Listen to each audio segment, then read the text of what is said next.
Tune in to nostalgia. Tune in to now. Golden Radio Hour.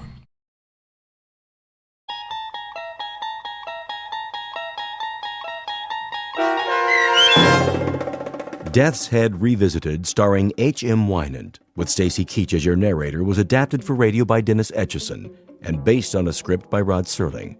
Heard in the cast were Maggie Carney, David Darlow, Richard Shavsden, Peggy Roeder, James Schneider, Carl Amari, Doug James, and Roger Wolski. To learn more about the Twilight Zone radio dramas and to obtain audio cassettes and CDs of these programs, visit our website at twilightzoneradio.com. The producers of The Twilight Zone wish to thank CBS Enterprises, Carol Serling, Dennis Etchison, Dick Brescia Associates, Claire Simon Casting, Terry Jennings, XM Satellite Radio, Sirius Satellite Radio, our sponsors, and our radio affiliates for helping make this series possible. This copyrighted radio series is produced and directed by Carl Amari and Roger Wolski for Falcon Picture Group. Doug James speaking.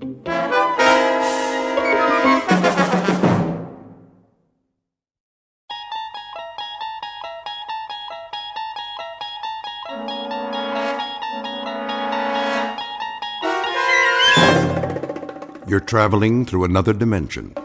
A dimension not only of sight and sound, but of mind. A journey into a wondrous land whose boundaries are those of imagination. Your next stop, the Twilight Zone.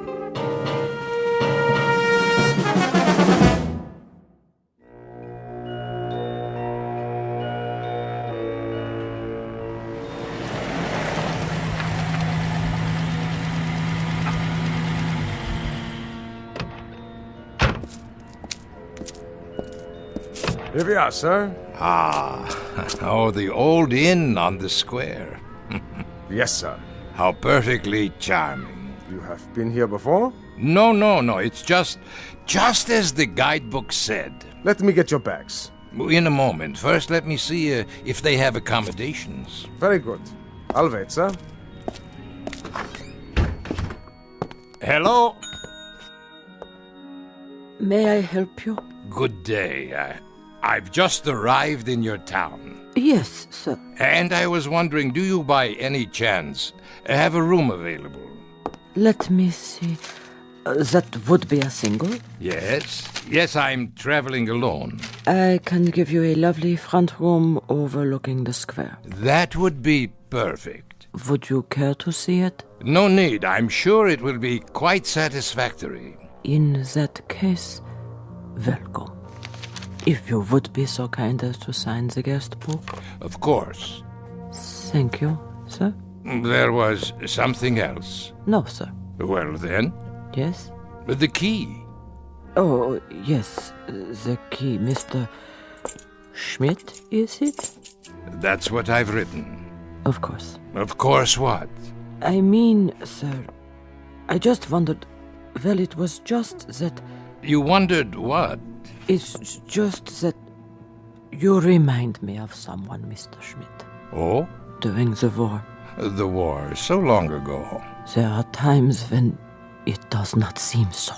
I suppose. There were SS stationed here. You don't say.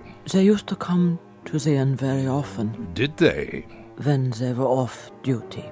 Well, that must have been a very busy time. Busy, sir? Eventful. Yes. Well then. Will you be taking your meals with us? Perhaps. I should like to explore the town first, see the sights this afternoon while there is still light. As you wish.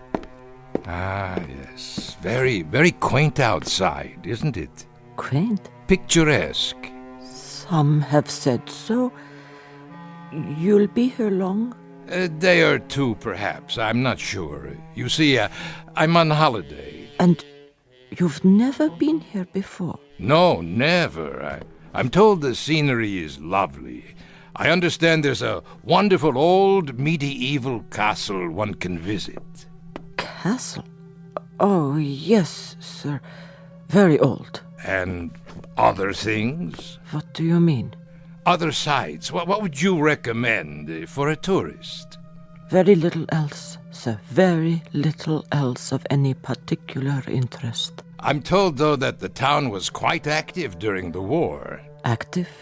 Sir, it was like most places in Germany. Ah, but I'm told that it was not like most places. I'm told that it had some special attractions. What was it? A work camp or something that you had here? Something of the sort, sir. Well, was it a camp or not? A camp, sir. How's that? A camp, Mr. Schmidt. A concentration camp. You mean a relocation camp? Really, now, that's odd. I'm getting old, I guess. For the life of me, I can't seem to recall the name. Sir? The name. Surely I must have read about it. What is the name of this town? Dachau, sir. Dachau.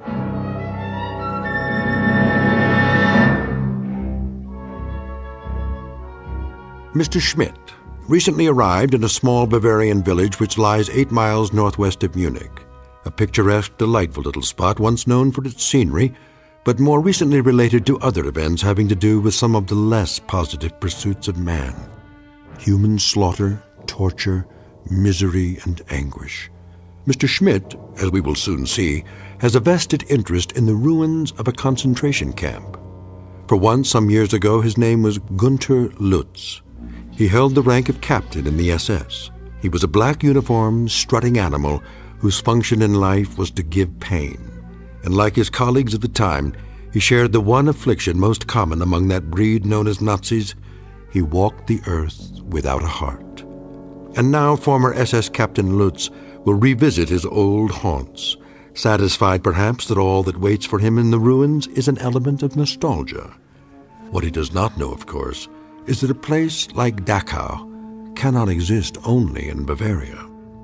By its nature, by its very nature, it must be one of the most populated areas in the Twilight Zone. And now, The Twilight Zone and our story, Death's Head Revisited, starring H.M. Wynant, with Stacy Keach as your narrator.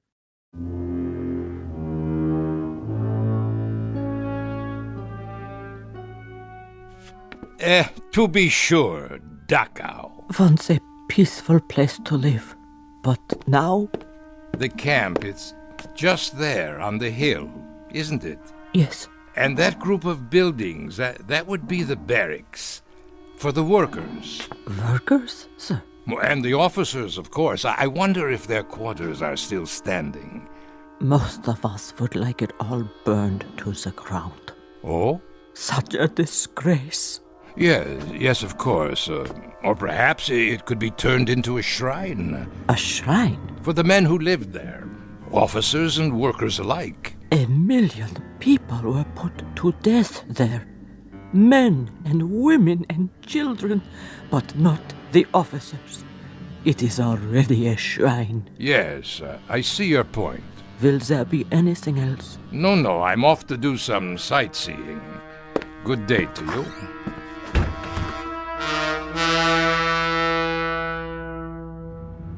You are on holiday, Herr Schmidt. What did you say, driver? The trip, sir. You have come here for pleasure? Pleasure? Oh, yes. A rest, to relax, to forget. It's the best kind of trip. To rest and enjoy life. That is all that matters to me now. For all of us, I should say. It's true. We work, we slave, we do the bidding of others instead of tasting the fruits of our labors. And then one day a man asks himself, what is my reward for so much sacrifice? Most certainly. Selflessly, year after year. Not what we would have chosen, perhaps. Not what we would have chosen at all. No. Never mind. I'm an old man. You would not understand. But I do, sir. How could you? You are so young. Perhaps. But it seems to me, sir, that each of us makes his own reward. And eventually it will come. What we deserve most. The true product of our labors. of seeds sown long ago. Not only for others, but in the end, for ourselves. Would you agree? You are quite a philosopher. Only a taxi driver. And you enjoy this occupation of service? Oh, yes, very much. I am a fortunate man. How so? My needs are simple. I bring comfort to others in some small way. It is the best work anyone can do. Is it? My parents, they suffered greatly in the war. They knew very little of comfort. Ah, the war. So much ancient history. But not yet forgotten. For some, perhaps. For myself, I hardly remember any of it. And yet, you have returned. On the contrary, I've never been to this village before. My apologies. I thought because you wish to see the camp. I'm a teacher of history, that is all. And a student as well of historical places. Of course, Herr Schmidt. The camp is just ahead. But look, no one has kept it up. Very few people come here. The road, the grounds, the wire fences, the buildings, even the guard towers, the entire compound is rotting, falling apart. There is no reason to maintain it now. Perhaps you would rather visit the castle. No. This is what I came to see. Very well. A disgrace. Stop the car. Yes, sir? Yes, at the gate. Let me out. You are going in? Of course I'm going in. I've come all this way. I shall wait for you then. Return in 2 hours' time. 2 hours? There is much to study, notes to be taken, you understand. As you wish. That should be adequate. I'll come back to this spot then, in front of the gate. Yes. And kindly be punctual.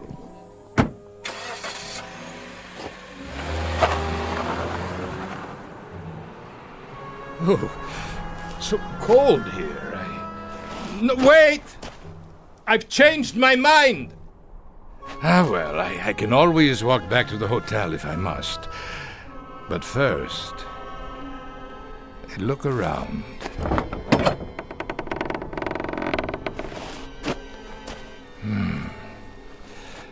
Everything seems so small. Not as I remember it. There were many more barracks in the compound. And now only a few remain standing, like this one.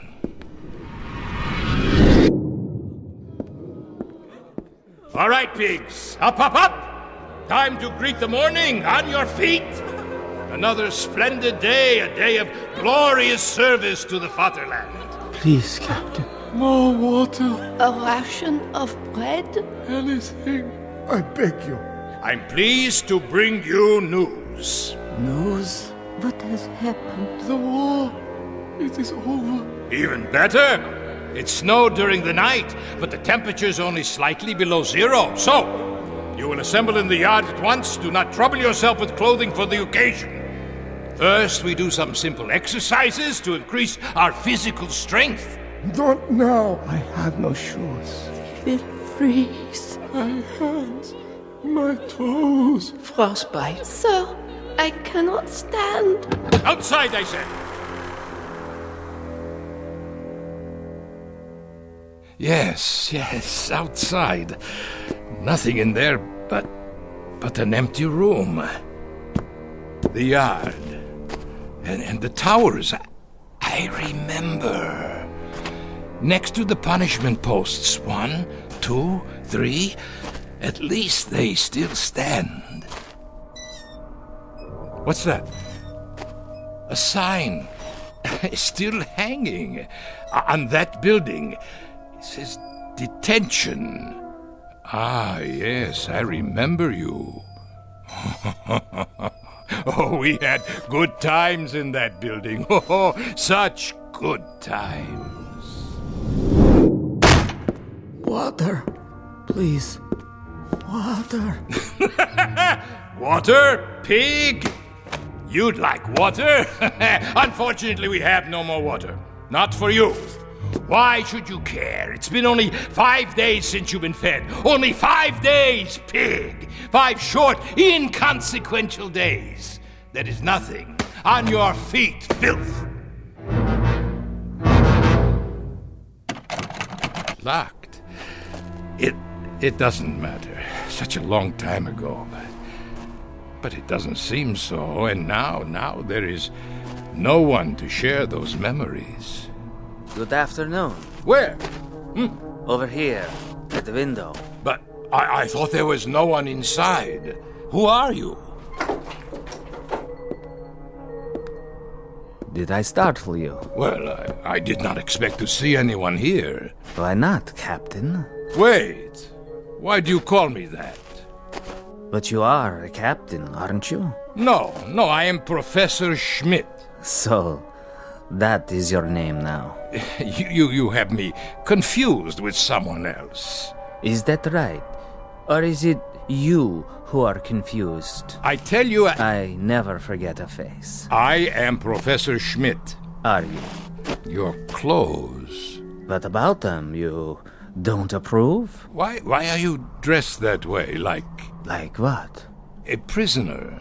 Very good, you do remember. But there are no more prisoners. No? Not now, surely. Welcome back, Captain. Why do you say that? Because I've been waiting. Waiting? For what? I can't forget a face.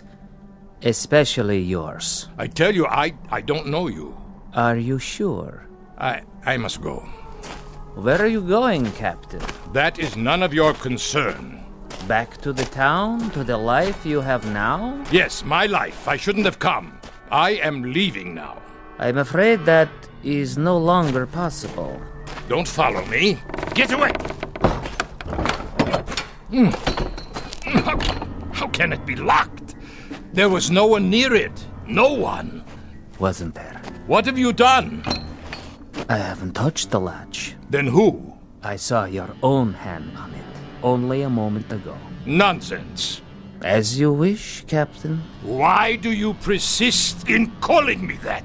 As I told you, I've been waiting. For what? For you, Captain. We've been waiting a long time. Such a long time. We? There's no one else in these ruins. Isn't there? Wait. You're... Yes, of course I remember you. And well you should. How well you should, Captain Lutz. Captain Gunther Lutz of the SS.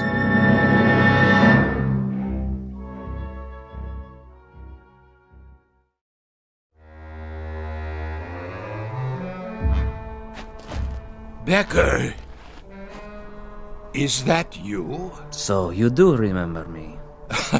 Remember you, Becker? Of course I remember you, my prize pupil. How kind of the captain, after so many years. That's what I used to call you, isn't it? You don't look so bad, Becker. No, as a matter of fact, you look quite well. You don't seem to have changed at all. Neither have you, Captain. Not really. That's why I didn't recognize you. You haven't changed. But how can that be? It isn't possible. Why, it's been years. A great many years, Captain Lutz, since we last saw one another. And now you must be what, the caretaker? Of course. That is why you're dressed like a prisoner. You are the caretaker here, aren't you? In a manner of speaking. Why, Becker, I must tell you, this is not only a surprise, it's a rather pleasant surprise. For me too, Captain. Isn't it odd? How so? It's odd that our paths cross again and we meet now under somewhat happier circumstances. Happier? Yes, for some of us, happier. What was that? What, Captain? It sounded like... The wind, Captain? Perhaps it was the wind. Yes, only the wind. But it is not the wind. No? Don't you hear them? It sounds like... Like what, Captain? Voices. Really?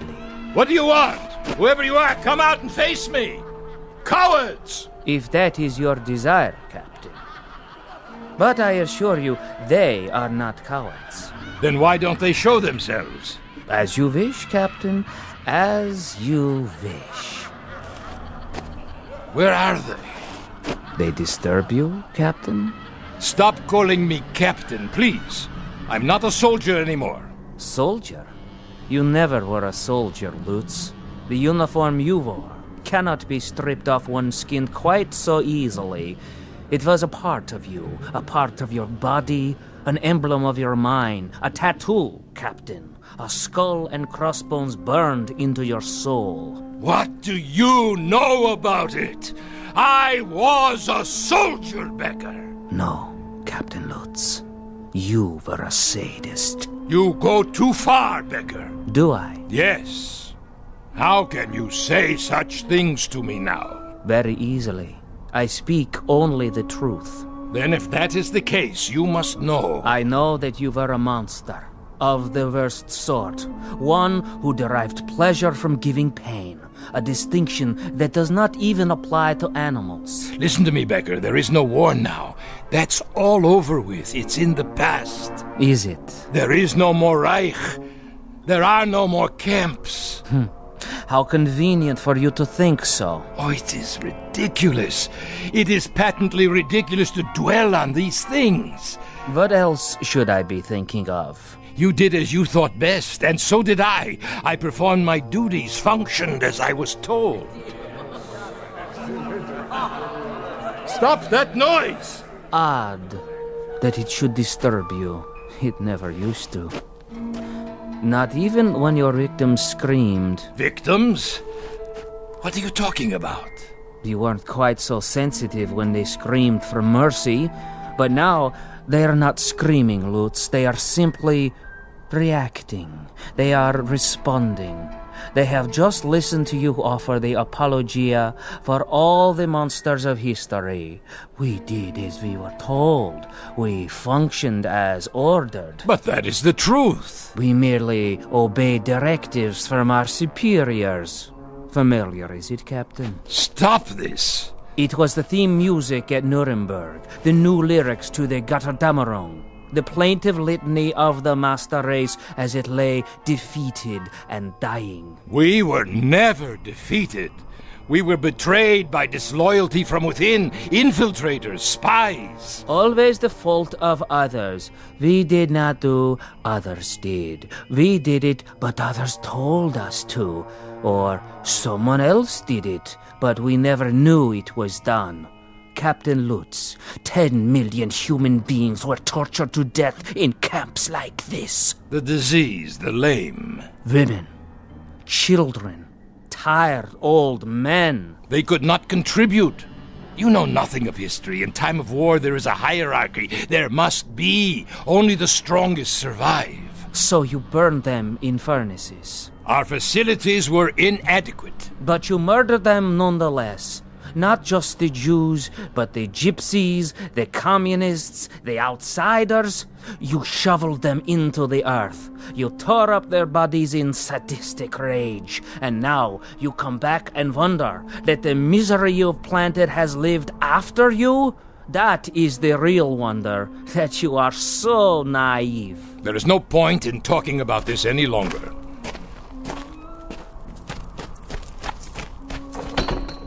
I told you I have to leave, Becker. Why did you come back, Captain Lutz? You changed your name.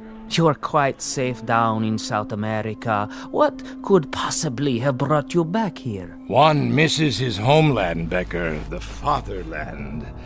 One grows nostalgic for the good old days, when one was young and strong. I had hoped that with the passage of time, sanity would return. People would be willing to forget the little mistakes of the past. They would not succumb to these primitive cries for vengeance. Little mistakes. Little mistakes.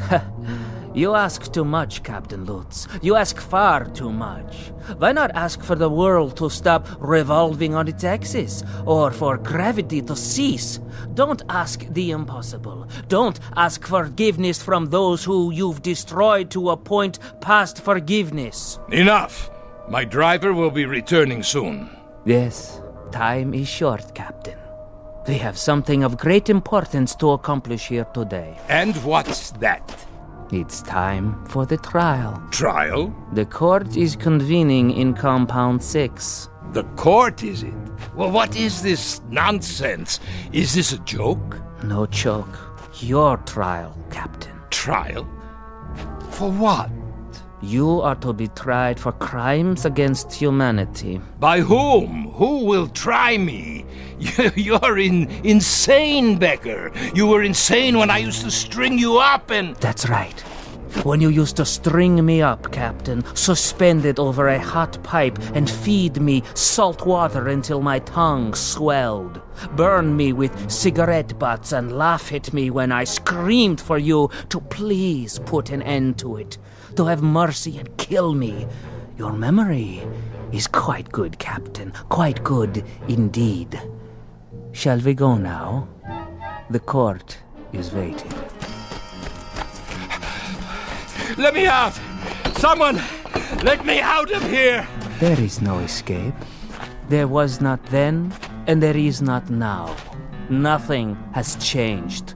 You think the fences are in disrepair? Look again. They are secure, as they were when you were in charge. It is only fitting, wouldn't you say?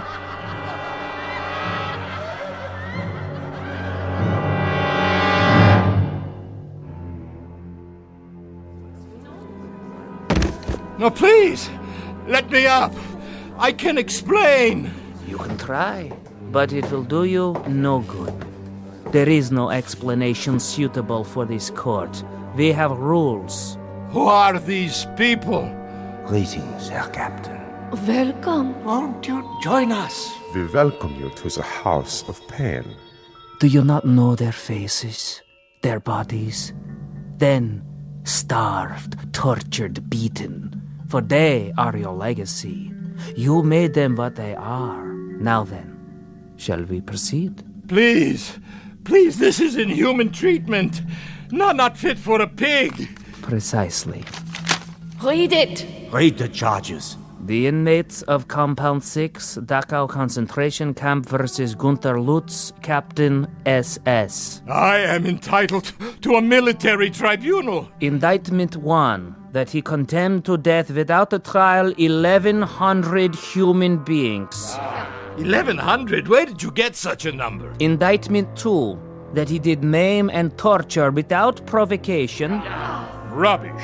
Indictment 3, that he did personally order the withholding of food and water rations, causing disease, dehydration, and death. Where is your proof, your witnesses? Here, Captain. Remember me. I was only a child. You killed me with your own hands. Indictment 4, that he did deny medical treatment for the sick and ailing in violation of all rules of international law and common humanity. We did not have proper supplies. Our resources went to the front. To the officers? For leadership. A military force must have leadership. Indictment 5, that he did order summary executions by firing squad for those too ill and infirm to work. 1, 2, 3, fire! There, that will teach them the penalty for refusing their duties. And desecrated the remains with no proper burial. No, I did not do any of these things. I could not have. Indictment 6. Listen to me, for the love of God, listen.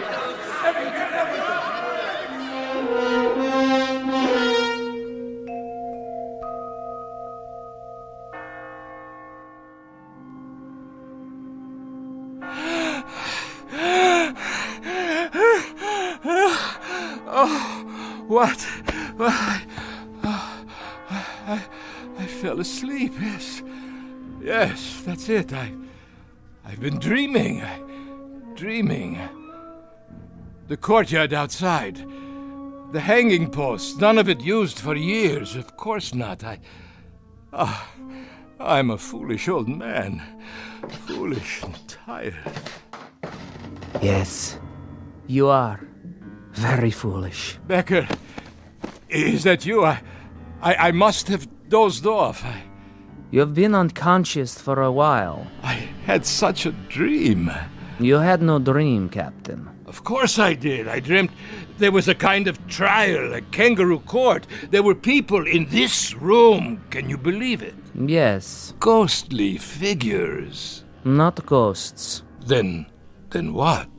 They were here. They're still here. They have never left. It's true? They walk these buildings and the courtyard outside. But how? You did not bury them deep enough. You did not cover them with enough earth, or the bullets were too small a caliber, or the flames were not sufficiently hot. Perhaps there was not enough gas. Becker, you must tell me. Who are you? Really? The caretaker. Did you forget? But the trial... The trial is over. You have been found guilty. It's time to pronounce sentence. No! No! Would you care for a last cigarette, Herr Lutz?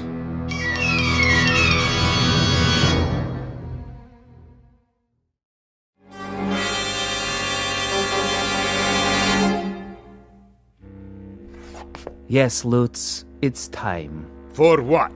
For the sentence. You are going to pronounce sentence?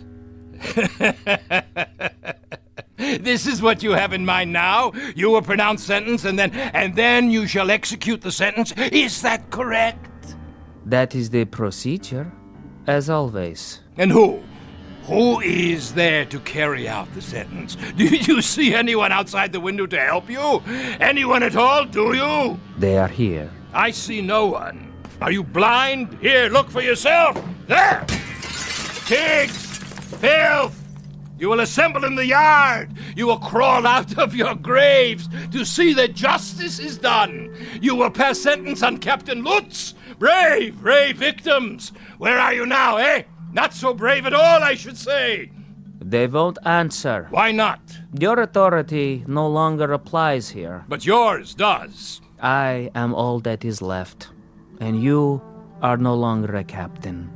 You have been stripped of your authority as of this moment. Oh, I see. Do you? Then where is the judge? Where is the jury? The executioner? You are still obsessed with procedure. Shall I tell you where they are, Becker? They're in your mind. You have hatched them out of your hatred. You have planned your vengeance out of the crazy quilt of a warped imagination, sewed together with little thin threads of wishful thinking. Why didn't I kill you when I had the chance? Why didn't I? But wait. Yes? I did, Becker, I did kill you. Ah. Your memory is no longer so conveniently selective. Yes. I killed you the night.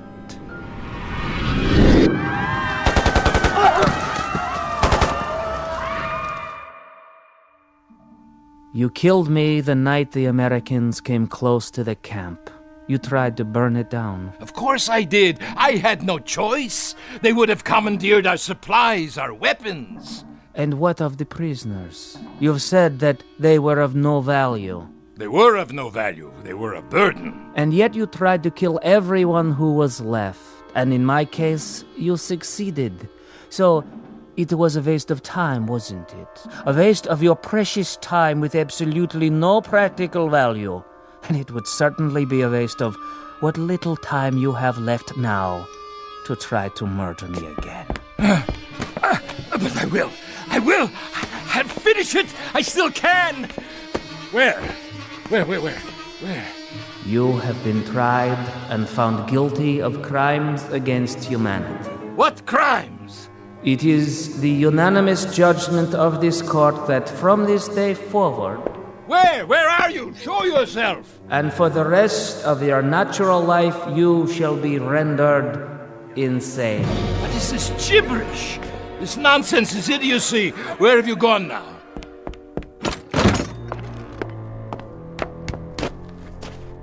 Where?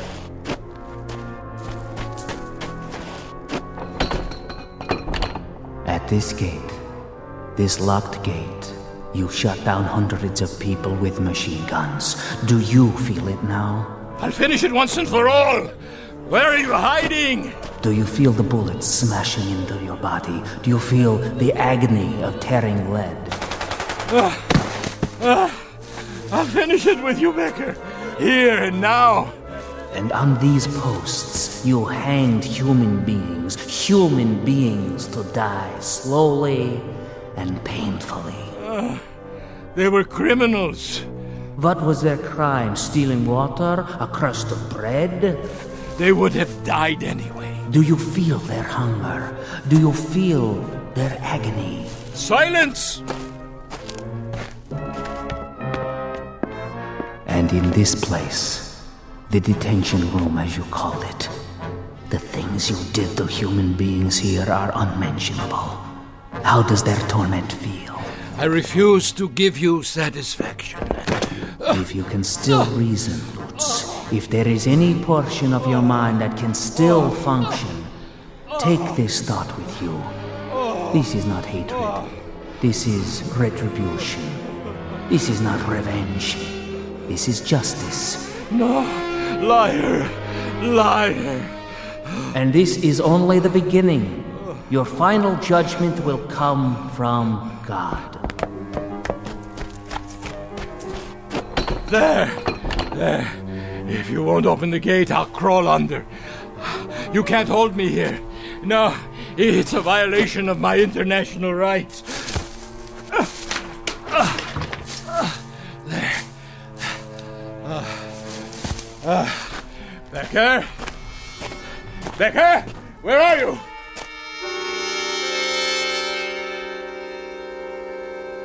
Becker? Where are you? Becker? I'll finish it, you swine! Ah! That man, what is he? He's crazy! Look out! Herr Schmidt, I didn't see you. Call for a doctor, quickly! Get away! Get away! Ah! Ah! Ah! Ah!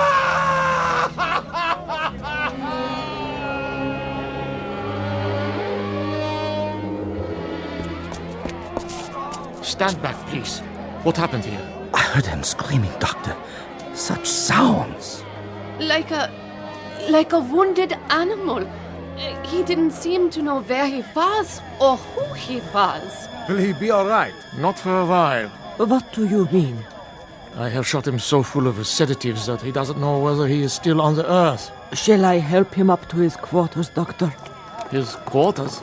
He registered for our best room, overlooking the square. Herr Schmidt did, if that is his name. It is the name on his passport. Where shall we take him, Doctor? His room is ready. Release it to someone else. He won't be coming back anytime soon. I want him in the hospital, strapped to a bed. Yes, sir. Pity, I could look after him.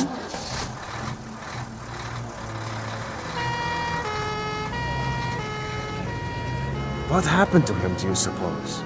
That's what I'd like to know. I give you my word, it wasn't my fault. Yeah, I'm sure it wasn't. I drove him up the hill myself, not an hour ago. The hill? Yes, the old road. To the ruins of the camp. Oh, curious. He said he wanted to study it. He was all right then. Are you quite sure? He must have walked or run all the way back here to the square. But his screams. His screams. Were there any marks on him? None. Then what must he have seen? I have no idea. All I know is that he is in very real pain. More than pain. Agony. As if he has been tortured. But my taxi didn't strike him. Yeah, I believe you. He fell right here, as you saw. Clutching himself. As though he had been beaten or shot. He seemed insane, a raving maniac. Sometimes we cannot judge by appearances alone. What could happen to a man in 2 hours to change him so? Someone must tell me. I wish I knew. He said he was on holiday. Poor old fellow. Come here to reap the rewards of a life's work. I wonder what that life's work was to bring him to such a place as Dachau. There may be an answer to that question. Yes? But I'm sure I couldn't say. Ah, well, tell the ambulance I will meet them at the hospital. Yes, Doctor. Thank you for coming so quickly. Yes, thank you. Not at all. That is my job, to heal. Only I don't know if I can help this man. But you will try, because that is your duty. Yes, I will try to understand. Someone will have to make a proper diagnosis. I'm afraid his affliction may lie beyond my understanding. Goodbye, then, Doctor. Auf Wiedersehen. Dachau. Why does it still stand? Why do we keep it standing? Some things I will never comprehend.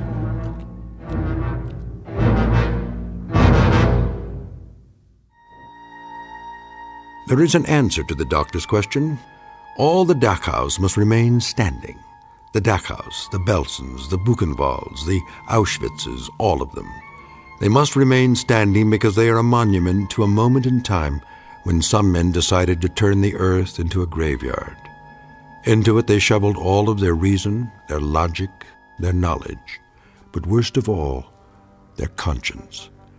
And the moment we forget this, the moment we cease to be haunted by its remembrance, then we become the gravediggers. Something to dwell on and to remember, not only in the Twilight Zone, but wherever men walk the earth. More from the Twilight Zone after this. You are about to enter another dimension, a dimension not only of sight and sound, but of mind, a journey into a wondrous land of imagination. Next stop, the Twilight Zone. Hi, this is Stacy Keach. I'd like to take a moment to tell you about our Twilight Zone website at twilightzoneradio.com. At twilightzoneradio.com, you'll find the latest information on these Twilight Zone radio dramas, including behind-the-scenes photographs, plus the newest product releases, trivia contests, ways to contact us, other Twilight Zone-related info and merchandise, plus links to other fascinating websites. So make your next stop twilightzoneradio.com.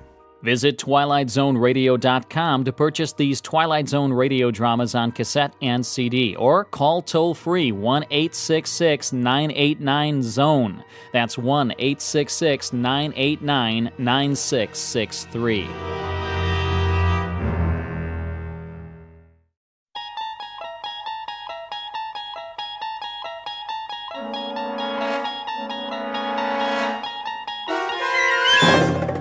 You unlock this door with the key of imagination. Beyond it is another dimension, a dimension of sound, a dimension of sight, a dimension of mind. You're moving into a land of both shadow and substance, of things and ideas. You've just crossed over into the Twilight Zone.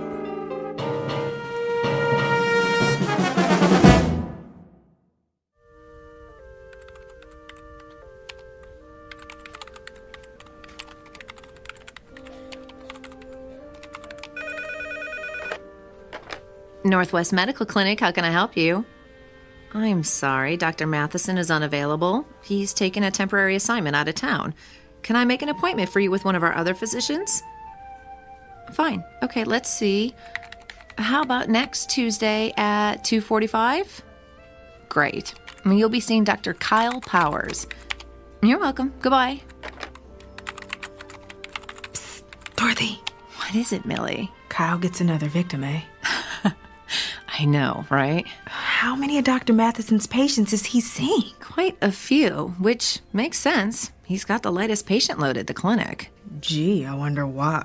Shh, Millie, someone will hear you. Well, maybe they should know what they're getting into before they see Dr. Doom and Gloom. Excuse me. May I help you? I have an appointment with Dr. Kyle Powers at 10:15. Another one bites the dust. Shh. Okay, what is your last name? Callahan. Okay, Callahan, let's see. Ah, yes, you were originally scheduled with Dr. Matheson. Yes, but I guess he's out of town for a while. I'm afraid so. Dr. Matheson accepted a year-long research position at a university on the East Coast. Oh. Kyle is seeing most of his patients. Like lambs to a slaughter. Millie? Mrs. Callahan, why don't you just have a seat over there in the waiting area? The nurse will call your name when the doctor is ready to see you. Thank you. That poor woman. I feel so sorry for her. If she's used to Dr. Matheson, she's in for a real shock.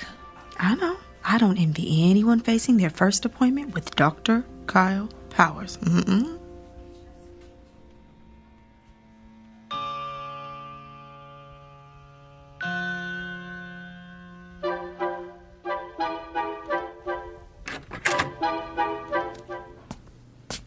Mrs. Callahan? Yes? I'm Dr. Kyle Powers. It's nice to meet you.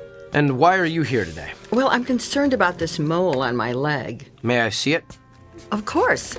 It's right here, see? On the calf. Dr. Matheson said I should keep an eye on it in case it changes. I think it looks a little bigger. What do you think it could be? A mole that changes like that is usually melanoma. Oh, melanoma? That's cancer, isn't it? Yes, it is.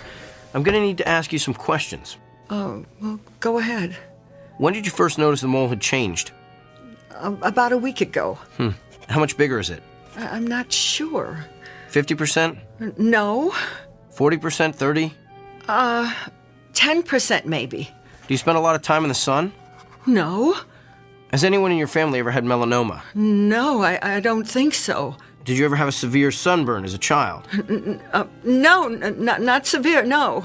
Do you have a lot of freckles? No. Are you taking any medication that would weaken your immune system? Oh, I don't think so. What would weaken my immune system? Well, any number of meds. Azathioprine, benzotophine, cortithionate. I don't even know what those are. Doctor, please just tell me if I do have melanoma, what treatment is available? Well, that depends on what stage it's in. Surgery is typically the first treatment for all stages of melanoma. Surgery? And of course, if it spreads to the lymph nodes, those have to be removed. Late-stage melanoma also has to be treated with chemotherapy. Chemotherapy? If it spreads to the organs like the lungs or liver, there's not much that can be done. Nothing. Well, in that case, the focus is on relieving the symptoms and keeping the patient as comfortable as possible. Until what? Well, until the patient expires.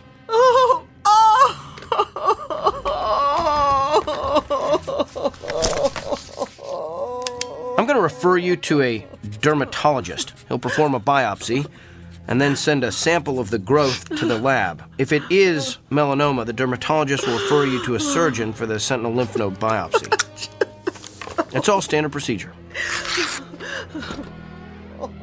Here's your referral.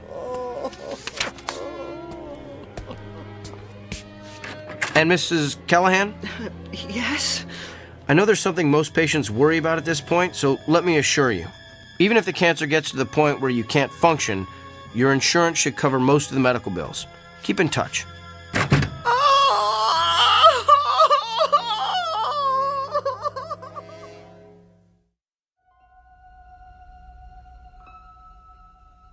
Meet Dr. Kyle Powers, a physician well-versed in and fascinated by the mechanics of the human body. Alas, he is also a man with an unmistakable disconnect between his intellect and his heart. For you see, the good doctor is lacking in one crucial area: the ability to take into account the feelings of his patients. But his next appointment is no ordinary customer with a stuffy nose or gouty foot. Awaiting him in exam room number 6 is a messenger who is prepared to give Dr. Kyle Powers a dose of his own medicine, a prescription that can only be filled in the Twilight Zone.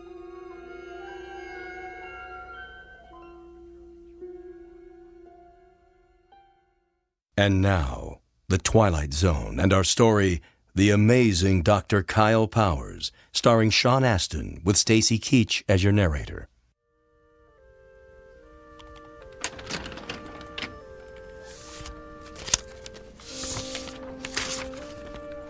Kyle? Kyle. Yes, Doctor? I told you, you can call me Bill. Okay. Bill? What is it? You saw Dolores Callahan this morning, right? Yes, the melanoma. No, Mrs. Callahan is not the melanoma. Mrs. Callahan is the widow with 3 children who has a suspicious mole. How do you know what she has? Have you been checking on my patients? Just the ones that have left here in hysterics. She was distraught. That's to be expected when you're facing cancer. Who's to say it's cancer? Why assume the worst and communicate those fears to the patient? Come on, Kyle. You've worked here a few months now. You should know that's not how we roll. I just provided her with all the facts. My guess is she's home right now making an informed, thoughtful decision about how best to address her illness. Really? Because after your interrogation, my guess is she's home right now making out her will. Look, we have a responsibility to make certain our patients leave here with a hopeful outlook. Our responsibility is to diagnose them correctly. What if we treat a patient for something trivial that's really something life-threatening? The golfer who collapses on the 17th hole from the heat, but who really had a stroke. The woman with the annoying little cough that turns out to be emphysema. The list is endless. Thyroid disorders masquerading as psychiatric problems. Lyme disease posing as arthritis. That's why I ask so many questions. The more facts I can get from the patient, the more accurate diagnosis I can make. So you're going to continue cross-examining our patients like it's the Spanish Inquisition? Look, doctor, I realize my technique differs from yours. It may not consist of the sycophantic mollycoddling you prefer, but I think you'll find overall that it gets me closer to the most accurate diagnosis possible. That may not mean anything to you, but it's the reason I get up in the morning. It's how I roll. Now, if you'll excuse me, I have a lot of patients to see. May God help every one of them.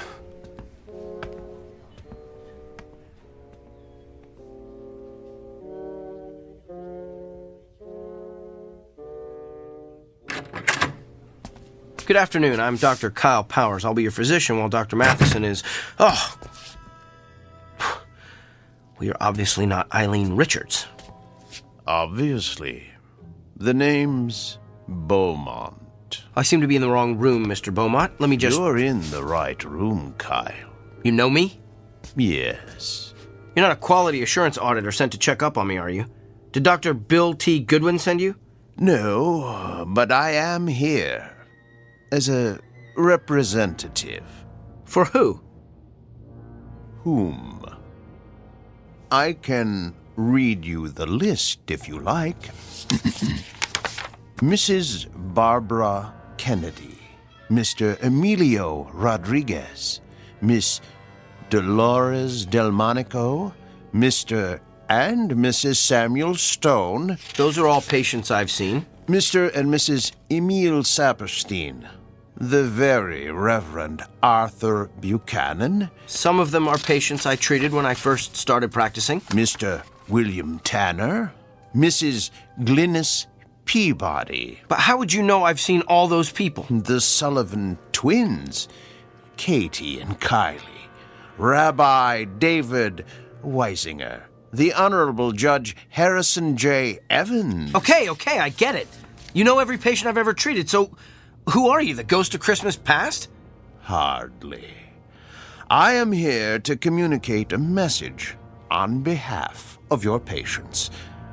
They are fed up with your lack of concern for their feelings. You keep them waiting long past their appointment times. You do not call them back with test results. You do not explain their illnesses in terms they can understand. And you do not make clear the side effects of the medicines you prescribe. They have described you as rude, disrespectful, insensitive, and tactless. As one patient so eloquently summarized, Dr. Kyle Powers has the people skills of Attila the Hun. I get it now. You're an attorney.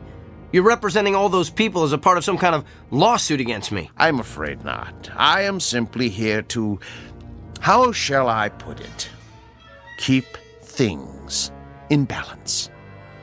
Look, I don't care if you're here as an attorney, an auditor, or my fairy godfather. All I know is I've effectively diagnosed and treated hundreds of patients. That's how I gauge my success, not by the number of friends I've made along the way. In short, I'm not broke, so I don't need fixing.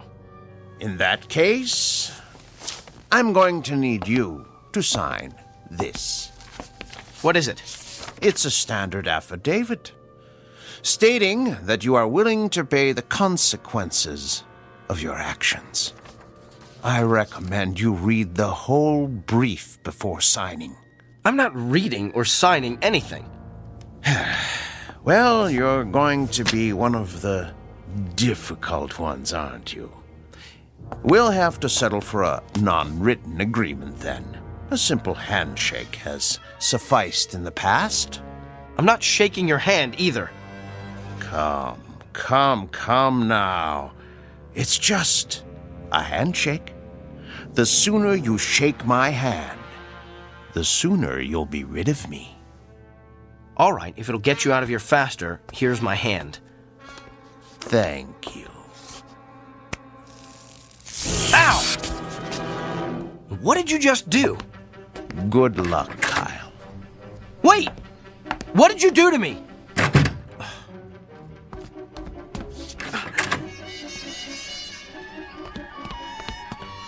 Where did he go?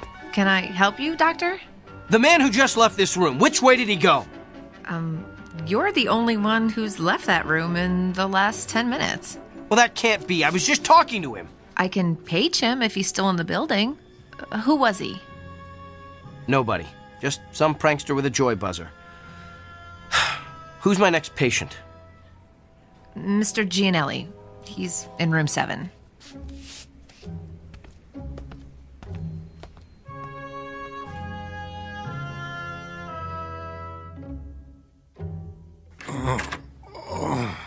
Good afternoon, Mr. Gianelli. I'm Dr. Kyle Powers. I'll be your physician while Dr. Matheson is gone. Are you in pain? Oh, yeah. Where does it hurt? The back. What part of the back? Down low. Did you do anything that might have caused it? Probably. I work on a construction site, see? And I had to move some heavy sheets of plywood by myself. On a scale of 1 to 10, how bad would you say the pain is? About a 7, maybe 8. Seems like it's gotten worse in the last half hour or so. Well, let me take a good look at the area where it hurts. Could you lift your shirt, please? Sure. Lower back, you said? Yeah. All right, I'm going to feel around the area. Hey, you gave me a shack. Oh! Doc, you okay? I don't know. I feel... Ah! My back suddenly hurts. Yeah, must be going around. Oh! It just started out of nowhere. Maybe it's some kind of a kink. Let me see if moving around helps it.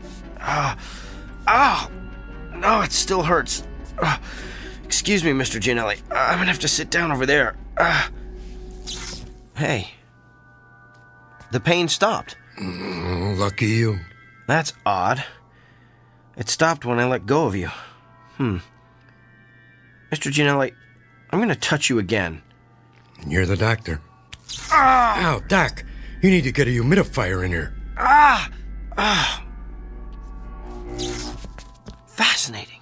You're done already? Yes, Mr. Gianelli, this is just a hunch, but is the pain you're feeling on the left side? Yeah. Does it hurt no matter how you move? Yeah. And you say it's gotten progressively worse? Oh, yeah. I think I know what's wrong with you. So do I. I pulled a muscle hauling around those stupid sheets of plywood. I don't think so, Mr. Gianelli. You have a kidney stone. You're kidding me. I'm convinced of it. I felt, that is, you have all the classic symptoms.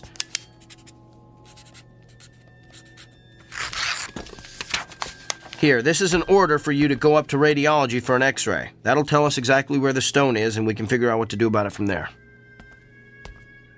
Hey, Doc. Can I ask you something? What? How could you tell all that just by touching my back? Mr. Gianelli, I wish I knew.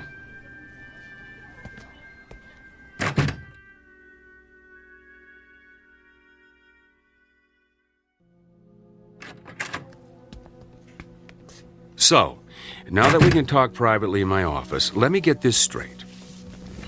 You're telling me that you've been able to tell what your patients are feeling simply by touching them, that you can actually experience the pain they're feeling. That's what I'm telling you. Impossible. It can't be done. Then how do you explain the fact that Mr. Gianelli's x-rays came back showing that he had a kidney stone right where I said it was? And what about all my other patients? Everything I diagnosed this morning was confirmed by x-rays or ultrasounds or MRIs. You simply diagnosed them correctly. But I'm telling you, Dr. Bill, I felt their pain. Prove it. All right. Who's your next patient? No, not a patient. I want you to prove it on me. I've been experiencing some pain the past day or so. I want you to tell me where it is. Okay. I'm gonna have to touch you. I knew there'd be something about this I didn't like. And it has to be on exposed skin. At least, I think it does. I'm still experimenting. Here, you can touch my hand. That's the most skin I'm willing to let you experiment with. All right. Ready? Ready as I'll ever be. Here goes. Hey, you gave me a shock. Yeah, that's what everyone says. Interesting. Well, what's your diagnosis, Dr. Kreskin? Well, I would hasten myself to a dentist if I were you. You've got a toothache. Top row, right side. I'd say second molar from the rear. Well, I don't know what to say. No need to say anything. Your expression says it all. What is it, Dorothy? Mr. Samuels is waiting in room 4. He's getting a little impatient. Tell him I'm on my way. There's got to be some kind of logical explanation for this. Fine, we'll talk later. Oh, by the way, you might want to have that corn looked at. The one on the big toe of your left foot. Feels like it's going to burst right through your shoe. Okay, now you're just showing off.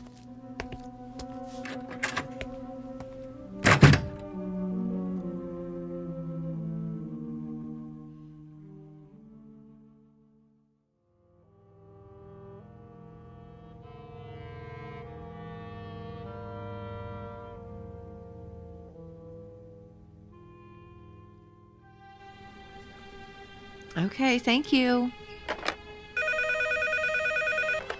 Northwest Medical Clinic, may I help you?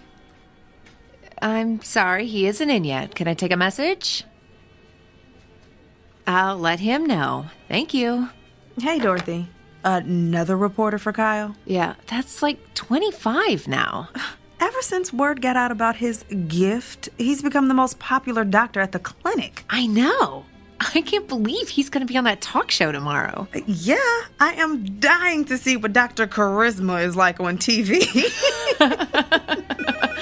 Oh.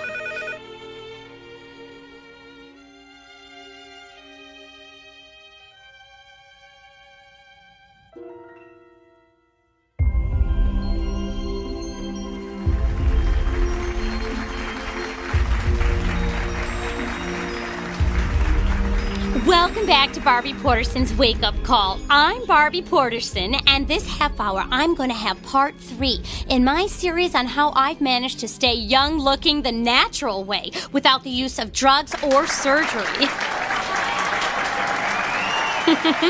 But enough about me. We have a guest with a rather unique gift. His name is Dr. Kyle Powers, and he claims that he can experience the same pain his patients are feeling simply by touching them. Doctor, it's good to have you with us today. Thank you. Now, why don't you tell us exactly what happens when you touch one of your patients? Well, in a nutshell, I experience exactly what the patient is experiencing. I can feel where the pain is in their body, how intense it is, what might be causing it, and I'm then able to provide an accurate diagnosis. Amazing! Would it be possible for us to get a demonstration from you? Of course. Do you have any discomfort or pain that's bothering you? As a matter of fact, I do. Let's see if you can guess what it is. Now, what do I need to do for this demonstration? Nothing.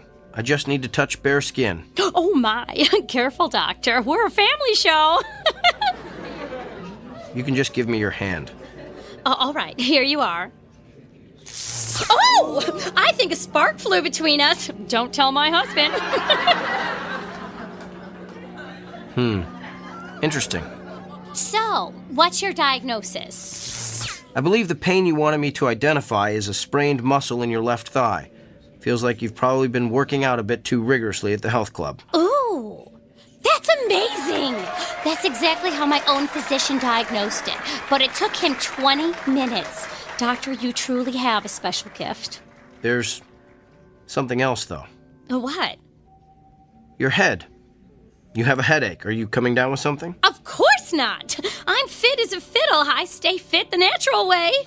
There's definitely something there. In fact, it's not just a headache. There's pain in several very specific locations in your forehead. That's interesting. Well, thank you for being with us, Doctor. Wait. I know what I'm feeling. You recently had some sort of cosmetic injections, didn't you? What? Yes, the type that eliminates frown lines and wrinkles. Me? Cosmetic injections? What a ludicrous suggestion.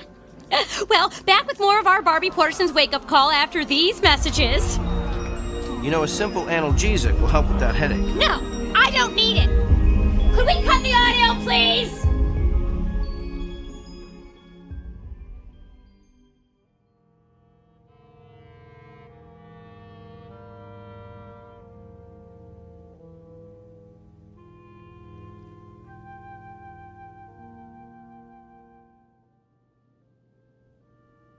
Yes, I think that would be quite agreeable. Well, to be honest, I wouldn't mind having a couple of days to think it over. Could you hold on for a moment? Come in. Kyle. Doctor, I'm on the phone. I need a moment with you. I don't have a moment. Make one. All right. I'm sorry, can I call you back? Thanks. That was extremely rude. And what are you staring at? You look so pale. Do you feel all right? I feel fine. Just a little stressed, and your intrusion doesn't help. So what's so urgent that it can't wait? Well, let's start with the waiting room overflowing with your patients. I had an important phone call. With who? Not that it's any of your business, but I was talking to Nigel Fairwick. Nigel Fairwick? He's the TV producer who creates all those vapid reality shows. Why would you want to talk to him? He wants to produce a television show starring yours truly. You're kidding me. Didn't he see that debacle of a TV interview you did the other morning?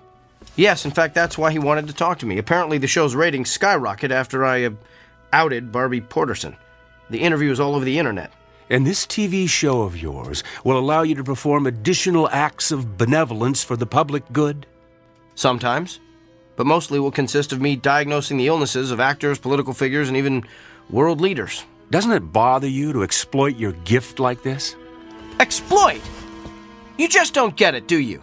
I'm not seeking these people out. Nigel Fairwick, the newspaper's looking for interviews, those patients in the waiting room, they're all coming to me. I'm the solution to their problems. I'm the answer to their prayers. Spoken like a man with a true messiah complex. There's just something about your gift I've been trying to figure out. If you can feel your patient's pain, then you must be able to feel other things as well. Like what? Like their emotions. You must be able to feel their fear, their anxiety, their despair. Do you feel those things, Kyle? I feel them. Then why don't you ever talk about them? In all the interviews you've given, I've never heard you once mention the patient's emotions. Because it's irrelevant. It's the pain that helps me diagnose the illness. Besides, those feelings only last as long as I touch the patient. So you shove those emotions aside.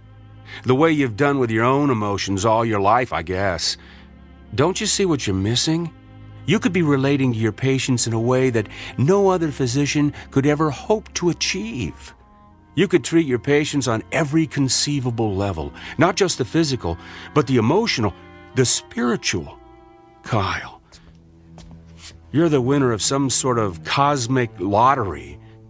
Don't squander it on a mindless television freak show.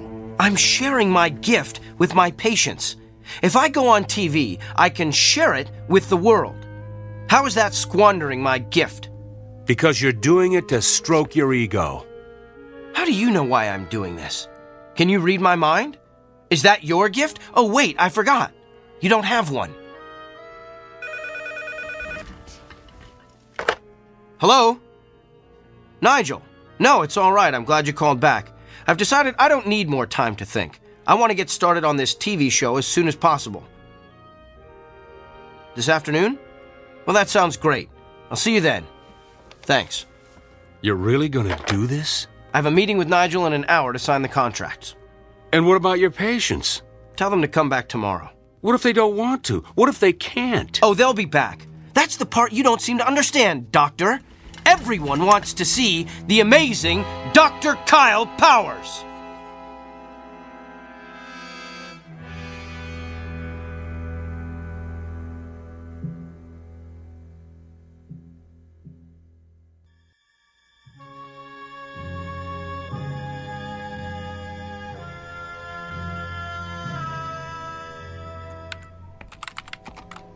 Well, Dorothy, my last patient has left the building.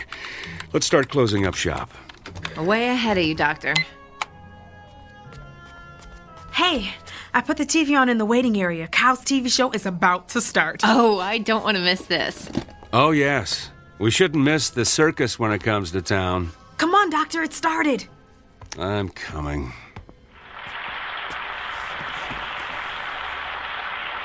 Hello, America, and welcome to Doctor in the House, the new show that promises to be the most amazing, the most remarkable, the most astounding television program you've ever seen. I'm Gil Montgomery, and I'll be your master of ceremonies. Master of hyperbole is more like it. And now let's bring out the man who's been written about in every newspaper, magazine, and medical journal in the country, nay, the world. Please put your hands together for Dr. Kyle Powers. Wow, a standing ovation. You'd think he was the second coming. He thinks he is anyway. How come he's sweating so much? He's probably just nervous. I don't know. He looks kind of pale, too. Good evening, Doctor. Good evening, Gil. Are you feeling okay, Doctor? I'm not sure. I've been feeling a bit lightheaded today. Well, physician, perhaps we'll give you a chance to heal thyself later in the show. But right now, we're going to bring out your first patient. Are you ready? Yes, I think he fainted. Oh, no. Perhaps we should go to a commercial. But what's wrong with him? He's not getting up. Can somebody help me, please? Is there a doctor in the house? I better head down to the studio.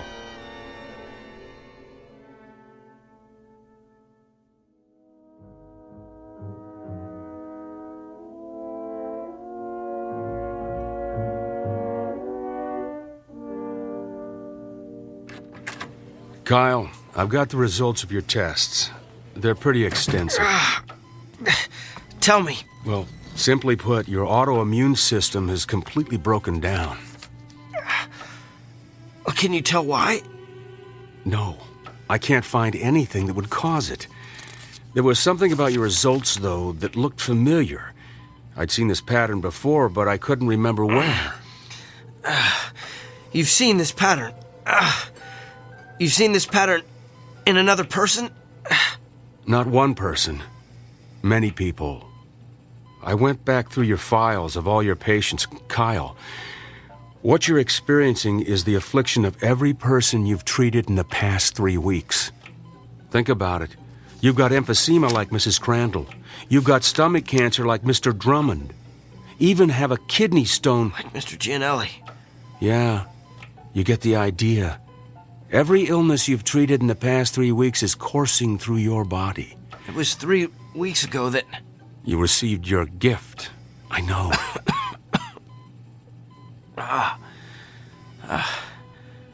How long do I have? At the rate you're deteriorating, I'd say you've got 24 hours.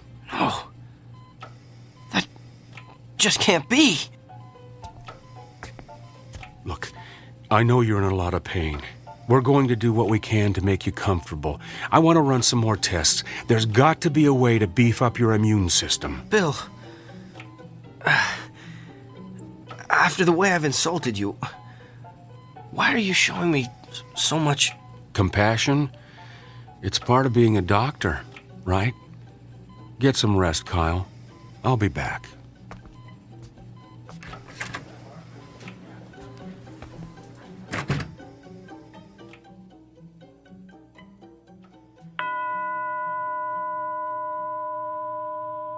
The time is now 9 p.m.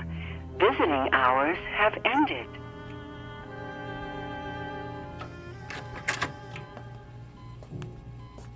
Bill? I'm afraid not. You? What are you doing here? I wanted to see how you're feeling. By the looks of you, I'd say you're knocking at death's door. You did this to me, didn't you? No. You did this to yourself. Remember our agreement? The one we shook hands on. The one you refused to read.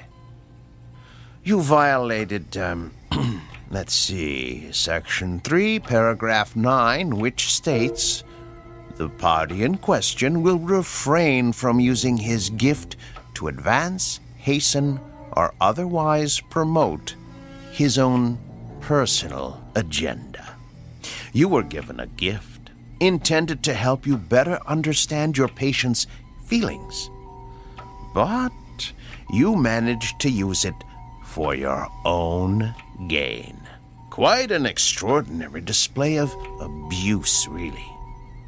In short, your discomfort is your own fault. And you are uncomfortable, aren't you? I sense that you're feeling more than pain. Yes.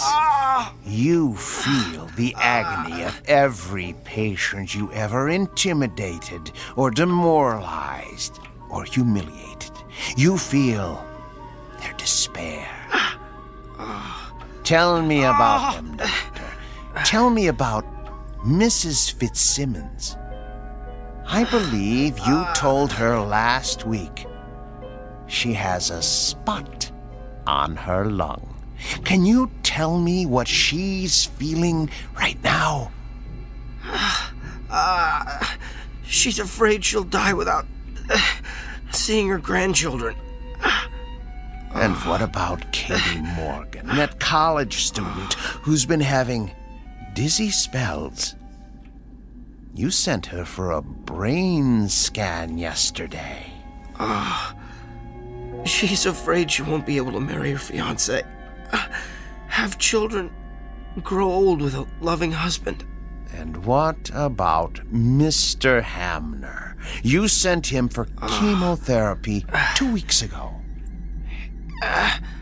He's... Yes? He's filled with the terror of not knowing what lies beyond death. It must be hard to carry the burden of all that despair. And what's worse, you're feeling it all at once, aren't you? It's worse than the pain. I can imagine. It must be unbearable. So tell me, Doctor, on a scale of 1 to 10, how bad is the despair? What? How much worse has the hopelessness become in the past hour? Don't! 40%? 30%? Stop! Is there a history of anguish or misery in your family? Please stop! Have you taken any medication that would cause this kind of acute melancholy? Don't torture me like this! What have you done today that would cause such agony, such utter torment? That's enough! Reached your limit, Doctor. And just answer one last question for me. Do you understand now how your patients feel? Yes. Yes. I would prefer death to this much despair. All right, then. Since you're already at the end of your rope, I suggest we end it as quickly as possible. I'm going to touch you one last time.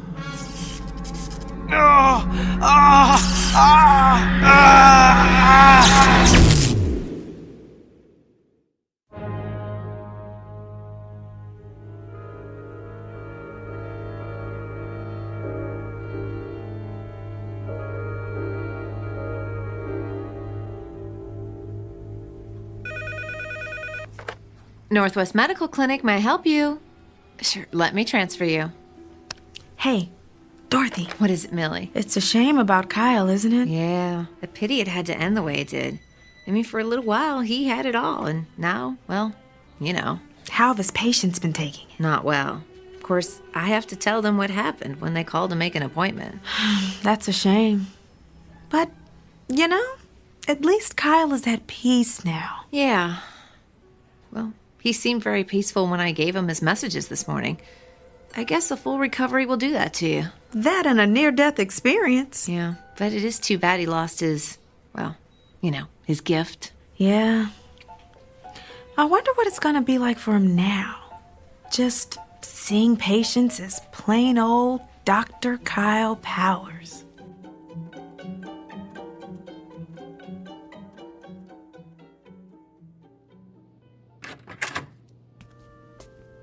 Good morning, Mr. Franklin. Hi, Doctor. I've got your test results here. I know. I have a feeling you don't have good news for me. I'm going to be completely candid with you. And before I tell you anything else, let me say this. What you've got is treatable. And we're going to exhaust every option available to get you well. So why don't we get out of this sterile examination room, go down to my office and have a cup of coffee, and work out the details. Sounds like a plan. You know, I keep thinking about how everything could change. I'm retiring in a couple of months. Margaret and I wanted to take a trip to Germany to see when my mother was born, and my daughter's about to have my first grandchild.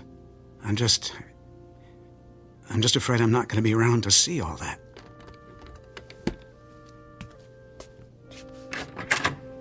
Mr. Franklin, I know exactly how you feel.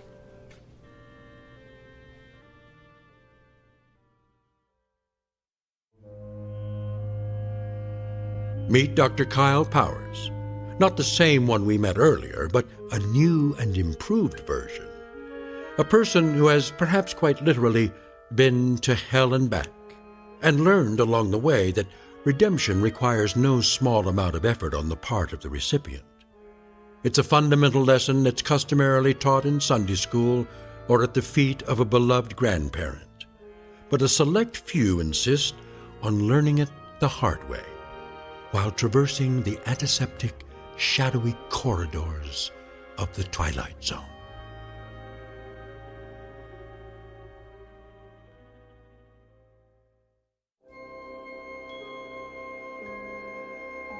Hi, this is Carl Amari, producer of the Twilight Zone radio dramas. I'd like to take a moment to tell you about our official website at twilightzoneradio.com, where you'll get the latest news and information on these Twilight Zone radio dramas. Plus, at twilightzoneradio.com, you can digitally download 3 free episodes or any of our episodes for only $1.95 each. In this age of ever-changing technology, we've decided to make these episodes instantly available to you by making the Twilight Zone radio dramas a digital download-only series. This means that this series will no longer be offered on CD. The CD collections at our website are now being offered, while supplies last, at buy one, get one free. So be sure to get your favorites before they're sold out. Be sure to visit us often, and I'll see you in the zone.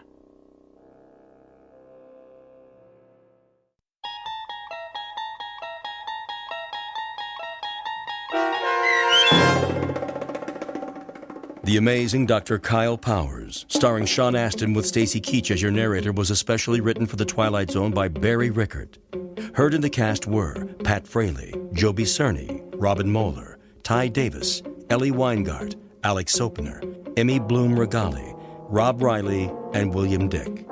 The producers of The Twilight Zone wish to thank CBS Enterprises and the Rod Serling Estate for making this series possible. This copyrighted radio series is produced and directed by Carl Amari and Joby Cerny for Falcon Picture Group and Westwood One. Sound design and custom Foley effects for The Twilight Zone were done in the Cerny American Sound to Picture Theater by Todd Beyer, Craig Lee, and Tim Cerny. To learn more about the Twilight Zone radio dramas and to contact us, visit our official website at twilightzoneradio.com. Doug James speaking.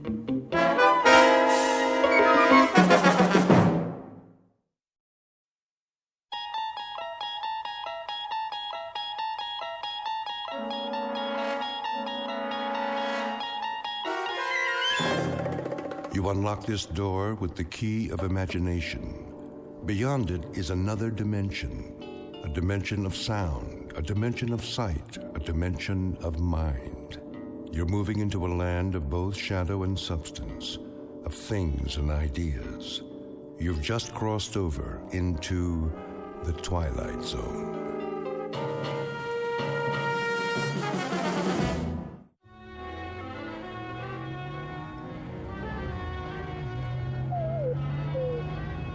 Hold on, Rowdy. We'll make it. There's a fork in the road up ahead. Oh, haven't they heard of signs around here? No, I didn't think so. Well, Rowdy, I've kept it from you long enough. The fact is, we're lost. And you know what else? Take a look at the fuel gauge. Almost empty. Don't whine at me. It isn't my fault. This map is useless. So much for shortcuts. Which way do you think it is, right or left? Okay, left. Hope you know what you're doing. Well, what do you know? I do believe that's a town up ahead. Peaceful Valley, population 981. At least it's got a gas station. Rowdy, you just earned yourself a steak.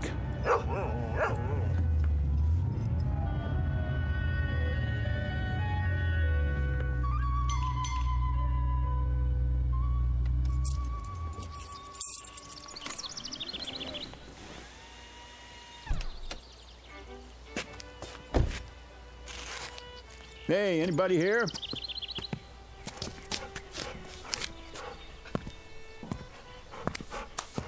How do? Hi, can you fill it up? Don't see why not. Convertible, huh? One of those new foreign jobs? The gas cap's under the license plate. Oh.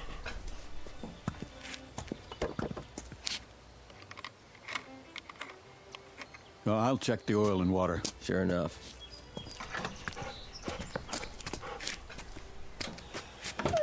Rowdy, stay.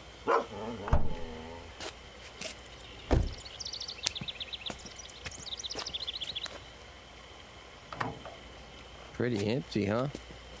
She's running on fumes. How'd you let that happen? Oh, I listened to a friend. Told me I could cut 4 hours off the trip if I took the back road. No traffic, nice scenery. If I'd gone the way I know, I'd be in Albuquerque already.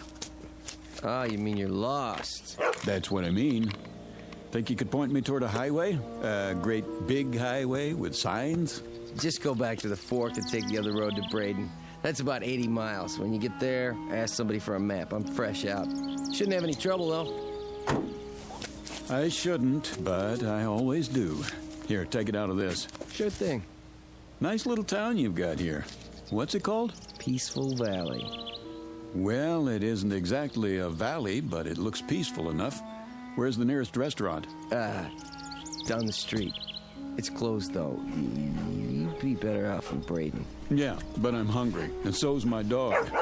I promised him a steak. Sorry, we don't have many visitors here. I can see why. I'll get your change.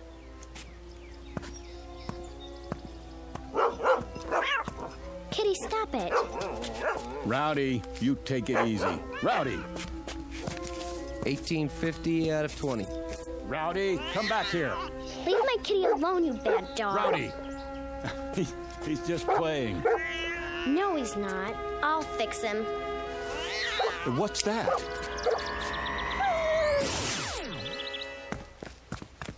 Rowdy? Hey, where is he? What did you do to my dog? What dog, mister?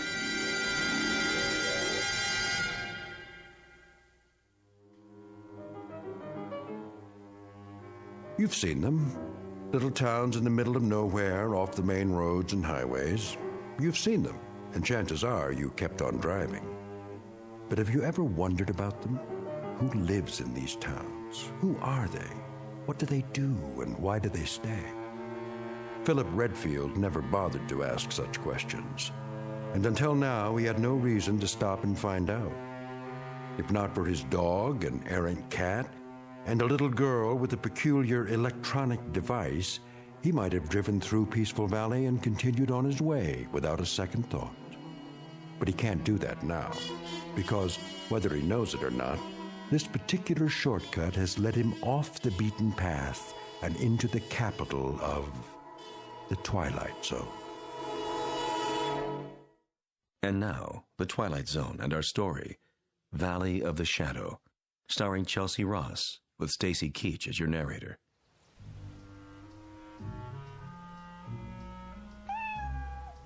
Come on, Kitty. Let's go in the house. No, little girl, wait. Huh? What did you do to my dog? Nothing. Oh, yes, you did. Look, I was standing right over there. I saw you. You leave me alone. Not until you tell me what you did to my dog. What in the... Rowdy, here! Here, boy! Rowdy, where are you? Hey, fella, you scared my little girl. That makes us even. Your little girl scared me. What do you mean by that? Just what I said. I don't know how she did it, but she made my dog disappear. What? She pointed something at him about the size of a remote control. She took it out of her pocket, and he vanished into thin air. Are you feeling all right? No, I never feel all right when I see a miracle happen. It raises my blood pressure. Easy now, mister. What kind of dog is he? A golden retriever. Let's look around the yard. He's bound to be here somewhere. What's his name? Rowdy. Here, Rowdy. Here, dog. Look, this isn't doing us any good. I told you. You try over the hedge. I'll go around back. Don't worry. We'll find him. He couldn't just disappear. That's what I'm trying to tell you he did. Here, Rowdy. Rowdy? Rowdy! Here he is. Wait, there you are, boy. Good dog. Where were you? In the back. I guess he must have found another cat to chase. Yeah, I guess so. Yeah, I'm sorry I popped off at you. I could have sworn. It's all right. The way Sissy disappears sometimes? Well, I know how you must have felt. How you doing, boy? Sissy's your daughter? Yep. What was that thing she had, anyway? What thing? In her hand, some sort of electronic device. Now, I know I didn't imagine that. Oh, it must have been her transistor radio. Yeah. Well, I'm sorry I bothered you. Come on, boy.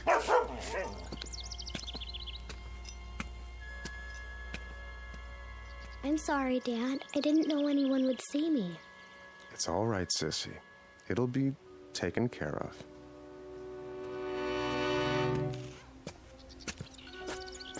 You see all that? All what? Never mind. Okay, Rowdy, back in the front seat. Let's get going.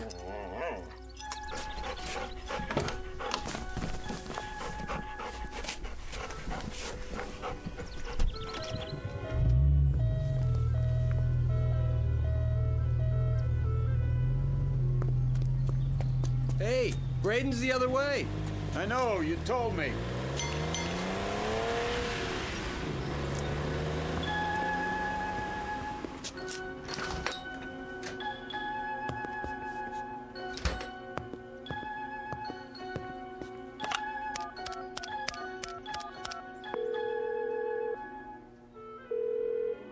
Evans. I want to talk to Dorn. He's not here. Then you better find him. It's important. What's happened? We've got an outsider, and he saw something.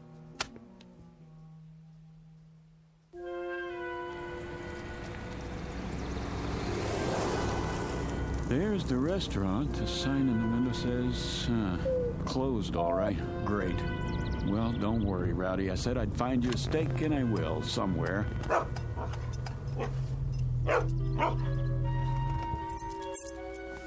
Wait here. I'm hooking your leash to the steering wheel.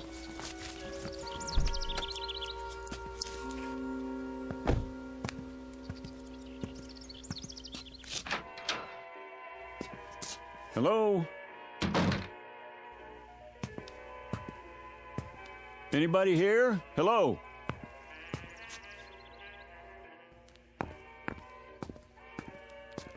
I'm sorry. I didn't hear you come in. Hi. Is the hotel open? Open? Oh, yes.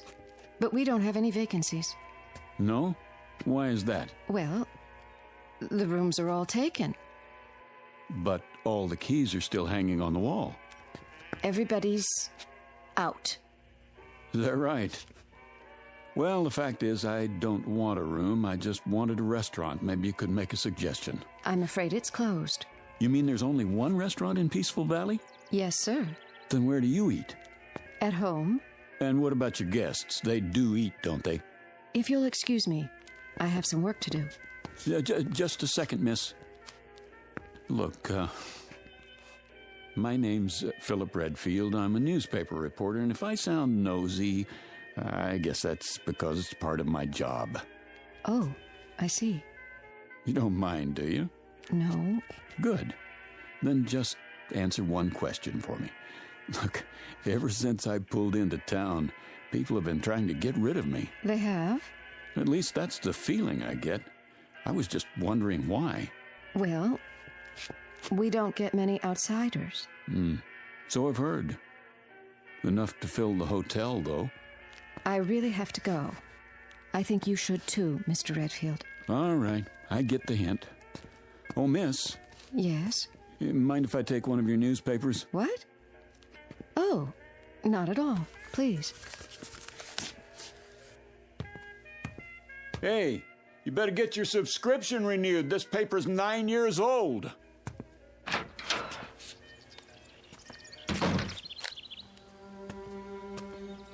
Come on, Rowdy, let's get out of here.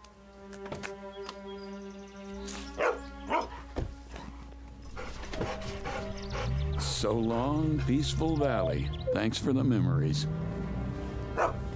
You tell him, boy, nothing here for us. Just let me turn around. A few minutes from now, we'll be back in the real world. Oh, it's a good thing they don't fix this road. Might make people want to come here. There's the fork. Don't see any stop sign. Do you, Rowdy? Nope, me neither. Well, let's punch it.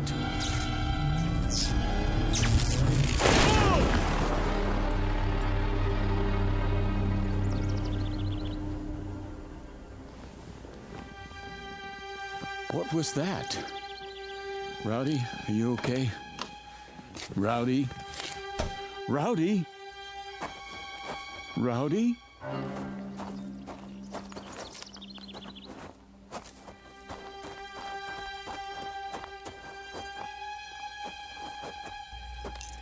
Rowdy? Oh, no. No. It's all my fault, boy. I shouldn't have been going so fast. Breathe. Breathe, please. Oh, Rowdy.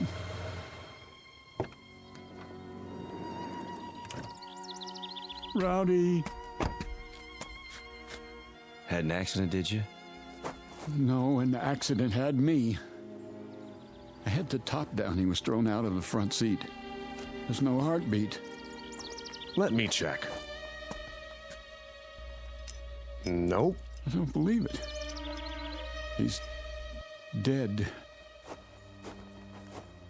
Front end's pretty smashed up. Radiator shot, too. Doesn't make sense. The road was clear. There wasn't another car for miles. Maybe it was a rock. There are no rocks around here. Can't be too sure. Yeah, it must have been. Rain washes some big ones into the road every now and then. If there were, it would still be here. Could have knocked it off the road. Come along, Mr. Redfield. Come where? We'd better get you to a doctor. What about my dog? You have nothing to worry about. Can you walk okay? Here, lean on me. Wait a minute. I don't think I want to go back into town. Not your town, anyway. You need to be examined. I'm all right, I tell you. You don't know that. Could be internal injuries. If anything's wrong with you, it'll be on our conscience forever. Take it slow.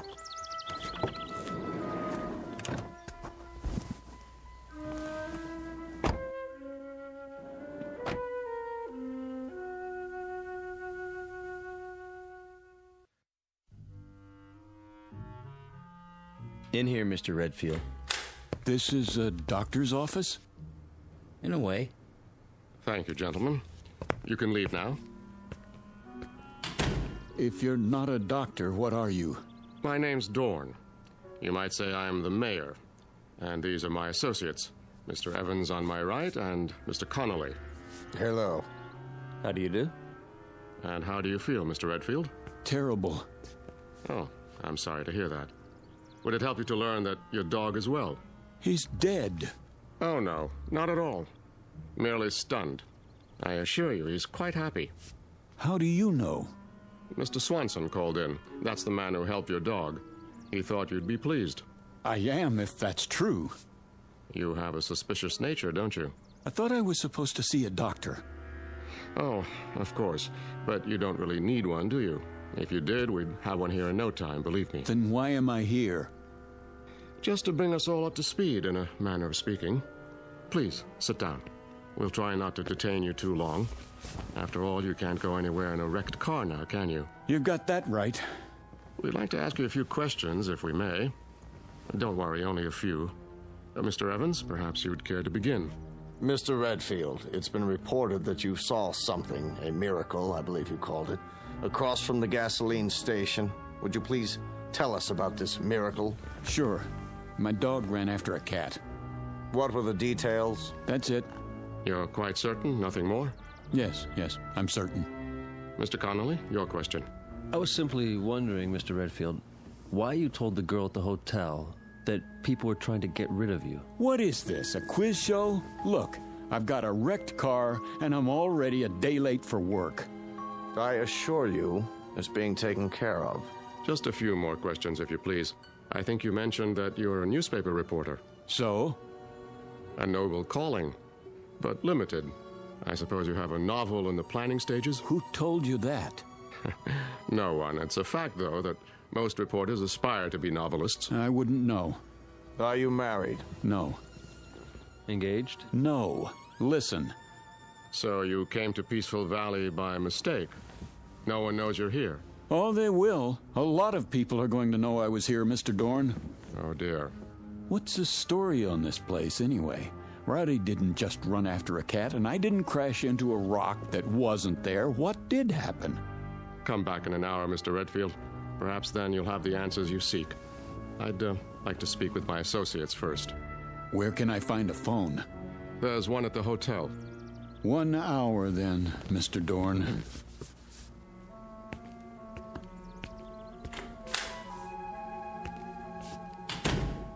Do you think it's wise letting him go like that? He'll be watched. Well, gentlemen, it's happened. It had to, eventually. No, it didn't have to. And it wouldn't have if we'd kept our wits about us. But we didn't. We were complacent, so infernally sure of ourselves. Dorn. It's true, Mr. Evans. Would you explain the point of keeping the hotel open and the restaurant closed? Doesn't it seem likely that there would be more inquiries for food than for rooms? There haven't been either in over 16 years. You see?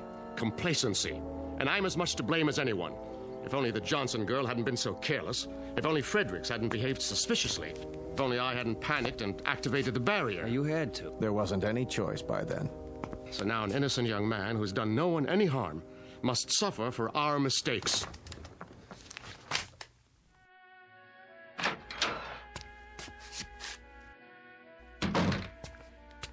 Mr. Redfield. I was told there's a telephone here. Well, yes, but Where is it? I keep it under the counter. Uh-huh. A real antique, huh? Figures. How do you get the long-distance operator? Just ask for her, but... Hello? Hello? Yes, I'd like to call Albuquerque. Chapel 77205, station to station. That's quite a mayor you've got there. Makes a person feel really welcome. You've spoken with Dorn. Yeah? All right. Keep trying. My name's Redfield. Well, I see they haven't come back. Pardon? Your guests? All the keys are still here. Oh, Because there aren't any guests, isn't that right? you should have left when you had the chance, Mr. Redfield. I tried to, believe me. But I smashed my car up on a rock that's invisible. Now, how could that be, do you suppose? I don't know. Do you have a name, or is that a secret, too? It's Ellen. Ellen Marshall. All right now, Ellen. I want you to let me know when my call comes in.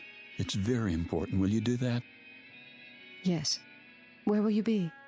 Well, I'm going to check on my car, and then I'll be in the mayor's office. Still starving to death, probably.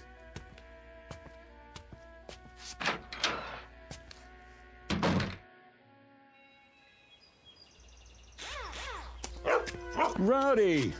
How you feeling, boy? I counted you out, you know that? I gave him some water. What about the car? It's pretty banged up. Hood's sprung, and the radiator's punctured. Yeah, I know. You were supposed to be fixing it. Nobody told me. Well, I'm telling you. Can't do anything unless it's authorized. It is authorized. $200 extra in cash if you get it fixed by tonight. Consider it a bonus. It has to be official. Sorry. You're going to be a whole lot sorrier, I promise.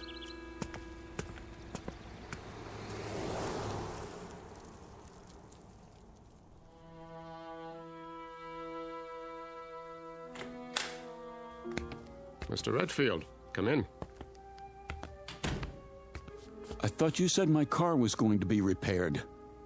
Sit down, please. I don't want to sit down. I want to know why nothing has been done to my car. Why is it just sitting out there? Primarily, Mr. Redfield, because you won't be needing it anymore. No? And why not? Because you are never going to leave Peaceful Valley. Is that supposed to be a threat? You see, Mr. Redfield. Now, the situation is rather complicated. While we hold no brief against you personally... Wait, I think I've got it figured out. Oh? Peaceful Valley is an insane asylum, and you're the head lunatics. I'm never going to leave. Who's going to stop me? We are, if necessary. There's nothing you can do, Mr. Redfield. We'll see about that. Don't do anything foolish. Please listen to Mr. Evans. Tell him to get his hands off me. Come with us. I said don't touch me. Mr. Redfield, be reasonable. You be reasonable. As far as I know, kidnapping is still a crime in this state. Gentlemen, I implore you. This violence must stop now. Oh, you've got one of those too, huh? What are you going to do, make me disappear? Don't you There. You shouldn't have done that, Dorn. Now he's seen the device up close. You mustn't bring him back. I have to. What did you do? How did I get in this chair? You were disassembled. But I was across the room. Your molecules were transported and reassembled with this. That's the same thing the little girl used, so what is it? I'm afraid you wouldn't understand, even if you were a physicist, which you aren't. Try me. Let's say it's a device by which we move objects from one location to another. All things are collections of atoms with spaces in between. Even you, Mr. Redfield. And those atoms are in a given mathematical order. This mechanism breaks them up and stores them, then puts them together again in the same order. That's ridiculous. Perhaps. But it saves time when you want to move your furniture around. Dorn. Yes, Mr. Evans? Let's get this over with. What's he talking about? You smelled a story in this town, Mr. Redfield, and you were right. You turned off onto the road to Peaceful Valley. You saw certain things that defied logic. You became curious. So we had to stop you. And now, I'm sorry to say, we must do worse. Because you have stumbled upon the best-kept secret in the world. What secret? Our gift. Dorn. Relax, gentlemen. It will do no harm to tell him now. Our gift, Mr. Redfield, bestowed on the people of this village. 104 years ago, a man came to Peaceful Valley, from what land or even what planet no one knows. Oh, come on. He was a brilliant scientist, but he was also wise, as you shall see. From his brain came equations the likes of which no one has seen or dreamed of. No one on this planet, at any rate. What kind of equations? Of course, I can't tell you what they were, but you're aware, I trust, that the basis of this complicated process we call life is energy. It is a powerful, mysterious force. If enough of it were to strike a single square inch of Earth, it could run all the machines in the world. It could perform miracles. And you expect me to believe in this magic? No magic. The scientists' equations unlocked the force, Mr. Redfield. And from them has come the greatest power for good or for evil that the universe has ever known. Where do you come in? He decided to entrust his secret, the equations and the machines he'd built, to 3 men. He instructed them to give the people of Peaceful Valley the benefits of this power, but under no circumstances to reveal the secret to the outside world. It was to be kept here until humanity learns the ways of peace. And that is your story, Mr. Redfield. So you can see why we cannot allow you to leave. Our law is very clear. It says, let him who discovers the secret be eliminated. There is more at stake here than your life, much more. And now it's time to finish it. What are you doing? Come with us. Get away from me! Don't make it hard on yourself. Come, Mr. Redfield, we can't do it here. I promise you it won't hurt a bit. No! Wait! Wait!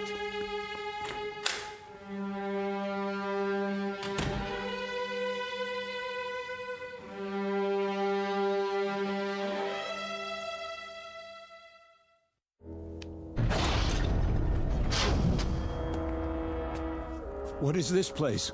A laboratory, built by our benefactor. There's the original of the dissimulator, somewhat larger than the one we used on you upstairs. And this is a second-generation model. The same principle, with one important difference. It works in what we call the time dimension.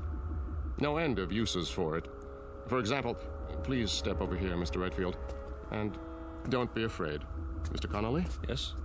Hand me that letter opener on the desk. Now, let's say that your automobile accident had been more serious. If you had been injured, if some metal had penetrated your flesh, like this. You stabbed me. Precisely. But don't worry. As soon as I direct the time ray at your wound, you will be restored to a moment before the letter opener entered your chest.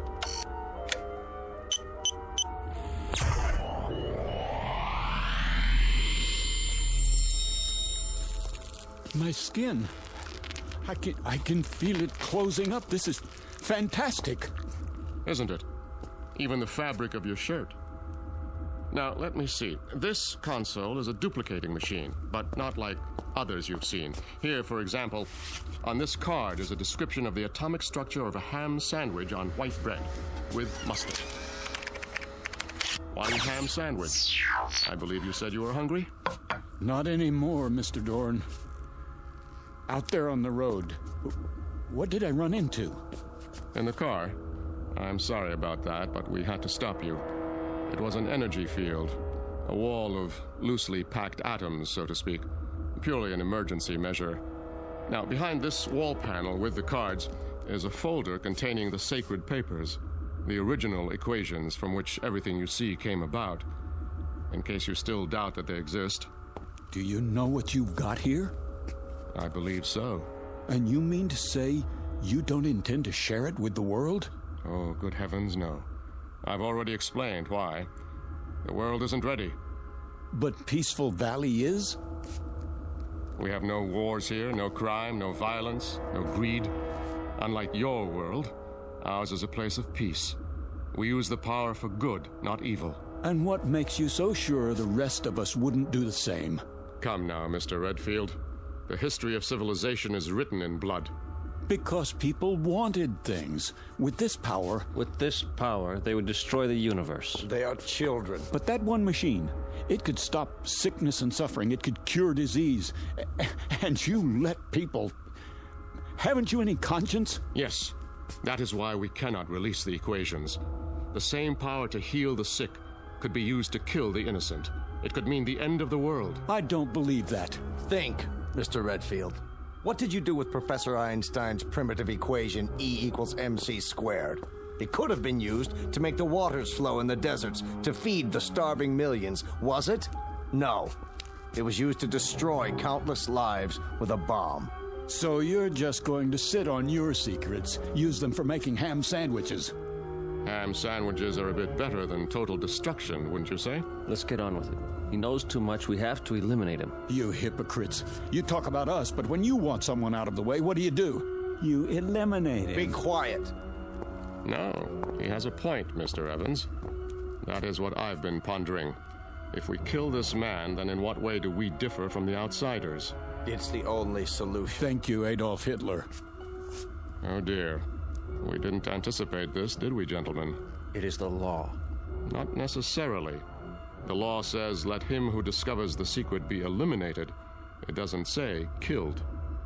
You can be eliminated one of two ways, Mr. Redfield. Through death or through assimilation. The choice is yours. Will you die or will you join us? You mean live here the rest of my life? Exactly. Become one of us. It won't be unpleasant, you know. We'll give you a nice house, built to your specifications. Time to write that novel. Nothing or everything, huh? Well, which shall it be? What do you think? In that case, welcome to Peaceful Valley. I've equipped it with bookshelves, a desk, reference materials, paper. I'm sorry about the old-fashioned typewriter. We couldn't find a card for anything newer. But Dorn has promised me... Miss Marshall. Yes? Why are you going to all this trouble? Because Dorn asked me to. Is that the only reason?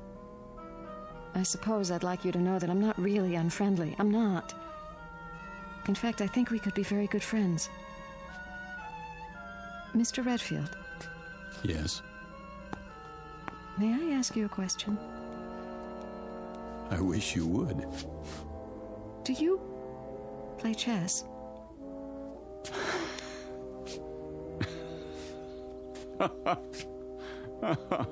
Oh, that's great. Is something the matter? No, everything's fine. You do like the house, don't you? I tried to make it nice. It's beautiful, Ellen.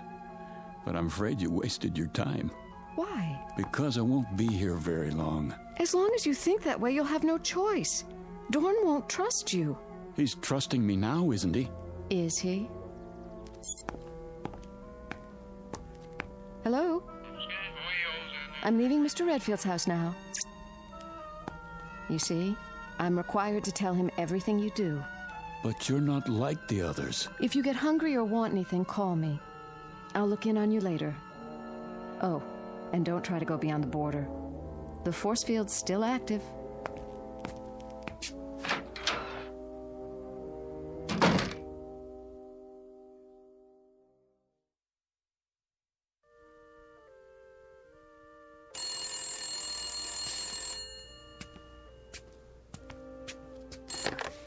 Yes? Mr. Redfield, on your call to Albuquerque, The circuits are still busy. Easy, Rowdy. Hello? I brought you a new typewriter ribbon and some erasers for now. Dorn's still looking for the atomic structure of a word processor. Thanks. Have you started the novel yet? Not really. I find it hard to concentrate in prison. I don't understand. You ought to. You've got the same problem. I can leave anytime I want to. Then why don't you? Why should I? What could the outside world offer that we don't have? That isn't the point. It's what you could offer the outside world. Right now, at this very moment, millions of people are starving. You could feed them. They're suffering. You could make them well. But you don't care. Let them starve. Let the children die because their mothers can't give them enough milk as long as you're happy. Philip, those things, are they really happening? All over the world. Every minute of the day and night. What would you do? A terrible thing. I'd get those papers, and I'd give them to the world. You mean you'd steal them and run away? But you promised Dorn... I promised myself to be a decent human being, and that means helping other human beings. And what's the use? You don't know what I'm talking about. You never wanted anything you couldn't whip up in 10 seconds like a cake. I did once. When you were going to leave Peaceful Valley. I've thought about you since then, Philip. Even asleep, I've thought about you, and it hurts. I don't know why, but it hurts. We have machines for so many things, but I can't stop this feeling. There's an equation that might help. 1 + 1 = 1. Don't people fall in love here? I don't know. But now, Philip, I want us to be together. I could want that too, in a real world. But as long as I'm in Peaceful Valley, I'm going to want just one thing. Out. All I know is I want to be with you. Then help me. If I do, will you take me? I promise. I'll be back. Wait for me outside.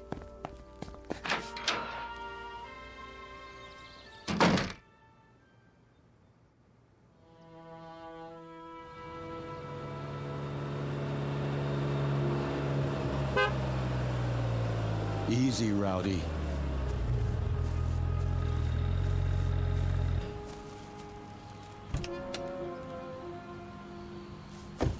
My car. You got it fixed. Dorn always keeps his word. What about the force field? I had him take it down temporarily so I could check the road outside of town. We only have a few minutes. Then let's go. There's just one stop I have to make. Come on, Rowdy.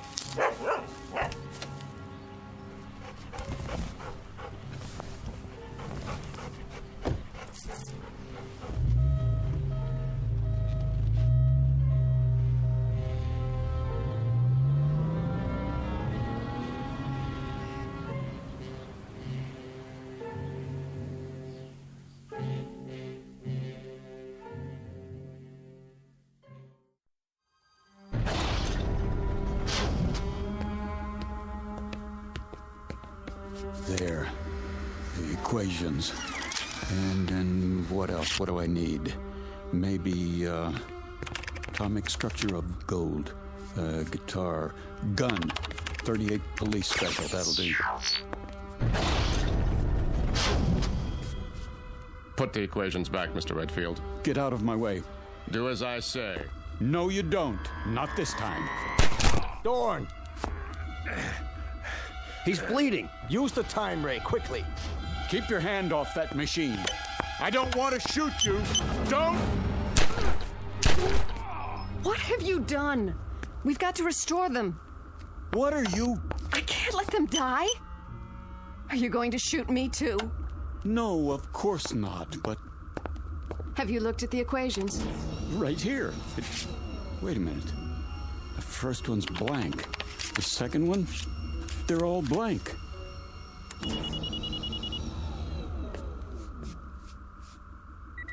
You tricked me.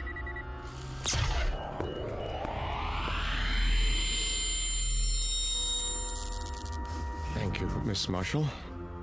So now you see what would happen if our secret were to get out? The first thing you do is make a weapon. The second, you kill with it. It was all a setup, and you were part of it. Everything you said was a lie.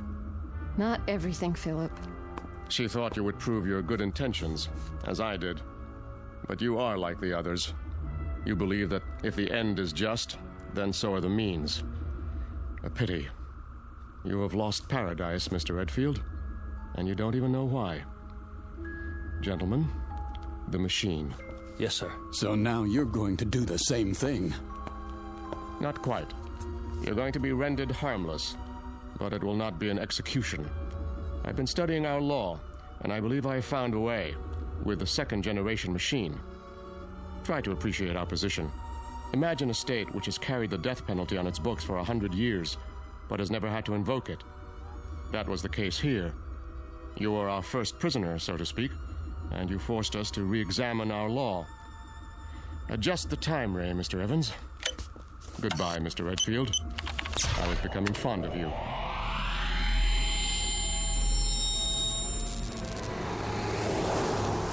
Here's your change, mister. What? Your change? Oh, sorry. I must have dozed off for a second. Happens when you drive too long. Yeah. You say Braden's back that way. 80 miles. Down, boy. It's just a cat. You stay. That's strange. Anything wrong? Well, just that woman who walked by. Thought I knew her. Wishful thinking, I guess. Nice little town you've got here. We like it. Well, so long. Don't know that I'll be back this way, but keep it peaceful.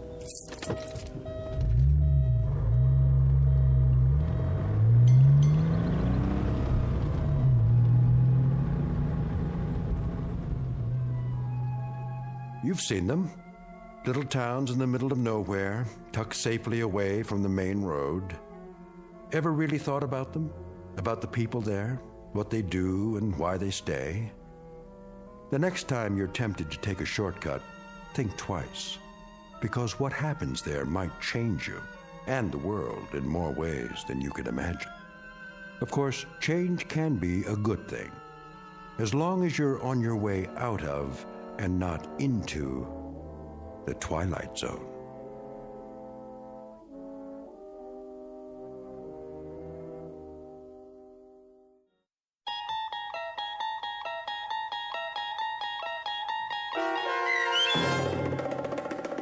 Valley of the Shadow, starring Chelsea Ross with Stacy Keach as your narrator, was adapted for radio by Dennis Etchison and written for The Twilight Zone by Charles Beaumont. Heard in the cast were David Darlow, Frenette Lebo, Christian Stolte, Amanda Amari, Doug James, Steve Key, Kurt Nabig, Richard Shavzin, Carl Amari, and Roger Wolski.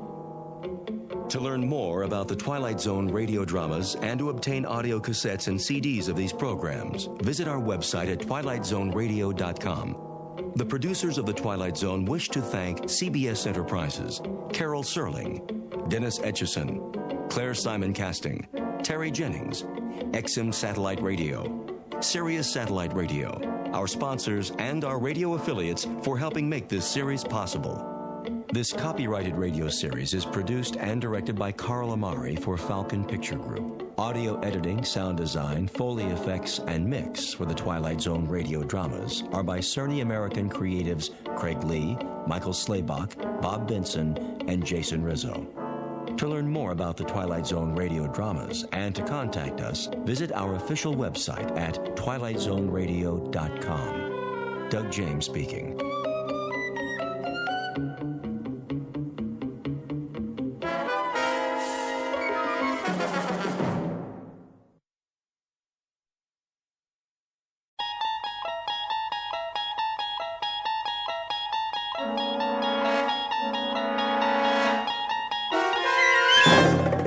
You unlock this door with the key of imagination. Beyond it is another dimension, a dimension of sound, a dimension of sight, a dimension of mind. You're moving into a land of both shadow and substance, of things and ideas. You've just crossed over into the Twilight Zone.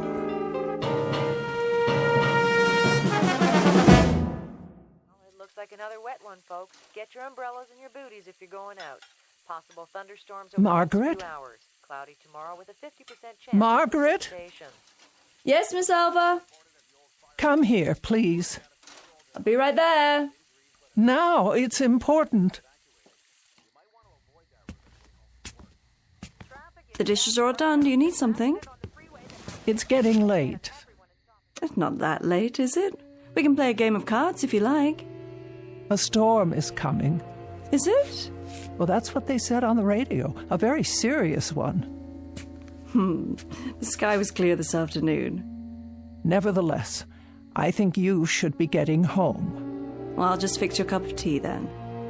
I'd like to be in my bed. So early? Well, I'm feeling a bit tired. Oh, as you wish. Do you have your shawl? It doesn't do much good. Oh, awfully chilly this evening. I'll raise the thermostat. Ah, there's the rain. Oh, I hope the roof holds. Why wouldn't it? You had it reshingled last year. Here we go.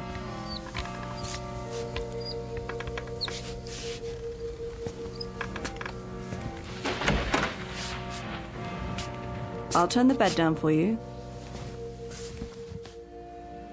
Now, take my hands up and out of your chair. Oh, thank you. Thank you, Margaret. I don't know what I'd do without you. Oh, you do just fine. You'll be walking again soon. Have you been doing your exercises like Dr. Mays told you? It's no use. These legs simply don't work anymore. Oh, Margaret, I'll never leave this house again. Now you stop that. There's a big, wide world out there. Places to go and people to see. The only way I'll see them is if they come here. And there's not much chance of that. Most everyone I know has passed on. Surely not. You have a phone right next to the bed. Call some friends. Keep in touch. Oh, it's been too long. I don't know if the numbers work anymore. Of course they do. If they don't, talk to Miss Finch at the telephone exchange. She'll look them up for you. Now, wait right here. I'll get your pills and a nice cup of hot tea. Hurry, Margaret, the rain. You'll never get home. Oh, don't you worry about me, Miss Selva. I'll be back with your tray. Oh, my. Such a terrible, terrible storm. Miss Elva Keene, who lives alone on the outskirts of Linden Fleet in Maine. Her world has shrunk to the size of the small house she owns and may never leave again. For some years, the pattern of Miss Keene's life has consisted of sitting in her wheelchair or lying in her feather bed, knitting, reading books, listening to the radio, eating modest portions of food, napping, taking her medication, and waiting. For exactly what? She's not sure. Perhaps for something different to happen. Something small but significant that will make all the difference. Miss Keene doesn't know it yet, but her time of waiting has just ended. For something different is about to happen, by way of an unexpected phone call in the middle of a stormy night. A telephone call routed directly through the Twilight Zone.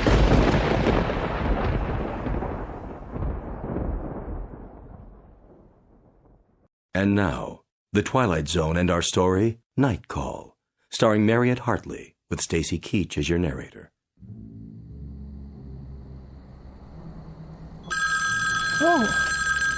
Oh, someone calling? At this hour? Oh. Hello? I'm sorry, I didn't hear. The thunder. Hello? Hello? Who is on the line, please? Oh, no one, apparently. How odd. Perhaps I was dreaming.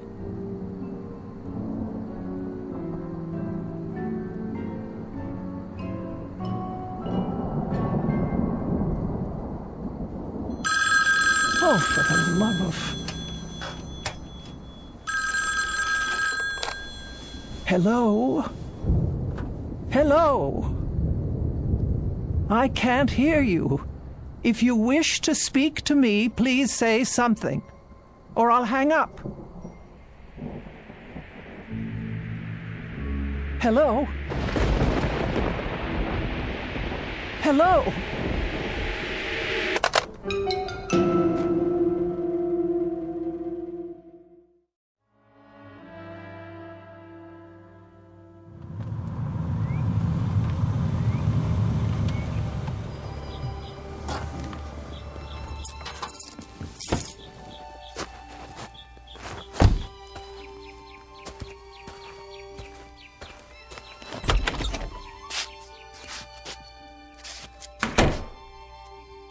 Hello? Just a moment, Margaret. You're up early this morning.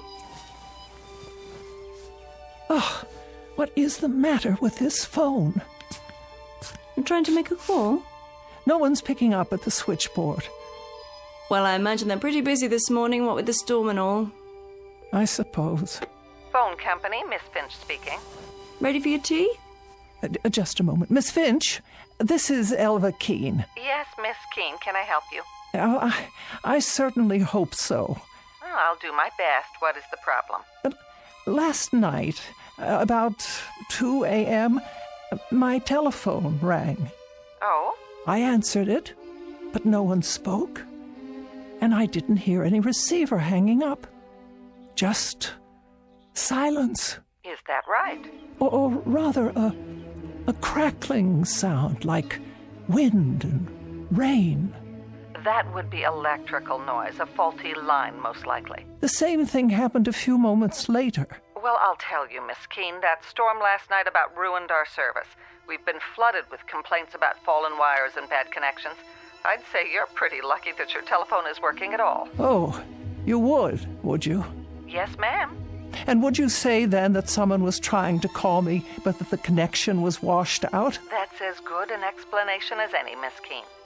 But who would have tried to call me in the middle of the night? I'm sorry. I wish I could be of more help, but the way things are right now... Is it likely to happen again? I really couldn't say. It might. Were you expecting a call? Not at that hour. It depends on what's causing it to happen, of course. Well, could you find out? If there's a breakdown somewhere, our crews will find it and repair it. And what am I to do in the meantime? If it does happen again, you just call me and I'll run a special check on it. Will you do that? Well, if that's your only suggestion. I'm afraid it is. I'll be here in any event. Well, goodbye, Miss Keene. Goodbye. All taken care of? I'm not sure.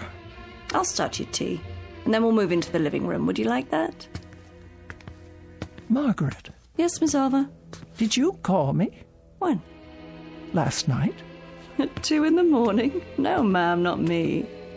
Oh. I thought you might have tried to check on me because of the storm. But then I don't pay you for nights, do I?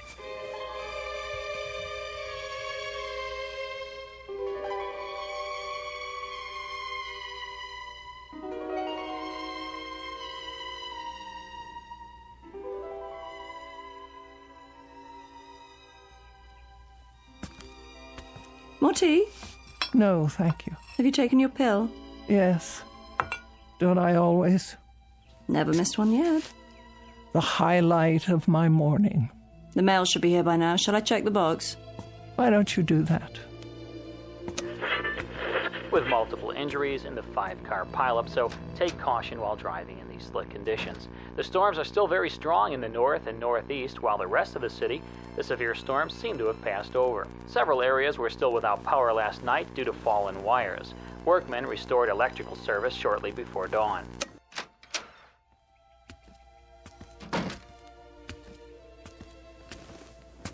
Here's your mail, Miss Alva. Thank you.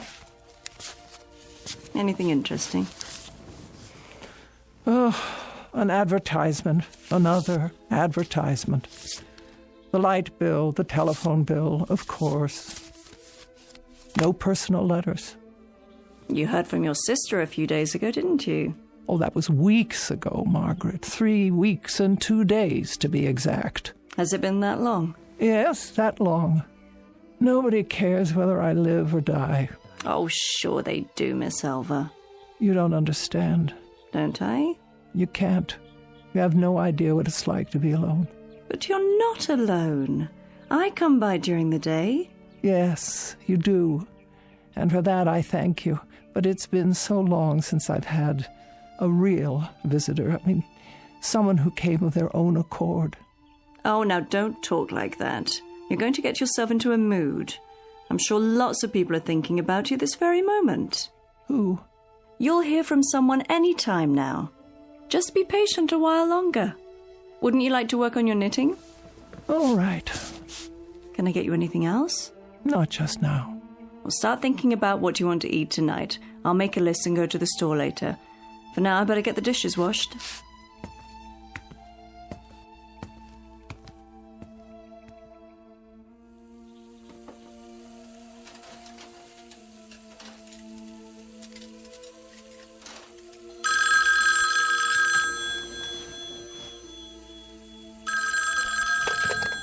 Hello? Hello? Margaret? Yes? Come here, quickly. Was that the phone? See, someone's calling you now. Take the receiver. What for? I want you to listen. If you like. Well? There's no one on the line, Miss Elva. Just listen. See if you can hear whether anyone's there. There's nothing. But you heard it ring, didn't you? Yes. Tell me if someone hangs up. Not a thing. The line's dead. Wait. What's the matter? Oh, well, it doesn't matter. I'll call Miss Finch and have them check on it. You really think that's necessary? Yes, I think it's necessary. Am I to suffer calls like that at all hours of the day and night? Calls like what? There was no call. Then why did it ring? It was a mistake, that's all. How could it be a mistake? Someone must have dialed my number. Not if it's a malfunction. Something's wrong with the equipment. I'm sure they'll... What are you doing? Reporting it. Phone company, Miss Finch speaking. Hello, Miss Finch. I thought you should know. I've received another one of those calls.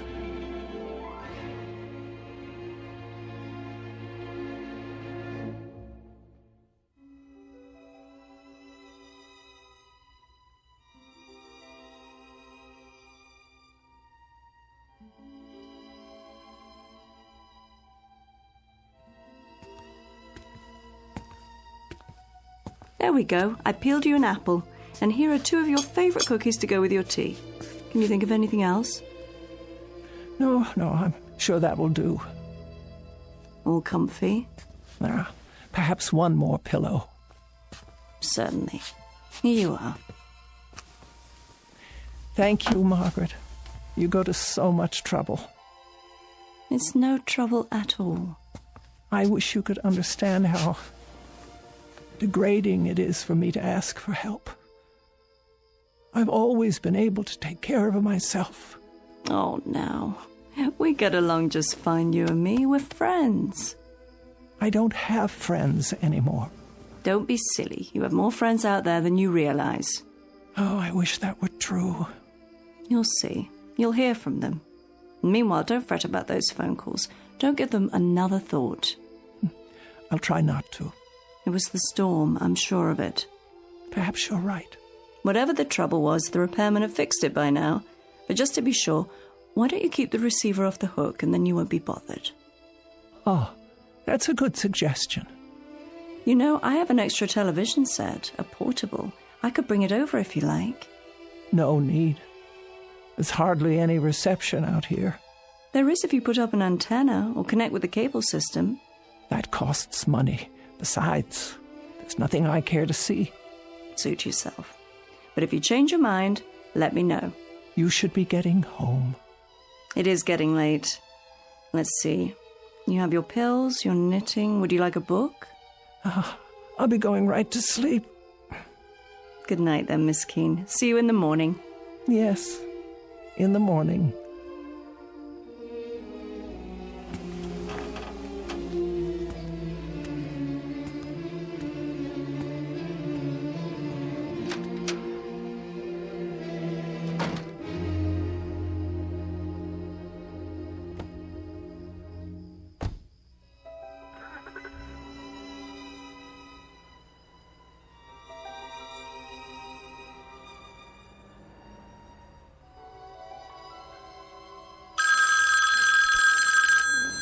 Oh, Margaret, there it is again. What should I do?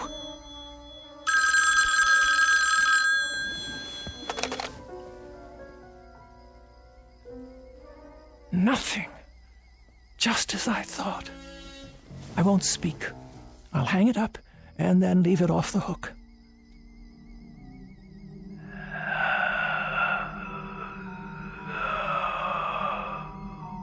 Yes. Who's there? Who is it?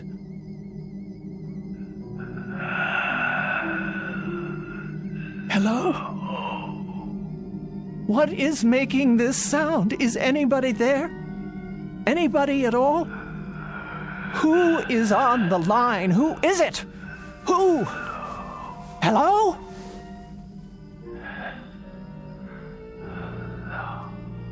What is that? Please, please leave me alone.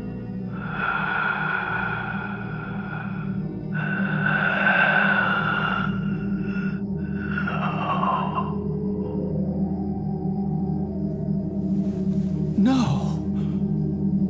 Please. No.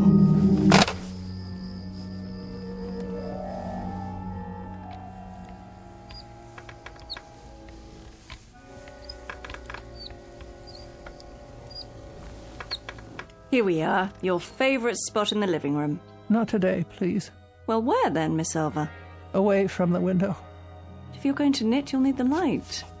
I don't care to knit just now. Very well. And close the curtains. Close them? I just opened them. That's the way I want it. But look what a lovely day it is. With the curtains drawn, there'll be hardly enough light for anything. Please do as I say, Margaret. I'm not feeling well. Why? What's wrong? My nerves. I hardly slept last night. You didn't? Not a wink. Why on earth? What happened? Do I have to tell you? No, not the telephone. Yes, at all hours, over and over again. You're sure? Indeed, I am. The sound is so loud in this house, it hurts my ears. Well, we can't have that. And this time, he spoke to me. He didn't. Margaret, I simply can't bear it. Shush, dear, don't you worry. We'll do something about that right now. Call Miss Finch and clear it up. She won't listen. Of course she will. She doesn't take me at all seriously. Well then, I'll have a word with her. We can't have you going without your sleep.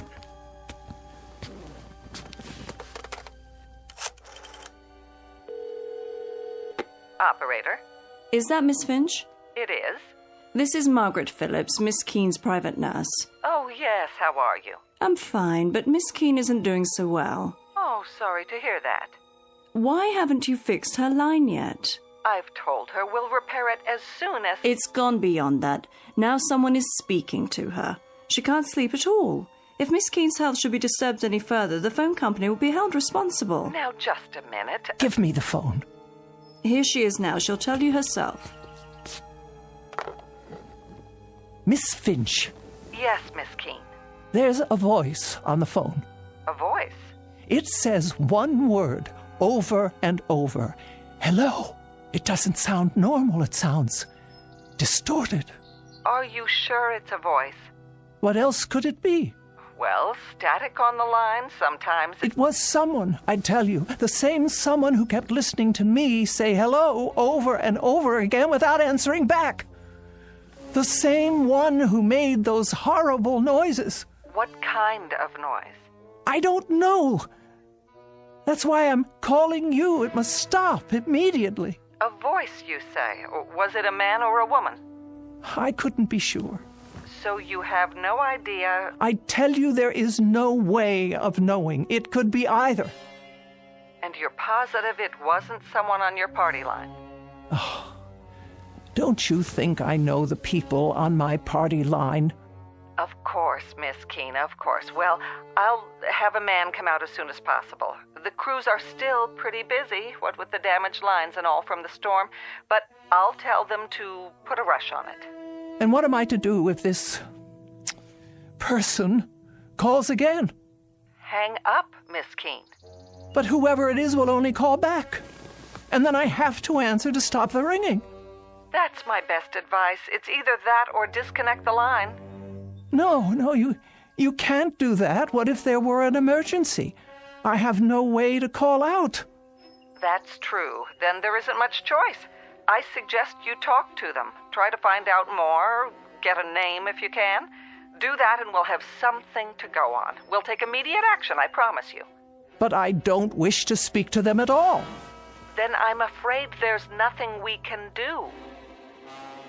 So you won't help me? We can't. It could be absolutely anyone. There's no way to know.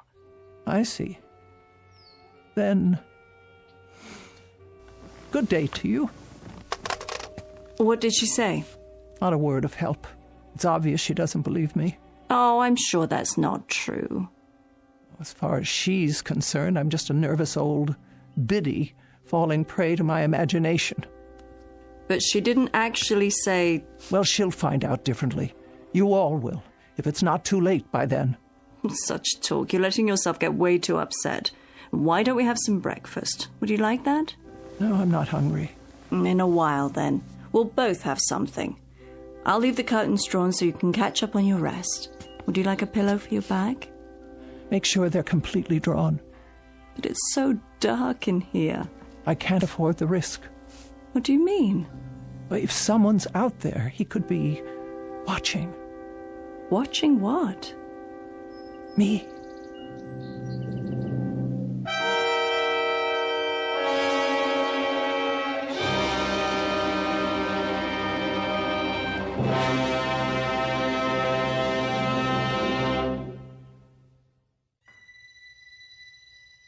Oh, nothing tastes right today, not even tea.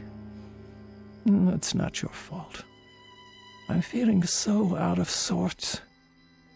Margaret? Margaret? That's all right. Stay where you are. You're entitled to a nap, too.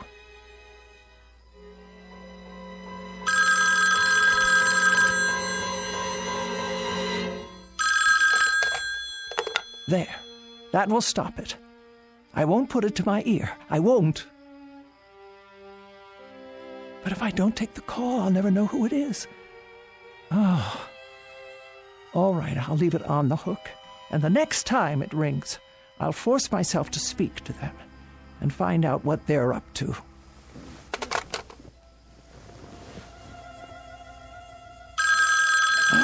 Oh. Hello? Hello.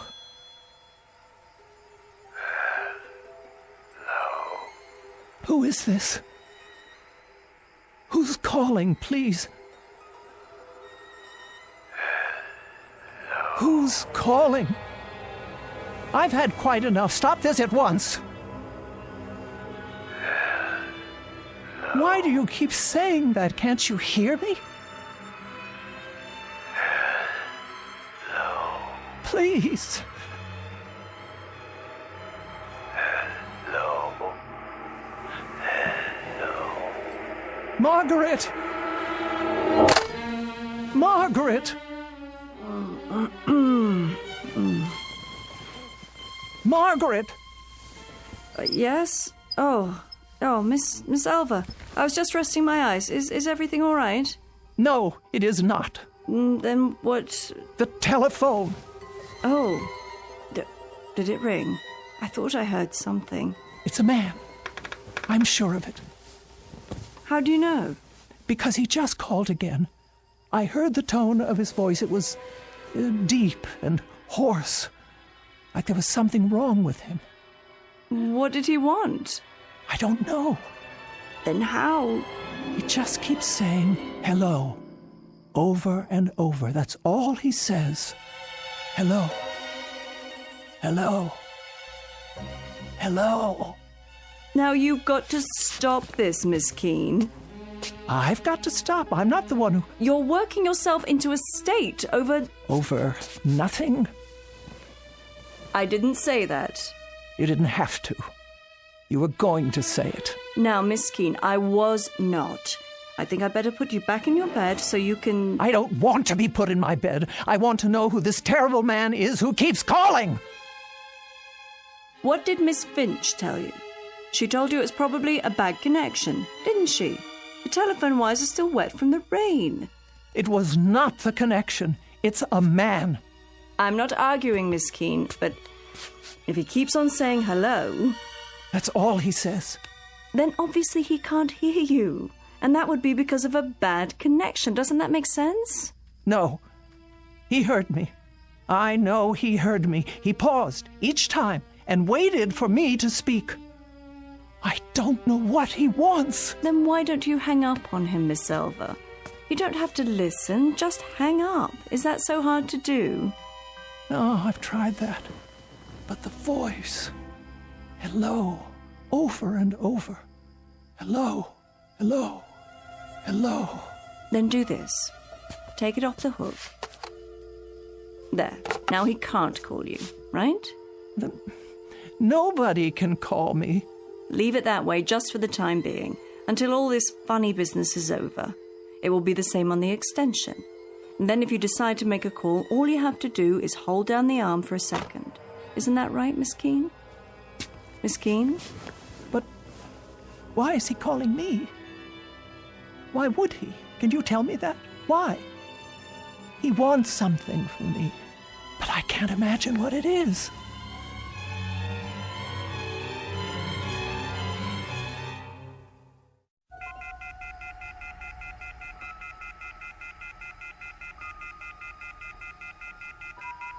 Oh, I can't bear that sound.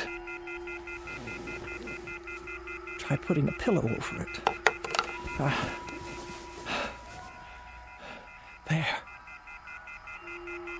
No. Hello. Hello? Where are you? What? I want to talk to you. No. Where are you? I want to talk to you. Please. Where are you? I want to talk to you. No, I beg of you. Where are you? I want to talk to you. Leave me alone. Leave me alone.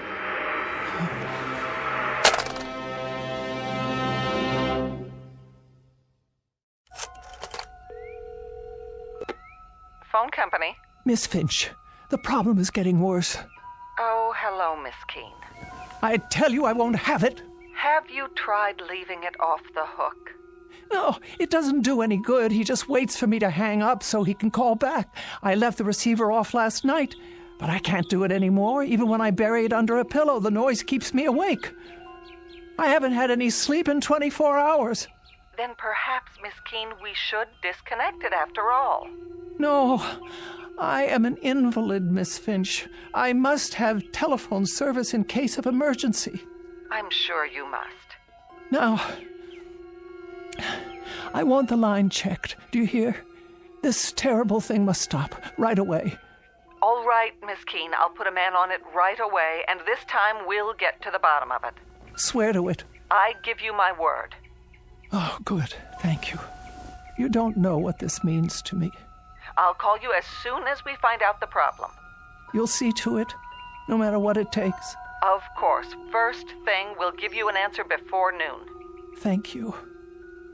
Don't you worry now. Oh, bless you. That's what we're here for.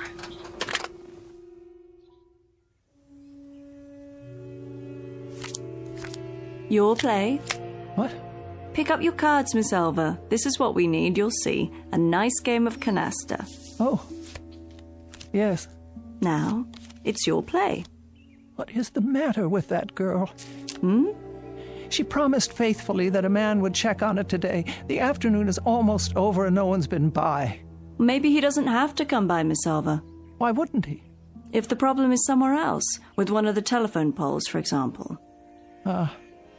Well, I suppose that could be true, but if she promised she'd let me know. Look at your cards. Did you get a good hand this time? Oh.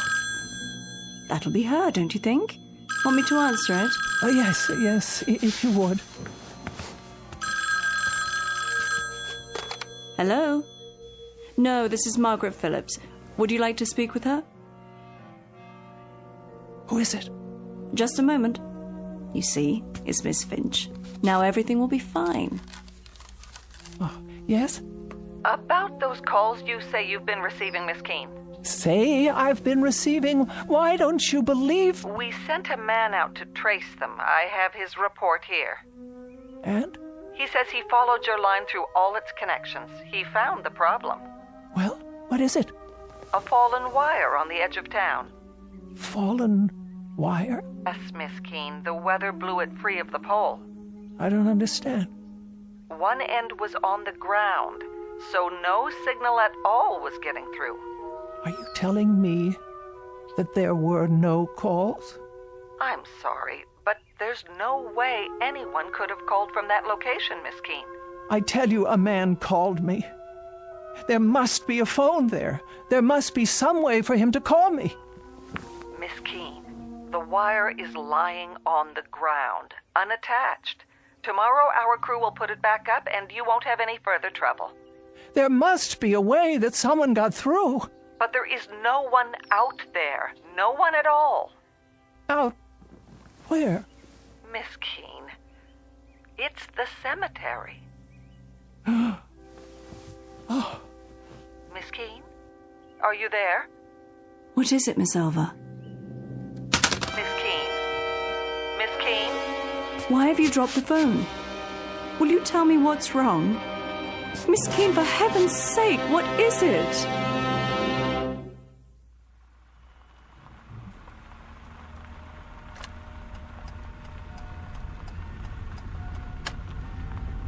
Here we are. Valley View Cemetery. Are you sure you want to get out of the car? Yes. I wish you'd tell me why you decided to come all this way. Miss Keene, this isn't good for you. If you hadn't made such a to-do about it, I'd never have taken you in the first place. Why won't you answer? What can there possibly be out here for you to see? Get my chair from the back seat, please. Very well. Have it your way.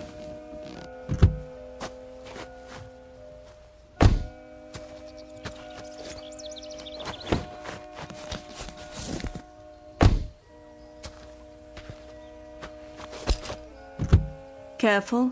Now. Up and out. Here's a blanket for your legs. Though I can't imagine why you'd want to. Miss Alva?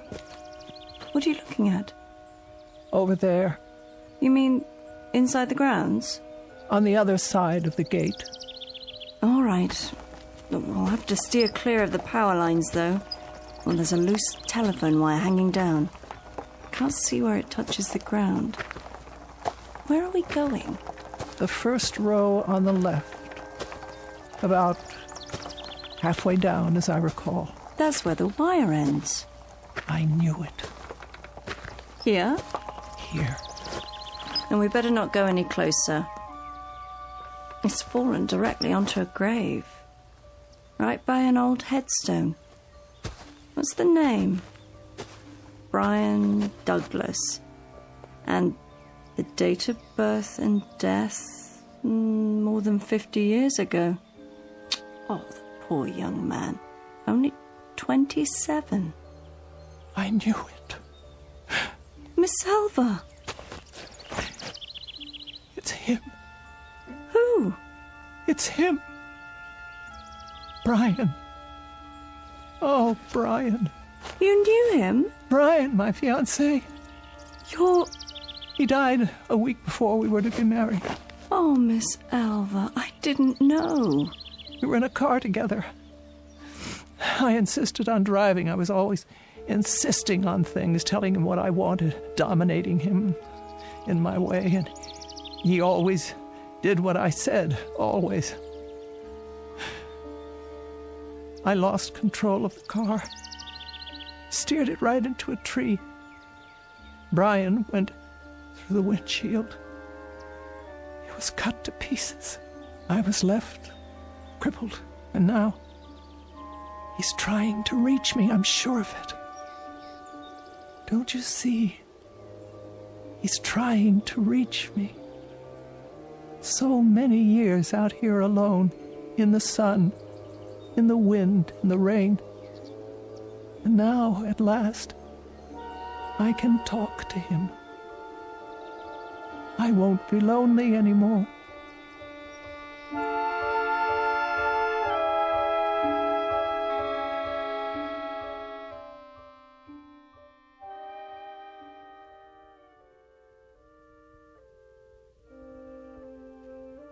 Would you like more covers on the bed? No, Margaret, I'm perfectly fine. I can plump up your pillows for you. It's not necessary. I can't leave you like this. I'll be all right. Good night. But... Good night, Margaret.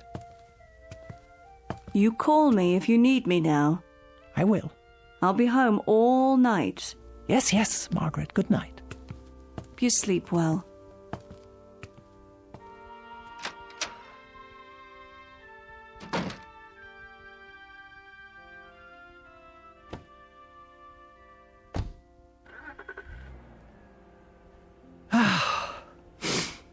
Now then, you may call me any time at all. I'm waiting. Oh, this is ridiculous. Now that I want you to call. Brian? Brian?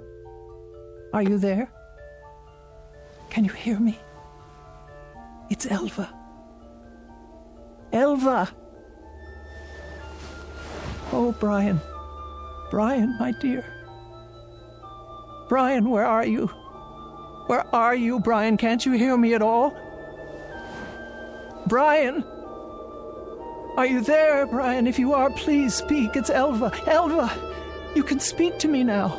I didn't know it was you. I thought... Brian, please, I know you're there. It's Elva. Talk to me, Brian, please. I beg you. You said leave you alone. No, but I didn't mean... I always do what you say. Oh, God, but I didn't mean... Brian, I didn't mean that. Not this time. I didn't understand. I only meant... Oh, Brian. Brian, speak to me. No, Brian, don't go. Don't leave me here. I didn't know it was you. I didn't understand. I tell you, there were so many things I didn't understand. I didn't mean to say. Brian, please. Please. Oh, please. No. Oh. According to the Bible, God created heaven and earth.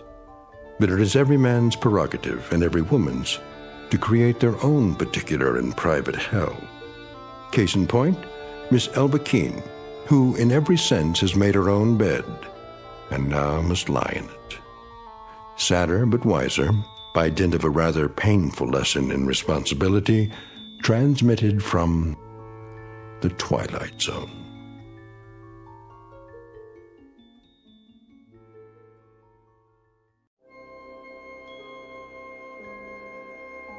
Hi, this is Carl Amari, producer of the Twilight Zone radio dramas. I'd like to take a moment to tell you about our official website at twilightzoneradio.com, where you'll get the latest news and information on these Twilight Zone radio dramas. Plus, at twilightzoneradio.com, you can digitally download 3 free episodes or any of our episodes for only $1.95 each. In this age of ever-changing technology, we've decided to make these episodes instantly available to you by making the Twilight Zone radio dramas a digital download-only series. This means that this series will no longer be offered on CD. The CD collections at our website are now being offered while supplies last at buy one, get one free. So be sure to get your favorites before they're sold out. Be sure to visit us often, and I'll see you in the zone.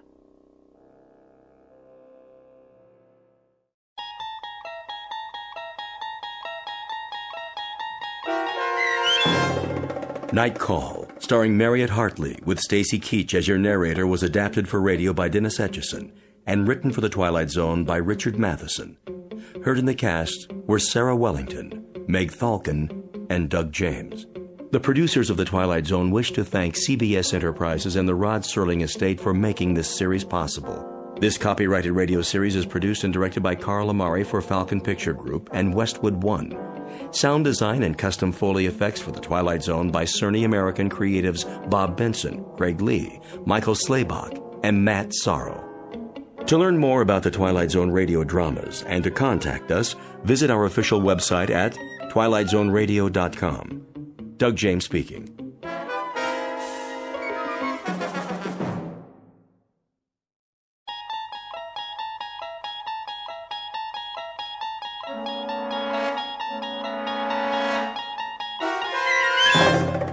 You unlock this door with the key of imagination. Beyond it is another dimension, a dimension of sound, a dimension of sight, a dimension of mind. You're moving into a land of both shadow and substance, of things and ideas.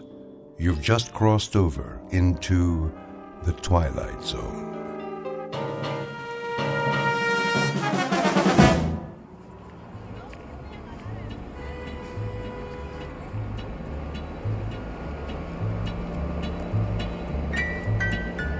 Street. Next stop, 14th Street. Bus driver. Yes, sir. There's a restaurant I've seen, a buffet. Lots of restaurants along here. Carolyn's Country Kitchen, I believe it's called, with the chicken special. Oh, yeah, corner of 17th. That where you went off? Indeed, I've been looking forward to trying it. All you can eat, I understand. Oh, knock yourself out. Oh, I shall, I assure you, I shall. Next stop, 17. 17. Here you go. Here, watch your step. Yeah, wait a minute. Yes? Well, when you got on, did you ever give me that transfer? Most certainly. There was such a crowd, but I finally found it. Remember? If you say so. Yeah. Have a nice night. I shall. Next stop.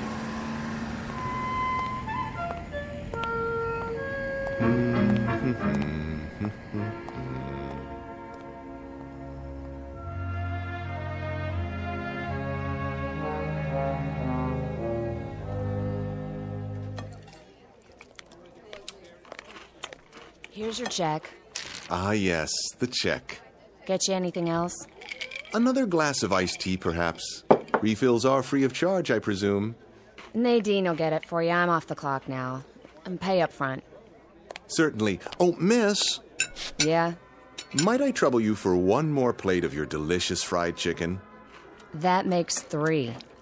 Your policy is all you can eat, is it not? Another chicken platter coming up.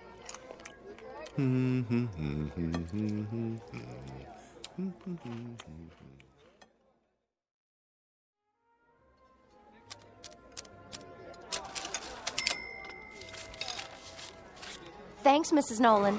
Oh, don't mention it, Bernice. Hey, see you Saturday for the baby back ribs. You take care now. Enjoy your meal, sir? Very much. I couldn't eat another bite. That's nice. Cash or charge? Oh, cash, of course. I don't believe in credit cards. All that interest. I know what you mean. That'll be... Oh, my. Something wrong. What a bother. Do you know what's happened? Why don't you tell me? My wife borrowed from my wallet and forgot to leave anything for me. Will you take a check? Like it says on the sign, no checks. Yes, I see. Well, not to worry. My name is, James Brocklehurst. I'm with the Plyo Film Corporation. Perhaps you've heard of it. Here, let me give you my business card, if I can find one. Card won't do me any good. Oh, my. Most embarrassing for me as well as for yourself. In that case, I insist on returning tomorrow evening to reimburse you in full. Would you move it, pal? I gotta pay and get home. Of course. Tomorrow evening, then, at this exact hour. I'll include a generous tip as well. Thank you for your kind understanding. Hey! Thank you. What's the matter with that guy? I'm not sure, but I think he just stiffed me.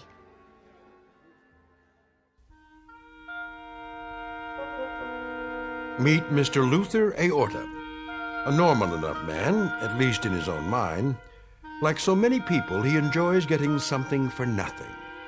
But for him, it has become an obsession and a way of life. So it isn't surprising that he's attracted by words like all you can eat and no limit and, best of all, free. That's the magic syllable. It does strange and wonderful things to the metabolism. In fact, it's his whole reason for living. Unfortunately, Mr. Aorta is about to discover that such signs don't necessarily tell the truth. Because though the offer in question may be free, it sometimes comes with a one-way ticket to the Twilight Zone. And now, The Twilight Zone and our story, Free Dirt, starring Eric Bogosian, with Stacy Keach as your narrator. Luther? Hmm? Luther, I'm talking to you. Yes, dear. Breakfast is ready. Good, good. If you want yours, you'll have to get that junk off the table. Oh, but it isn't junk, dear. I found several good coupons in this morning's paper. You and your coupons. Samples for the cost of a postage stamp.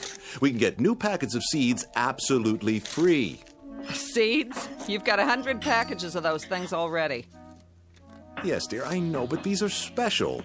I'll bet. They are. Look. Would you clear off the table, please?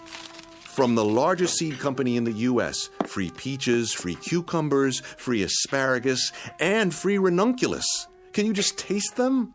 What are you going to do? Eat the seeds in a bowl with milk? Of course not. I'm going to plant them. Oh, you are? Where? In the backyard. They'll make a lovely garden. I hate to disappoint you, but plants need something our yard doesn't have. And what's that, dear? Dirt. Dirt? Topsoil, loam. There's nothing but rocks out there. Yes, you're right. But don't worry. I'll find some fresh dirt and bring it home. From where? That may require some thought. Just a minute. Breakfast first? Oh, yes, breakfast. You drive me to work today, remember? Of course. Sit down and eat. I'm going to be late. I was just thinking about the dirt. Where were you last night, anyway? I rode the bus into town. Some things I had to take care of.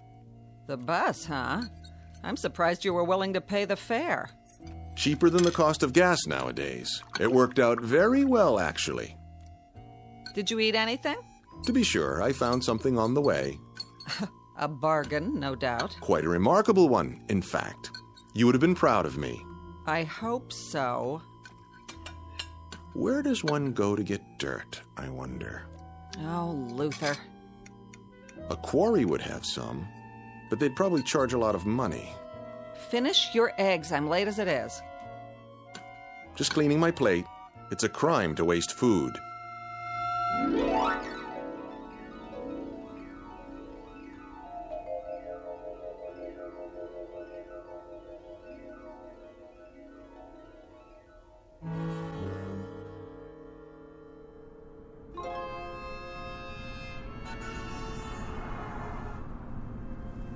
Let's see now. Nothing on the way home but offices, real estate companies. Perhaps the nursery. No, packaged soil would cost a fortune. Oh well, have to give this some serious consideration. Or double your money back. That's right. If you're not 100% satisfied with your new Ellison steam cleaner, return it to the factory and get double your money back. Call toll-free today or write the Ellison Company, Box 403, Minneapolis, Minnesota. And now, back to music for your morning commute. Box 403, Box 403. Where's a pencil? Wait a minute. I don't believe my eyes. Free dirt apply within. Within where? Of course, Lilyvale Cemetery. Where better to go for rich parturient soil?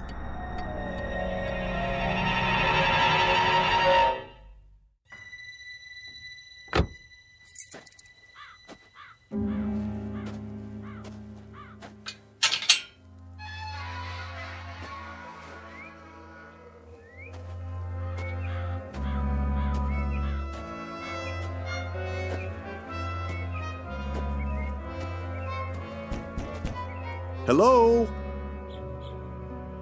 Hello, anyone? Anyone at all? Guess not.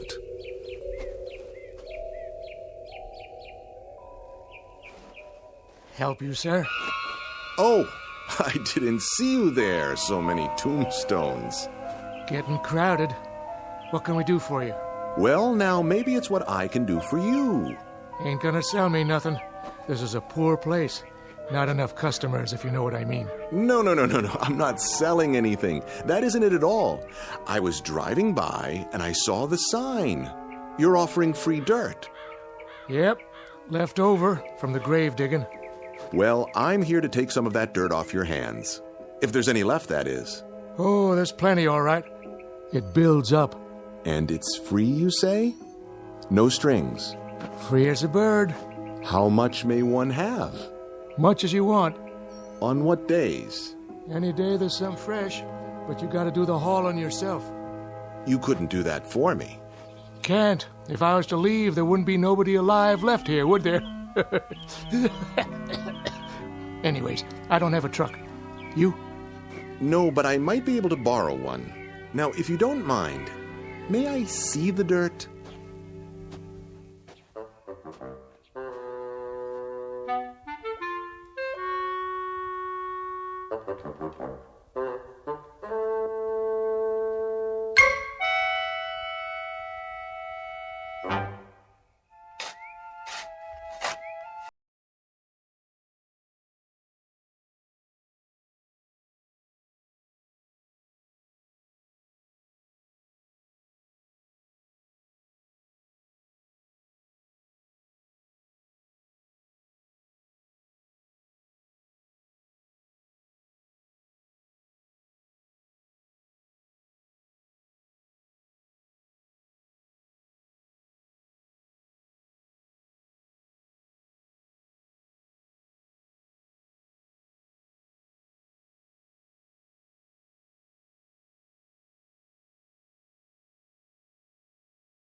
That's about it.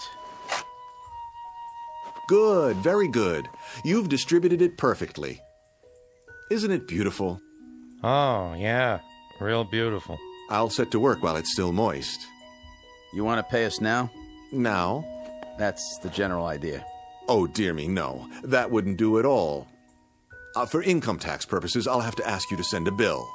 A bill? Don't know the address here. Not here. My office. The Magnetic Cartridge Corporation, 163 Fairmont. Yes, that's it. I'll jot it down for you. Fairmont, huh? What part of the city is that in? The far side. Now, if you'll put the wheelbarrow and shovels in my car, I'll drive you back to Lilyvale. Just give me a moment.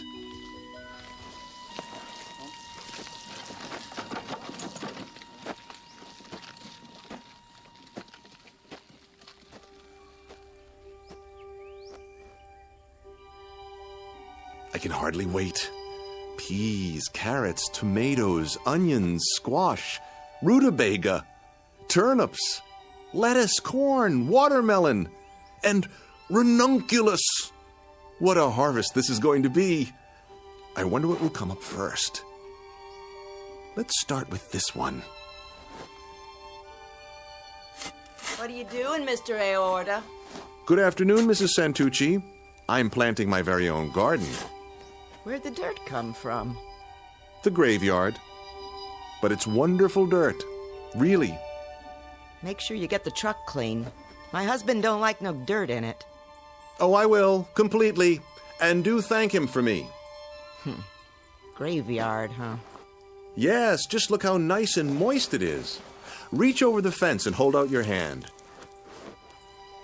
See? Positively brimming with life. That what you call it? Think of the things that will grow out of this mulch, and all of it positively free. You can have it. Feels funny. And the color ain't right. Oh, it's splendid, I assure you. Excuse me, I have to drive the workmen. I'll hose the truck off soon as I get back.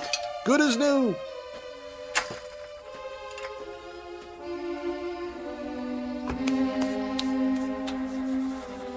Yuck. Even smells funny. Now I gotta wash my hands. Don't know what it is, but something about that dirt just ain't right.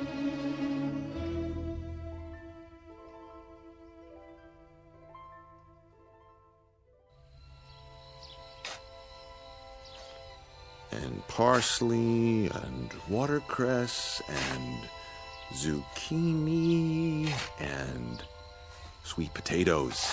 Yes.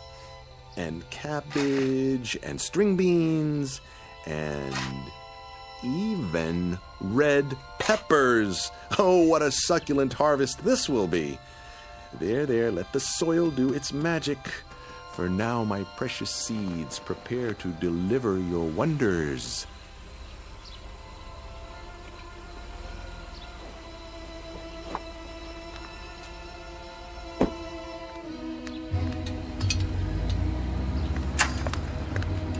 You? Hello, Myrtle. Home early, I see. Early? Or late? What time's it getting to be anyway? You were supposed to pick me up from work, or didn't you remember?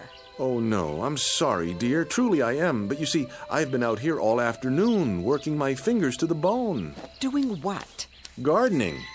Isn't it magnificent? I've marked each variety with twine. I've even dug a small drainage ditch between the rows, so the water can run off. And do you know what I did today?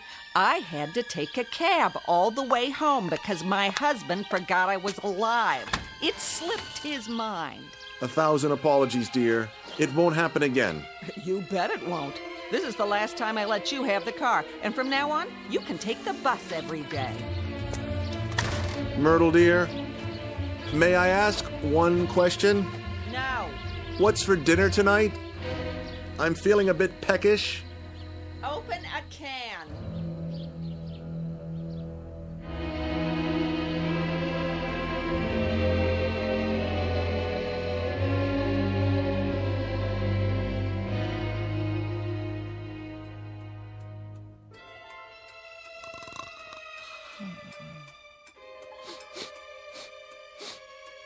Hmm?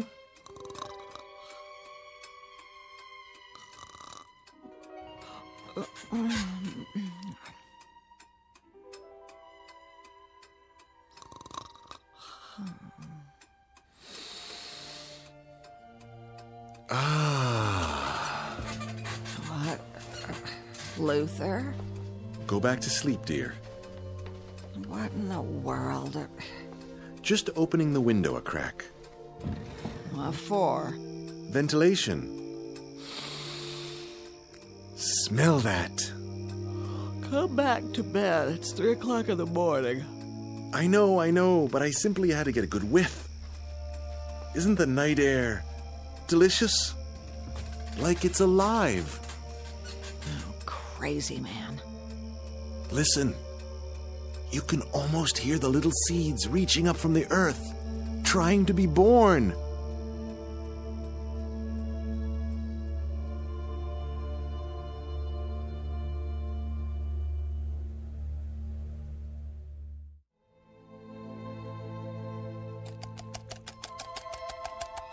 Myrtle!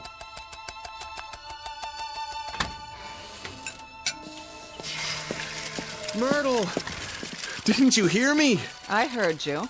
Come! Why? You won't believe it! What is the matter with you? I've got to show you something.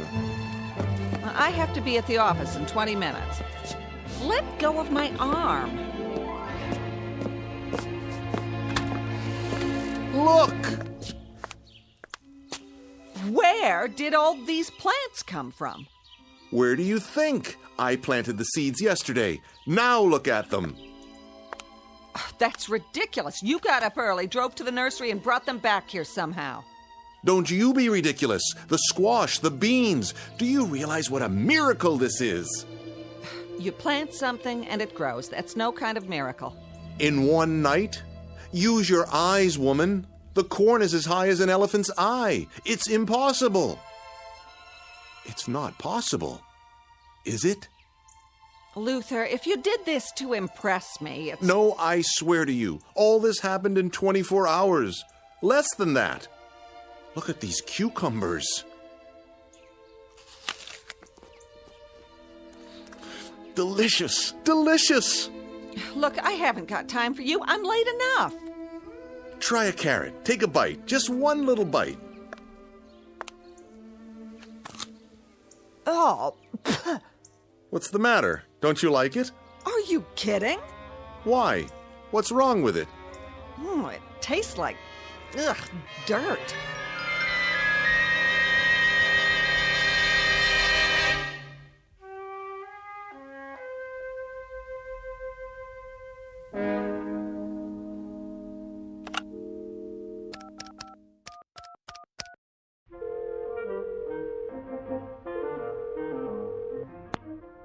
KRIS-TV. This is Luther Aorta.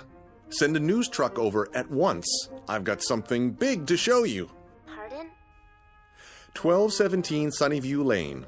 Someone has to take pictures of this. People won't believe it if they don't see it with their own eyes. Has there been an accident, sir? Not an accident. Something glorious, stupendous, something positively not of this world.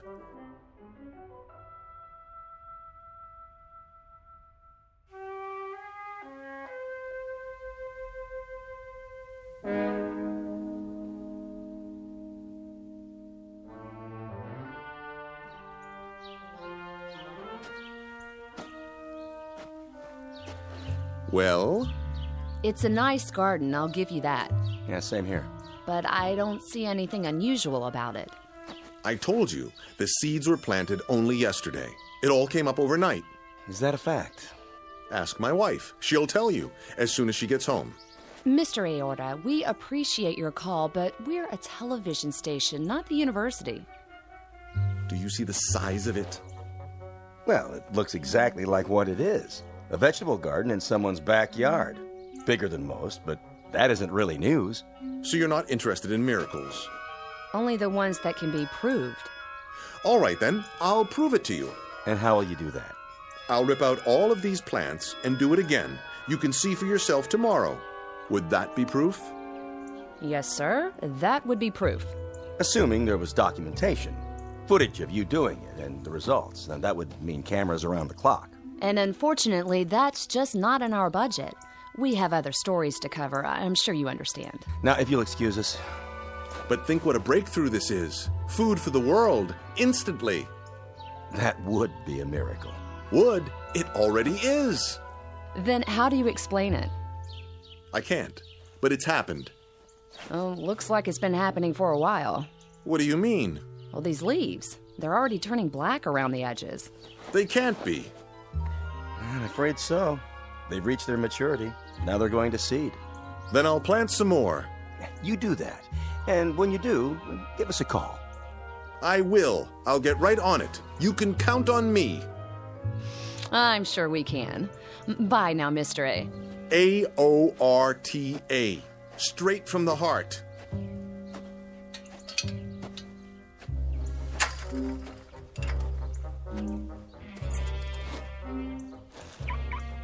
I've seen some nutcases before, but this one is the king.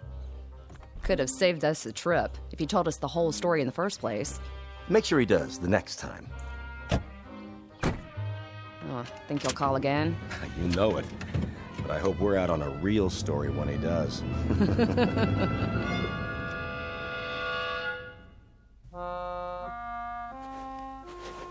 Now get that head of lettuce there on the end. Pull. Got it. Looks like it's 6 months old. It's rotting already. You believe me, don't you, Mr. Santucci? I wouldn't, except my wife saw you planting the seeds.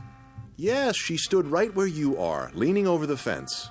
I'll tell you flat out, I never seen anything like it in my whole life, and I was brought up on a farm. It just don't make sense. It must have been the dirt. Could be. Can't think of anything else.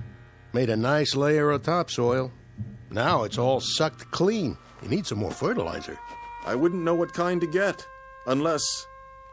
There is plenty more where this came from. That's what the caretaker said.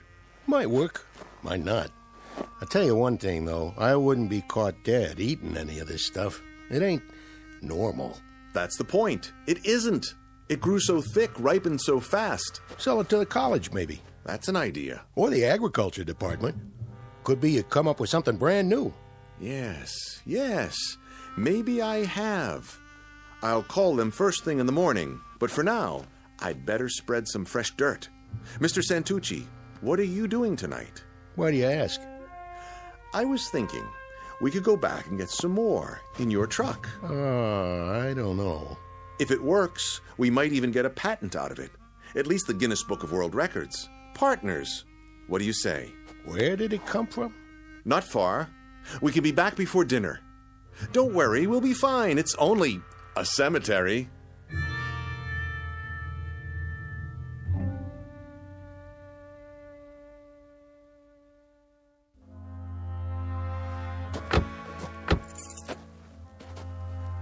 Never liked cemeteries.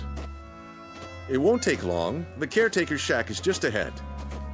Late for dinner and the missus will kill me. We'll be in and out in no time. You'll see.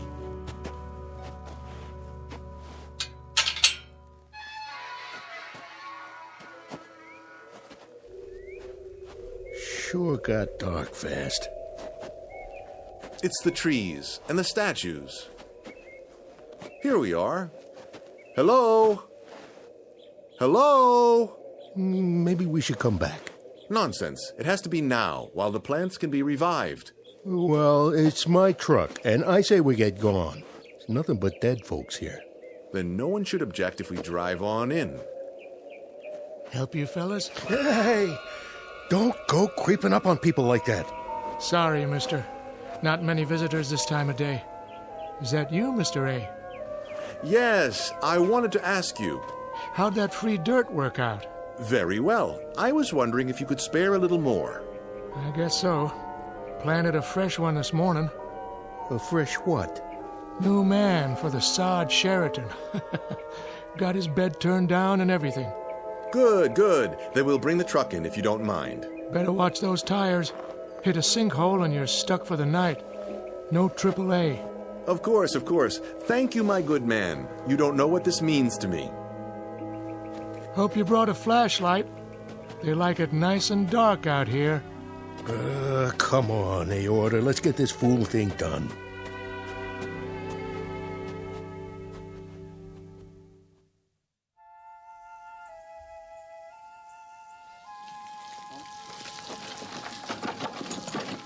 Arnie, how much longer? Coming! Your dinner's cold. Be right there, I said. That's it. I'm going inside. But we're almost done. One more wheelbarrow full, and the whole garden will be covered. Well, it's your yard. You finish it. Don't know why I let you talk me into this in the first place. Think of the publicity. Our pictures in the paper. 2 neighbors who can feed the world. Lots of luck, pal. I gotta take a shower to get this stink off me.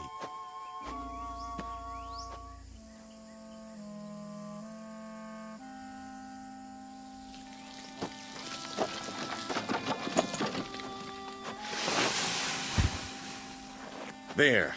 A new layer spread out. Nice and even. That ought to do it.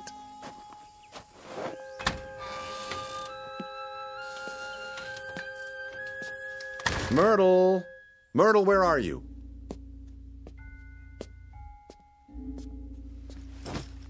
What are you doing with the suitcase? What does it look like I'm doing? I'm getting out. But why? Don't try to stop me, Luther. And I'm taking the car. You can just fend for yourself. I think I deserve an explanation. Oh, you do. Take a guess. I can't stand living with you anymore.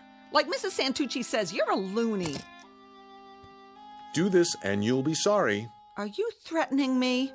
No. But those plants, they might be worth a lot of money. Yeah, in your dreams. Keep away from me. Tomorrow I'm going to have someone from the university come over and take a look. They're worth a fortune. Mr. Santucci agrees. They might be worth nothing. That's what they might be worth. You know why? Because they're as loony as you are. That's not true. They're a miracle of horticulture. Then if you know what's good for you, you'll eat those miracles, because there isn't anything else in the house. Do your own shopping. I've had it.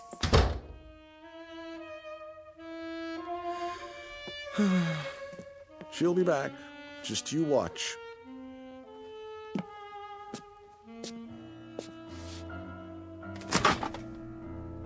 She's right about one thing, though.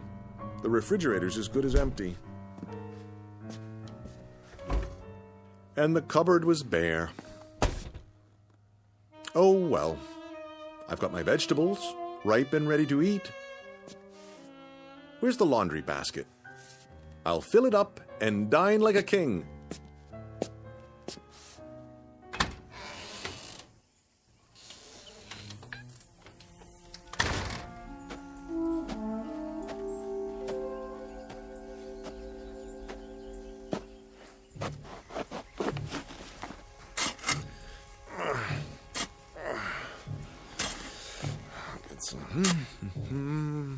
Onions, summer squash, eggplants as big as your head.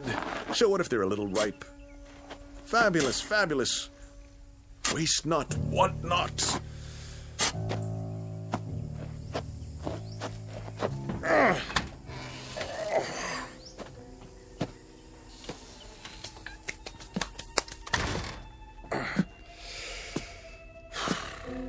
Looks like I'm going to be a vegan for a while.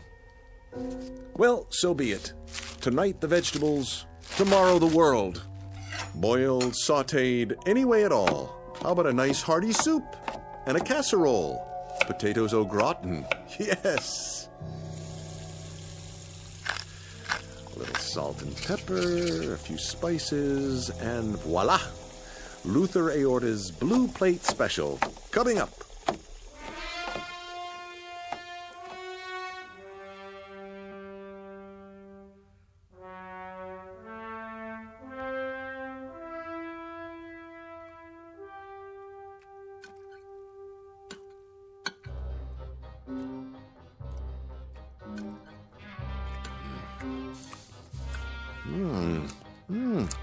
A bit earthy.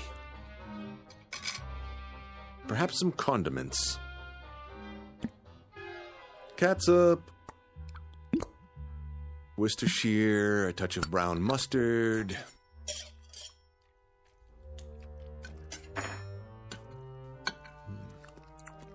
You gorgeous turnip, you. Now, something to wash it down.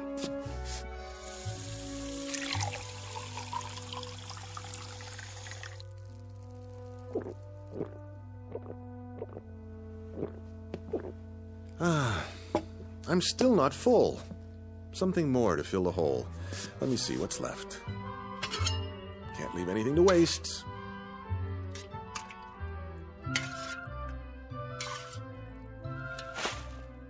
Who's there? That you, Arnie? Who's in my backyard? The cat. Or raccoons. Come to steal by the light of the moon. Well, I will not have it.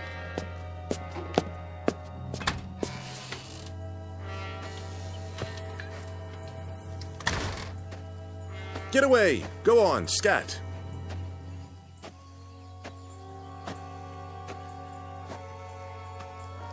What? Where did this come from? Somebody's dug a hole. A deep one. Someone or something. About 6 feet. But how? Whoa!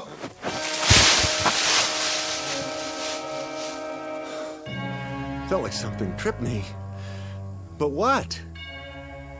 Gotta climb out.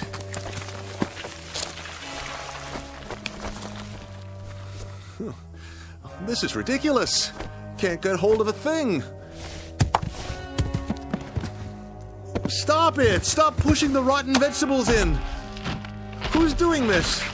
What are you trying to do? Bury me? Stop! I tell you! Let me out! Stop! Stop! I can't breathe!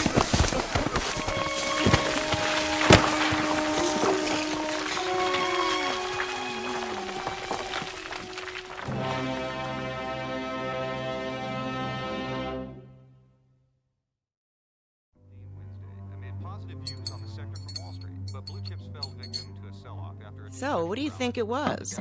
What? Last night. Didn't you hear it? I didn't hear nothing. Well, I did. All night long. Like something digging with their hands, only... Only what? Not exactly digging. Chewing is more like it. Do you think some animals got into that crazy man's backyard? Who cares? More there than he can eat. Don't be so sure. He's got some belly on him. Soon as the next crop comes in, I get my pick. A miracle, he says. We better make some money out of it. My back's killing me. Oh, there he is now. That ain't him. It was him. I could tell. Go out and look. Look for what? The loony. See what he's up to. You go. You.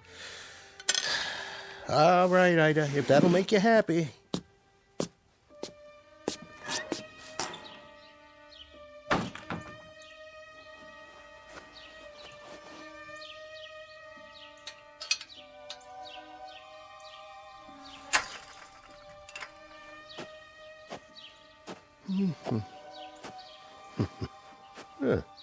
Where's all the rotten stuff? He cleaned them up pretty good.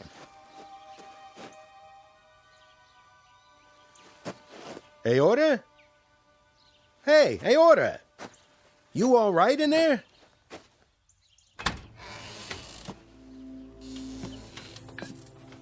Hey, what did you do with the old vegetables? Hey, are you... Oh, jeez. What happened? You okay, buddy? Wake up!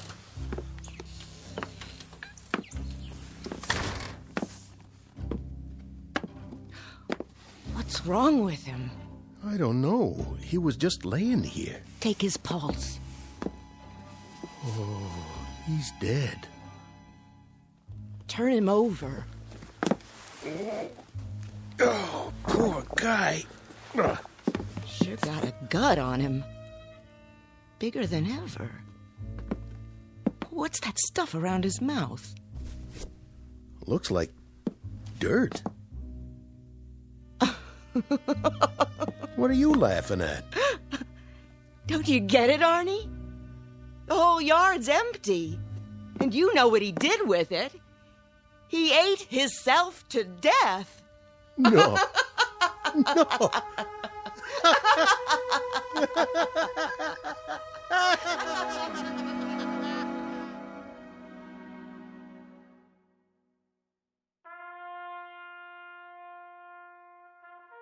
End of a very strange incident in the annals of home gardening. Whether Mr. Aorta finally climbed out of that hole or ate his way out doesn't really matter. But an autopsy found several pounds of dirt and nothing else in his bloated stomach. And Mr. Santucci, his unwitting partner, slept very little that night, waiting for the next deadly crop to appear. Like Mr. Aorta, he began to wonder if there are some things, free or not, that are best left to the Twilight Zone.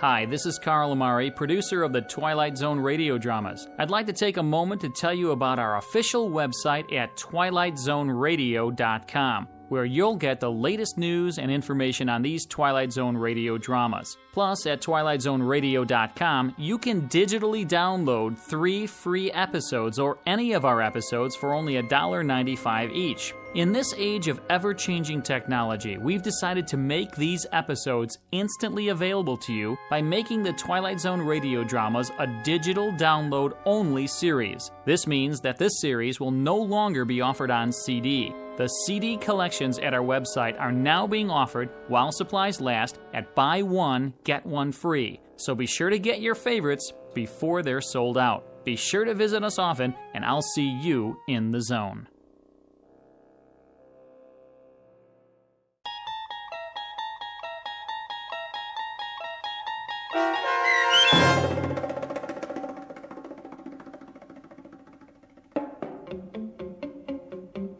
Free Dirt, starring Eric Bogosian with Stacy Keach as your narrator, was adapted for radio by Dennis Etchison and written for The Twilight Zone by Charles Beaumont.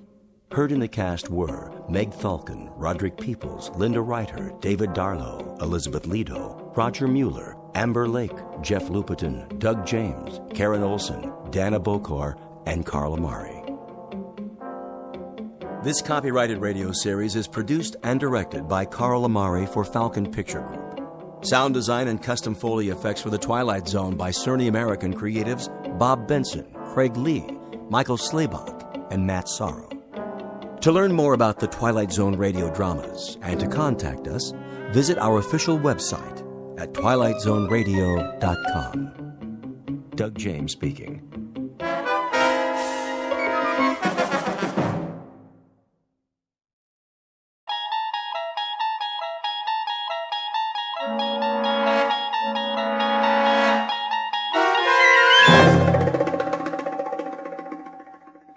The Mighty Casey, starring Paul Dooley, with Stacy Keach as your narrator, was adapted for radio by Dennis Etchison and written for The Twilight Zone by Rod Serling. Heard in the cast were Christian Stolte, Joby Cerny, Jeff Lupetin, Alex Sopener, Kurt Nabig, Derek Purcell, Roger Mueller, Elizabeth Lido, Carl Amari, Jason Mallow, Doug James, and Vince Amari.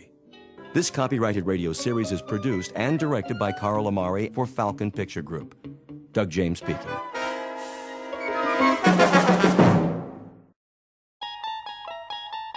There is a fifth dimension beyond that which is known to man. It is a dimension as vast as space and as timeless as infinity. It is the middle ground between light and shadow, and it lies between the pit of man's fears and the summit of his knowledge. This is the dimension of imagination.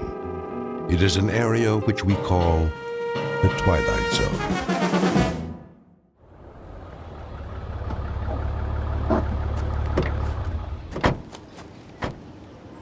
Okay, Pete, let's mark it off. Starting where? The dugout. Run a chalk line in front of the fence all the way to the gate so they can bulldoze it flat. Wait, what's the dugout? Where the team would wait. They'd sit on the bench, shoot the bull. Sometimes McGarry would chew 'em out but good. Oh, I know what a dugout is. But why'd you call it that? I don't see any bench. Not now, you don't. Used to be right over there, under the bleachers.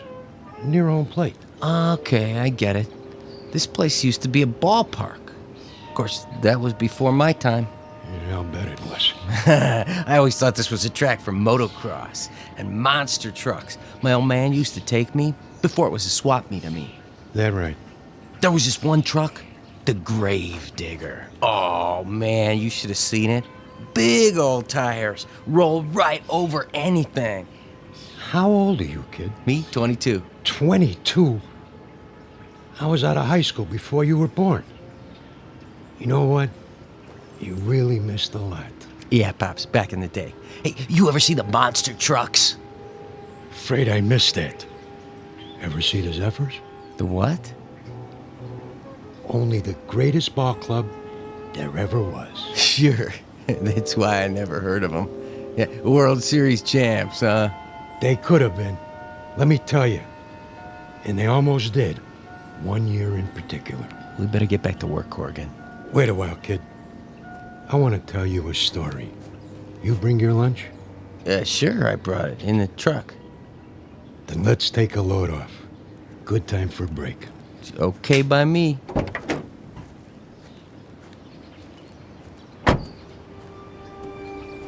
We can sit over there in the pitcher's mound. Of course, you can't see it anymore, but it was there. Fletch was the regular pitcher. He was a nice guy, but he had an arm like an old lady. Then one day out of the blue. Oh, you're not going to believe this. Oh, one day what?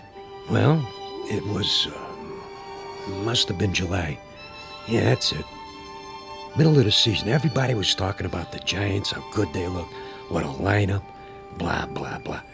The Zephyrs were stuck in a toilet. Then one day McGarry, that was the manager, he called for open tryouts. Why not? Couldn't be any worse than what we had. And that was when he came along.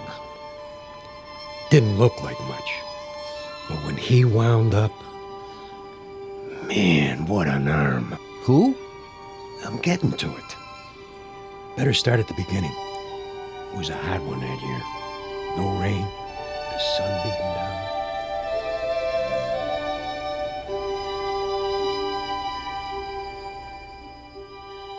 You're standing in the middle of what used to be a baseball stadium. Now the grandstand is falling apart, the field is covered with weeds, and the men who played here are nothing but ghosts. But believe it or not, this was once home to a major league team known as the Hoboken Zephyrs. Never heard of them? That's not surprising, unless you're one of the old-timers. Today it holds only memories and no sound except the wind that stirs in the high grass of the outfield. A wind that on occasion still carries a faint, eerie echo of the crowd that once sat in those bleachers.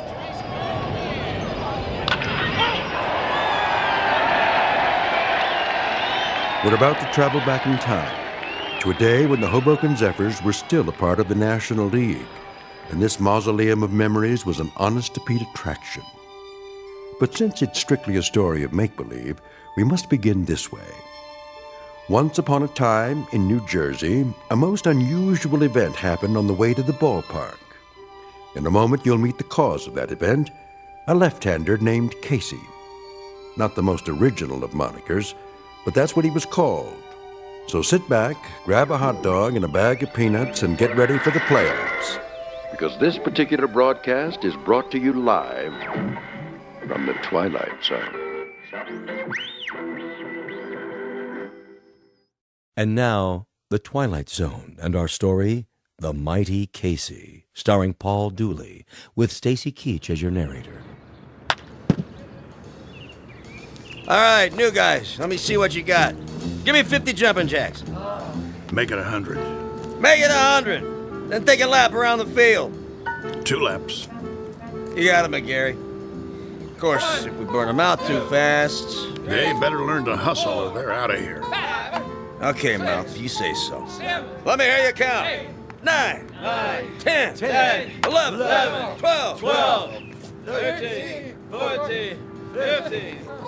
Morning, McGarry. Beasley. 4 great-looking boys, huh? The one with the black socks with the floor shimes brought a note from his mother. Who are you expecting, the All-Stars? Post a sign for open tryouts in a last-place club that happens to be 31 games out of first place, and this is what shows up. You never know, I guess. Might be some talent out there. Yeah, and you might be Yogi Berra. I can't make something out of nothing. You're the owner of the club. You gotta give me some ball players. Think you'd know what to do with them if I did? 20 games out of fourth place, and the only big average we've got is a manager with the widest mouth in the business. When the Zephyrs win one game, we gotta call it a streak. Buddy boy, when contract time comes around, you don't have to. Sure, you let me go. Who you gonna get? Now think of something. You can always manage the team yourself. One more time, Fletch. Ugh, trying to get it over the plate. You okay, Muck? I must have slept funny on my arm last night. How's the team doing? Are you kidding? Last week, Fletch pitched 4 innings and only gave up 6 runs. That makes him our most valuable player of the month. Hey! Hey! Okay, let's see some sweat out there. New guys, take a lap. We gotta do it. Jeez, it just goes on forever and ever. I get it. Dugout. What? Who? Just a minute, I'll ask him. McGarry! Yeah? You want to look at a pitcher? You mean someone besides Fletcher? Now, why would I want to do that? Send him down. New boy? Gotta warn you, he's a lefty. Lefty, schmefty. If he's got one arm that works, he's for us. Hey, Monk! Yeah? Fletch can take it easy now. I got a new boy coming in. Catch a few for him? Yeah, sure, Mouth. Yeah, okay, Fletch. Go on, shower up. Check.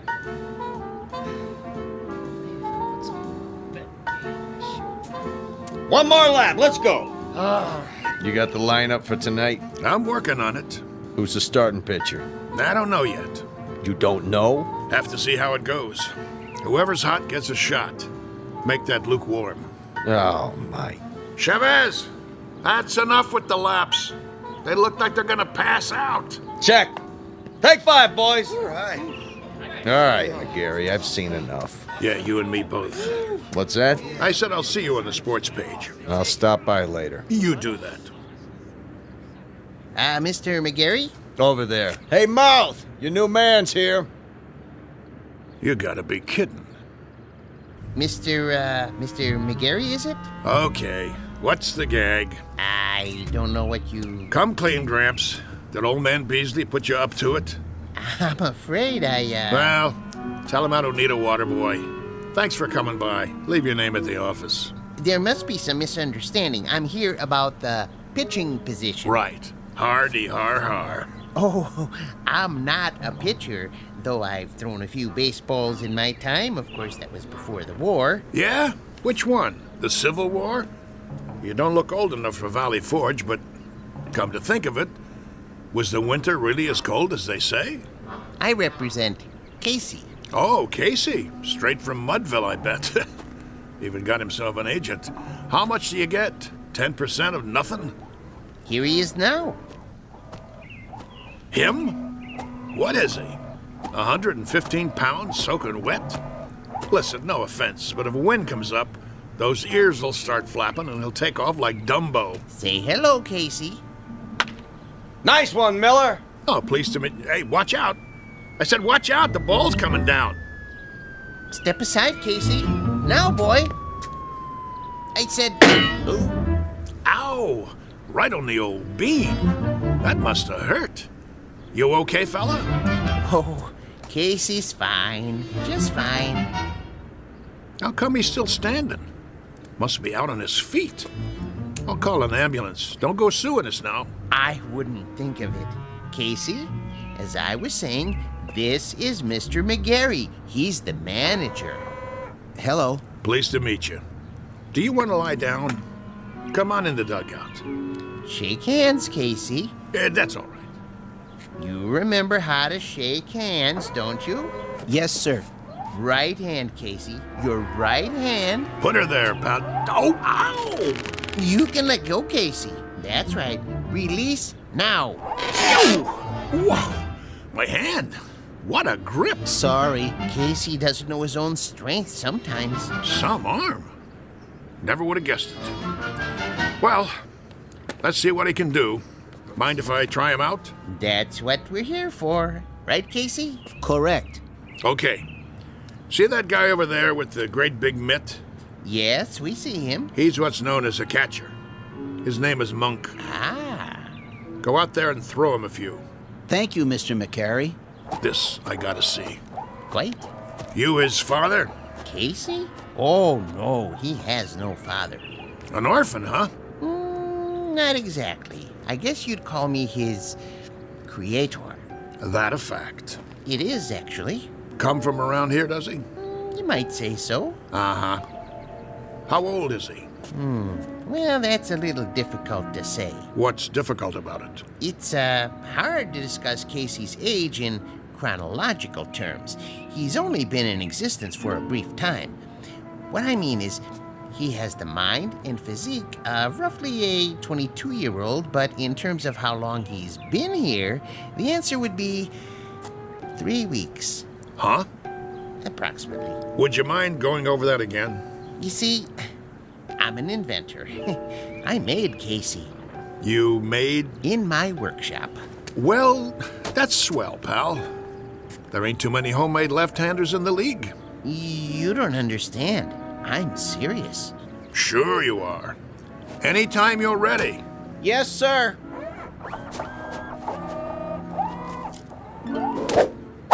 Oh, jeez Louise.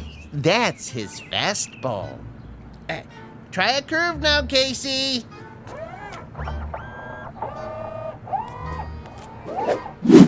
His curveball. Hey, do that again.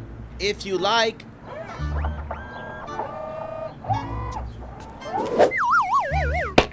Hey! What was that? We don't have a name for it yet.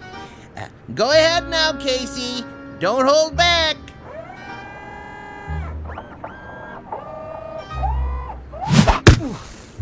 Oh, enough already. Something wrong? Wrong? What, you see him?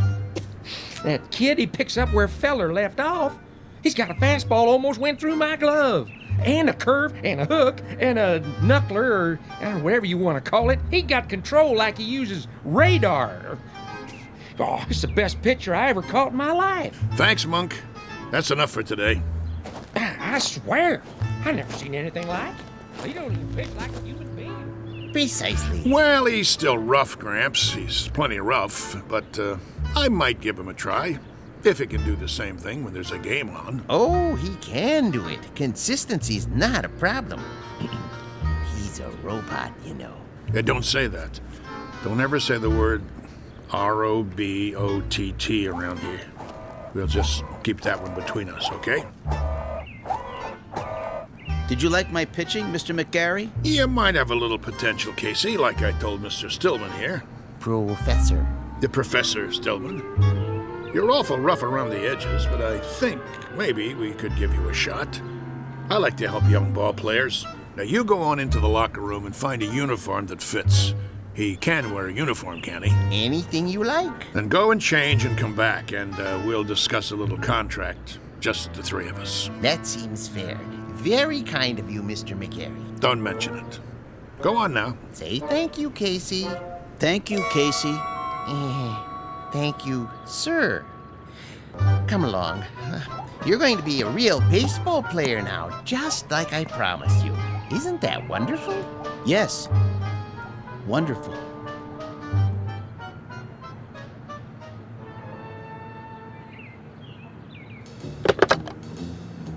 General Manager's office? This is McGarry. Now listen. Draw up a contract. New pitcher, name of Casey. No, I don't know his last name. Leave that part blank. Just do it. The only thing that's between us and a pennant now is if this guy's battery goes dead or he rusts in the rain. Never mind what I mean. Draw up the contract before he gets away.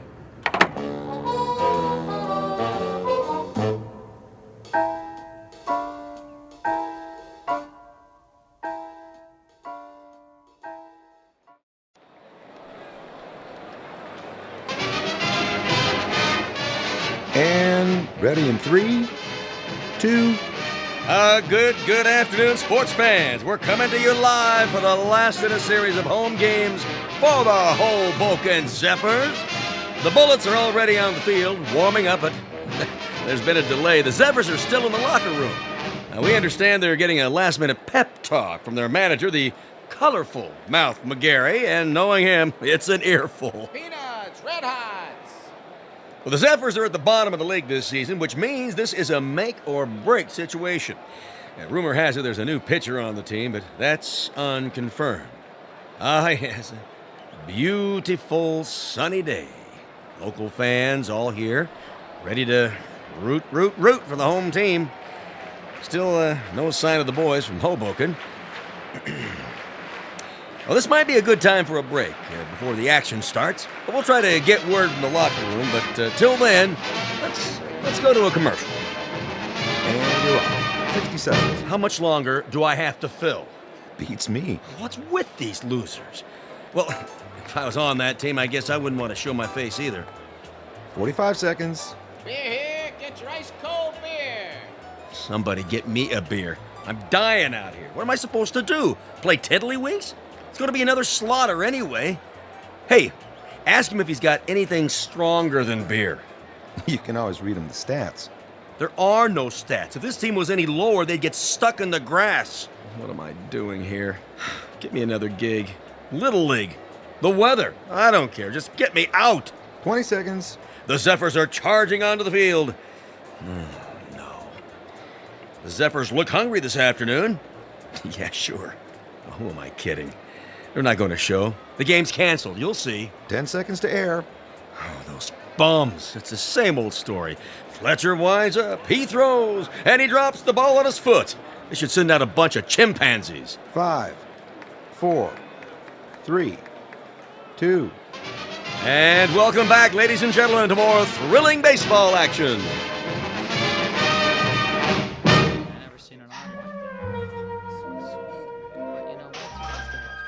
All right, you got the signals down now, kid? Okay, when you're ready to throw, you watch my fingers. See, I'll give you the hand signals, just like we practice. Remember the one for the fastball? This one. Yes. And a curve? Show him the one for a curveball. Yes, right here. Well, what are we waiting for, Mouth? This ain't a training session. This is for real. You're telling me? All right, kid. You got the signals down. Look, the main thing is walk out there like you own the place. But be cool. Nice and steady. Cool? He means don't be nervous. Nervous. Yeah, that's right. Whatever you're feeling, don't let it show. Pull your cap down over your eyes like this. You got nerves of steel. You know what I mean? Not steel, exactly. You know what nerves are, Casey. Oh, yes. Neurons, axons, and dendrites. This case, nerves means ill at ease. As if one of your electrodes were corroded and, Nervous, Casey. Like as if it's 2 out in the 9th and you're 1 up and you're pitching against Joe DiMaggio. He comes up to the plate, looking intent, eyes straight ahead. That wouldn't make me nervous. No? Why not? I don't know anyone named DiMaggio. What? He never heard of... I know what he said. He's a great kidder, ain't he? I love this guy. All right, fellas, this is it. Let's get going. It's time, Casey. Yes, sir. Mr. McGarry? Yeah? Are you coming? Yeah. Yeah, I'm coming. Something the matter? I was just, thinking about the Giants. We're not playing the Giants today, are we? No, but I can't wait to knock them off. For that matter, I'd love to knock off the Phillies and the Cards, too. Or the Braves in Cincinnati. Or even the Hanksville Bullets. Them especially. Those bums beat us 11-0 in spring training. I think that will happen. Casey will come through for you, Mr. McGarry. Most definitely. You never told me. What have you got riding on this? What's your angle? With Casey? My interest is purely scientific. I know he's a Superman of sorts, but I need to have that proven under test conditions. You mean you can't guarantee he'll work? Oh, I have no doubts. Once I built a home economist to run my house. Marvelous cook. I gained 46 pounds before I had to, dismantle her. Now, with a model such as Casey, with his strength and accuracy, I knew he was destined to play baseball. And in order to prove my point, I had to have him pitch in competition. As an acid test, I settled on the absolute worst team I could find. Nothing personal. Nah, of course not. Very nice of you to think of us, Mr. Stillman. Professor Stillman. Professor, I really appreciate it. No kidding.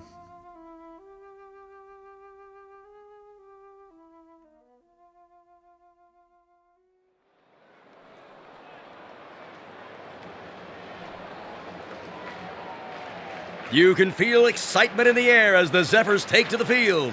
Hey, you bums, do something. The pressure's on the home team, tensions are high, and there's a groundswell of support as this new pitcher approaches the mound. Well, it's do or die today. Fletcher's on the bench, and the new man, the only name I have is Casey, and frankly, he doesn't look like much. But his metal's about to be tested, to coin a phrase. Go home, kid, your mother's calling you. The umpire signals for the start of the game. Play ball. The ball is whipped around the infield, and now the second baseman is hand-carrying it over to Casey. He rubs it off on his jersey and hands it to him. The pitcher is, yes, he finally takes it. He turns to face the batter, waiting for a signal.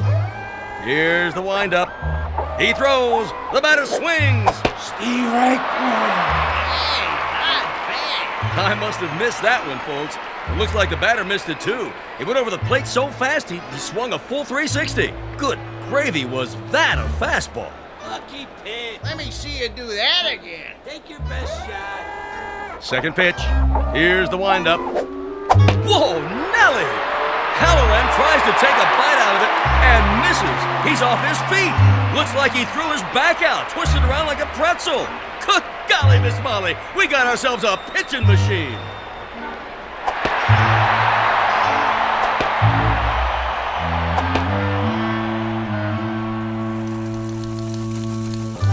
In baseball news, here's a cutie for you. Seems there's a rookie in Hoboken who's pitched 3 straight shutouts. They said it couldn't be done, but with a blistering performance to sew up 9 in a row. In a stunning comeback, the Zephyrs zoom to 4th place in the National League as Casey gets ready for number 14. And that makes 3 more no-hitters for the mighty Casey. The Zephyrs are locked into 1st place. Questions in the news this morning about the mysterious Casey.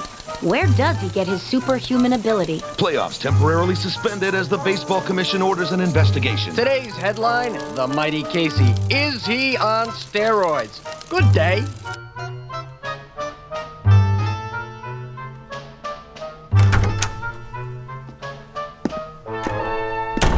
All right, Casey, just relax. What do you mean? He's relaxed. Let's get this over with, Doc. I'm going to sit down in front of you and strike your knee with this little rubber hammer. Why? It's a test, Casey. Nothing to get shook about. You mean shaken? Here we go. Casey, watch where you're kicking. Well, I'd say his reflexes are 100%. That it, Doctor? Not quite, Mr. Beasley. Just let me check his pulse and do a blood test. Oh, no. What's the matter? If Casey doesn't pass his physical, there goes the pennant. There goes the series. There goes my career. But why are you worried? He doesn't take anything illegal, does he? Absolutely not. You may rely on it. Then... there's something I haven't told you, Beasley. What? Now to take your pulse. Hey, Doc, you really need to do that? Oh, a mere formality. He seems to be in A1 shape. Absolute perfection, if I do say so. Quiet for a moment, gentlemen, while I listen through the stethoscope. Oh, boy. Here it comes. Breathe, please. Once more. What's wrong? Nothing. Not a thing. Everything sounds fine. It's just that... Out with it. What? This man doesn't have a pulse. No heartbeat either. Try again. I already have. This man isn't alive. He can't be. That's pretty funny, Doc.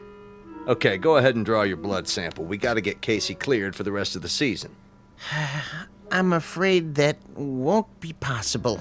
Why don't you wait out in the hall, Stillman? You're starting to get on my nerves. Nerves make up the neurological system in the human body. When a small electrical charge passes from one to another... Enough already. Mr. McGarry, it'll have to come out now. There's no way to avoid it, Doctor. What's this all about, Mouth? Beasley, you ain't gonna like this, but see, I didn't have a choice. It was Casey or nothing. Are you trying to put something over on me? Ah, what a pitcher he was. The only ball player I ever had on the team who didn't eat nothing. Not even a hot dog. Doctor. Is there a problem? I think you should know something before you go any further. Go ahead. Give it to him. Casey doesn't have any pulse or heartbeat because he doesn't have any heart. How's that? He's a robot. A what? You heard the man. A robot, or if you prefer, an android made from lifelike materials to resemble a human being. Are you sure? Oh, I should be. I built him.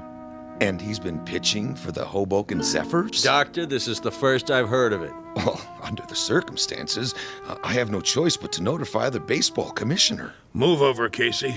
I don't feel so good. Doc, you got anything for a splitting headache?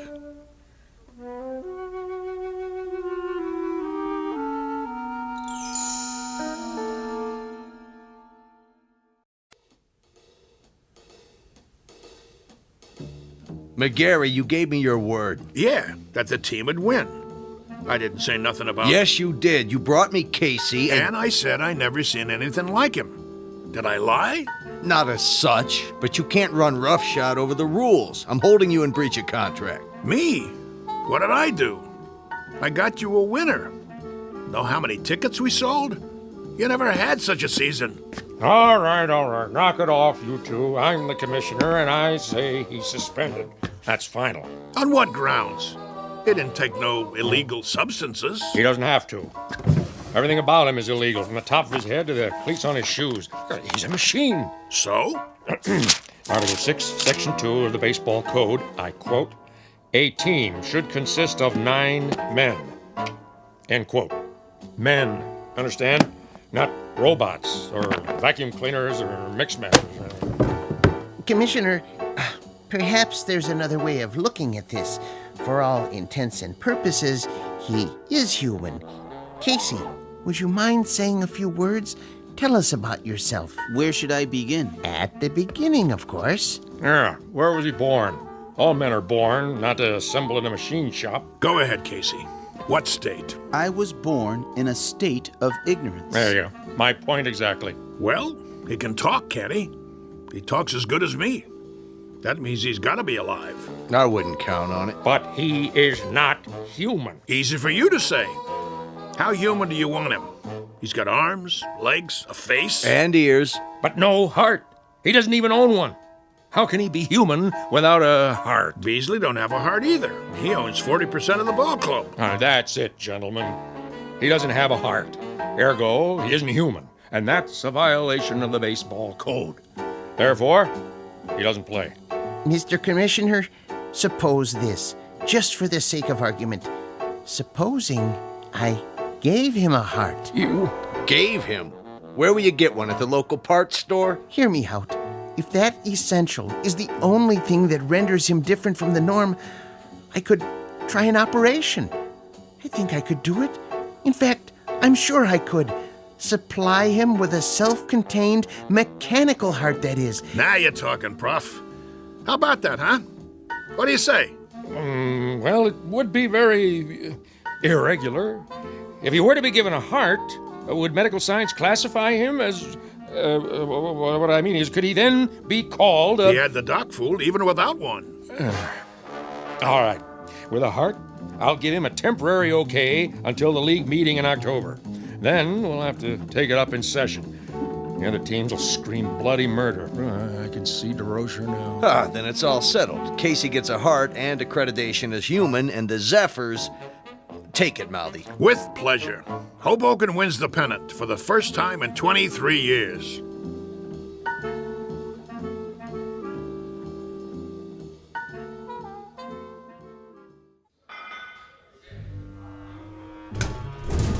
So, Where's Casey? Search me. He's supposed to be here. Yeah, well, thank you very much, operator. Well, how's Casey? Is he coming? I don't know. What do you mean you don't know? The operator can't get an answer at Stillman's house. Well, maybe he's in the middle of the operation. So he's in the middle of the operation. What's the matter? He can't use one hand to pick up the phone? We can't wait no longer. I gotta turn in the starting lineup. Corrigan? Yeah, Mouth? You'll pitch tonight. All the rest of you, same as before. Now listen, you guys. That's the enemy out there. That's the New York Giants. And while we're out there playing, a fella named Casey is lying on a table struggling to make it. And I know that the last words out of his mouth before the knife went into his chest were, "Go on out there and win one for me." And I'm going to tell you something else, fellas. From now on, there's going to be a ghost in that dugout. Every time you pick up a bat, look over to where Casey used to sit, because he'll be there in spirit, rooting for us, cheering for us, yelling, "Go, Zephyrs, go!" Hello. Oh, hi there, Professor. And I'm going to tell you something else about him. He has heart. Not a real heart, maybe, but that guy who's lying there with a great big hole in his chest, he... Hello, Mr. McGarry. Hello. Now, as I was saying... Casey? Hey, how you doing? Hey, welcome back. All right. Knock it off. Quiet in here. Sorry we're late. Well, you got something to tell me? Go ahead, Casey. Listen, Mr. McGarry. I'm listening. He means his chest. Put your ear against it. Go ahead. Okay. Hear it, sir? I hear it. Casey, you got heart. And look at that smile on his face. That's the one thing I could never get him to do. Smile. How do you feel, boy? I feel... Well, frankly, I feel wonderful. Just wonderful. I feel togetherness with everybody. Then, let's go team! Yeah. Casey starts tonight. The new Casey. Now let's get out there and show him what we're made of.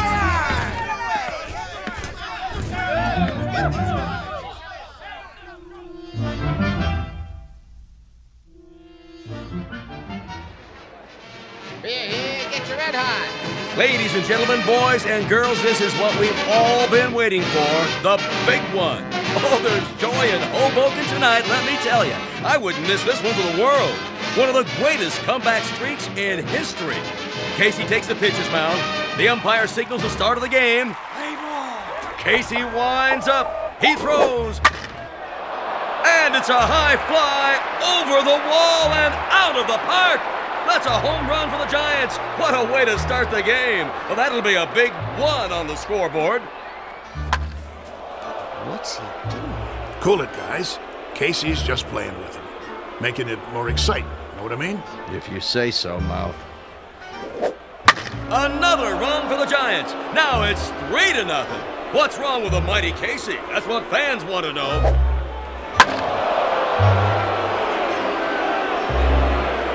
And it's all over. A shutout for the Giants. Looks like Casey's streak is history.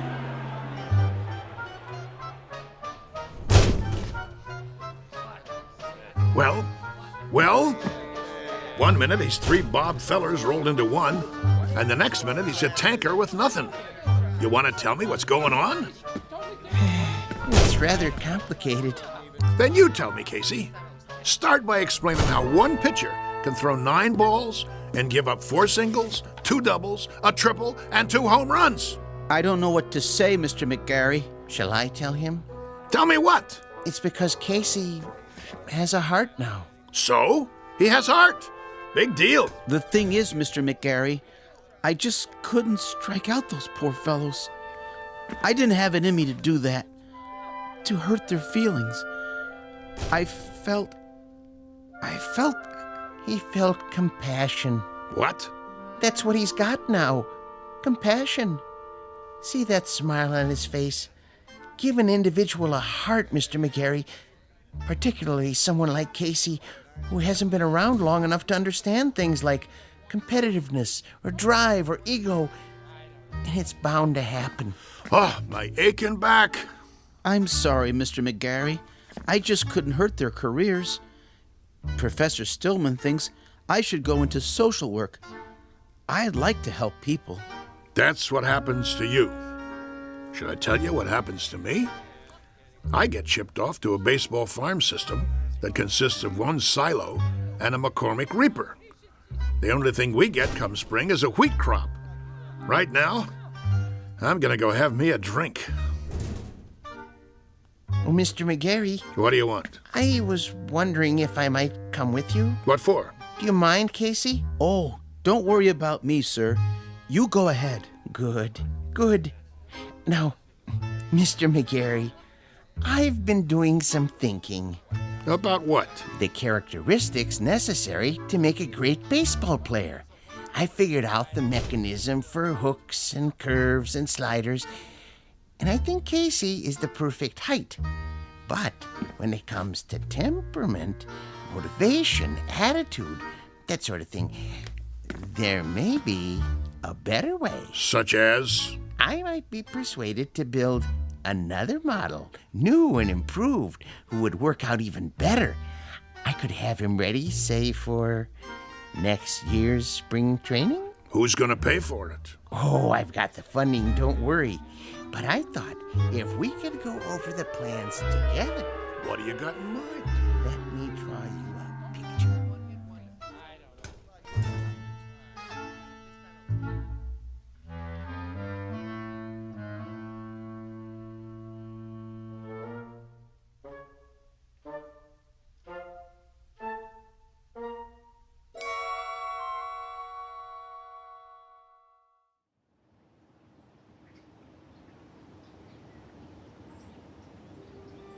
Geez, that's a heck of a story. Yep. Of course, it didn't work out. The professor didn't have the money, and he wanted certain, well, perks that old man Beasley wouldn't agree to. So it fell apart after that. But for a few weeks there, a bright, shining time it was. We didn't just have heart, we had hope. How do you know so much, Mr. Corrigan?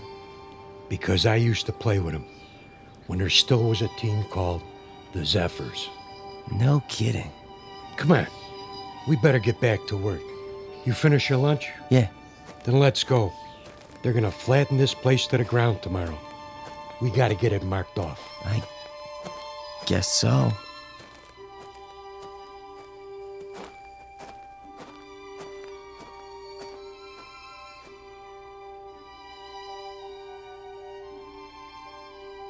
Once upon a time, there was a Major League Baseball team called the Hoboken Zephyrs, who, during the last year of their existence, wound up in last place and shortly thereafter were consigned to oblivion.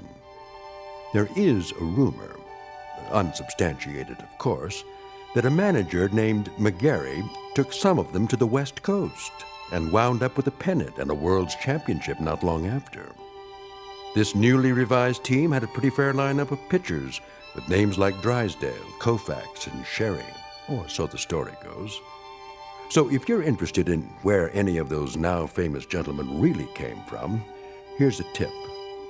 Just check under B for baseball in the Twilight Zone.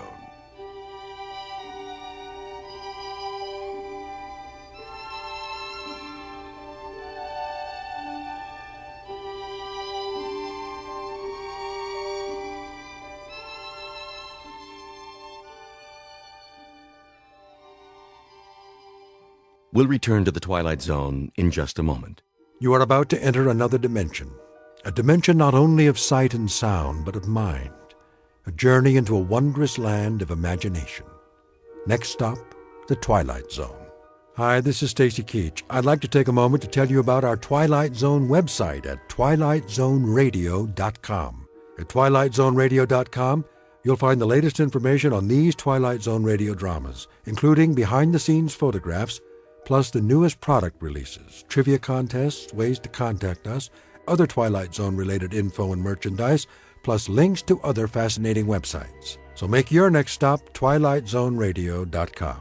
Visit TwilightZoneRadio.com to purchase these Twilight Zone radio dramas on cassette and CD, or call toll-free 1-866-989-ZONE. That's 1-866-989-9663.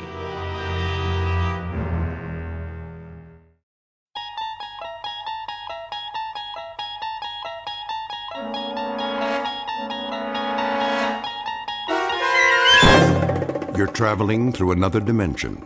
A dimension not only of sight and sound, but of mind. A journey into a wondrous land whose boundaries are those of imagination. Your next stop, the Twilight Zone.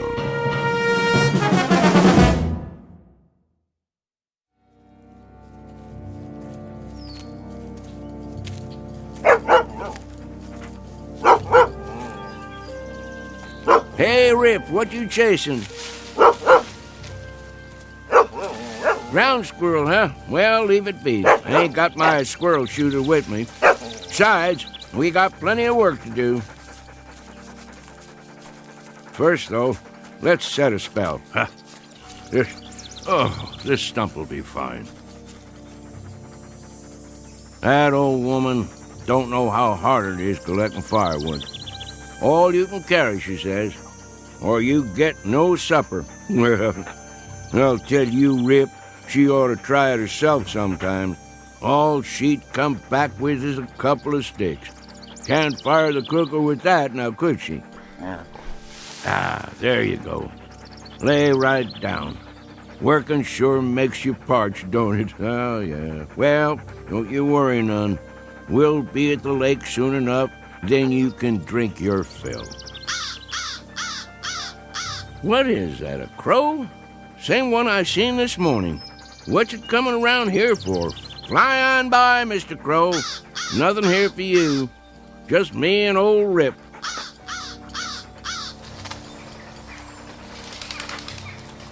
Hold on, dog, while I roll a smoke.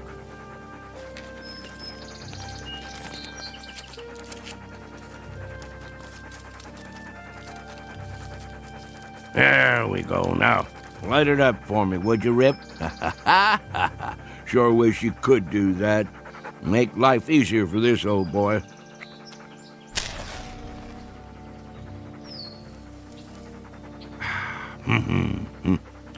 Better get me another pouch in town.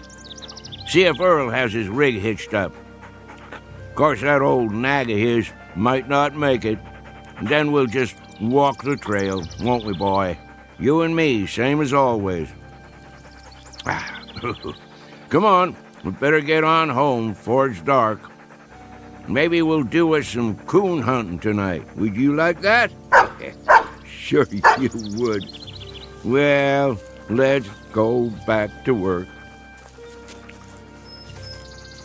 Where's that firewood, Rip? Go find us some now. Gotta get me a good armload. Easy, boy. What is it? What you got there?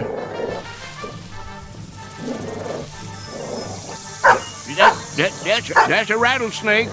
Mean-looking one, too. Now, just you back off. Leave it, Rip. Come on around. He ain't gonna do nothing if we let him alone. Rip, careful, boy. Oh, there you go. Good boy. All done. By golly, you took care of him, didn't you? You broke his neck clean in two. Well, thank you kindly, Rip. If it weren't for you, I might have stepped right on it. You would have had to suck the venom before it reached my heart. Think you could have done that? Oh, that's a good old hound. Yeah, you sure are. Best friend a man ever did have.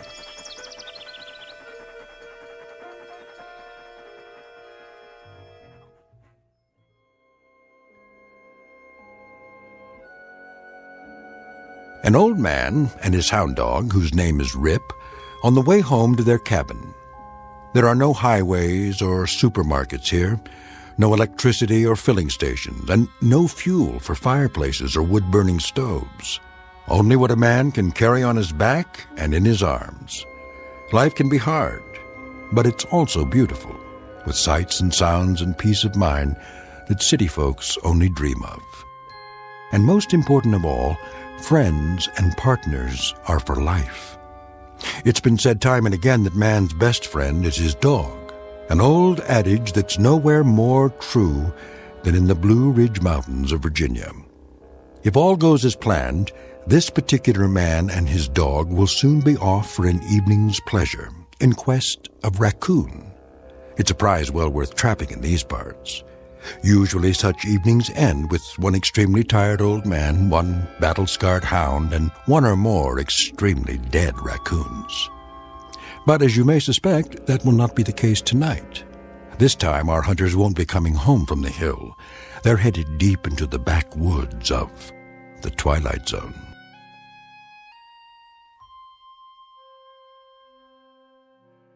And now, The Twilight Zone and our story, The Hunt, starring Shelley Berman and Karen Black, with Stacy Keach as your narrator.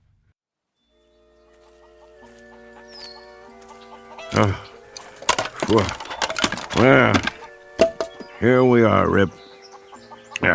Now, all I gotta do is pick a few nice branches to take in the house.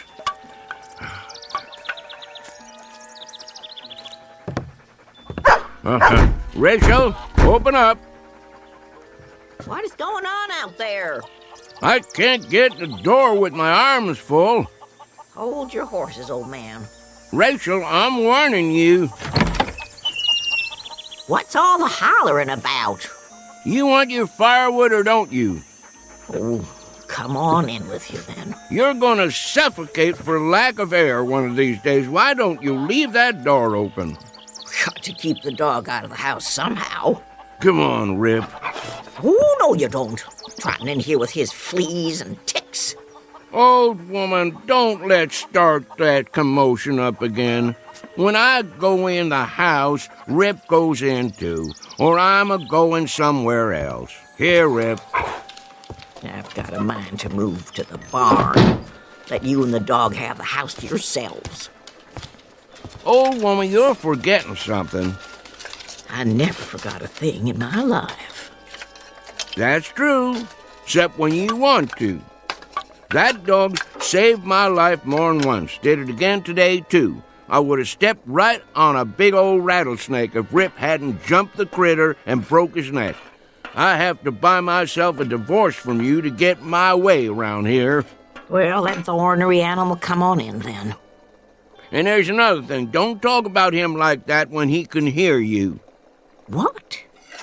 You heard me. Rip's got feelings, and I don't want him hurt. I'll let him in the house, and I'll feed him our table scraps, but I'll be switched if I'm going to start sweet-talking him.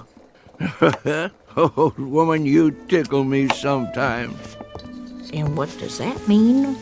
Since your memory is so good, when was the last time you got yourself kissed? If I figure right, it was sometime in the spring of 1900. And wait a minute, what was the year now? Then I figure you got one coming. Don't you come near me, old man. Yes, sir. I've been thinking about giving you a kiss for the last month or two. Ryder, sit down to your supper and stop talking silly. I mean it. There. I'll have my supper now, old woman. Old man? Yep. I never said this to you, but I do believe we have endured together powerful well. Near 60 years we've been married, ain't it? Come October 16th. It's a long time to travel together. Mm-hmm. I wouldn't have had it any other way. Thank you, old woman. Me neither. Here's your grub. Much obliged. Rip. Here's a little piece of meat to hold you for now. I'll feed the dog proper after supper. He ain't gonna be here after supper. Where's he going? Where I'm going. And where's that? Coon hunting. Ryder, I wish you wouldn't go hunting tonight. Why not? 3 nights ago, I saw blood on the moon. Ought to have been in bed, sleeping. Then you wouldn't have seen it. That's not all. 2 days ago, a bird flew in the house and lit on the foot of your bed. It scared the life out of me. Wasn't a crow, was it? No. A little brown bird. The kind I never saw before. One of these days I'll put up some screens. Keep the pesky things out. And last night, What about last night? couldn't get to sleep. Laid there in my bed, tossing, turning, wondering, worrying. At midnight, that mockingbird in the lilac bush woke and sang 3 times. Here you go, trying to spoil a good meal. Go ahead, eat. I'm almost finished. Not going to spoil a good hunt, though. I'm going anyway. Them signs don't bother me at all. They bother me. Well, don't let 'em. I can't help it. You should listen to me. Women folk know these things. And I know I don't aim to start thinking about dying till I'm 100 years old. I come from a line of long livers. Wouldn't be surprised if I lived so long they have to shoot me to get rid of me. Where's my shotgun? Ryder, please. Come on, Rip. We got man's work to do.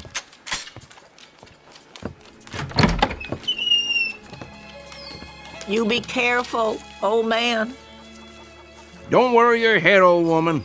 I'll be back before it's all the way dark, more'n likely.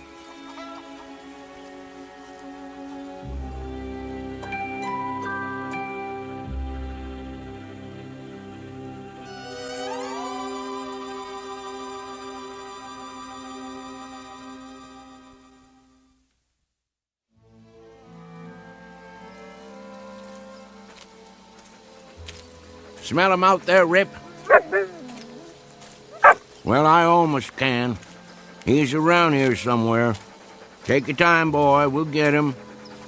Yeah, here's our stump. Let's set a spell. Oh, my favorite time. Chickens ready to roost. Owls just getting up. Used to dig out here for night crawlers when I was a tadpole. Of course, you wasn't around then, but we had some good times, let me tell you.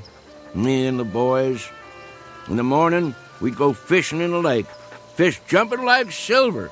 Sometimes we couldn't wait to eat 'em, clean 'em, and cook 'em right where we was. Then go for a swim. Even had me a dog, too. Oh, not a hound like you. But it was a good old boy. Little bit of a thing. Called him Skipper. Just went missing one day. Must have fell in the lake. That, or a bear got him. Oh, don't you go getting spooked now. No bears anymore, just coons. Big old raccoons, good for meat and hides. Catch a right bushy one and I'll make a dog bed for you. Would you like that, Rip? Gonna be cold come winter. Shh. There he is. Hear him? Big fat one. Looking for a snack. Want to get him, boy? Well, go ahead, do your work. You tree him, I'll catch him. Soon as I light the lantern.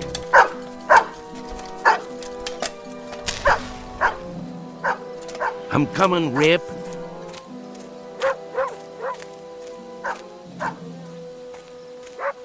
That's it.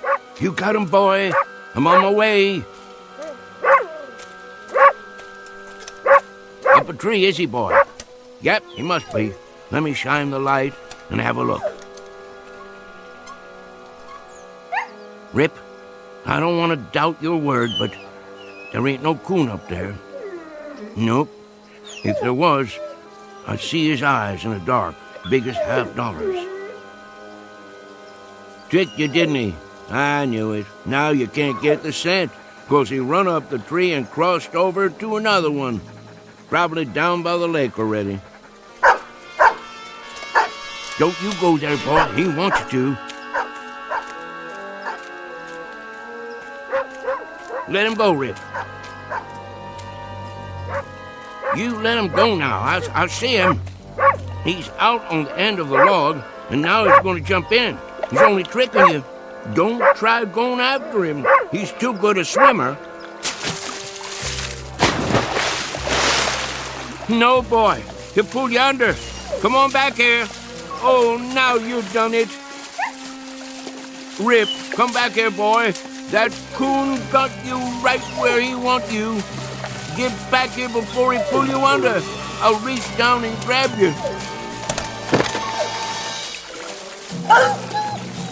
You darn fool. Don't let him bite you. Swim on over here. That coon's gonna drown you in a minute.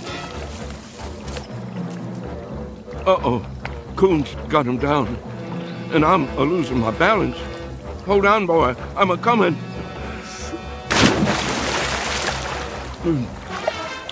Rip. Sorry, Rip.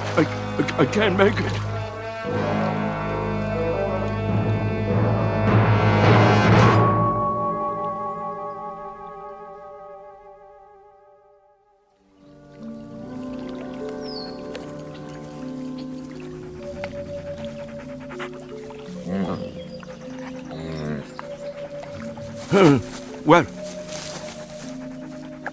Well, what do you know, Rip?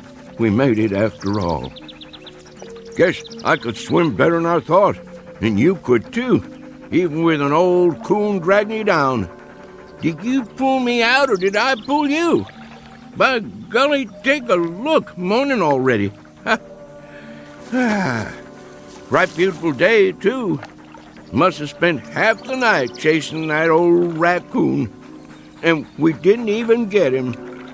There's a gun and lantern right where I left them. Hungry, ain't you, boy? Yeah, me too. Let's mosey on home and see what Rachel's got for breakfast. That old woman is going to give us Hail Columbia for staying out all night.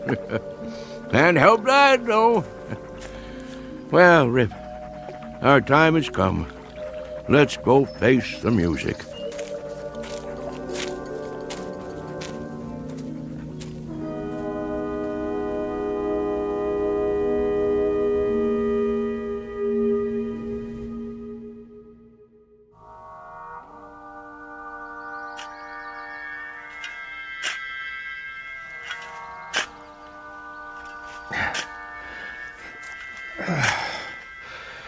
Well, that should about do it. Do what? Deep enough, I figure. Let me see. Man, that hole ain't more than 4 feet. So what? So you can't bury nothing in there? Sure you can. Box will fit. Won't fit proper. Wesley, it's a coffin, you know? Yeah, a little one. Just the same. 4 feet deep's enough for a dog. Well, maybe for an ordinary dog. Old Man Simpson claimed there wasn't nothing ordinary about Rip. Old Man Simpson said a lot of things. According to him, that dog saved his life. More than once, too. Man, there's a time I've heard that, but I never set much store by it. Don't believe there's a dog that'll jump a rattler. Mr. Simpson swore by it. I've sworn to things. Makes a good story is all. Just the same, out of respect for the old man's feelings, I figure that dog's got a right to 6 feet of dirt. Well then, you dig it. You know I got a bad back. Yeah, and I got a bad arm. Go ahead. All right, I will. Give me that shovel. Be my guest. Show you how it's done. Well, looky here, Rip. It's our neighbors. Morning, boys. Hey, Tillman, throw me your pot so I can roll me a smoke. Get your own. I'm almost out. What's the matter, boys? Ain't you speaking to me no more? Make it deep, then. If that's the way you want it. Oh, I will. Don't you worry. Well, what do you think of that? I reckon them Miller boys is getting hard of hearing. Wait here, Rip. Sit. Hurry it up, Tillman. We gotta get back. I'm hurrying. What y'all boys up to? I say, what y'all boys doing? Well, all right, don't answer me then. I don't give a hoot what you're doing. Shame your daddy ain't alive. He'd teach you some manners. Come on, Rip. We don't need to talk to these boys. Won't be long now. Get the box ready. It don't never mind me that you boys giving me the cold shoulder. But if I ain't mistaken, this hole you're digging is on my land. So if y'all want to dig, do it on your side of the fence. Now get. I say get moving. Boys, you gone blind too? I ain't just talking to move the wind around. If y'all don't get a move on, I'm gonna fill your britches full of lead. Well, all right. I'd say that's about 6 feet. Good. Then I'll bring the box over. Have a little care with that. It's just a dog. Not to some folks. Hand it to me real easy. Oh, now, boys, why didn't you tell me you'd lost your dog? How'd that happen? There. All right. That ought to do it. I don't blame you for not feeling like talking. I don't reckon I would myself. Let's move on now, Rip. We're butting in on other folks' trouble when they're just too heartbroken to talk. Speaking of trouble, your woman's gonna have plenty of that waiting for us. Now help me up. We'll put the dirt in. I have to admit, it's gonna be kind of lonesome around here without old man Simpson. That it is. That it is.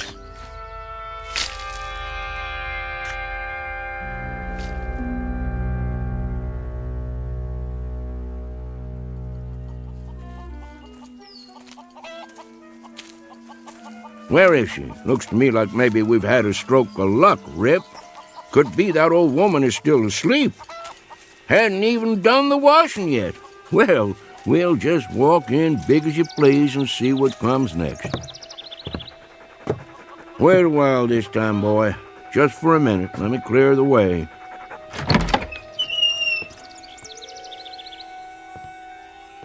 Old woman? There you are. Morning. What are you sitting in a rocking chair for? Taking a rest already? Huh. Got your long dress on, too. All dressed up like the 4th of July. All right, let's get it out in the open. Old woman, if you're figuring on leaving me on account of I stayed out all night, you got another think coming. I'm still the boss of this house. You ain't going nowhere, and that's that. Got nothing to say? Then I reckon we ain't mad no more. Now, I'd appreciate a little breakfast, if it's all the same with you. Old woman, you's gonna sit there like a bump on a log? You pack your finery back on the cedar chest and get cooking. Now, what's the matter? I know I'm a pesky old rooster to get along with, and many's the night I've stayed out till sunup, but Rachel, that ain't reason enough to break up a marriage after nearly 60 years, is it? Well, is it? Well, that a tear on your cheek? Oh, now, old woman, I didn't mean to speak rough to you. I just don't want you running off and leaving me, that's all. All right. You win, Rachel. I guess I could be a better man to you. Won't go streaking off every night hunting. I'll stay home with you and we'll sit by the fire and we'll talk about things. And I'll tell you something else. Next time I go down the mountain, I'll stop in the store and buy you a pretty. Some cloth to make yourself a new Sunday dress or a pair of silk stockings like them city women has. Well, what do you think of that? Oh, woman, I want an answer out of you. What is it? Cat got your tongue? Nobody spoke to me all morning long, is the truth. Something wrong with me? I passed the Miller boys on the way home a while ago, and they acted just about the same way you're doing. Rachel, you can see me, can't you? Woman, what in tarnation is the matter with you? Huh. Who'd be coming to see us now? Mrs. Simpson, may I come in? Yes. Reverend Wood? You sure have come at a time of need. Mighty glad to see you. Something's wrong with my old lady, and I can't figure it out. Seems to me in a daze or something, near as I can tell. The Lord be with you, sister. Amen, brother. I appreciate your coming. Even though he didn't belong to the church, just never could get him to go. I realize Brother Simpson wasn't a religious man, but I figure he's still entitled to a Christian burial. Now just hold everything. Let's not get too far down the road here. If anybody's giving Brother Simpson a Christian burial, they'd better ask Brother Simpson how he feels about it. I've been sitting here, trying to figure it all out. I'm sure you have, with a word close at hand.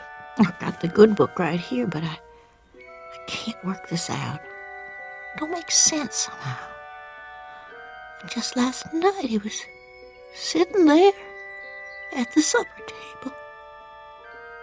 I begged him not to go. You did all you could, sister. There's been omens. I've seen signs. But he went. Why'd he have to go and do that? Can you explain it to me? The Lord works in mysterious ways. Rachel, listen to me. There's been some kind of misunderstanding. Somebody's pulled the wrong switch. Me and Rip ain't going nowhere. I'm right here. Rip's out on the porch. Miss Rachel? That you, Tillman? Yes, ma'am. Thank you for coming. What is the matter with that dog? Rip don't take kindly to people coming right on in, but it didn't so much as make a sound. If you're ready, ma'am. Hello, Wesley. Ma'am. Where's the, I mean... Give us a moment, son. No need putting it off. He's in the other room. What are you talking about? Who is? Yes, ma'am. We'll treat him right careful. Don't you worry. They're good boys. He's in good hands. And now, if you're ready, may I offer you my arm? Oh, Reverend, it's all happening so fast. Don't take on, old woman. It's just a dream. Has to be. We'll wake up in a little bit and everything'll be like it ought to be. You'll see. Careful, Wesley. I got my hand. Not too fast. That's a mighty big box. What y'all boys got in there, huh? Watch the door. It'll fit. What y'all taking outside? Mrs. Simpson, I'm afraid it's time. If you're ready. Reverend, if I could just get through this day, for his sake. I ask you a question. What's in the box? Come on, Rip. I've got to see where they're going. Something's up all right. Something mighty big, if you ask me.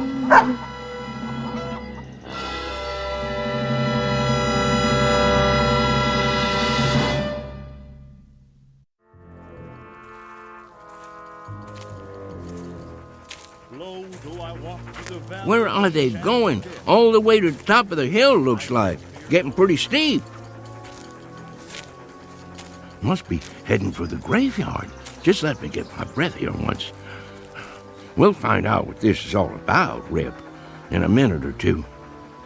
Graveyard's just over the other side. Leastways, that's how I remember it. Can't say it's someplace I go more'n I can help it. All right, let's go. Ain't much further.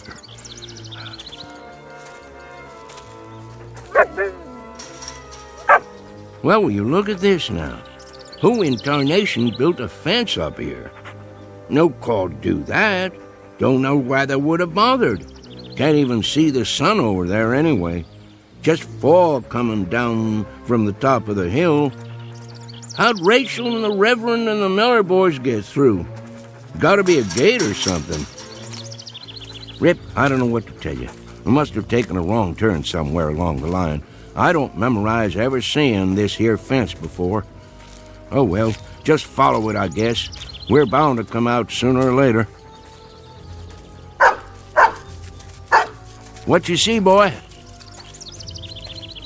Well now, looks like you found it. Here's the gate. All locked up, though. Chain and everything. Hello? Anybody home in there?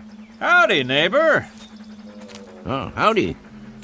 Think you could open this for me?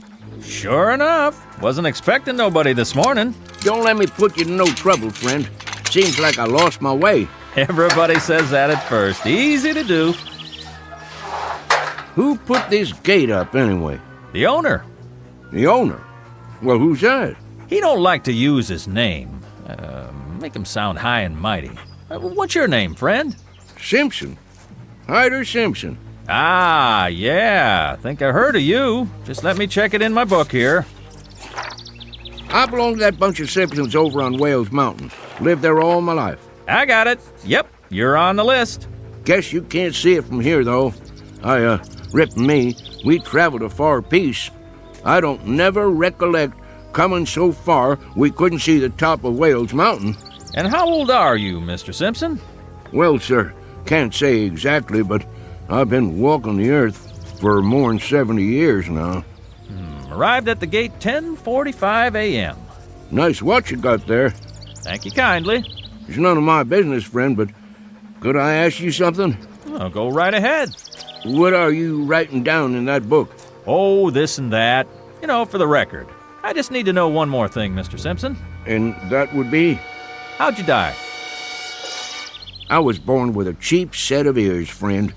I ain't sure I heard you rightly. I said, how did you die?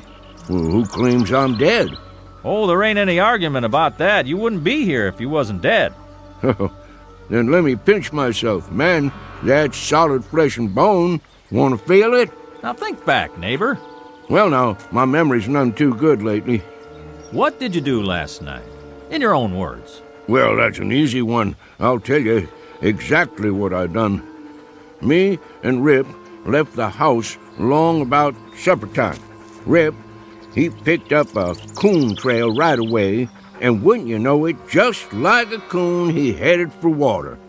And Rip didn't do a thing but go in that water after him. I see. Just about that time I got there, and I moseyed out on this log, and, say, let me ask you something else. Sure thing. What's on the other side of this gate, anyway? Must be pretty all-fired important if you keep it locked up. Well, you see that pasture right up there? Yeah? They call it the Elysian Fields. You don't say. Mm-hmm. You cross that and you come to the Golden Street.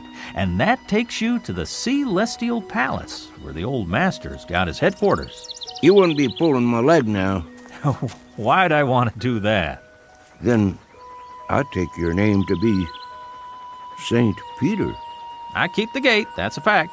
I'm proud to meet up with you. Well, just as proud to have you here, neighbor Simpson. Something wrong? I was just listening. To what?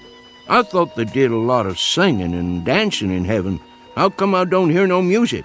'Cause you're on the outside. Minute you step inside the gate, you'll hear your favorite hymn. Don't much care for hymn singing. Favorite guitar music myself. Well, don't stand out there in the cold, cold world. Come on in and reap your heavenly reward. You've sure earned it. Mighty nice of you. Rip? Hold on, neighbor Simpson. You can't take that dog in here. And why not? It ain't allowed. Ain't no fleas on him. That don't make no never mind. He can't go in. How come? This here is folks' heaven. There's another place we can put him in, up the road a piece. You just tie him up to the gate, and I'll walk him over there a little later on. If that's how it is. Well, where do you think you're going, Mr. Simpson? I thank you all the same, but I don't reckon in there's any place for me. Well, why not? Any place too highfalutin for Rip is too fancy for me. How thoroughbred has a dog got to be for you to let him in there anyway? Ain't no dogs allowed in there at all. What kind of outfit you running don't allow no dogs? I tell you, they got a special place for dogs just up the road. Well, me and Rip will go on up there then. They won't let you in. The dog maybe, but not you.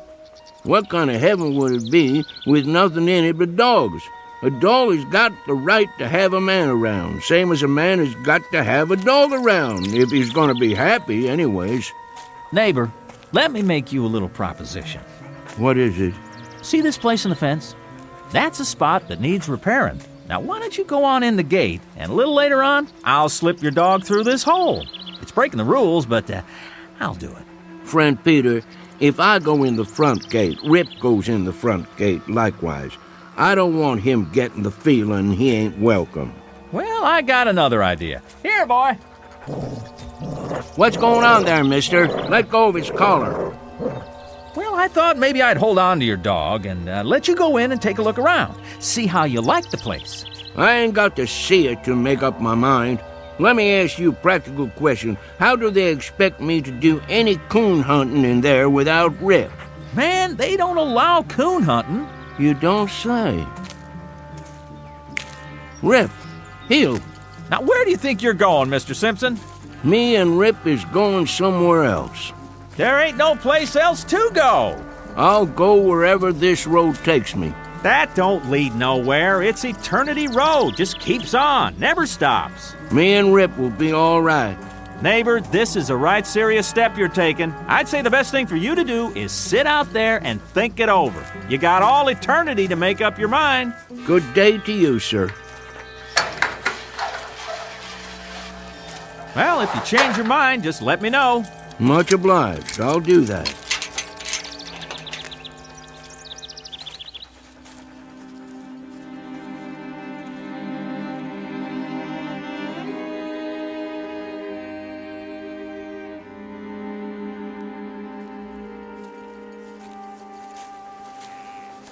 Eternity is a powerful long spell to go without a coon hunt, ain't it, Rip? Now, don't you go off your feed nor nothing over this. It wouldn't surprise me that if I sneak inside there and talk to the judge or somebody, I might be able to get you in.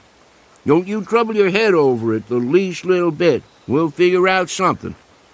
Wonder what kind of tea party they keep in there anyway. Must be lots of city folks.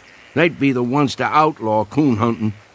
Rip, I don't want you to take this thing to heart now. Sure, I'd like to walk that golden street, and there's some folks I always hoped I'd see again, but by Mudhole, I ain't a-gonna leave you.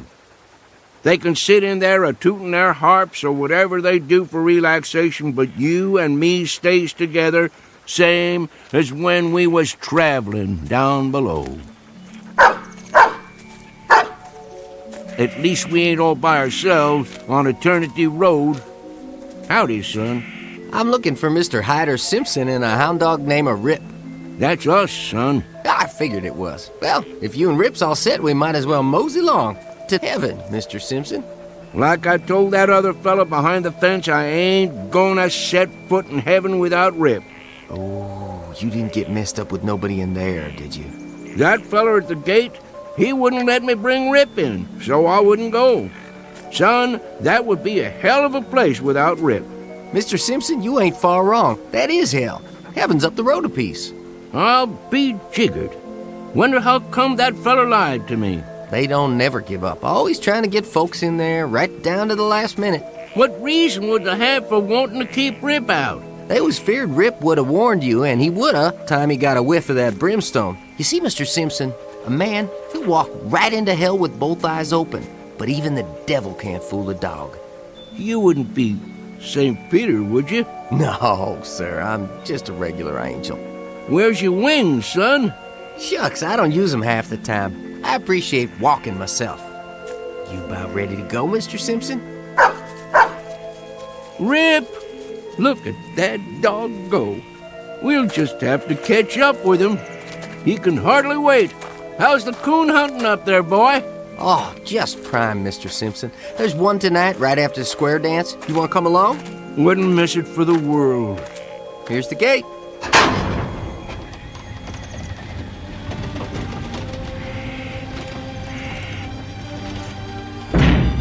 Mighty nice one it is, too. Welcome to heaven, Mr. Simpson. Thank you, son. I'm right proud to be here. Let's go, Rip.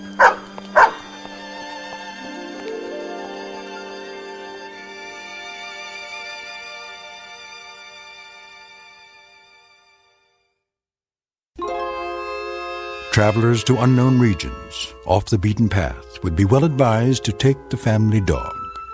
because in a pinch, he might just save you from entering the wrong gate.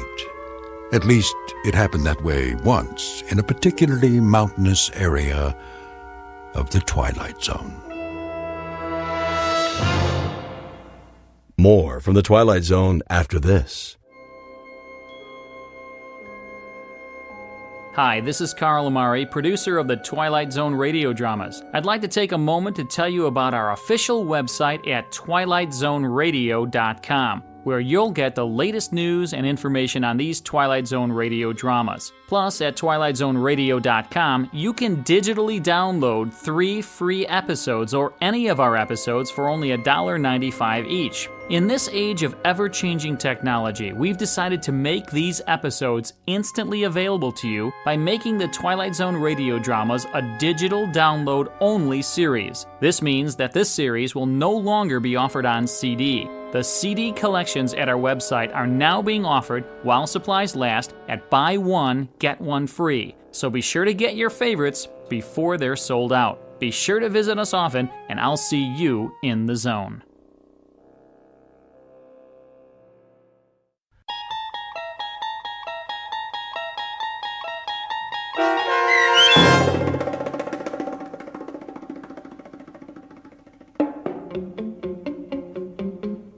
The Hunt, starring Shelley Berman and Karen Black, with Stacy Keach as your narrator, was adapted for radio by Dennis Etchison and written for the Twilight Zone by Earl Hamner Jr. Heard in the cast were Mike Baccarella, Jeff Lupetin, Darren Stevens, Craig Brawley, and Kurt Nabig. The producers of the Twilight Zone wish to thank CBS Enterprises and the Rod Serling Estate for making this series possible. This copyrighted radio series is produced and directed by Carl Amari and Jeff Lupetin for Falcon Picture Group and Westwood One. Sound design and custom Foley effects for The Twilight Zone by Cerny American creatives Bob Benson, Craig Lee, Matt Sorrow, Tim Cerny, and Todd Beyer. To learn more about the Twilight Zone radio dramas and to contact us, visit our official website at twilightzoneradio.com. Doug James speaking.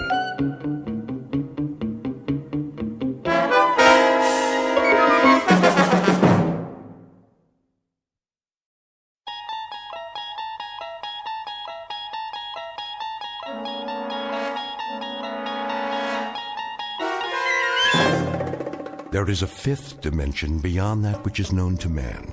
It is a dimension as vast as space and as timeless as infinity. It is the middle ground between light and shadow, and it lies between the pit of man's fears and the summit of his knowledge. This is the dimension of imagination. It is an area which we call the Twilight Zone.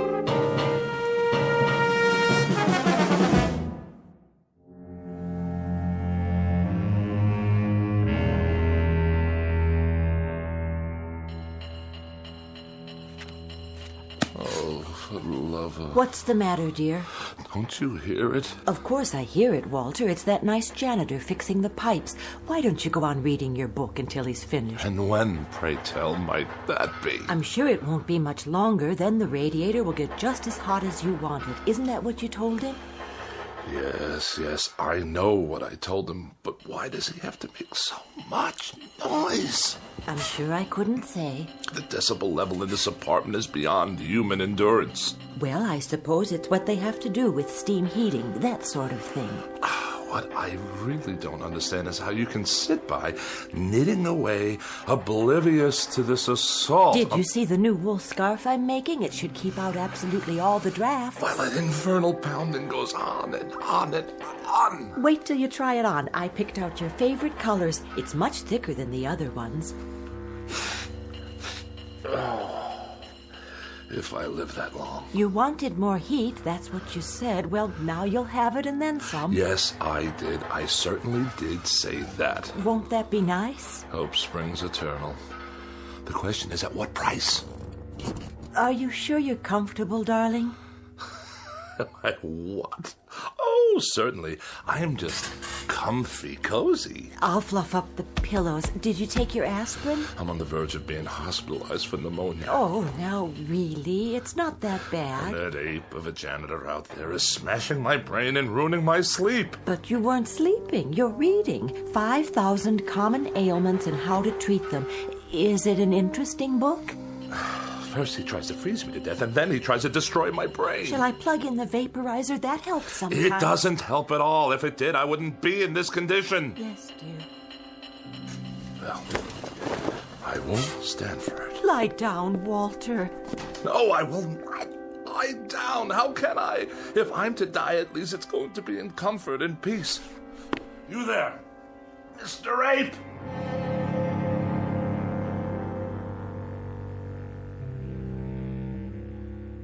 Witness Mr. Walter Bedecker, age 44, afraid of the following: death, disease, other people, germs, drafts, and just about everything else.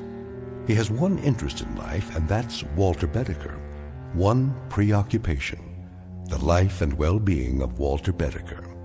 One abiding concern about society: that if Walter Bedecker should happen to die, how will it survive without him? But there's one thing he hasn't asked himself yet, and it's simply this: what happens if, despite all his precautions, Walter Bedecker should happen to stumble, not into the grave, but into the Twilight Zone?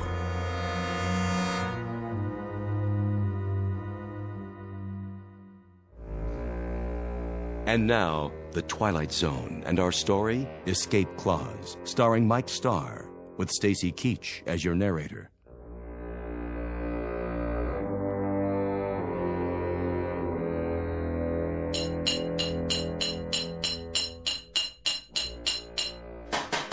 I asked you a question. You want more heat, don't you? That's not the answer, so I'll ask you again. How much longer? Put it this way. In 20 minutes, it'll be about 105 in here. Hot enough to fry an egg. That good enough for you? 20 minutes, you say? After hour upon hour of your clanking around in my living room while I'm on my deathbed, I have to wait 20 minutes more? If you do die, Bedecker, and you go where I think you're going, as far as the temperature's concerned, you ain't going to be able to tell the difference. You ape! Get out! My pleasure.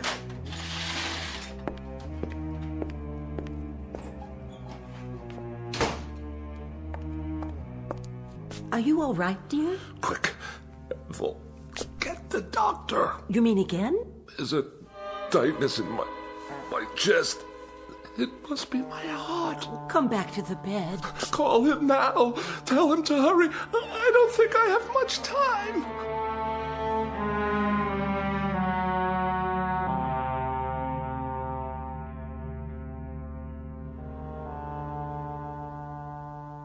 Well, doctor? Keep your mouth closed a few more seconds. I'm asking a question. All right, open, please. There. Well, how bad is it? What does that mean? Your temperature isn't bad at all. In fact, it's quite good. The thermometer wasn't in my mouth long enough. Oh, I think it was. I timed it exactly. I find that hard to believe. You'd better take it again. But why? I implore you before it's too late. There would be no point. You see, you have no temperature. What about my vital signs? Blood pressure's fine. Respiration and pulse, all normal. My throat? It's dry and achy all the time. Well, that's because it's so hot in here. No sign of infection. Throat clear. Ears and nasal passages clear. What about the pains in my back and my side? Well, what about them? And 4 sleepless nights in a row. Is it 4 now? How about that? Well, what do you want me to say? The truth. The awful truth. I can take it. The truth, Mr. Bedecker? Well, the truth is that it's, Go on. It's psychosomatic. To use the scientific term. Psychosomatic. You're trying to tell me that I'm only sick in my mind? That's my considered opinion. And you're supposed to be a professional. Mr. Bedecker, may I speak candidly? I insist. Well, there is nothing wrong with you except the ailments you manufacture for yourself. Manufacture? Is that what you think? Your pains are imaginary. Your inability to sleep is a case of nerves, nothing more. In short, Mr. Bedecker, you are a very healthy man. This man calls himself a doctor. 4 years pre-med, 4 years medical school, 2 years internship, 2 years residency. And what is he, I ask you, what is he? A quack. Doctor? Oh, hello, Mrs. Bedecker. What's the prognosis? Don't ask him. The man's an idiot. Walter, darling, I beg you, don't excite yourself. Don't whisper. You're looking at half my troubles right there, Doctor. This woman, this awful woman who runs around whispering all day long to make me think I'm sick, even if I'm not. Oh, and I am. I'm lying here at death's door, and who's ushering me out? A quack and a whispering woman without a mind. Well, I'll call tomorrow, Mrs. Bedecker. Meanwhile, try leaving the window up an inch or so. Let some fresh air in. There'll be no need to call. Just come on over with the death certificate and fill it out. Oh, Walter. Don't drench me with those crocodile tears of yours. She'd be so happy to get rid of me. I just can't tell you. Goodbye, Mrs. Bedecker. Take care of yourself. I'll see you out.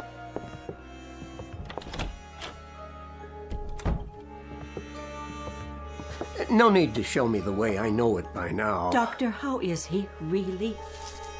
Mrs. Bedecker, your husband is one of the healthiest patients I have. But he's sick most of the time. Is he? He won't let me air out the house. He says for every cubic foot of unfiltered air, there are 8,900,000 germs.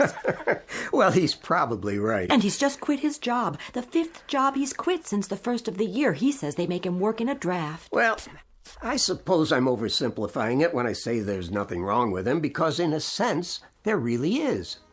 This constant worrying about himself is an illness of a sort. Has he always been this frightened a man? Ever since I can remember. When he was courting me, he told me he was in the final stages of TB and only had a week to live. I only married him because I felt so sorry for him. Oh, I don't mean that was the only reason. I think I understand. Do you? You see, people change.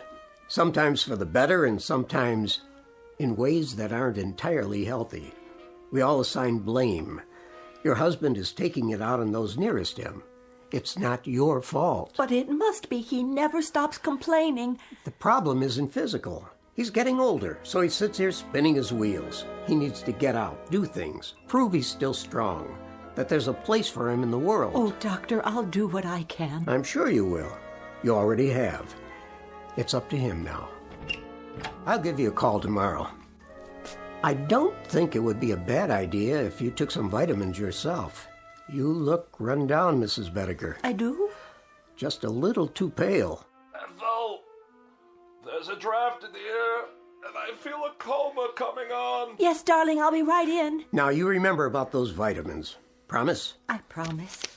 Here's a prescription. Get some of these items from the drugstore for yourself. Thank you, I will. You're very kind. Goodbye, Mrs. Bedecker. Goodbye. Did you say there's a draft? I did. From where? The window. But it's only open an inch. Freezing air blasting into the room. I'll close it for you. Do you know how many germs live in 1 cubic foot of air, Ethel? I think I do. 8,900,000, that's how many. I know you want me gone. Walter! Gone from your life, and that's why you leave windows open all over the place. But as a point of common human decency, couldn't you find a way to do it more subtly? The doctor said you needed air. He said it was stuffy in here. Oh, the doctor said. Tell me one thing. Yes? What is going on between you two? Nothing, Walter. I saw the way he looked at you. Oh, now you are imagining things. What's that slip of paper in your hand? What do you mean? Oh, it's only... Give it to me. Oh, now I understand. Well, if you'll let me explain. When did he give you this? Just now, before he left. If you'll listen. I'm not sick, he says, but nonetheless he gives you a prescription for medicine for me? Not a thing wrong with me, he says, but while I lie here helpless, he's out there telling you that I've got a life expectancy of 20 minutes. He said nothing of the sort. Don't deny it, Ethel. I smelled the collusion the moment he left the room. Now I suppose he's making time with you behind my back. The two of you can hardly wait for me to expire. What a great day that will be. But just remember, it will be on your conscience. Yours and that quacks. The prescription was for vitamins, Walter, not for you, for me. Vitamins for you? I lie here while the life seeps out of me and that charlatan prescribes vitamins for you? What has he done for me? Not a nil. A big fat goose egg, that's what. He comes whenever you call. He's very interested in your condition. Very interested. Oh, isn't that nice? I'm dying and he gives her vitamins. Sit up. I'll turn on the vaporizer. Never mind. Go on, get out of here. Leave me to die in peace. All right, Walter. What? I meant I'll let you alone so you can take a little nap. Then maybe you'll feel better. I can't not. Why does a man have to die anyway? I'm sure you're not dying. Oh, are you? I asked you a question, Ethel. Why does a man have to die? I don't know, Walter. The world goes on for millions and millions of years, and how long is a man's life? This much, a pinch, a drop, a microscopic fragment. Why can't a man live 500 years or 1,000 years? Why does he have to die almost the moment he's born? I told you I don't know, dear. No, you wouldn't. Go on. Get out of here. Yes, dear. I have to take my own pulse. Give myself a checkup. A doctor couldn't care less. My sinuses. It's moved from my chest to my sinuses. After that, it'll be my brain, and then poof. As if I never existed at all. What's the point? The point, indeed. It's a crime for a man to live such a short span of years. A crime. What I wouldn't give to live a decent number of years. 200, 300. Why not 500 or 600? Yes. Why not? Or 1,000. What a miserable thing to contemplate. A handful of years and then eternity in a casket down under the ground. The dark, cold ground. With worms yet? Of course, with worms. And bacteria in the soil, and all manner of filth and decomposition, toxic waste. Who are you? Cadwallader's the name. And immortality's my game.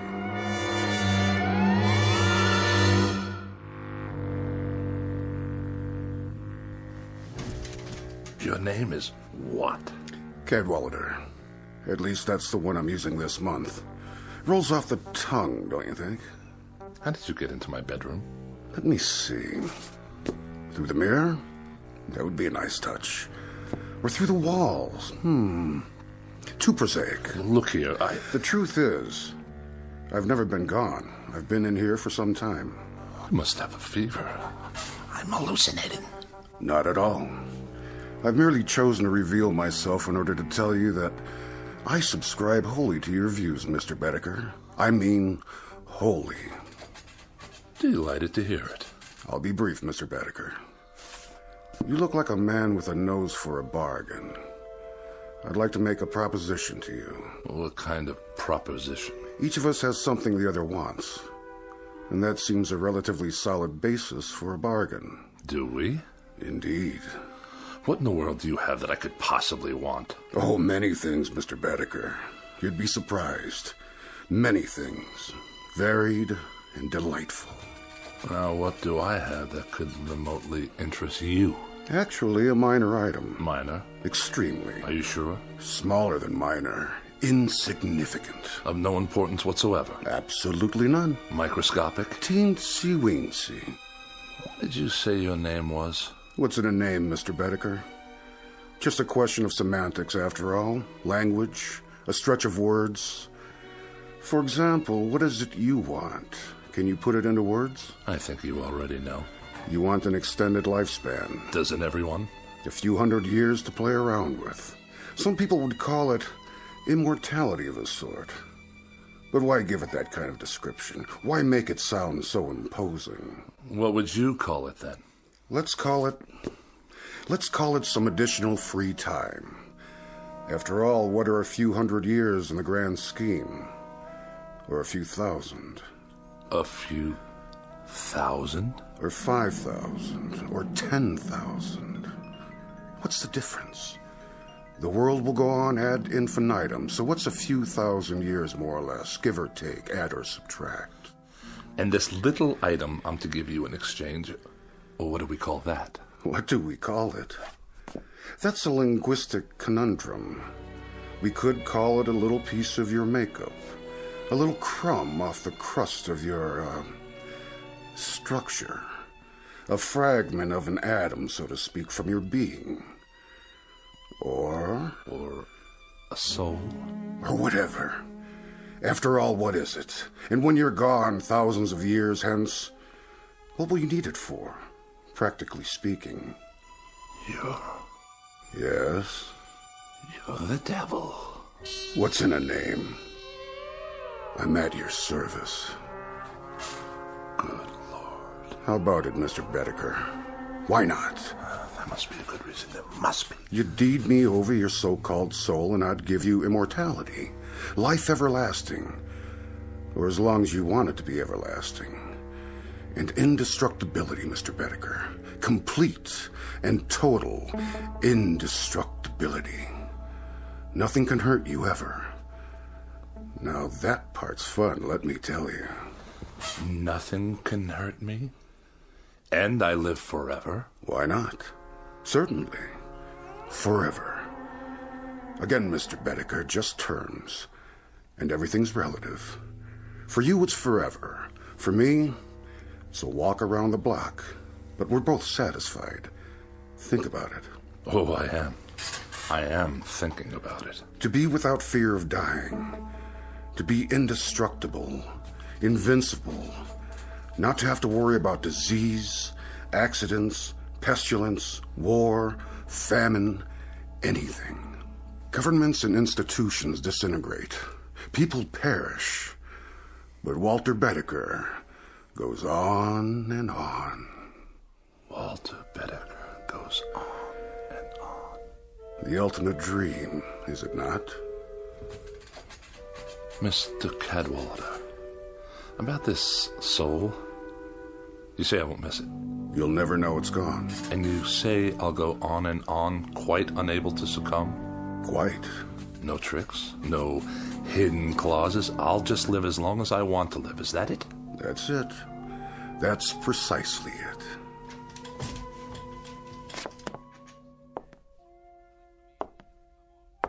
How about my appearance? I'm afraid I can't do much about that. Oh, I see what you mean.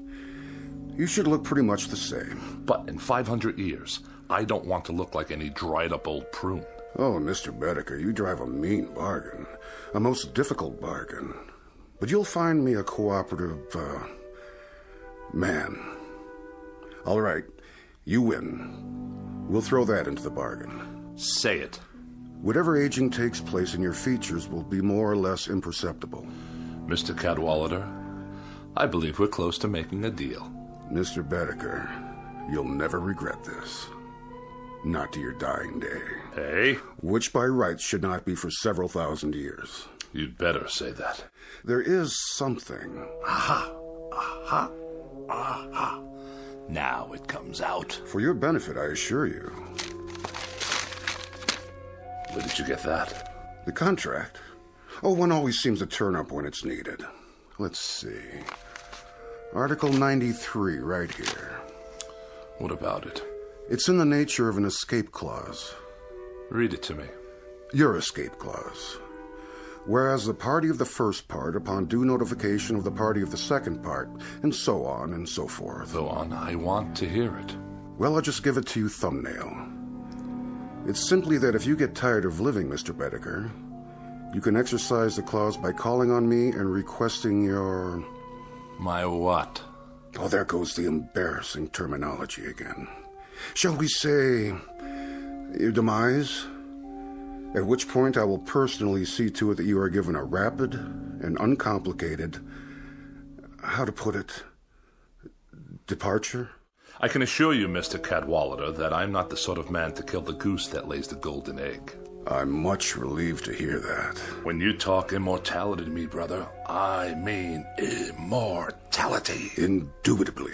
You're going to have a long, long wait. Mr. Bedecker, nothing will please me more. And I think we've got... Yes? A deal.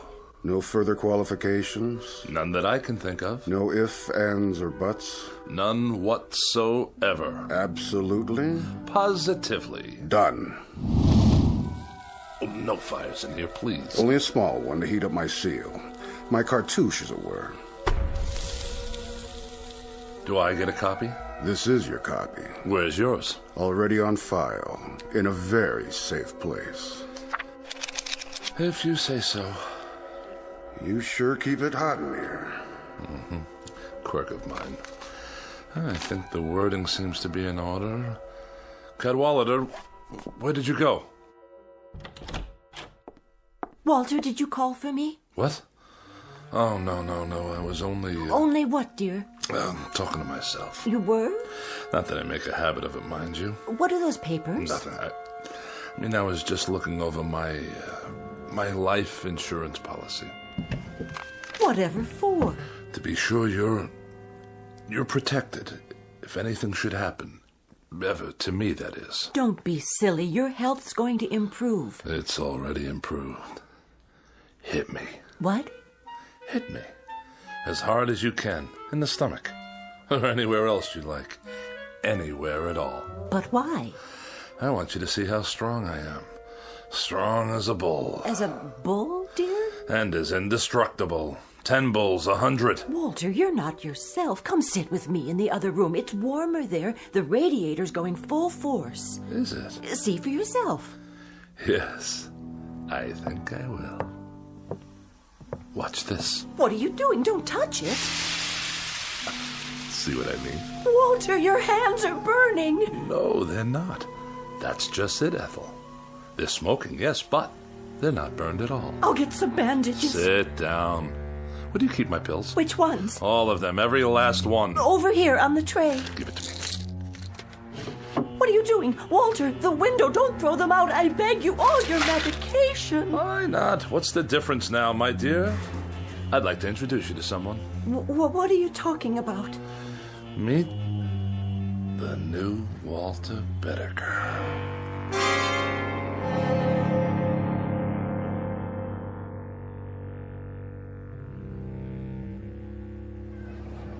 Get your paper! Boy rescued from well, lives to tell about it. All the latest news, right here. Let me see that.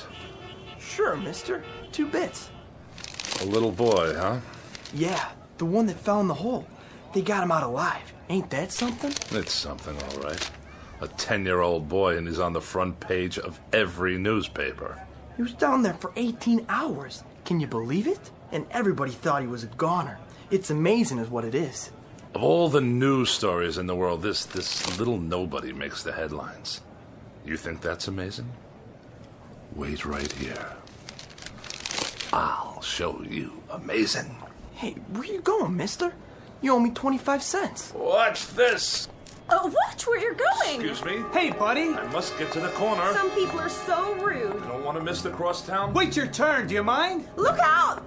Get back on the curb. There's a bus coming. That man, stop!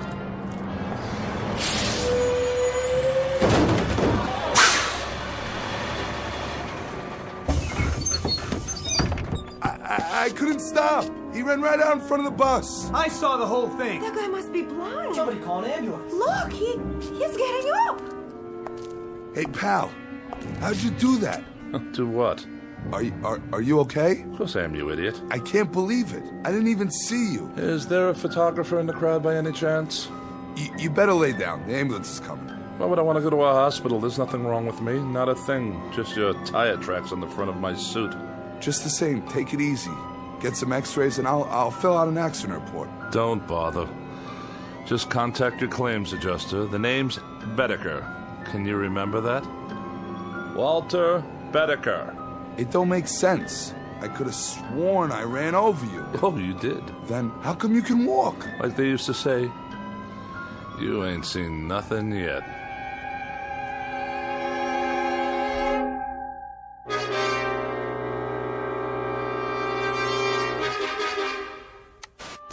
One survivor, Walter Bedecker.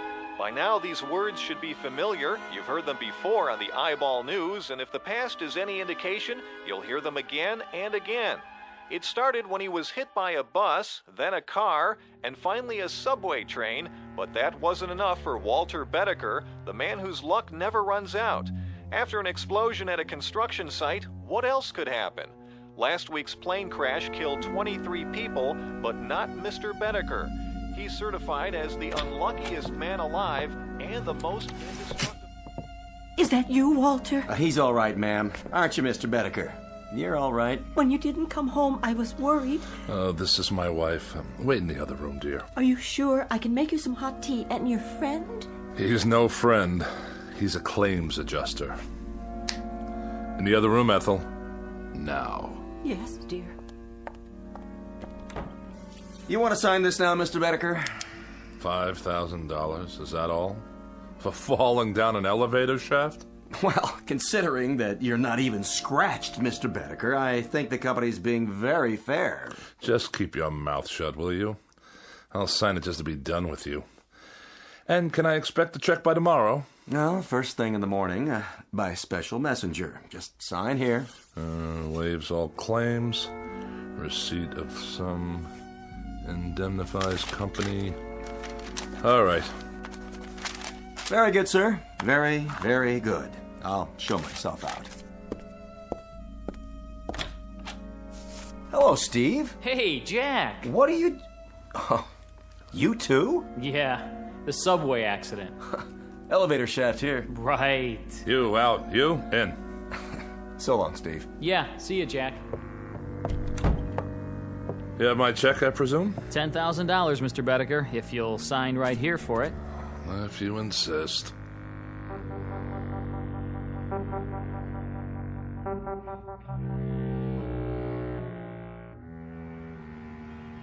"14 accidents. More than anyone should have to bear. Now, wouldn't you think that there would be an element of thrill in 14 accidents? I'd appreciate it if you'd step away from the window, Walter. It's open, you know. 14 accidents in which you know nothing can happen to you? I guess so, dear. Well, it's a fact. There should be an excitement to this sort of thing. Well, there isn't. It's dull. It's absolutely without the remotest bit of excitement.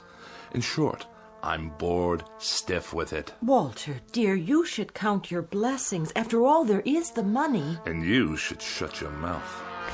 You look for all the world like a small gray mouse waiting for a piece of cheese. Walter, you can be so terribly cruel. Ethel, please. I'm thinking. I swear he's cheated me somehow. I don't know exactly how. What are you talking about? Who? Mortal schmortal. What's the good of it when there aren't any more kicks? Any more thrills? Anything to let a man know he's alive. Walter, do you feel all right? At least when I was concerned about my health, there was an element of risk, of danger. I mean, of course. That's it. What is? Iodine. Iodine? Have we got any? What for? Did you cut yourself? Do we? I suppose in the medicine cabinet. Get it. Now? And rubbing alcohol. And ammonia. Walter? I'll get it. You find me a drinking glass. A large one. There's one right there. I'll mix them all together like so.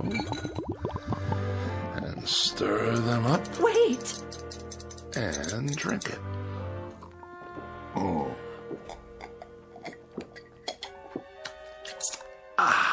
Sit down. I'll call the doctor. You see? What I just drank should kill a dozen men. To me, it tastes like lemonade. Walter. Yes? What's this all about? You really want to know? All right, I'll tell you. In a word, I am immortal. Walter, don't joke like that. It's true. I made a pact with a guy named Cadwallader, who's given me immortality and indestructibility in exchange for my soul. Your soul? More succinctly than that, I couldn't put it. Why don't you sit down? I'll make some tea and then we'll call the doctor. You will not make tea, and you will not call the doctor. Why not? If you had any imagination at all, you could tell me what there is I might do to get a little excitement out of it all. I've been in subway crashes, bus accidents, major fires, disasters, one after another, and now I even drank poison. Nothing. You know what I've been thinking? I've been thinking I'll go up on the roof and I'll throw myself down the light well. Smack dab through the light well, 14 stories down, just for the sheer experience of it. Oh, Walter, darling, please. Ethel, darling, shut your mouth and get out of my way, please.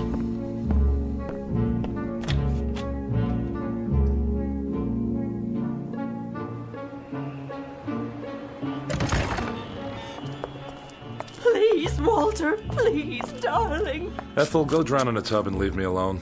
I'm going headfirst down the light well. Get out of my way. Walter, no. Will you get out of... Ethel, be careful or you'll trip. Ethel!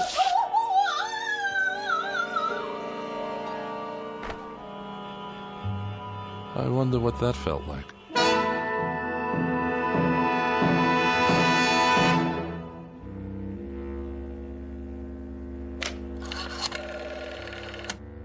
Operator, get me the police, please. Immediately, it's an emergency. Hello? Is this a police station? This is Walter Bedecker, 11 North 7th Street. That's right. Apartment 14B. Will you please come over here right away? No trouble. I just killed my wife. That's right. Yes, I'll stay right here. Goodbye. Now, this is going to be an experience.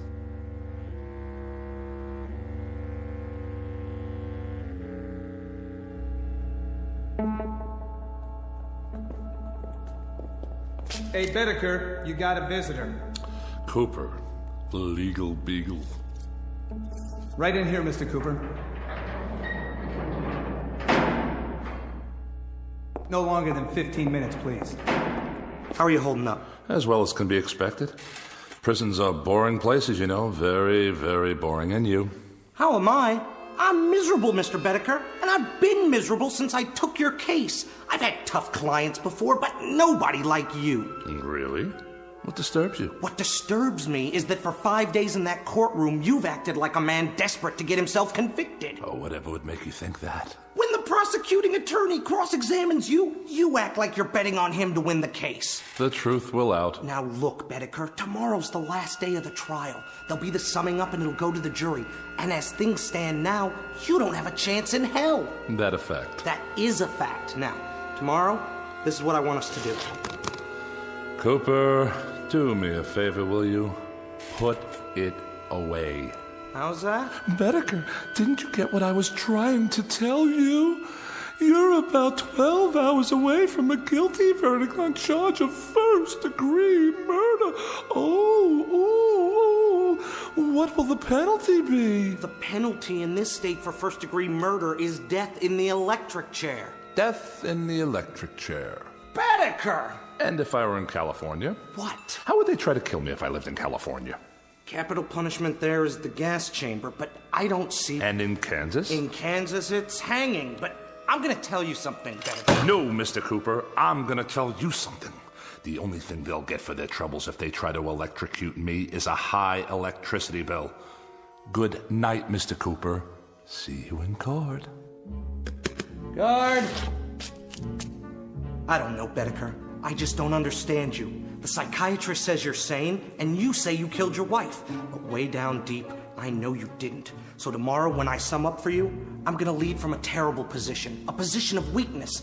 But I'll do the best I can. Mr. Cooper, really, don't bother.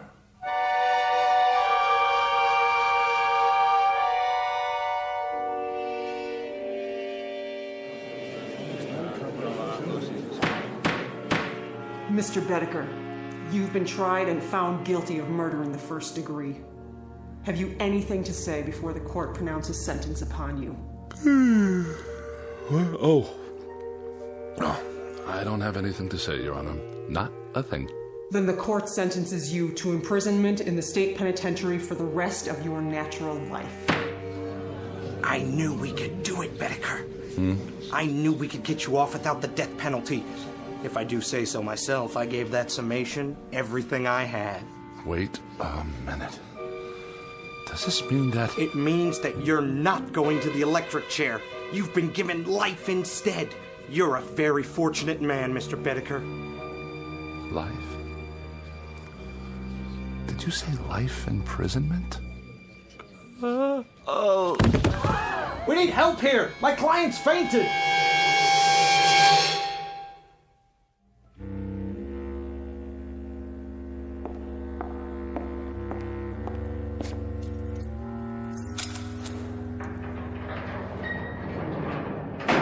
Here's your last meal.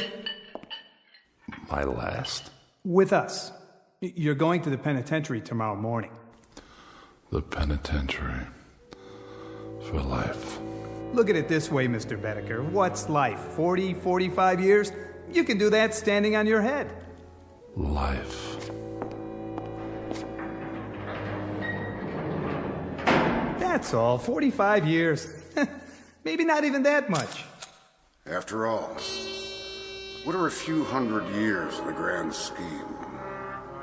Or a few thousand? Or 5,000? Or 10,000? No.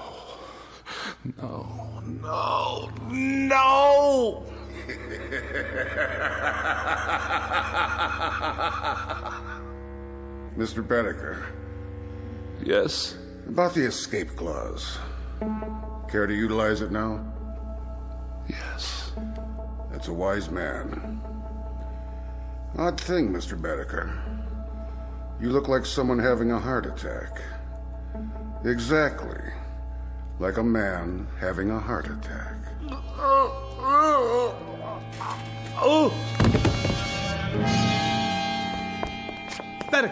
Bedecker! You all right? No pulse. Must have been his heart. He's dead. Poor devil. There's a saying, every man is put on earth condemned to die, time and method of execution unknown. And perhaps this is as it should be. Case in point, Walter Bedecker, lately deceased.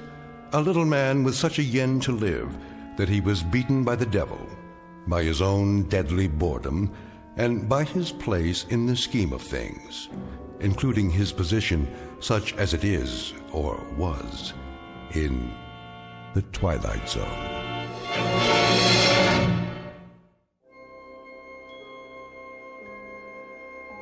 Hi, this is Carl Amari, producer of the Twilight Zone radio dramas. I'd like to take a moment to tell you about our official website at twilightzoneradio.com, where you'll get the latest news and information on these Twilight Zone radio dramas. Plus, at twilightzoneradio.com, you can digitally download 3 free episodes or any of our episodes for only $1.95 each. In this age of ever-changing technology, we've decided to make these episodes instantly available to you by making the Twilight Zone radio dramas a digital download-only series. This means that this series will no longer be offered on CD. The CD collections at our website are now being offered while supplies last at buy one, get one free. So be sure to get your favorites before they're sold out. Be sure to visit us often, and I'll see you in the zone.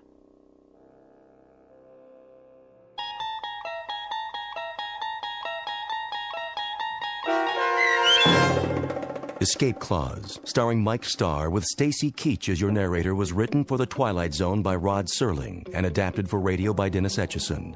Heard in the cast were Peggy Roeder, Rich Komanek, Doug James, Turk Muller, Guy Burrill, Heath Corson, Larissa Borkowski, Natalia Reed, Peter DeVito, John Starr, Carl Amari, Paul Patch, and Lynn Foley. To learn more about the Twilight Zone radio dramas and to obtain audio cassettes and CDs of these programs, visit our website at twilightzoneradio.com. This copyrighted radio series is produced and directed by Carl Amari and Roger Wolski for Falcon Picture Group.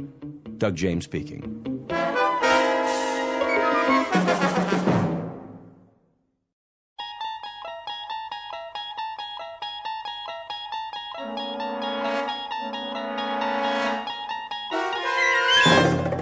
You unlock this door with the key of imagination.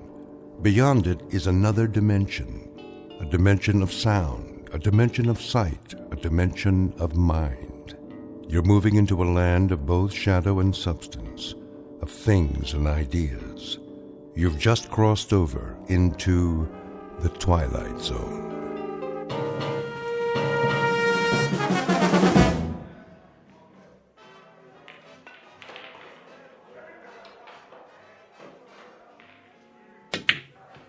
Oh, tough luck, mister. Yeah, I thought I could make that one easy.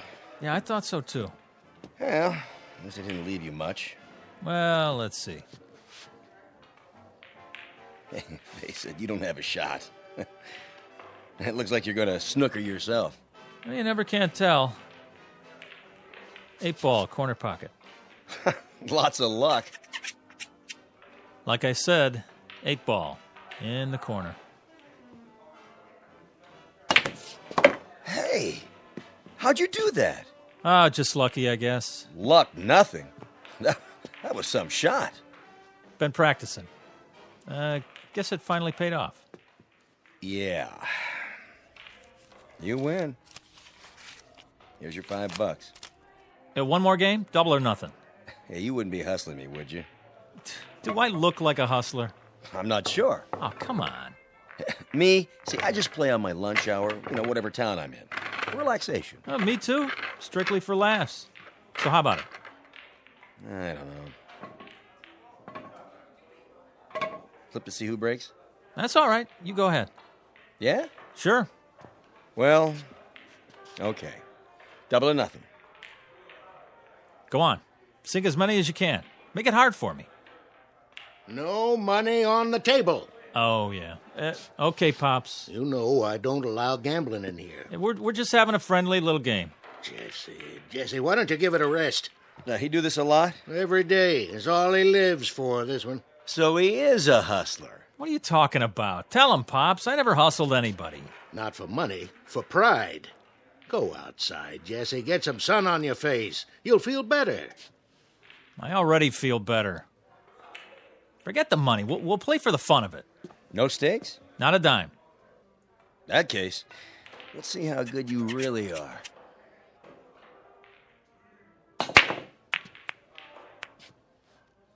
Nice break. Of course, I didn't sink any, but that's my advantage. Yeah? Too many balls on the table. It doesn't leave you a shot. Watch me.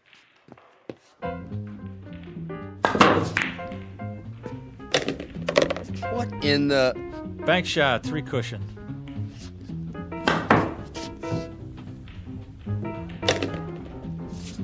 Curveball.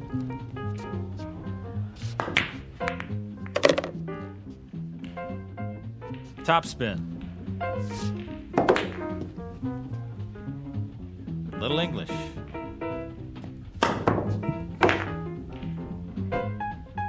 And over and under.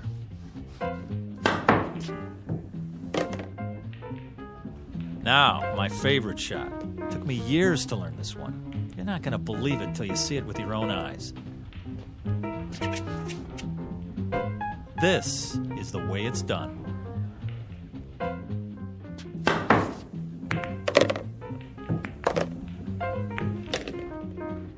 Pretty good. Pretty good? You kidding? Nobody ever made a shot like that in the history of the world. Yeah, it's not bad, I'll give you that. But you're no Fats Brown or anything. What?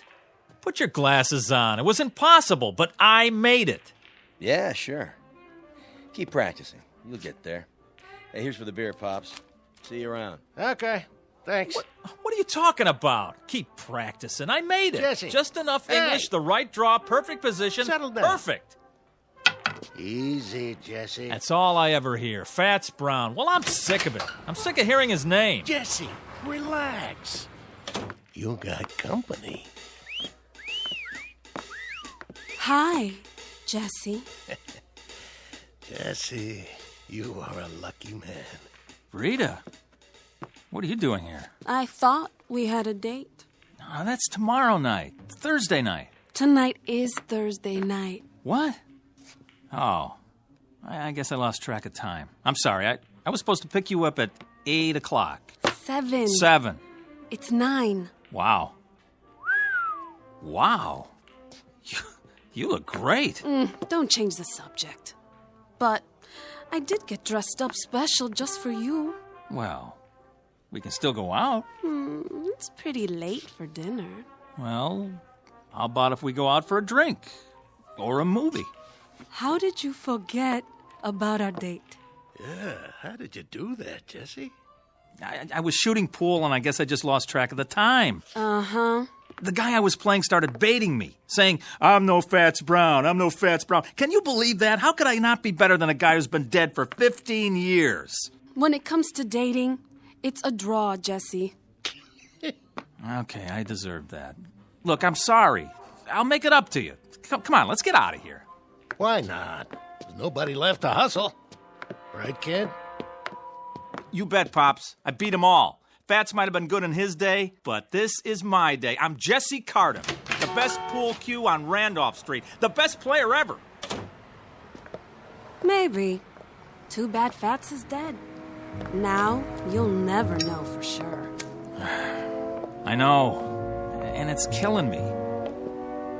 I would have given anything to play him.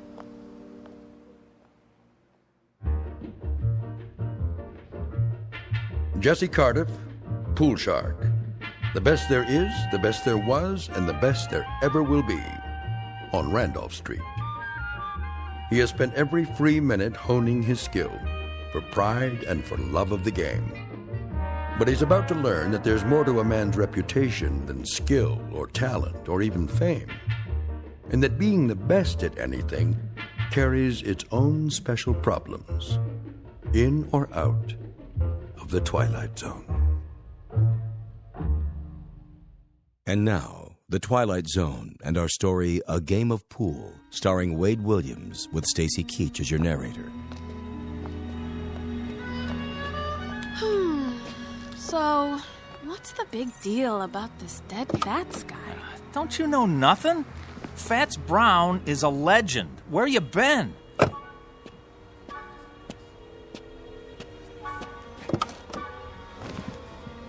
Most people say he's the best ever. Then he must be. No, not really. Because most people never saw me play. I'm better. Is pool all you think about? Well, what else is there? Look, if you want to be the best at something, it's got to be your life, right? Where do I fit into your life, champ? Oh, you are right there. I work you in whenever I can. You got to understand something, baby. Pool takes a lot of concentration. Well then, I got a great idea. What? I want you to stay here. Yeah? Then concentrate Oh. on losing my phone number. Oh, Rita, don't be mad. Rita, where you going? Rita, come on. Look, Rita, please stop. Get lost. Let me explain. What? Look, I would give anything to play Fats Brown just once. Is that so wrong? Yes. But for your own sick, self-centered ego, I hope you get your wish. Oh, Rita, come on, give me a break. I just want to beat the best. What's wrong with that? Fats, dead and buried in the ground. I'd give anything to play him one time. I could beat him cold, I know it. I'd show him who's the best.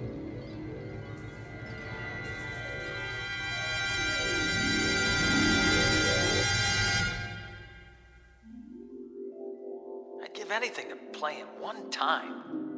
One time. One time. One time. One time. Fats Brown. Mr. Fats Brown. Report to Lister's pool room. Randolph Street. Who is it this time? Fats Brown. You're needed. Lister's pool room. Randolph Street, Chicago. I'm on my way. Mr. Fats Brown. One game. Whatever way he wants it. Doesn't matter to me. Straight pool, anything. If I just had the chance to meet Fats Brown face to face one time. At your service. Who? How did... You called? Yeah, but... I must be seeing things. Why do you say that? Fats Brown? I thought you were... Dead? Not quite. As long as people talk about you, you're not really dead. As long as they speak your name, you continue. Continue? The game goes on, you might say. A legend doesn't die just because the man does. No.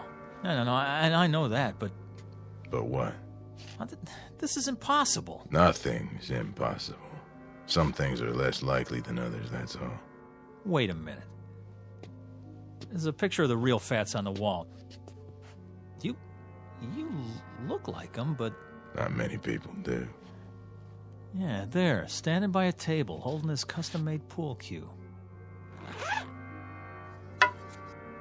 You mean this one? Where'd you get that? Nice stick. Good balance. I had it made to order. Wait a minute, let me get a look at the face. The chin, the nose. Not one of my better pictures. It isn't a rib. I mean, you're him. You're... James Howard Brown, known to my friends as Fats. I know it's a shock, but then you called me, I didn't call you. Oh, well, I didn't mean to... I mean, that is, I was just trying to... To what? I don't know. I was just saying if I could prove... It was big talk. Is that it? Well, no, not exactly. Talk is cheap. I know the type. You like to play with fire, but you don't like to cook. You're not really as good as you claim to be, and you know it. Hey! Deep down, you know you're second rate. Now, hold on. Are you afraid? Now, why would I be? Look, I've come a long way, boy. I don't like to be fooled with. I've met your kind before. A little skill, a little knack, some style. But when the heat's on, you fold. That isn't fair. You've never seen me play. Maybe not, but I've seen plenty like you. You have, huh? How do you know I can't beat you? How does anyone know anything? We learn to read the signs. Well, take another look. It's possible, isn't it? That's not the point. It's a matter of what's likely. But it is possible. Sure, it's possible. Things change. Records get higher. Once upon a time, nobody could run the 4-minute mile. But people get better. Then you admit it. Yes, it's possible you could beat me. But the only way you'll do it is with a pool cue. You'll never get the job done with your mouth. All right, fat boy. Dead or alive, I'll tell you something. Maybe you are some kind of a legend, a tin god, but you know what you are to me? A big balloon, just waiting for someone to stick a needle in you. Well, I'm the someone, and here's the needle. Where? My pool cue. Oh, it'll get the job done, don't you worry. You're like all the other legends. You get by on your reputation. One time I heard a man in this very room swear he saw you make a 9-cushion bank. And you don't believe it? Now, you hit a ball that hard, it won't stay on the table. The guy had more imagination than brains. Is that so? Well, let me tell you. That's not what counts. The question is, can I back it up? Oh, how right you are. I know how good I am, but you... Then you'll play me? Rack the balls. Are you sure? Sure, I'm sure. What about the stakes? The stakes? A little something to make the game more interesting. Well, here's what I got. I'll shoot it all, my whole bankroll. Any or all of it. Put it back in your pocket. Why? My money not good enough for you? Come on, use your wits, boy. What good is money to me? Then what? Something to make the long journey worth my while. Name it. You said you'd give anything for a game with me. Anything? What are you getting at, mister? Just what kind of stakes you talking about? Life or death. What? You beat me, you live. You lose, you die. You're pulling my leg. The proposition is simple enough. You're crazy. Interesting. What is? to see how much faith you have in your ability. Or should I say how little? Go chase yourself. You know something? For my money, you don't want it bad enough to be the best. Why, when I was your age, I would have jumped at the chance. But then I was better than second rate. Watch it. You wouldn't know about that. It takes more than skill to be a champion. It takes equal parts talent, work, luck, and nerve. A quality you sadly lack. Nerve? You mean insanity? How so? You want me to risk my life on a game? Insanity, then, if you prefer. Listen, I'm just a pool player. There's probably no less important thing on the face of the earth. Pushing balls around with a stick on a felt-top table. But mark this in your book. I'm the best. It's a proud thing to be the best at anything. But then you wouldn't know about that either. Hey, hold on. Where you going? I'm going back, of course. Back where? You wouldn't understand. You're wrong. About what? You say I don't want to be the best bad enough. That's not true. Oh boy, is it not true. Do you know how many hours, how many years, how much of my blood and sweat I put into this game? I'm listening. How many nights I slept right here on this table? Yeah, I did that.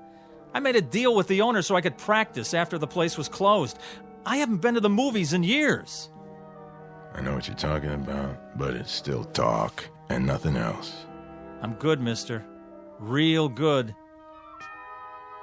But am I that good? You'll never know until you're ready to risk everything. Will you stop pushing me? Sure I will. I was just thinking. Where I come from, there's a race driver. Go to the track and whisper his name. Say Tazio Nuvolari and watch their heads nod up and down. Or go to the bull ring and hear them talk of Manolete. Both men face death daily, and both are legends. They learned something important early on. You'll never make the grade by playing it safe. This is nuts. So long, kid. Wait. What for?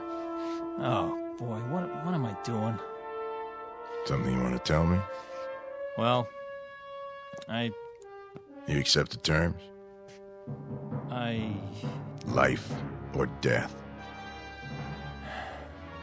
Rack 'em.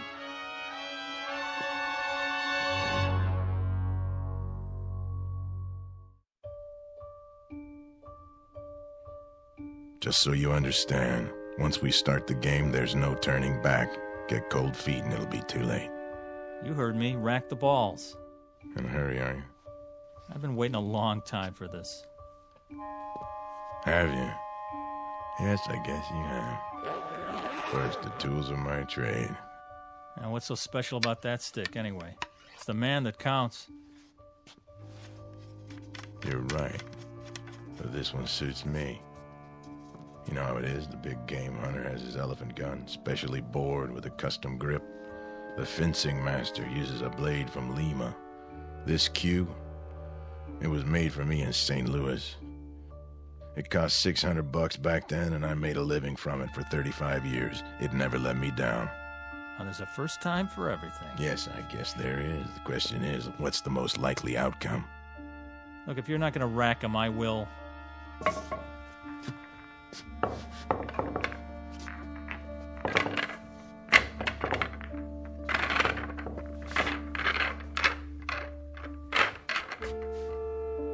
Anytime you're ready. Do I get to call the game? Name it. Rotation. Kelly. 14-1 rack. 8-ball. What's your pleasure? All right. Let's see how good you are.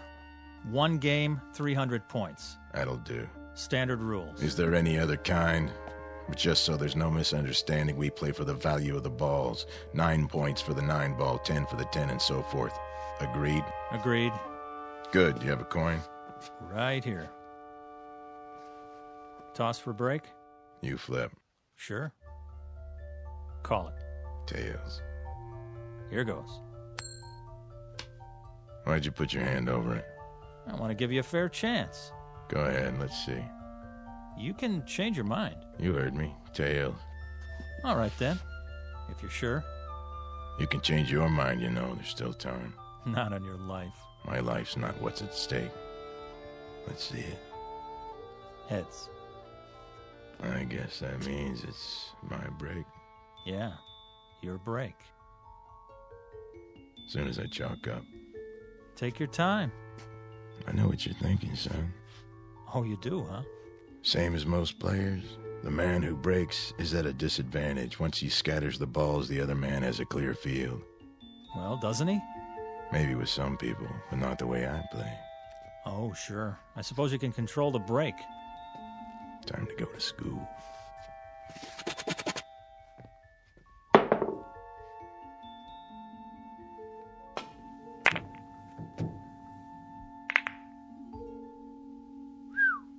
Wow. 2 balls into the rail, back to where they were. Exactly. No advantage given. That's a perfect break, all right. Mm-hmm. I bet it took you years to learn that. Oh, it did, but not the way you think. What do you mean? Takes more than practice. Not just setting up shots in an empty pool hall. You have to handle the pressure out there in the real world. Well, this is my world. You're on my turf now. I know this table like the back of my hand. Maybe, but who have you played here? Kids, 2-bit hustlers, traveling salesmen? Step aside, fat man. Be my guest. Now it's your turn to scatter them. You'd like that, wouldn't you?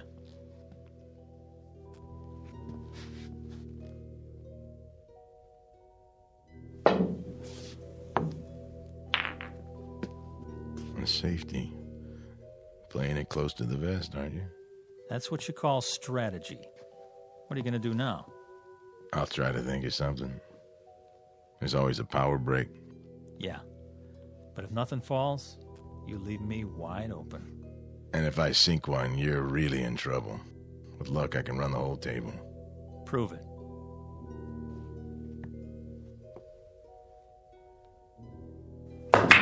Keep your eye on the 15 ball. It's not going in. Funny thing, I was thinking it is. Corner pocket. Think again. Oh, well, quite a few balls around the 1. Looks like you're sewed up. Yeah. If you don't connect, it'll cost you. If I don't. Mind if I smoke? If it makes you feel better. Yeah, you wouldn't have a fresh pack on you. I gave 'em up. Bad for my health. Oh, that's okay. I got 1 left. Nervous? Not me. Why is your hand shaking? Maybe I'm itchy to get this over with. Or maybe you're just trying to rattle me. Or maybe it's because you don't have a shot. Except for the bank. That'll take a lot of English. Oh, I'm loaded with it.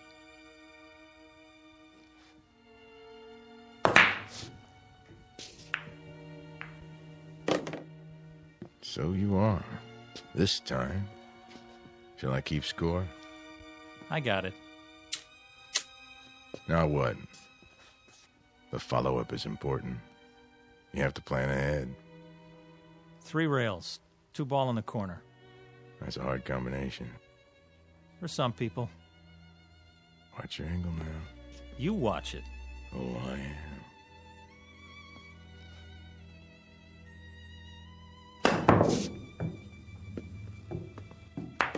How about that, fat boy?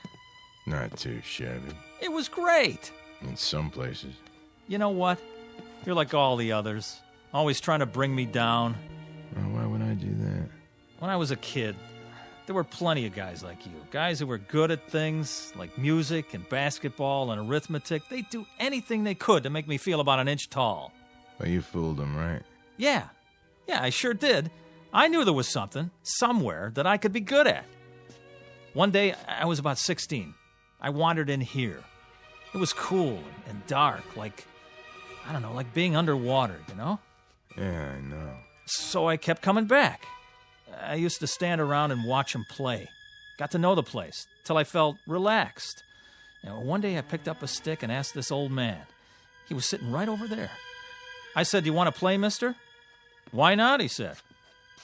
And I beat him. That was when I knew I had an eye for the game. 3 ball. Go in. And what happened to it? Well, I almost made it. My turn. 3 ball.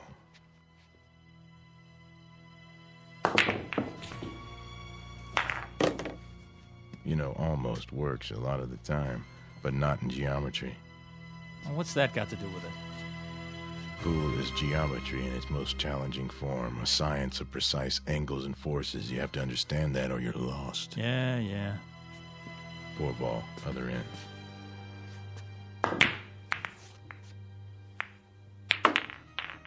Lucky shot. Luck had nothing to do with it. 5 in the side. Angles, forces, big deal. Now who's sewed up, huh? I'll admit, it doesn't look good. You can say that again. If you don't hit the 5 first, you scratch. And that'll cost you points. Mm-hmm.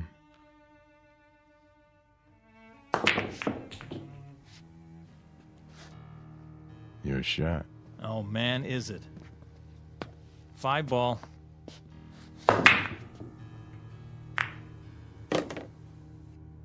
Six.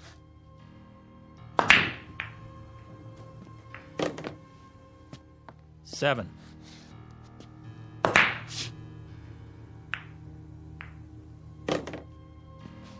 Now the 8.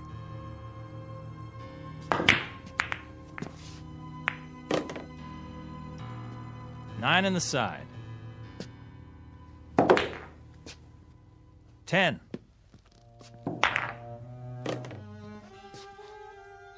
Eleven ball, corner.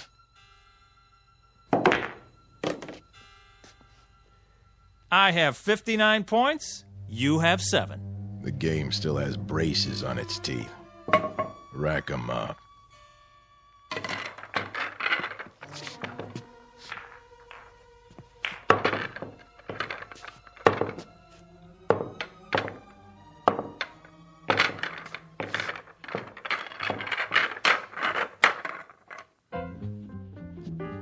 Ball.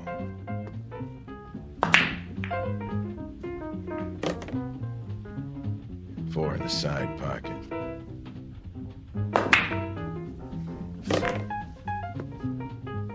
Five, corner pocket.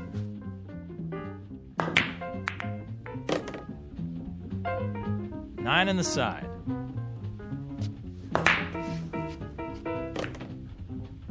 Ten ball in the corner.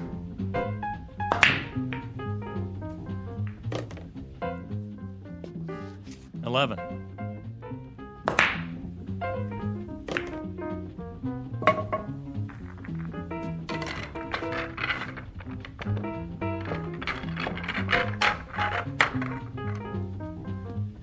Five ball. 6.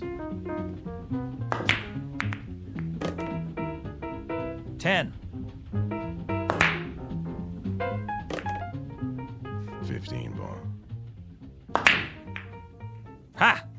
Your shot. No kidding. Just in case you lost track. Tell you what I'm gonna do, fat boy. Let me make it easy on you. No thanks. Hey, I'm trying to do you a favor. For what reason? 'Cause I got feelings. Come on, admit it. This must be humiliating. Oh, I wouldn't say so. Well, let me say it for you then. The game's as good as over. Is that what you think? You want to throw in the towel and walk away? I'll let you. You will, huh? Sure. That way it won't hurt so much. It's not over till it's over, son. Be serious. Look at the score. I got 299. So I see. Well, what does that tell you? I need any ball to win. That right? Time to face facts. There's no way. You might as well throw in the towel. I've been in tougher situations than this. When? There's more to winning than scoring points. Oh, yeah? Like what? Something you can't learn in here. Then why don't you teach me? Go on, I'm all ears. Takes time. So? That's something you got plenty of, right? Talk is cheap. The big things you have to learn for yourself. Quit stalling, it's my shot. In an awful big hurry, aren't you? To be the best? Oh, you better believe it. I've been waiting years for this. One more shot and you are history, fat boy. There's a new shooter now and his name is Jesse Cardiff. Back off and give me room. This is something I'm going to remember for the rest of my life.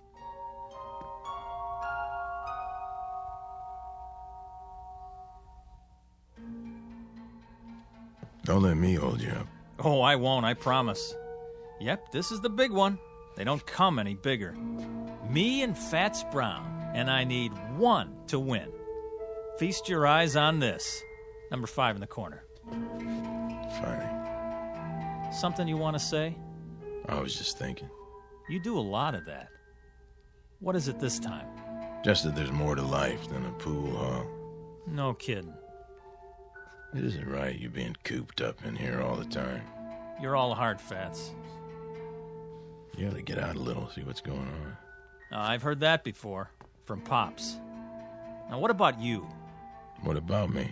Well, you didn't get to be the best sitting on a park bench. You spent a lot of time with a pool cue in your hands. You must have. Of course I did, but I found time to live, too. I've been to places where they never heard of billiards. If you call that living, why would you want to? Why bother? It's not easy to explain, but I'll try. I may not look the part, Jesse, but I've done other things, too. A whole lot of other things. I've made love, walked uphill, and swum in the ocean. I've been on airplanes and cruise ships and played tag with little children. And when I think of the wonderful things there are to see and do in this world, it hurts me to think of you rotting your life away in this miserable dark hall. What? Oh, I get it. Nice try. What's this, you don't believe me? Doesn't matter whether I do or not. You're trying to distract me, so I won't make my shot. Am I? That's a lousy thing to do. But it won't work. 5, corner pocket. Hey, what are you doing? Doing? Oh, you mean the coin. Sorry, it's an old habit of mine. Take your hand out of your pocket. Sure, if you like. Now don't say another word, just for a minute. This is the easiest shot I ever saw. There's no way I can mess it up. Nobody could. I'm in no hurry. Good. Take your time. I will. All right, I'll stand over here and just give you all the room you want. You do that. Enough with the chalk already. What? Oh, sorry. You're not even going to get to shoot again. I'm making this shot, and there's nothing you can do to stop me. No doubt.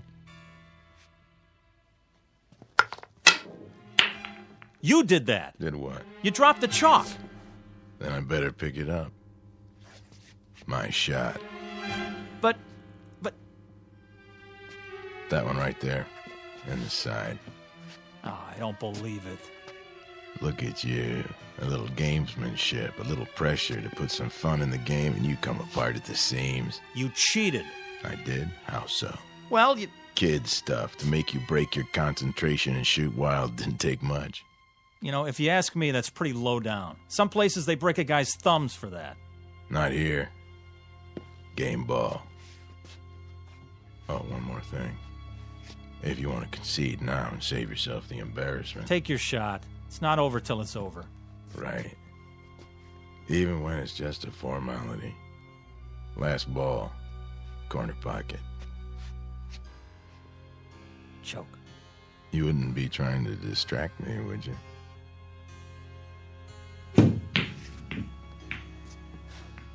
Ha! Almost. Almost doesn't make it. There it is, the game ball again, right in front of me. All my life. So you said. Okay, you had your fun. This ball has my name written all over it. Perfect angle, clear table. I was made for this. Give it some thought, Jesse. Think about this. I sink it. I become the greatest. You're not gonna make it. It's simple enough straight in, but you won't make it. You're sweating, fat man. Now, why are you so nervous? Not why you think. You wouldn't understand the reasons. No. I understand, all right. It means a lot to you, doesn't it? Even as a dead man, to have your name up there as the unbeatable champ of all time? It carries certain satisfactions, yes. I'll give you a chance at my crown, Jesse, but only if you're willing to stake your life on the game, Jesse. Couldn't be just a nice, friendly little game, huh? I take it as it comes. To you, pool is not a nice, friendly game. It's a win-at-any-price affair. I saw that right off, and I acted accordingly. But it didn't do you any good. Didn't it? I've made this shot hundreds of times. Not when your life depended on it. Is this some more of your gamesmanship? I've been studying you, Jesse. I've gone up against dozens like you. Pressure is what separates the champions from the also-rans. I've seen men who could shoot brilliant pool, but they were duds when the stakes were high. That's why I insisted we play for something big. What does it matter to you if I win or not? Afraid I'll take your place? Is that it? Did people stop talking about Dempsey when Joe Louis came along? Did Beethoven replace Bach? No. He wouldn't replace me. Then why? Someone has to keep the flame. Someone has to weed out those who haven't got what it takes. The champions, the legends, they serve a purpose. To be a challenge and an incentive. I don't need a challenge. Everyone needs a challenge, Jesse. Someone great out of the past to say, match what I've done, boy, and make it better. That's true of all walks of life. Music, politics, sports, you name it. Musicians all over the world have been better because of Bach and Beethoven and Mozart. There's a man in the White House who can look out his window and see the Washington Monument and the Lincoln Memorial. Don't you think it helps him to be a better president? Yeah, but a game of pool? Anyone who tries to be good at anything finds himself in your shoes. He finds himself faced with a legend. And when he can't measure up to the legend, he fades away, he dies, and is forgotten. I'm only a pool player, Jesse, but I'm the best. No, you were the best. No man gets past me unless he has what it takes. And you don't think I have it? There's still one ball on the table, and it's taken you a mighty long time to get at it. You wouldn't believe this, Jesse, but personally, I'd like to see you win. Yeah. Yeah, I've only been doing my job. Stand back and give me some elbow room. Wait, Jesse. Oh, no. I've been waiting too long. Before you shoot, think about one thing. What? Sink that ball and you may win more than you bargained for. You're wasting your breath. Don't you get it? There's nothing you can do to stop me now. Nothing. Sorry, I was required to say that. Something along the lines of a disclaimer. Well, what are you waiting for? Not a thing.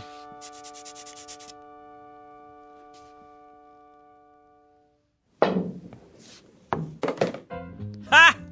Win more than I bargained for, huh? Is that what you said? Well, it's over. I beat you. Looks like you did. Now I'm the best. I'm the best at something. So you are. You had to prove yourself under pressure, and you passed the test. Well, aren't you going to congratulate me? I'm not sure that's in order. Thanks. What do you mean, thanks? I beat you. I'm going to live. Of course you are. Those were the stakes. You'll live forever. Then why thank me, fat boy? You'll find out when the time comes for you to leave Randolph Street. You're a sore loser, that's all. I beat you fair and square. Yeah. You saw it. I beat the king of the hill, Fats Brown himself. So long, kid. Thanks for the game. Me, Jesse Cardiff. Now I'm the best. And I'm going to stay the best because nobody's ever going to take it away from me. Not ever. From now on, it's me, Jesse Cardiff. You hear that, world? Jesse Cardiff. Jesse Cardiff. Jesse Cardiff. Jesse Cardiff. Jesse Cardiff. Jesse Cardiff. Jesse Cardiff. Jesse Cardiff. Yeah. Report at once to Mason's Pool Hall, Sandusky, Ohio. Mr. Jesse Cardiff.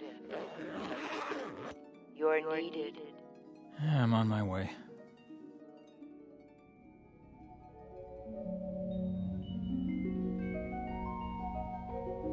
Mr. Jesse Cardiff, who became a legend by beating a man known as Fats. But many years later, after his funeral, he found out that being the best at anything carries with it a special obligation to keep on proving it. Mr. Fats Brown, on the other hand, having relinquished his champion's medal, has gone fishing. These are the ground rules on Earth and in the Twilight Zone.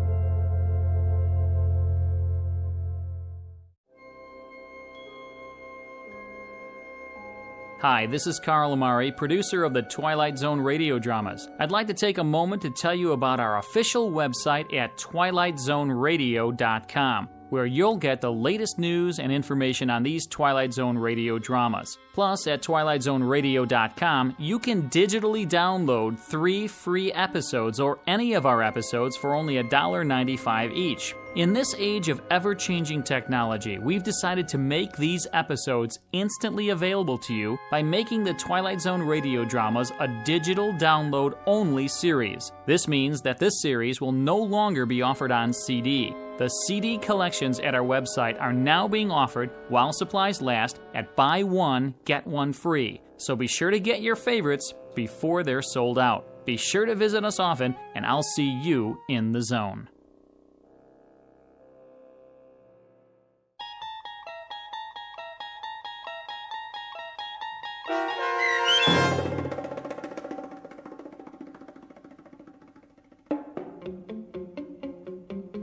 A Game of Pool, starring Wade Williams with Stacy Keach as your narrator, was adapted for radio by Dennis Etchison and Joby Cerny, and written for The Twilight Zone by George Clayton Johnson. Heard in the cast were Craig Brawley, Doug James, Roderick Peoples, Sandra Delgado, and Linda Ryder. This copyrighted radio series is produced and directed by Carl Amari for Falcon Picture Group. Sound design and custom Foley effects for The Twilight Zone by Cerny American creatives Bob Benson, Craig Lee, Michael Slaybach, and Matt Sorrow.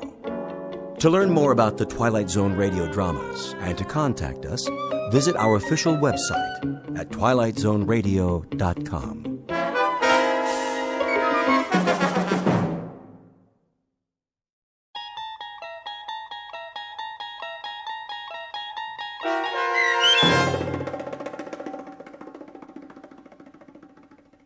Black Leather Jackets, starring Marshall Ullman with Stacy Keach as your narrator, was adapted for radio by Dennis Etchison and written for The Twilight Zone by Earl Hamner Jr. Heard in the cast were Elizabeth Lido, Jason Bradley, Christian Stolte, Doug James, Fernette Lebo, Jeff Lupiton, Roger Mueller, Meg Thalken, Vince Amari, Alex Sopener, Carl Amari, Kurt Nabig, and Jason Mallow. To learn more about the Twilight Zone radio dramas and to obtain audio cassettes and CDs of these programs, visit our website at twilightzoneradio.com. The producers of The Twilight Zone wish to thank CBS Enterprises, Carol Serling, Dennis Etchison, Dick Brescia Associates, Claire Simon Casting, Terry Jennings, XM Satellite Radio, the American Forces Radio and Television Service, Sirius Satellite Radio, our sponsors, and our radio affiliates for helping make this series possible. This copyrighted radio series is produced and directed by Carl Amari and Roger Wolski for Falcon Picture Group. Doug James speaking.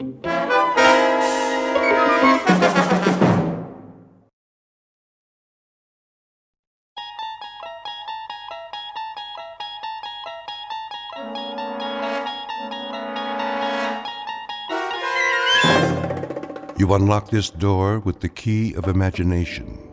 Beyond it is another dimension, a dimension of sound, a dimension of sight, a dimension of mind.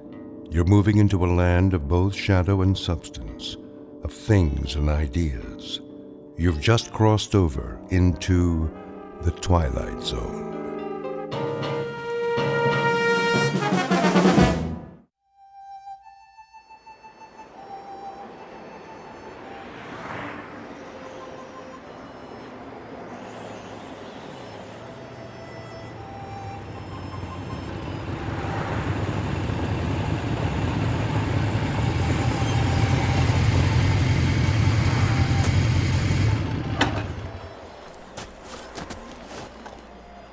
Why here? Looks like a good place. For what? Information. They won't know anything. Maybe they will. Hey, Steve's right. Look at all the trucks parked out front. I say we wait till we come to a town. The last sign said 35 miles. Let's go in. This is Nowheresville. That's what we want, Freddy, isn't it? We need to fit in, disappear. If we draw attention... I checked the map. It's mostly small towns. You think they won't notice us?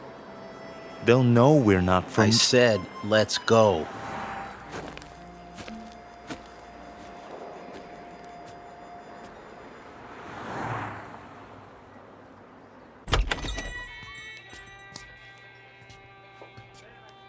Hiya, boys. Sit anywhere you like. Got some seats at the counter. Thanks. 3 cold ones? Sure. Fine by me. How's your water? That all you want, Blue Eyes? I just wondered how your water supply is. Pure as can be. Down the mountain and over the dam. 1 double shot of H2O coming up. And, 2 long necks. Make it 3.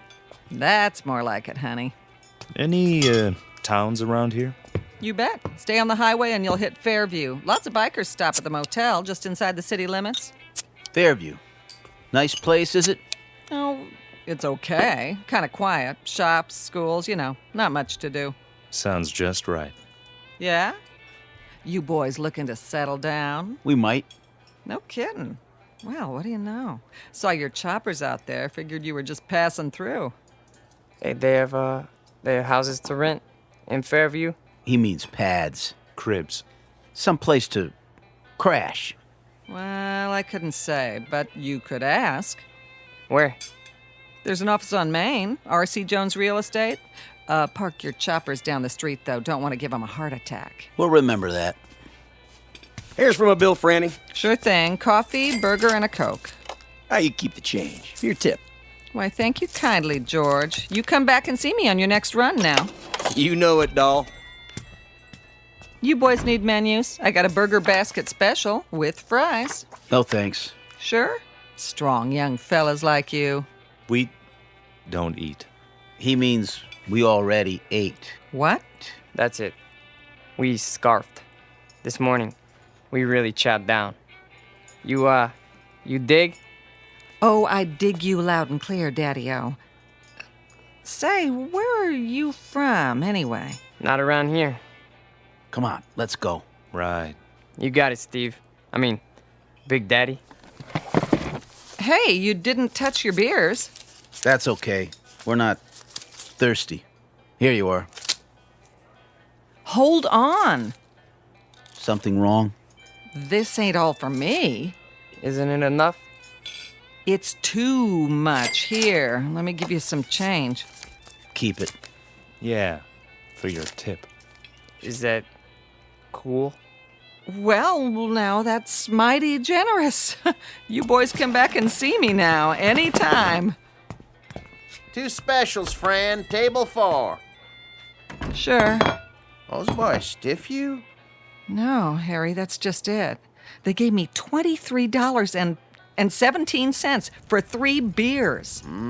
Maybe they're from another country. Well, maybe so, Harry. But wherever it is, must be a long, long way from here.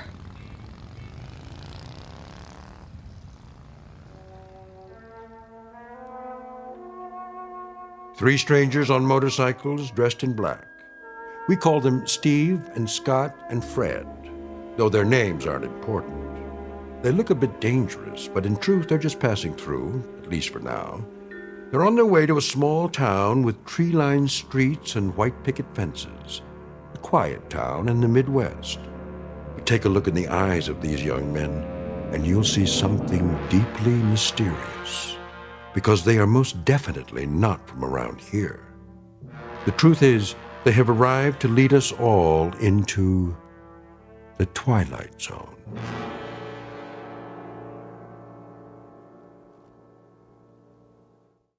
And now, The Twilight Zone and our story, Black Leather Jackets, starring Marshall Allman, with Stacy Keach as your narrator.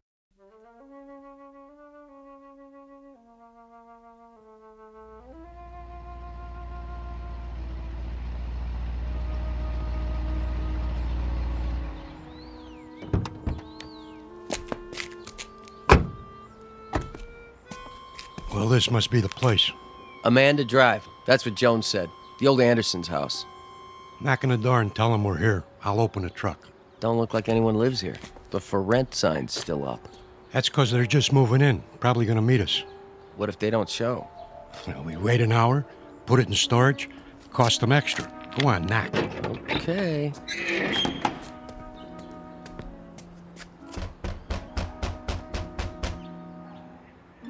Nobody here. Give it another try. Locked up tight as a drum.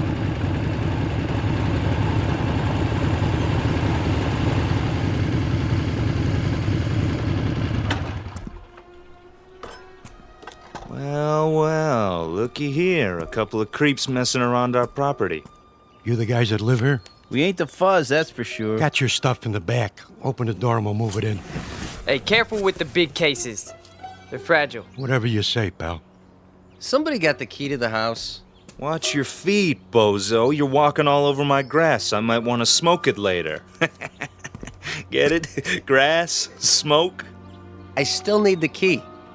Well, we don't. Yeah, we don't need no stinking keys. Scotty? Yeah, I'll take care of it. Done. Hey, how'd you do that? He didn't even touch the doorknob. He just stared at it. Quit, John, and start humping boxes. But it was locked. I tried it myself. Ain't you got any furniture? Chairs, rugs, stuff like that? I said move. Now. Yeah, move it. Okay, Mac. Yeah, creep. Make like a leaf and shake it. Come on, boys. We got work to do.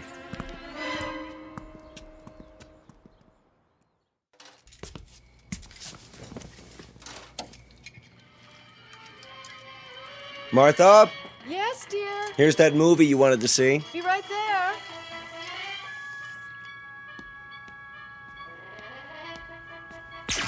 What in the...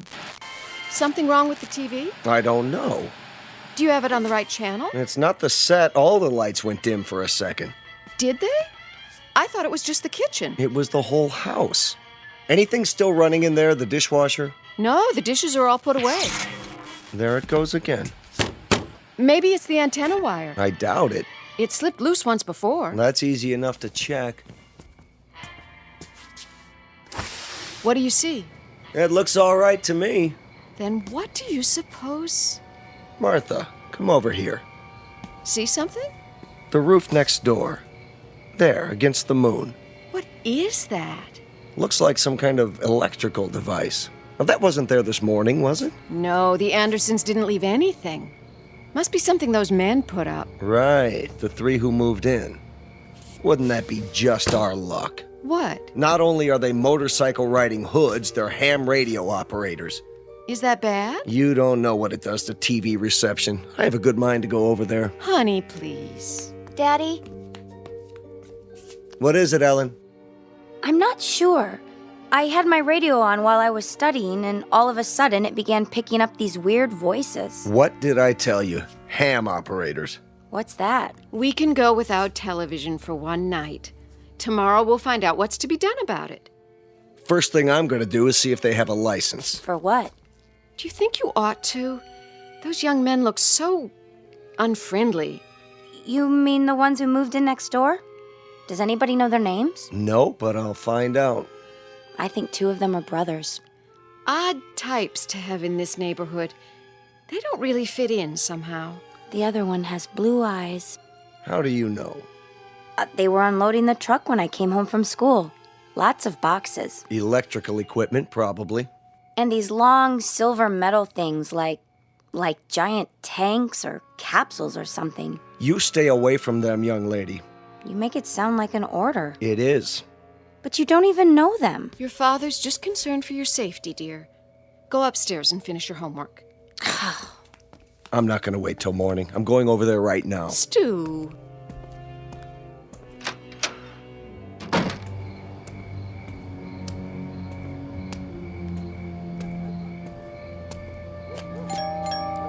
Hello? Anybody here? Yeah? What's it to you? Hello there. I'm Stu Tillman from next door. No kidding. Been having a little trouble with my electricity flickering off and on. You boys wouldn't be ham radio operators by any chance, would you? What's so funny? Big Daddy here wants to know what's so funny. Yeah, ain't that a crack-up? Who are you boys, anyway? We're monsters, Daddy-o. What's that supposed to mean? Yeah, we got a lease on the place. That okay with you? Where did you come from? from outer space. Woo! Take us to your leader. All right. Now listen. I don't have to stand here and listen. Hey, watch your step, Daddy-O. It's pretty dark in here. Hey. Yeah, you might trip and fall. Yeah, you might trip and fall What and are you hit your doing? head. What are you doing? Hey, you better keep it cool, mister. He'll disintegrate you with his ray gun. Take your hands off of me. Ah, look at him go. Stop it. Hey, this cat can really dance. A real cool Hey. cat. Yeah, move it. I said let go of me. Go, Daddy, go. Not to worry. Spaceman won't hurt Earth creature. Earth creature. Crazy man. Real crazy. All right. I'm calling the police, then I'm calling my lawyer. No, you're not. That would be uncool. Definitely. Just you watch. You're some kind of hoodlums. Cool it. The police probably have warrants for your arrest. They'll be very interested to know where you are. I told you to cool it. Stay away from me. Look in my eyes. You're gonna be plenty sorry for this. Just wait till I... Forget it. What? Forget everything. There. Feel better now? Yes. Better.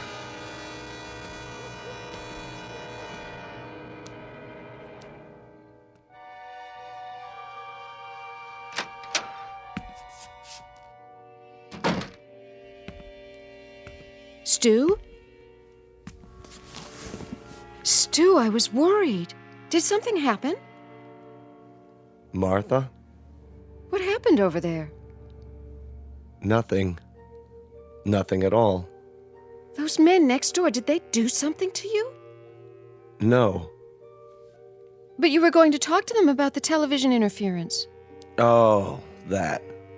Well, did you find out anything? It's not them. They're nice boys. 3 very nice boys. Definitely.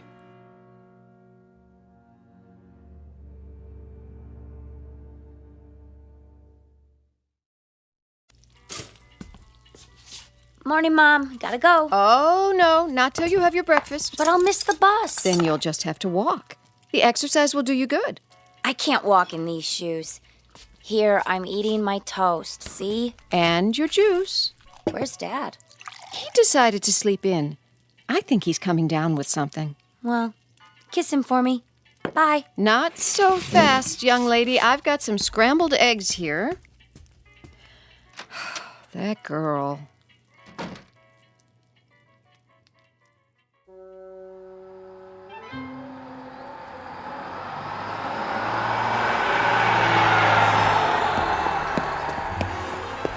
Hey, wait for me! Oh, darn you anyway.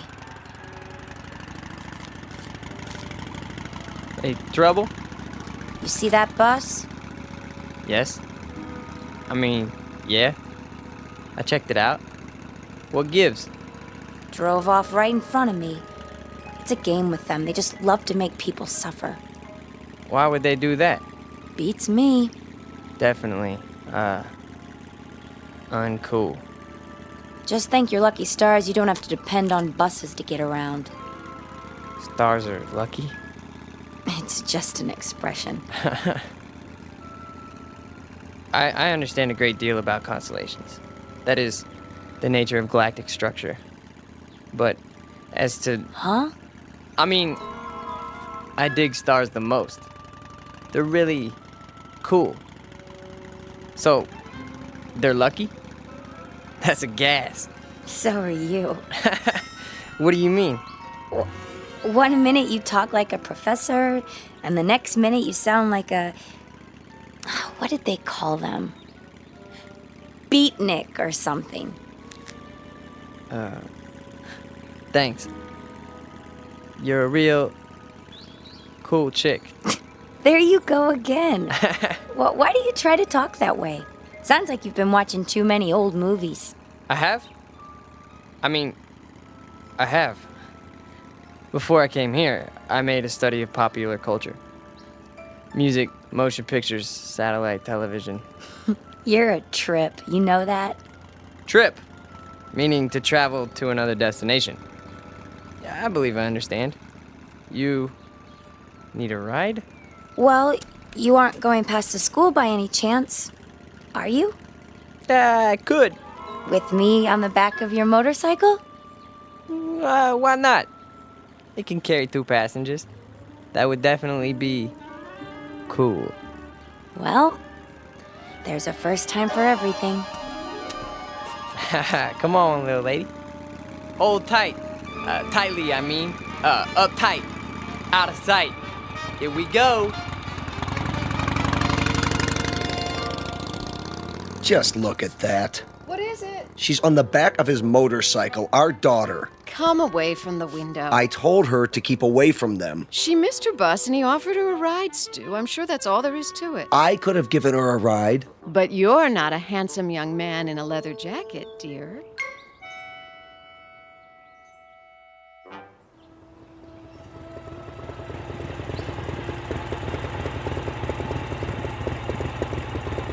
Here! What? You can stop here. I don't see any school. It's on the other side of the park. Then why are we You stopping? got me here so early, I thought I'd walk. The park's so pretty in the morning. How much time do you have? My watch says 8:30. Class isn't until 9. Oh. Would you like to take a walk? Sure. That bench over there is my special place. We could sit for a while if you want. Okay. It's nice here, isn't it? I guess.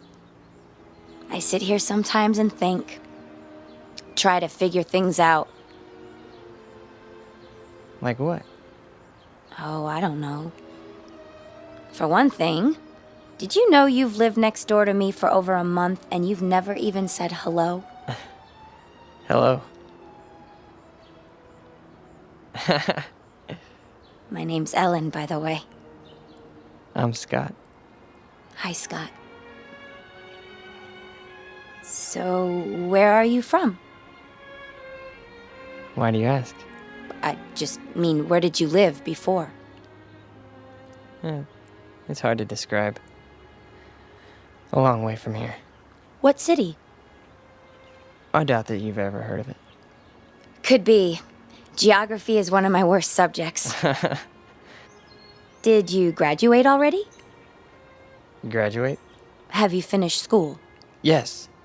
10 years ago. 10 years? You're not that old. I'm older than you think. My people don't show their age. My family's the same way. My grandmother lived to be 90, and you'd have taken her for 60 right up to the day she died. That's beautiful. It is, isn't it? She was such a sweet, happy person. Not that.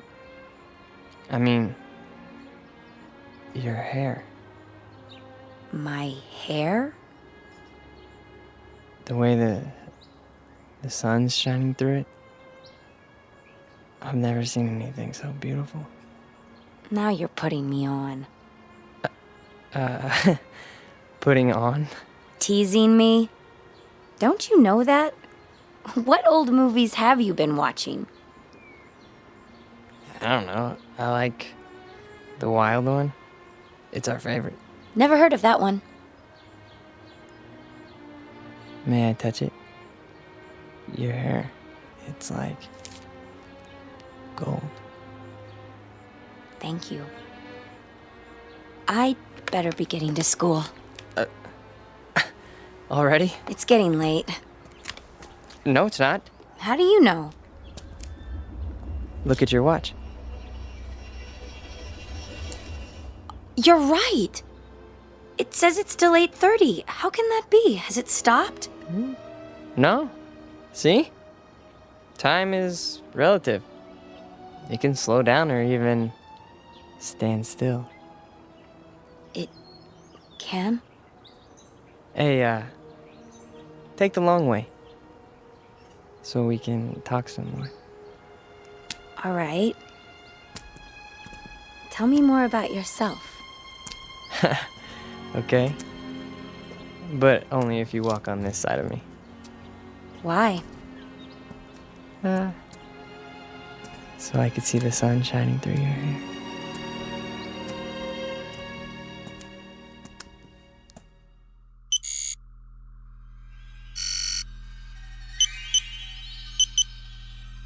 It's time. I know that. Where is he? He got delayed. He'll be here. I'm not interested in excuses. Neither is the controller. We could try to pick up his image with the eye. Don't try. Do it. There he is, on the screen. Looks like he's walking in a park with a human female. Has he no sense of time? What do we do? Proceed without him. We can't. The controller told us. It's my responsibility. I'll make the decision. Sir. Reporting in, sir. Be at ease. Where's your brother? We can no longer trust him. What has he done? He's formed an attachment for one of the beings here. What sort of attachment? I'm not sure yet. A kind of alliance. He's with a young human in spite of our orders. Continue without him. I'm sure he's on his way now. I said continue. We have been in touch with all units. Good. The second wave has landed successfully and are now concealed as planned. With the arrival of the third wave, we will be in key positions throughout the continent. Excellent. The locals, are they suspicious? Not a bit, sir. They're a stupid race, exactly as our research told us. An inferior breed given to hatred, cruelty, making war, and killing one another because of greed. The universe can well do without them. You will receive your instructions for the final move in a few Earth days. Very well, sir. I'll tell brother as soon as he gets here. No time for that. We have to bring him in, now.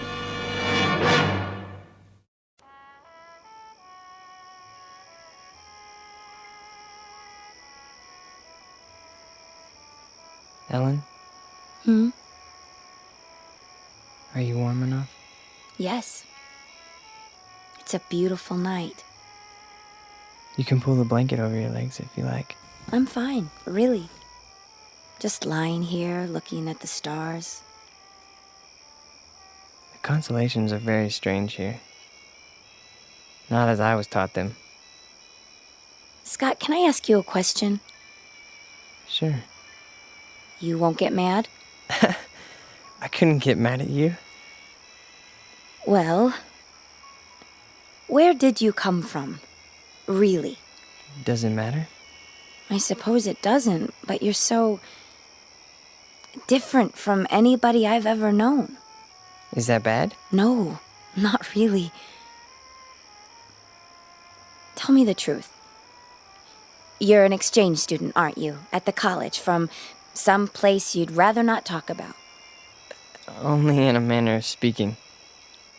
Ellen, you like me, don't you? You know that. Very much? Very much. Except when you do your Marlon Brando impersonation. What do you want, roses or something? Come on, I thought I did a pretty good job. We studied your motion pictures. That's just it. You must have looked at nothing but old movies. People don't talk like that anymore. Well, what about the clothing? Oh, don't go changing that. Your leather jacket is way cool. At least we got something right, huh? You got a lot right. Trust me. Ellen, do you know the word love? Of course, silly. Everybody does. What an odd question. What's odd about it? I mean, bringing it up at a time like this. Why would you? No reason. Oh. It's just a word that's all over your newspapers, and your magazines, your music, your television. We encountered it all the time. We? Who is we? That's not important. This is a planet filled with hate, Ellen. Hate, violence, mistrust, bigotry. I don't know how someone like you survived this long. Me, I'm no different from most people. I haven't seen a report on anyone like you. A report? Scott, you talk in riddles. Sometimes you make me feel like an insect under a microscope. I'm sorry. I didn't mean to. Please, I'd like to go home. Why? You've been lying to me. You're wrong. Don't make it any worse. I don't know why or what it is you're trying to hide, but I know you're not what you seem. And what if I'm not? Do you think you're in any position to judge me? Any of you? I said I want to go home. I'm truly sorry, Ellen. You can believe that or not. I guess I expected too much.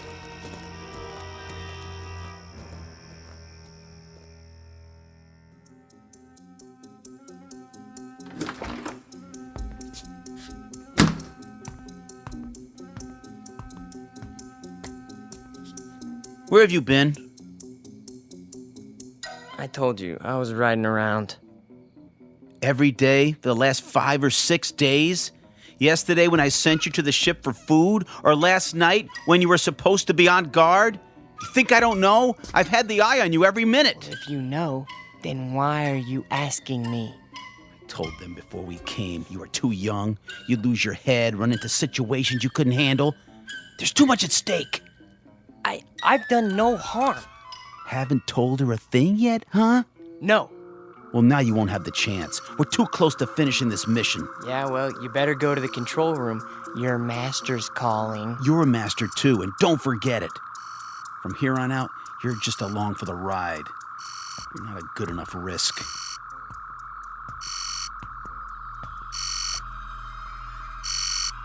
The controller. I heard. Report. Bacteria Unit 59 reporting in. The test has been an unqualified success. Good.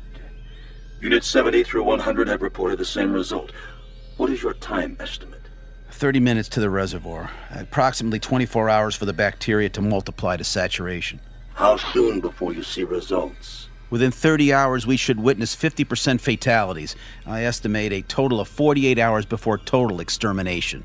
Have you coordinated with other units in your area? We have. And the result? There are 29 bacteria units near the water supplies in this state. We should reach complete contamination of the population within 2 days. Very well. Begin Operation Invasion, Phase 2, at once. Yes, sir. At once. So, the time has come. Ah, brother. You've decided to do your duty. It's not what I was told would happen. Of course it is. Not this way. A portion of the population was to be saved. For study, if nothing else. The controller's word is final. Yeah, well, not if I can help it. Where are you going? We've got to stop him. Doesn't matter now. He's too late to stop it.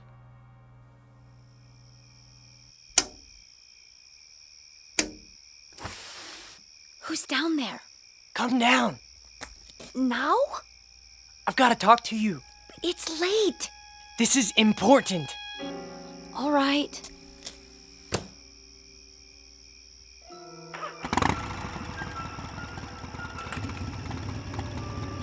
Brother! You're there in the bushes! I can see you! Back to the house and wait, Scott. You're making a mistake. These people aren't worth it. Scott, what's going on? Ellen, you've got to get away from here. What is it? You're in danger. I don't understand. Something terrible is going to happen here. Many people are going to die. I want you to go away as far as possible. I can take you where you'll be safe. You're frightening me, Scott. Please. What do you mean? What's going to happen? I can't tell you that. And it wouldn't matter if I did. Look, we've got to leave right now. Are you trying to scare me into running away with you? Ellen, listen to me. In 24 hours, every man, woman, child, cat, dog, anything else alive is going to be dead. Don't. Don't, please. No, not just in this town. All over your country. All over your world. My world? It's your world too? No, it's not. What do you mean? Scott, who are you? Look up. Look up. We came from out there, Ellen. From beyond those stars. There are thousands of us here on Earth right now. Our people, we need room. We're gonna set up colonies here. I don't believe We've had bacteria units in every country on this planet for months. They have enough to poison the drinking water of the entire world's population. Scott, I'm going to walk with you over to your house. No, it's too late. Even if it is, I think we'd better wake your friends and let them get you to a doctor. No, you don't understand. You haven't seen, okay? The leader, the controller speaks to us from a giant television screen. All we ever see is his head. A metallic mask with slits for eyes, a nose, a mouth, but no lips. And his voice, that's... Scott, I love you, but you're not well. You're... Oh, Scott. Ellen! Ellen! Ellen!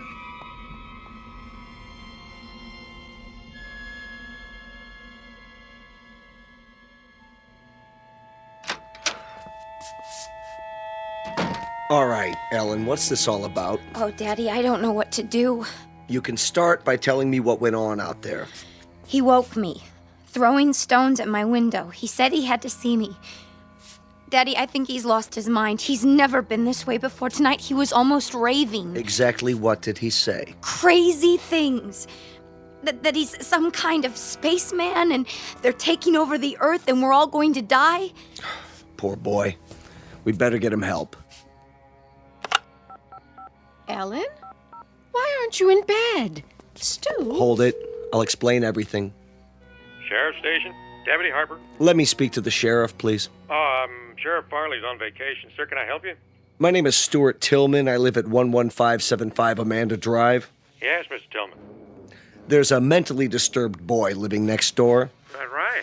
And before he does any harm to himself or anyone else, I think he ought to be picked up. Honey, what's happened? Oh, Mother. There now. What makes you think he's mentally disturbed? He's been scaring my daughter with some kind of man from Mars story. Claims he's part of an invasion force that's going to take over the world or some such nonsense. All right, Mr. Tillman, let's you stay right where you are. We'll take it from here. In fact, I know exactly what to do. Definitely. Hey, Red? Yeah? Yeah, we got control on Amanda Drive. Sure do. We'll be right there, Mr. Tillman. Thank you. Are the police coming? Yes, in a few minutes. That's good. Now, will somebody please tell me what's wrong? Sure, in a minute. Only what?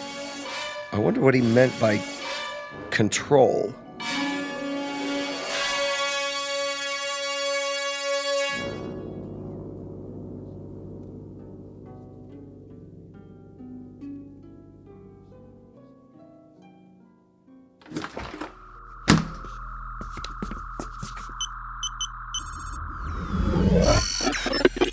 Yes. Please, sir. This is an unauthorized transmission. No, sir, I beg you to listen to me. You may speak. What we're doing is wrong. You question my judgment? No, we should save these creatures, not exterminate them. It's true.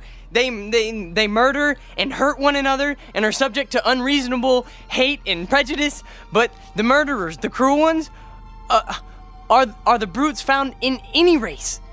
These people have capacity for love. I know it. Our research disproves that. They are a world of angry, frightened people. No, I tell you. I have lived among them.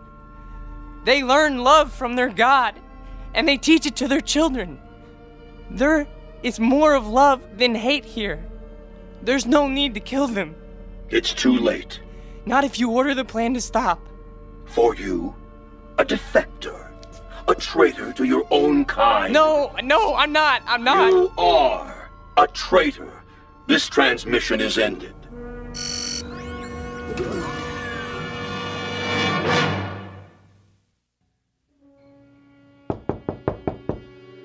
Here they are now. Are you sure this is necessary? Yes. Please, Daddy, tell them not to hurt him. Mr. Tillman? No, I'm Deputy Sheriff Harper. This is Deputy Miller. Evening, sir. Come in, please. Now, what about this neighbor boy? Tell him, Ellen. I don't know where to start. All right, your father said he was mentally ill. What made you think that? Ellen!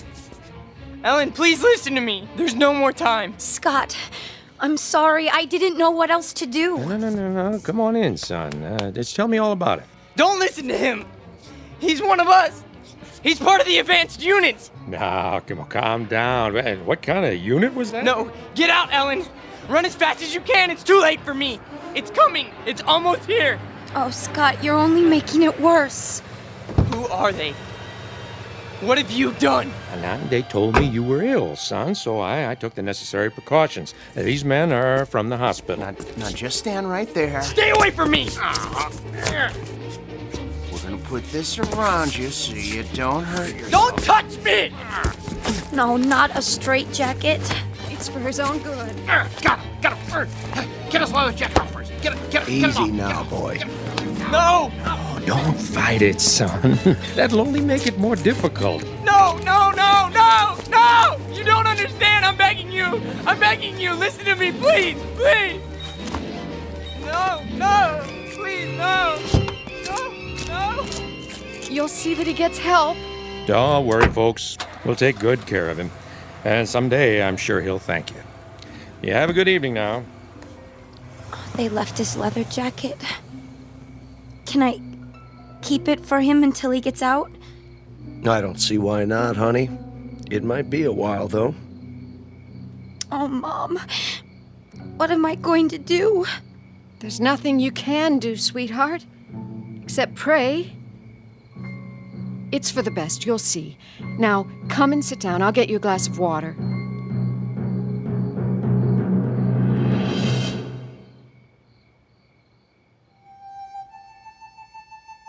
Portrait of an American family on the eve of an invasion from outer space. Of course, we know it's only fiction.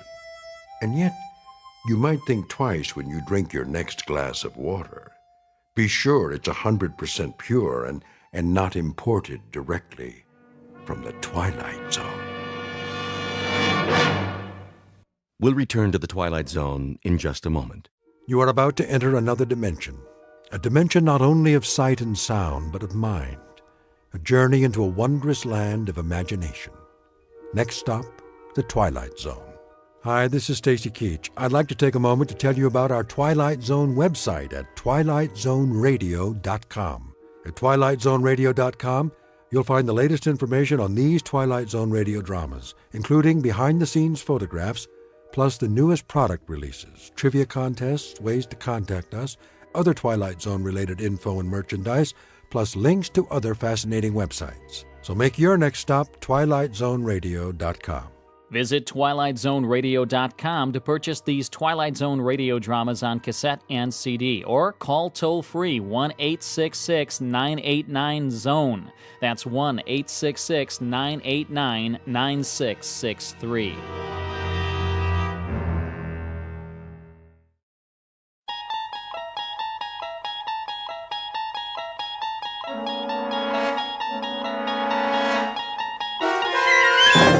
You unlock this door with the key of imagination. Beyond it is another dimension. A dimension of sound, a dimension of sight, a dimension of mind. You're moving into a land of both shadow and substance, of things and ideas. You've just crossed over into the Twilight Zone.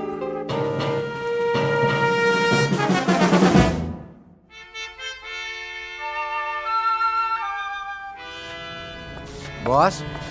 Yeah, Stevens? Got the feeder belt running again. Already?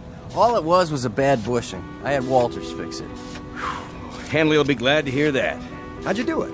Well, the manual said replace the main bearing, but I know that sound, just like the old unit. Yeah, the one that used to go down all the time? Good thing we saved the parts. We reground a roller and oiled it up. That's all she took. Well, nice work, Stevens. Real nice. Tell Walters thanks for me. No problem. Hey, Dick, how's it going? Oh, looking good, Mr. Hanley. I got the conveyor belt running. Should be back to capacity. Great. That'll bring the numbers up again. Ought to make the old man happy, huh? Oh, I don't know about that. Well, we do our best.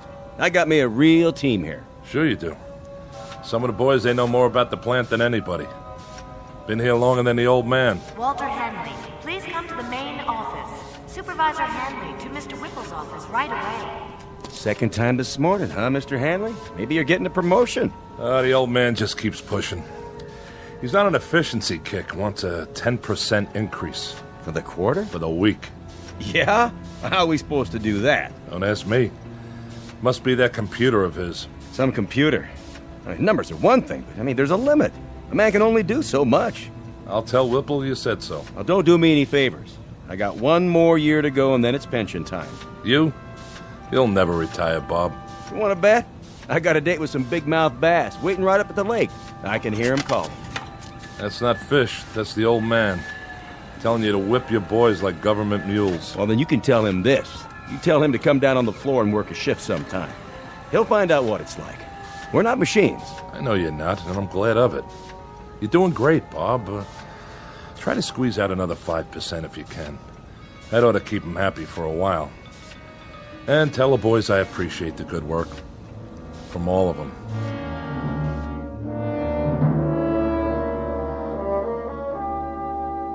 These are the players, with or without a scorecard.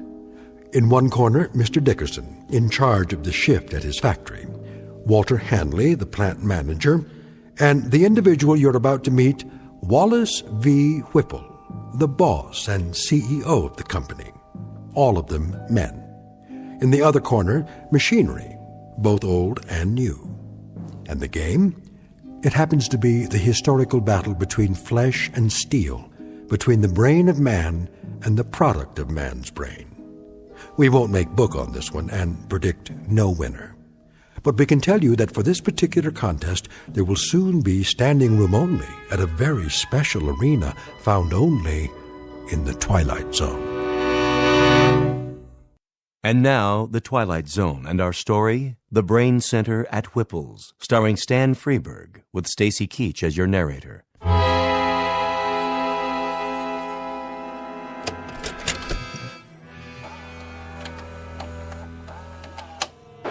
Greetings to our happy family of shareholders from the Whipple Manufacturing Corporation. This year, we are proud to bring you the story of your company's progress by means of this special video, produced by yours truly, Wallace V. Whipple. And I can assure you, family members, that what you're about to view represents a stunning, exciting new direction.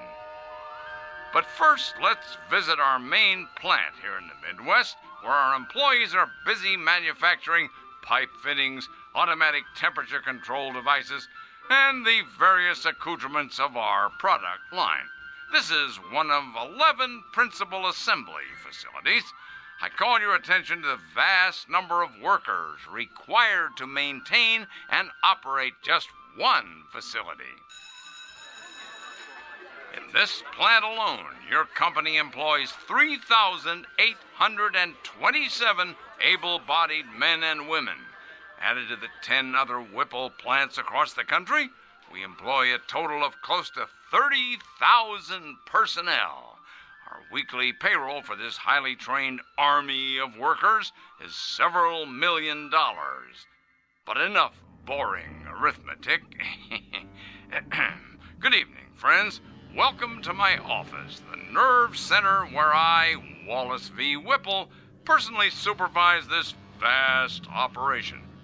I've decided to address you personally via this videotape with exciting, in fact, stunning news, which I believe you'll agree amply demonstrates how we at Whipple's are marching toward a new tomorrow, where the future is so bright you'll have to wear sunglasses.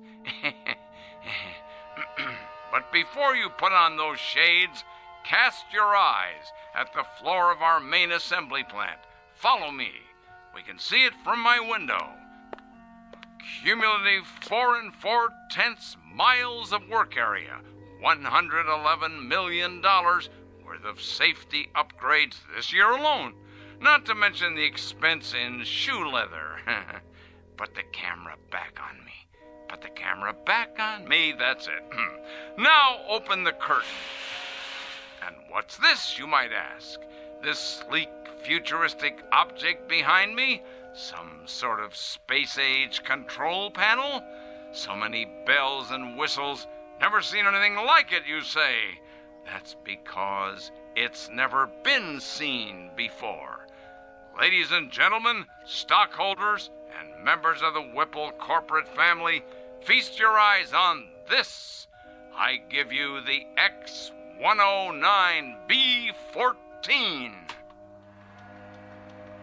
This single modified, transistorized, digitalized, totally automatic assembly unit eliminates 6,100 jobs, 73 bulky and inefficient old-fashioned machines, 81,000 needless man-hours per work week, and countless millions of dollars each year for employee health services, hospitalization, and workers' compensation.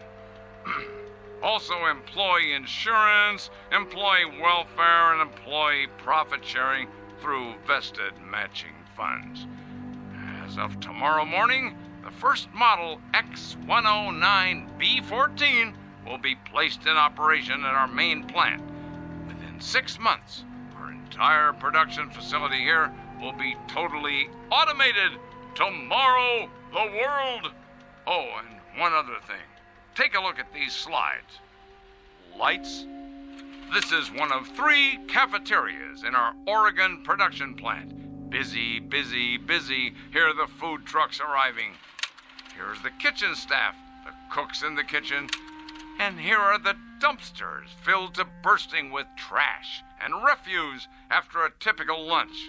800 tons of food consumed over an 11-month period, and tons of garbage for the landfill. Oh, the waste of it all. Lights. Ladies and gentlemen, do you know what can replace and what will replace 800 tons of food? 1 can of simple machine oil. Wholesale price, 68 cents. Ladies and gentlemen, Whipple's moves forward to a new plateau of profit, progress, and posterity. In a sense, we have just shed ourselves of the anchor, the heavy, heavy, heavy anchor, the albatross, if you will, of human labor. Whipple's will now operate from a computerized brain center with machines exactly like this one.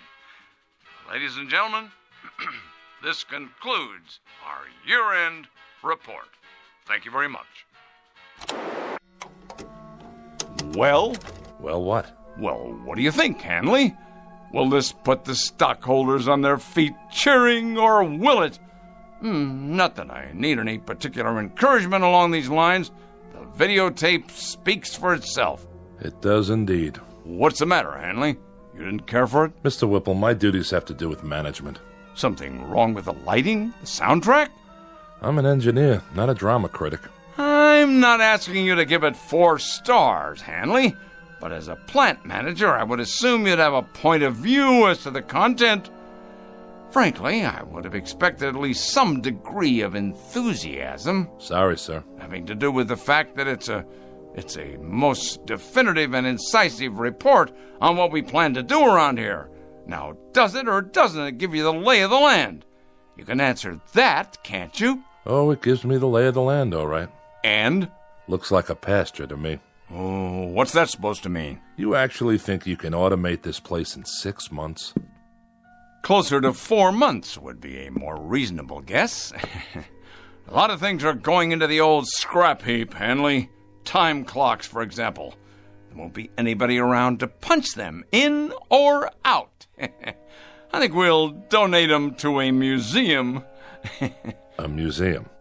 Something, Hanley? Something like a lot of men without jobs. That, unfortunately, is progress, Mr. Hanley. Now, you're a pretty solid man when it comes to quality control and assembly line planning, but when it comes to the aforementioned progress, you're a foot dragger. But not my little sweetheart here. X10, you and I are going to see a great deal of one another. Indeed we are. Indeed, indeed, indeed we are. Yes? The technicians are here, Mr. Whipple. Already? You said right away, sir. I know I did. All right, send them in. I'll be sorry to say goodbye to my dear little X10. Where's it going? Just downstairs on the main floor. Once we clear out the walkways and workstations, she'll fit right in, all by herself, at the heart of everything. The heart, huh? The very center of production. In control of it all. That's right. Like the Aztecs. What? The Aztecs, down in Mexico. I read about it. They built statues to their gods. They sacrificed their people to them and cut out their hearts. And when there were no more people, that's all that was left, the statues, with no one to worship them anymore. Come in. We're here to move the unit, Mr. Whipple. How are you going to get it down there? Same way we got it up. On the freight elevator. We'll have to disassemble it in sections, I guess. Yes, well, be careful. That baby is the future of this company. Yeah. Treat it like a god. You know what your trouble is, Hanley? You're holding on to the 20th century so tightly, your knuckles are white. And what century are you holding on to? The 19th? The 21st. To live in this new world, we need to jettison old baggage. Throw off the dead weight. And that includes the wholesale firing of 20 and 30-year men? Without regrets? Regrets, indeed. This has to come with regrets, huh? Well, I'll let you handle the regrets, Mr. Hanley. Yes, that'll be your new responsibility. Make a little sign for your desk. Mr. Walter Hanley, plant manager in charge of regrets. You're so hell-bent to replace men with machines. Did it ever occur to you that there's a trade-off? Pride for efficiency? Pride? Pride. Craftsmanship. What a man feels when he tries to make something as well as it can be made. What do you suppose that bloody machine feels? Anything? Anything at all? What the devil can I do with pride? Can it? Bottle it? Package it? Market it? How? I'm not selling pride here.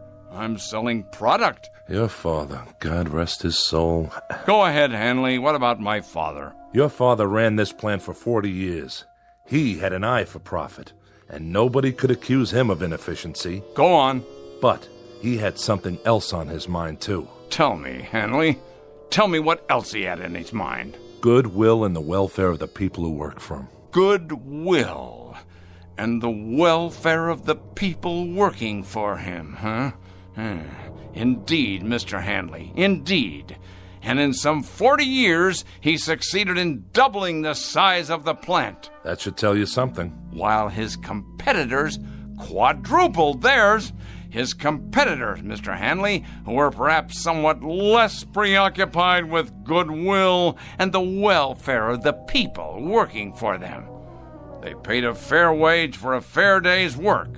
But if they could put in a machine capable of doing a job better than a man, they did it. They didn't look backwards, they looked forward. Maybe the difference was this.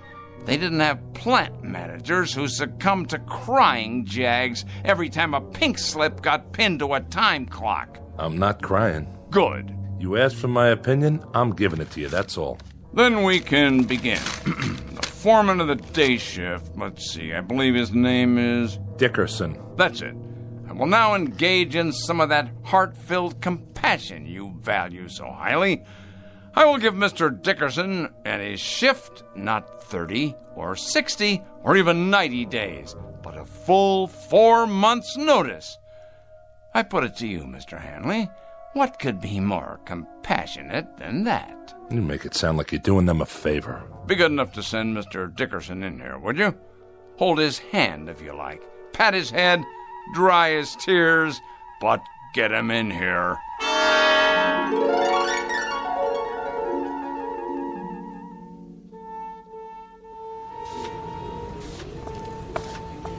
Hi, Mr. Hanley. Hello, Stevens. Nice work you did on the conveyor. Thanks. It wasn't nothing. Oh, yes, it was. Human ingenuity. That's worth a lot. Just doing my job is all. You seen Dickerson? Yeah, he's over by the new gizmo. What do they call it again? The X109B14. Some handle. What's it for, anyway? It's a mechanical brain. What? With a lot of fancy electronics in it. Programmed to run the whole operation from one place.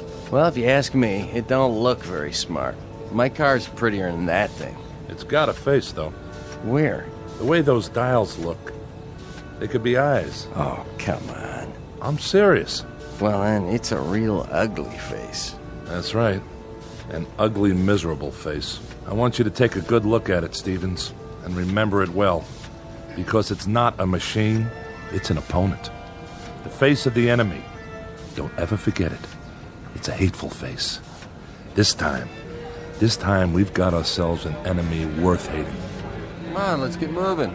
On the job, fellas. Heads up. Pick it up. Let's go.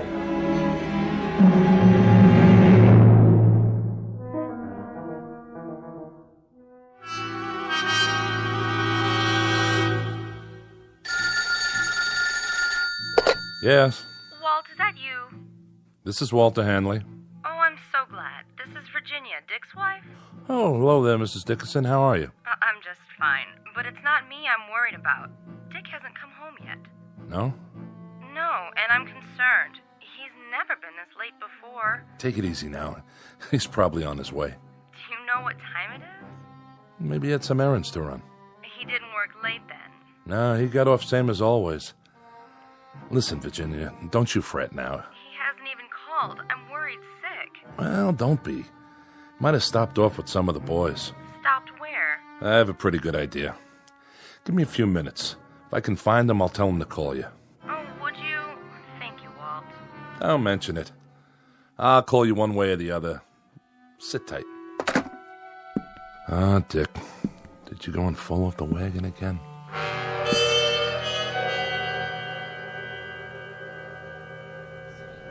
Hey, bartender. Yeah, Dick? Send me up another one. Oh, I don't know. You've been hitting them pretty hard. Just one more. It's getting awful late. It should have closed a half an hour ago. Why don't you go home and sleep it off? You know what these are? Pair of hands? Sure. Pair of hands. My hands. You know what else they are? I think you're gonna tell me. They're obsolete. They're off the market now. They're like little wooden wagons trying to roll down the freeway. Flesh, bone, muscle, nerves. But that doesn't cut the mustard anymore. I'm gonna tell you something else. Well, whatever it is, make it short. I gotta wash up everything and count the till. There isn't a machine made yet that can beat a man. Not a one. I'm not arguing with you, am I? No, I'll just go over there right now and prove it. I'm going to take Whipple's new machine, and I'm going to turn it into nuts and bolts. Easy, easy. Just you watch. And if that slob of a watchman gets in my way with his big old keychain, I'll strangle him with it.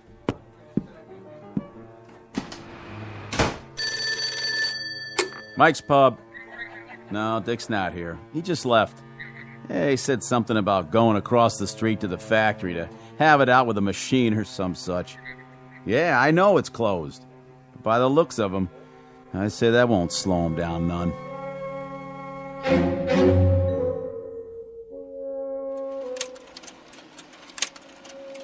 Sorry to make you stay so late, Marianne. Well, that's all right, Mr. Whipple. But take a look at these slides. I had the advertising department make them up. That's the one I like. Which one, sir? This one. I want your honest opinion, Marianne. Does this look like an image for the 21st century, or does it? Well... You don't like it? Oh, yes, sir. I like it fine, only... Only what? Well, the way you've got that machine behind you in the picture? The X109B14? What a beauty, huh? I guess so. But it looks like it sort of has a face, doesn't it? Where? What face? Like it's carved in stone or something. You know, like those tiki things on Easter Island and nobody knows how they got there? Huh. I don't see that. Done in metal, of course, but with those two big dials, they could be the eyes. And the slot in front where the paper comes out, that's the mouth. Oh, yes. And the way it's behind you like that, it could be, well, your shadow or x-ray or something. It should be just you, sir, being so handsome and all. I see what you mean. Without the X109B14, however... Oh, do you want me to get that? WVW here. Who is this? Yes, what is it? Where? Well, you're supposed to be the watchman, Scott. Were you asleep or something? He's got a what? Well, why didn't you shoot? Yes, I know who he is. Never mind, I'll go out and look for him. But you better haul your duff over here in a hurry in case he shows up. Trouble, Mr. Whipple? Not really. Some drunk barged his way into the factory.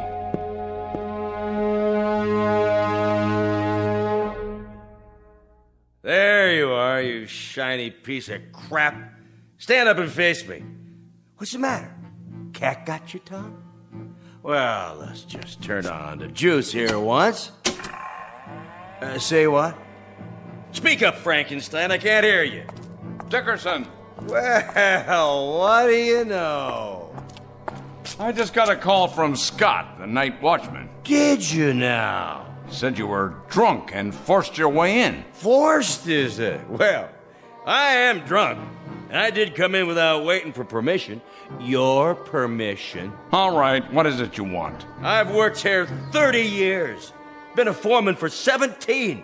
In my book, that gives me some rights, Mr. Whipple. You've got the wrong book, Dickerson. Mine reads as follows. You're drunk, disorderly, and guilty of trespassing. I got here as fast as I could, sir. Scott, if this man isn't out of here in 1 minute, you're to have him arrested. I'll escort him out. Come on now, Dick. Arrested, I said. The man is armed. Guilty on all counts. Of course, it's only a crowbar. But if a man knows how to use it right, it could do enough damage. Okay, give it to me now. You don't want to make any trouble. Stand back.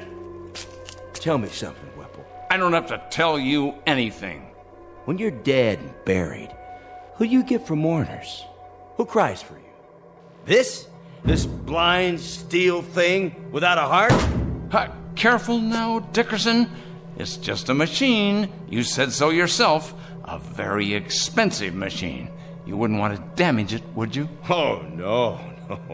Why would a man want to do that? Shall I tell you the difference, Mr. Dickerson, between this machine and you? It costs a few cents an hour for electrical current. It lasts indefinitely. It will. If there's people around to fix it. It gets no wrinkles, no arthritis, no hardening of the arteries. No, that one machine is a lathe operator, a punch operator, and 2 drill press men. The one that goes next to it is a 5-axis milling machine that can produce 6 different parts simultaneously. 2 more of these machines will take the place of 114 men, and they won't use up sick leave, coffee breaks, or vacations with pay. So in my book, Mr. Dickerson, they'll be worth considerably more than you are. Somebody should have stopped you a year ago. Somebody should have held you down, stuck a drill in your head, and poured in some sense. Men have to eat, all right? And that's one reason why you can't stack them up in the junkyard like surplus tanks or put them out to pasture like old bulls. I'm a man, Whipple. Hear me? A man. That makes me better than any hunk of metal. Better, you hear me? Better. No, now, Dickie, look what you've gone and done to your hand. Let's try the crowbar, then. Steel against steel. Scott, stop him! Yes, sir. I tell you, stop him! Move! Give me your gun. Careful, Mr. Whipple, it's loaded. Of course it's loaded. I said give it to me. No, Mr. Whipple, you can't. Can't? We'll see about that. Oh! See that machine? It took more than you to get me. It took another man.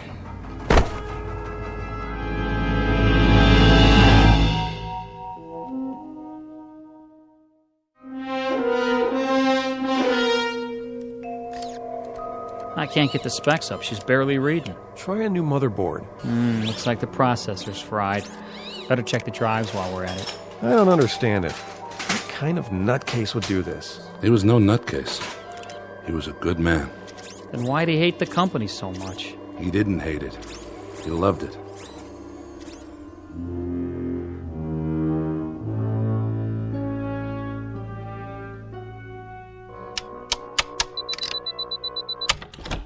Oh, hello, Hanley. I've been expecting you.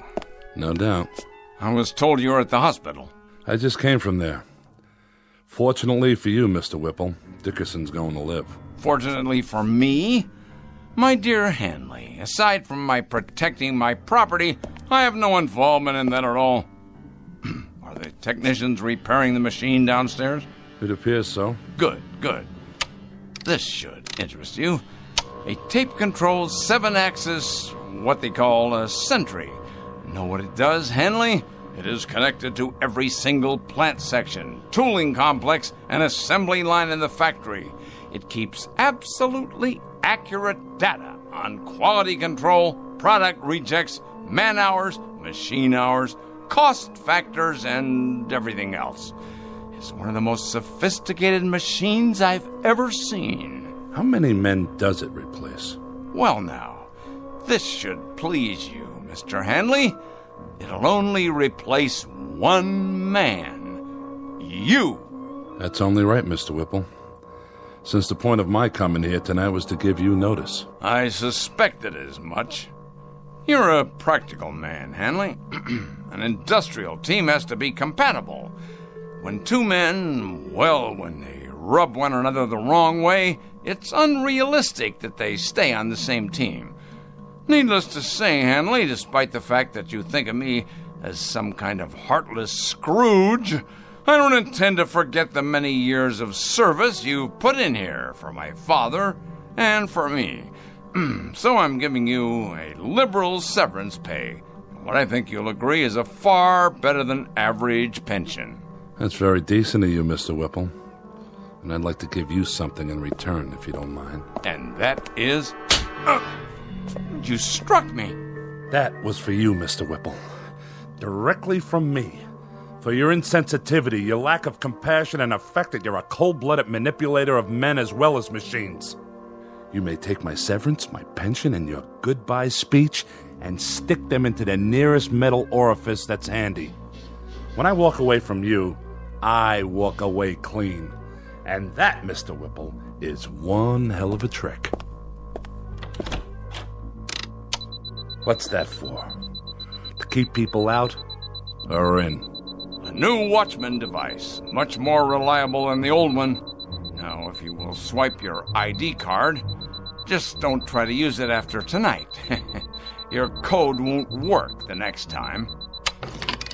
If you could build one of these machines in the shape of a wife, your cup would runneth over.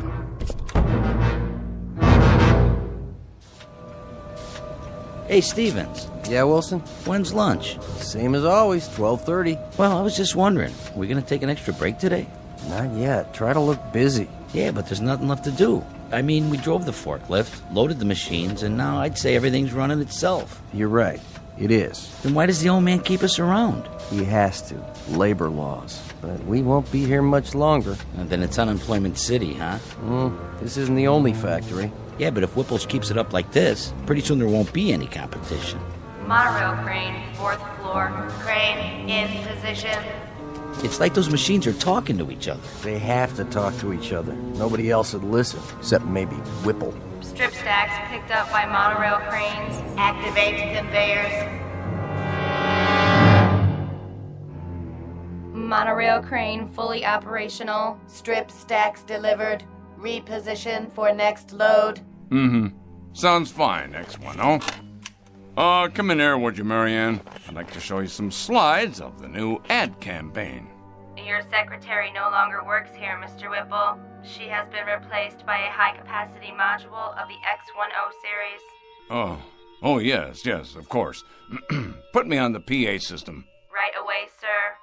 Technician to brain control. Immediately, please. Yes, Mr. Whipple? Run a control check for me, would you? I've already done that, sir, 2 hours ago, and if you recall, I did it right after you came in this morning as well. Did you ever hear of preventive maintenance? That's my job, Mr. Whipple, but what you're asking me isn't maintenance, and it's not preventing a thing. Isn't it indeed? And I presume you know what this plant needs better than I do? Well, I know that running equipment checks 10 times a day is a waste of effort, sir. It's getting to be a kind of an idiotic ritual around here. You realize, of course, you realize that your presence here is for the moment a necessity. I stress the words "for the moment." Case in point, young man, case in point. Watch this. Take a letter, X10. Dear sirs, yours of the 14th, received and acknowledged. The quick brown fox jumped over the etc., etc., etc. Now, print, please. See that? A perfect letter. Without error, without corrections. Typed as of the moment of its conception, using voice recognition technology. Am I getting through to you? I presume you mean to demonstrate that secretaries are obsolete now? Precisely. Obsolete. And what does this mean? It means no more powder rooms, no more coffee breaks, no more work stoppages because of inconveniences like maternity leave. Inconveniences like maternity? You'll forgive me, Mr. Whipple, but if this sort of thing keeps up, we're going to have perfect products, but mighty few people to buy them. This, happily enough, is not my concern. Efficiency is my only goal. You looked around this place lately? The cafeteria, for example? It's just like a cave. Not a soul in there, just vending machines and music coming out of a loudspeaker. You walk around the parking lot, it's a desert. There's no people, no cars. This place has everything in the way of convenience now, but you know what it lacks? Enlighten me, if you will. Voices, laughter, just whatever it is that people feel for other people. That's what it lacks. This is a lousy place to work in, Mr. Whipple. Then shall I spare you the inconvenience of suffering it any further? You're fired. I've been expecting that. As a matter of fact, I've been wanting it. I can't work here anymore. It's too darn lonely. Pick up your check at the front office. Yeah, just one more thing, Mr. Whipple. I think it wouldn't be a bad idea if you got an equipment check on yourself. Equipment check on myself? Huh, what rot. X10, let's have some music. Something to calm the nerves. There, that's better. Monorail crane on schedule. Paint sprayers functioning at capacity. I know. You're doing your job, X10, so do it. I don't need to hear that now. Reverse monorail. Reinsert paint sprayers.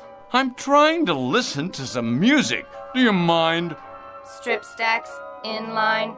Conveyors loading. I said that'll do. Strip stacks in line. Conveyors loading. Strip Stop that. I'm in charge here. Loading. This is Wallace V. Whipple speaking. I command you to stop. That's an order. Well then, I'll make you listen. Shut down. I tell you, shut down. Now. This is my company. Mine. Correction. This company is now run by the X10B14 Modified Command Center. Oh, no, you don't. I installed you, and I can uninstall you. You'll answer to me. Me, I tell you.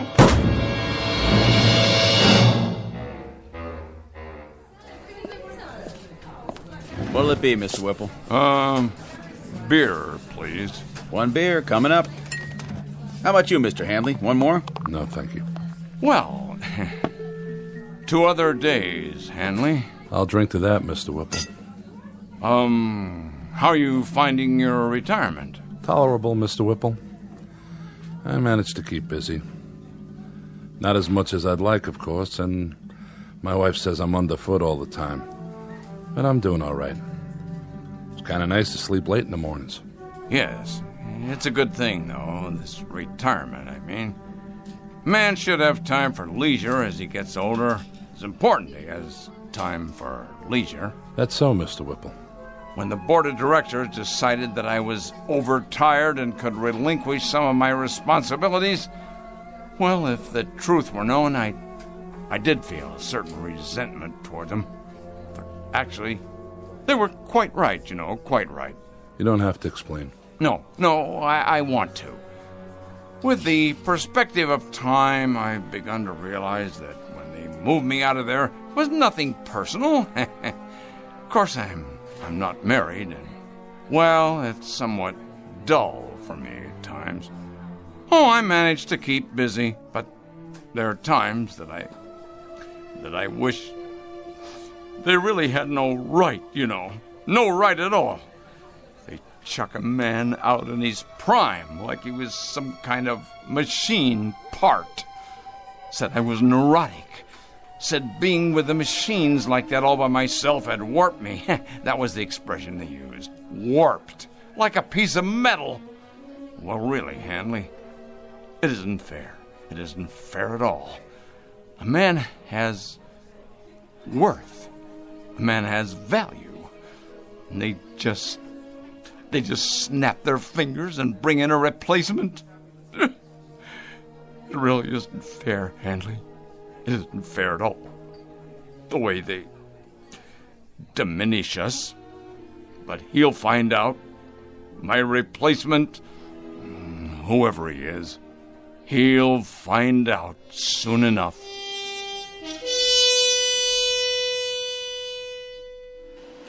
This is the new addition for the East Wing, where the parking lot used to be.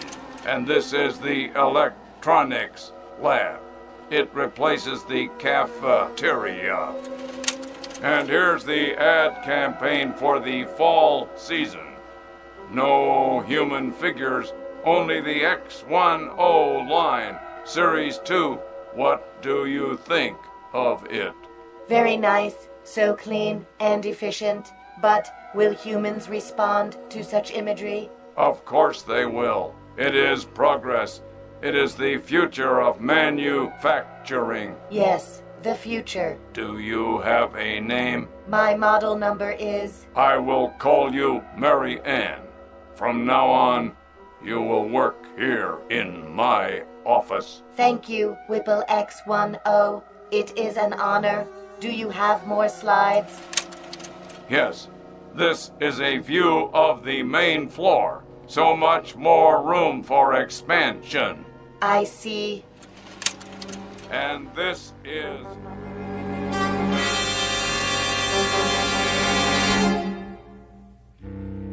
There are many bromides applicable here. Too much of a good thing, tiger by the tail. As you sow, so shall you reap. The point is that too often man becomes clever instead of becoming wise. He becomes inventive, but not thoughtful. And sometimes, as in the case of Mr. Whipple, he can create himself right out of existence. A tale of oddness and obsolescence from the Twilight Zone. More from the Twilight Zone after this. Hi, this is Carl Amari, producer of the Twilight Zone radio dramas. I'd like to take a moment to tell you about our official website at twilightzoneradio.com, where you'll get the latest news and information on these Twilight Zone radio dramas. Plus, at twilightzoneradio.com, you can digitally download 3 free episodes or any of our episodes for only $1.95 each. In this age of ever-changing technology, we've decided to make these episodes instantly available to you by making the Twilight Zone radio dramas a digital download-only series. This means that this series will no longer be offered on CD. The CD collections at our website are now being offered while supplies last at buy one, get one free. So be sure to get your favorites before they're sold out. Be sure to visit us often, and I'll see you in the zone.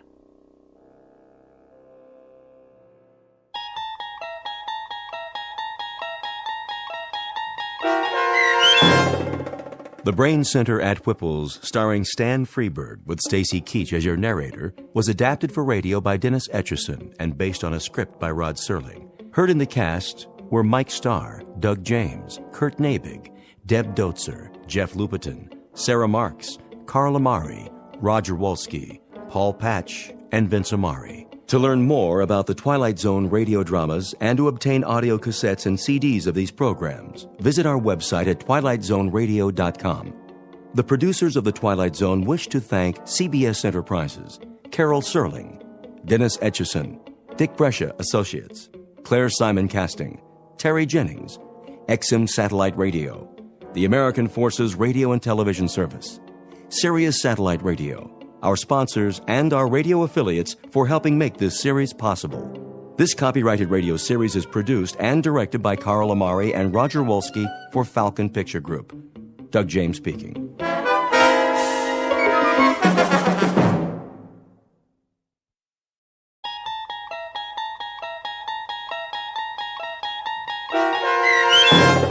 The Jeopardy Room with Stacy Keach as your narrator was adapted for radio by Dennis Etchison and written for The Twilight Zone by Rod Serling. Heard in the cast were Yasin Piyankov, Jamie Vann, Terry Berner, Katrina Lenk, Ned Noyes, Anna Sverutza, and Lisa Dotson.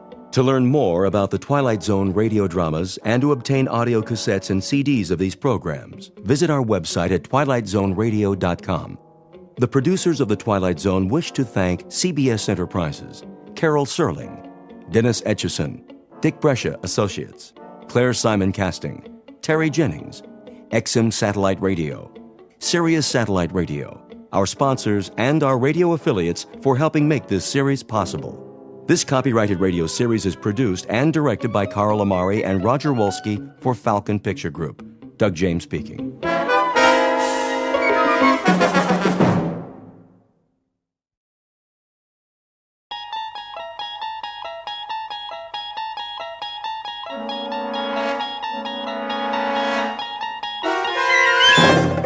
You unlock this door with the key of imagination. Beyond it is another dimension, a dimension of sound, a dimension of sight, a dimension of mind. You're moving into a land of both shadow and substance, of things and ideas. You've just crossed over into the Twilight Zone.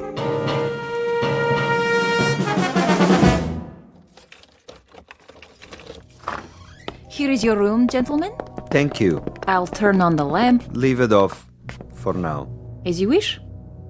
I am sorry it's so small, sir. It suits our purposes. Where is the bath? Down the hall. The hall? I can give you one with a private bath if you prefer. No. I said this will do.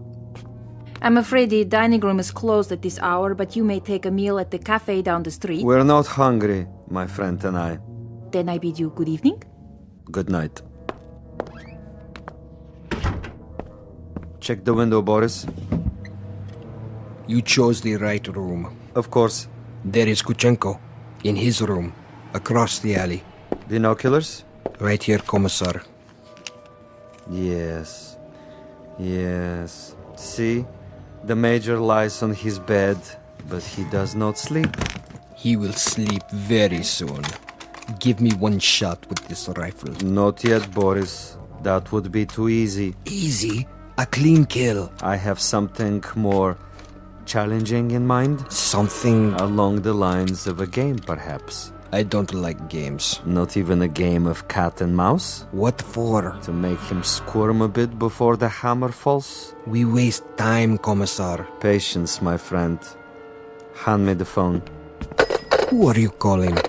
Hickory Dickory Dock. Front desk. Yes. Excuse me, but do you have a Mr. Kuchenko in your hotel? One moment. Sorry, no one by that name. But I happen to know that my friend is staying there. Perhaps he's registered under another name? Andreev? I'll check. Yes, Mr. Andreev, room 963. Very good. Will you connect me, please? Yes, sir. Look, he hears it. Of course he does. He rises from the bed to answer.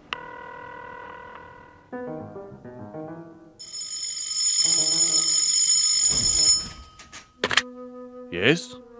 This is Major Kuchenko. Hello? Major? Are you there? Major?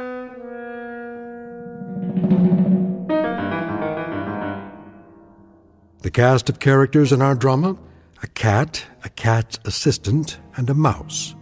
This is the latter, the intended victim, who does not know but may have already guessed that he is to die. His name is Major Ivan Kuchenko, and he was lately an officer in the former Soviet Union. At this point, he has, if events go according to certain predetermined plans, perhaps 3 or 4 more hours of living. But an ignorance shared by both Major Kuchenko and his executioner is the fact that both have taken rooms at adjacent hotels in a section of the city located beyond the checkpoints of the Twilight Zone.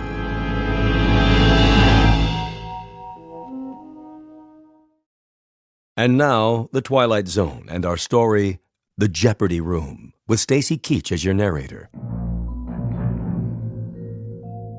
This is Major Kuchenko? Who is calling? Major Kuchenko, you don't know me. Who is this? But I have heard of your recent arrival here. You have the wrong number. And I wanted you to know that you have friends in this city. Friends, you say?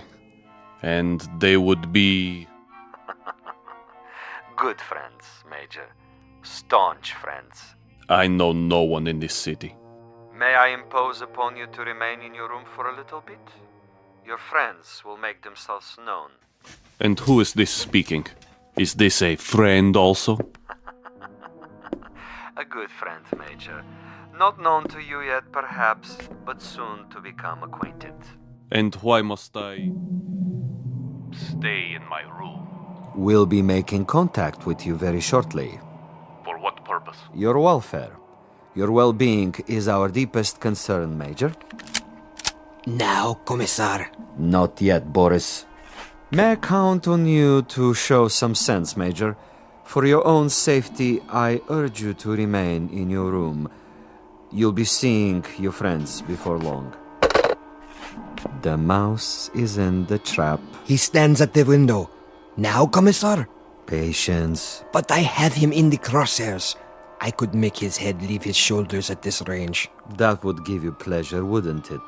A great deal of pleasure, Commissar. Just say the word. Even when he lies down, I can still see his head. I believe it, Boris. I know of your prowess, but put the gun away. Put it away? Lay it aside. For a bit. We're not going to kill him? Ah, the eagerness of the young. They do not sip wine. They gulp it down like a soft drink. They do not fondle women. They devour them. They do not sniff at the essence of a perfume. They try to jam it into their nostrils. But now, consider the window across the way. The gentleman will die without question.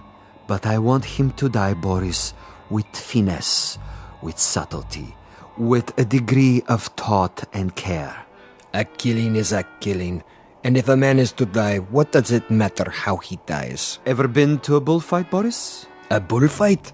No, Commissar. I've never had that pleasure. A bullfight might serve to make the distinction.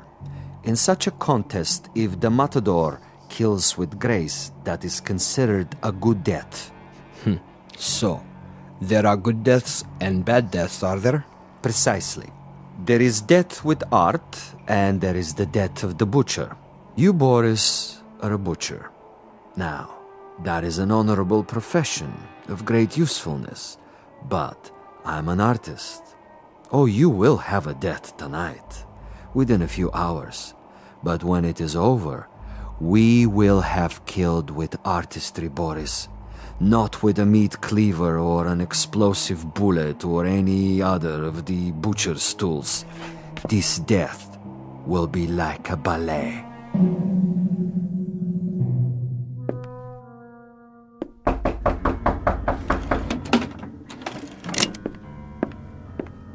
Yes? Major Kuchenko? Who is it? A friend, Major. If you prefer, you can turn off the lights and find a hiding place. I'll come in with my hands up, palms open. Major Kuchenko? And you are? I am a friend. May I? For a moment. I would prefer that you put the gun away. Not a chance. Were you the one on the telephone? We had a brief chat earlier. Quite a place you have here. Who occupied it before you? A rat? I have no luxury of choices. Indeed not. In this respect, you are a very poor man of late. However, you have a bed, you have some pictures on the wall, and the floor without so much as a throw rug. An adequate accommodation, and a view of a brick building alongside. I suppose there are worse places to spend an evening, Major? I know. I've been to many of them. Indeed. Indeed you have. Siberia is cold this time of year, is it not, Major? I'm told it's a most uncomfortable climate. You've been told quite correctly. It's a freezing jungle. A freezing jungle. Marvelous. Lovely imagery. Siberia is a freezing jungle. It was. When it was part of the Union. You make reference, of course, to the people who inhabited it. I make reference to some people. Those who were in charge of that private resort. It must have been unpleasant for you? At least sufficiently unpleasant to motivate you to renounce your native land and try to seek asylum elsewhere? For a time. Asylum is no longer necessary under the new regime. Ah, but of course the old ways die hard. Some of the same people remain in charge, and they might be concerned about their public perception in this new world. To the victors go the spoils, and that includes access to certain, let us say, sensitive information? I don't know what you're talking about. Really? But I think you do. You were a political prisoner. You served a term of 12 years. You escaped and you moved quickly when the borders were opened. To bring us up to date, you have made your way to a neutral country, somehow avoiding an official debriefing. You have made contact with certain foreign agencies, and now you're desperately trying to get on an airplane that will take you to a Western nation. But for some reason you feel that you're still under surveillance? Oh, it's more than a feeling. I know I'm under surveillance. Do you know by whom? I know very well. Can you tell me who they are? Look in the mirror. Commissar Vasilov. Very discerning, Major. You remember faces? I remember pain.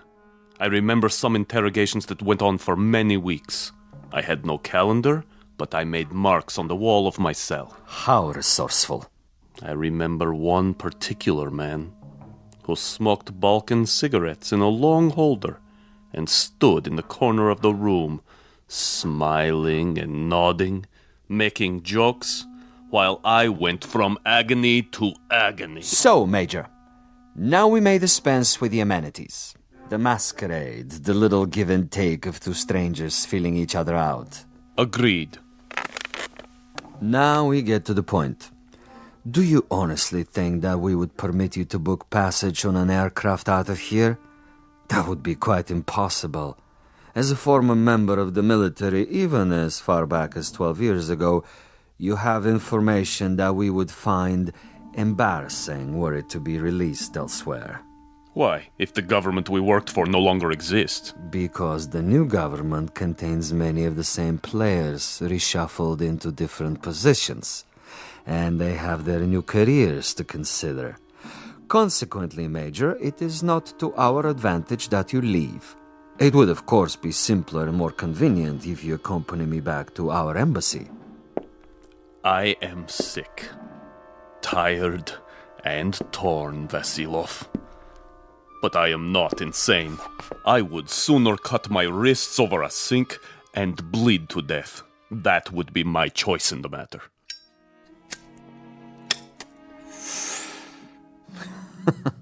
You surely can't be serious, Major. I'm rather a connoisseur of the several hundred ways for a man to depart the earth. And you can believe me when I tell you The cutting of the wrist is not a particularly felicitous modus operandi. Quite apart from the pain, which of course must be attendant, is the fact that one dies slowly, and because of this, he has to be an eyewitness to his own demise. No, my dear friend, I'm afraid we are of two minds about that kind of death. But enough. I have brought you a small gift. Consider it a peace offering. Careful. Gently, Major. Gently. This happens to be a bottle of Amontillado. Quite rare and most pleasing to the palate. I have to repeat what I told you before, Commissar. I'm not insane. I'm quite aware of what would happen to me if I drank any of that. Why, Major? I'm disappointed in you. With your kind indulgence, allow me to use your own water glasses.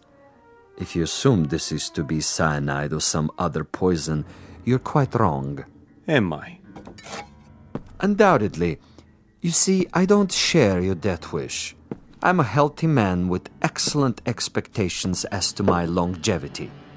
No, indeed, Major. I was about to propose a social drink. The two of us. I'll drink first, and then you. Satisfactory? Such ritual, Commissar. Such tribal rites. Yet you have only one purpose with me. Why don't you get it over with? If you're trying to disarm me and make me get rid of this pistol, it'll take more than a social wine. Indeed, Major. Now, as to my business with you, we both know what that is. Go ahead and say it. Very well. I'm to see that you're dead by tomorrow morning. Is that plain enough? Quite plain. And you shall be, Major. With a degree of immodesty, I can say that I've killed 800 times you. But I've done it, Major, with subtlety, with originality, with ingenuity. I'm the last of the imaginative assassins, an artist of the profession, as it were. Excellent. Flavor. Bouquet, just the proper dryness. Really quite an exceptional wine. Join me, Major? And now? And now I will tell you something else. I will tell you something about you and me. Please. You, Major, are a malcontent, a genuine curiosity, a rebel with no cause to speak of. You have to go to prison camps, to interrogation centers, or hide in filthy little rooms. You can never accept that which is ordained. And you? I, on the other hand, am a survivor.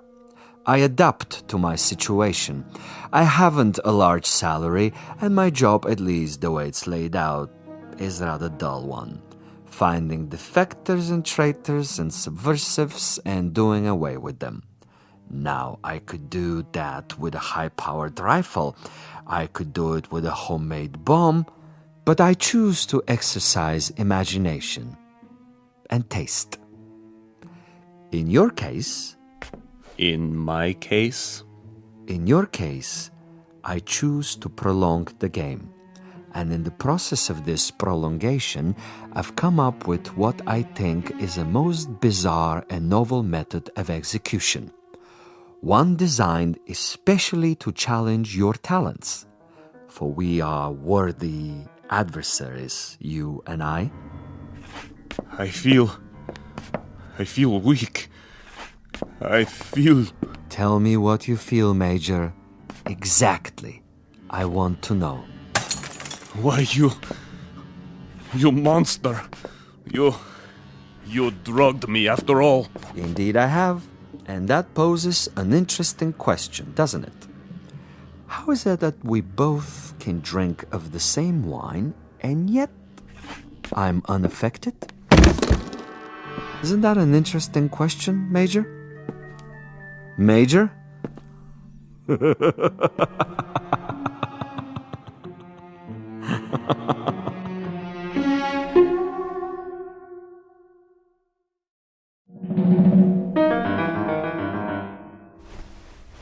My head. He's gone. But I'm still alive. So he wants to play a game. And he has left something behind. What is this? Greetings, Major Kuchenko. I'm an exceptionally good judge of men. Are you? And in my judgment of you, I made an assumption that you are sufficiently observant to see the tape recorder on top of your dresser and curious enough to play it. How could you resist? This will also suggest to what complicated ends I'm willing to go to make a simple execution different and imaginative. First of all, to clear up one point. You may remember our discussion. Before I left you, I posed a question. Isn't it odd that we both drank of the same wine and how different the effect? Isn't it odd? Really quite incredible and bizarre. How can it be? In all honesty, Major, how do you explain it? Go ahead. I'm listening. You... Perhaps you have figured it out already. The truth is, I have been imbibing this particular drug for many years, a sort of experiment with myself as the subject. I have now reached the point where my physical tolerance has risen so that I can drink it by the gallon and remain quite unaffected. This in itself is a rather common and uninspired trick, a phenomenon well known to the scientific community. But you will also note, and I hope with a degree of pleasure, that you have not been poisoned. You're very much alive. Where are you? As you've probably perceived, I'm rather a gamesman when it comes to killing. I adhere to my own rules and ethics. Hence, Major Kuchenko, I have taken the liberty of removing your pistol so that you won't hurt yourself. Now listen to the following quite carefully. This is the game, and these are the rules. You have been asleep for roughly 3 hours. During that time, in addition to dictating this on the recorder, I have done the following. I have placed a booby trap in your room. It is not visible, but it is attached to a very common object that is in the room. If you trigger this object, it will detonate and you will immediately be blown up. Why not get it over with now, sadist? Now, for a proposition. If, during the next 3 hours, you are able to find this booby trap and cut the wire, you will be permitted to leave the room alive and unharmed. This is a guarantee. You have my word on it. Your word? But the following conditions are of the essence, Major. You must actively search for this booby trap and you must find it and render it inactive. It goes without saying that, as of this moment, you are being observed. How? Attempt to turn out the lights and you will be shot. The moment you stop an active search, should you refuse to play the game, you will also be shot. If you are unable to find the trap within 3 hours or attempt to leave the room at any point during that time, I am afraid the same conditions apply. You will receive a bullet in the head. So there you have it, Major. Find the booby trap, cut its wires, and you're free. Fail to find it, or fail to look for it, you're dead. Look for it, find it, but fail to recognize it, you're also dead. Needless to say, Major Kuchenko, it is this latter occurrence that I rather expect and look forward to. As a fellow expert in tricks and deception, I think you will admit this situation has its own special imaginative quality.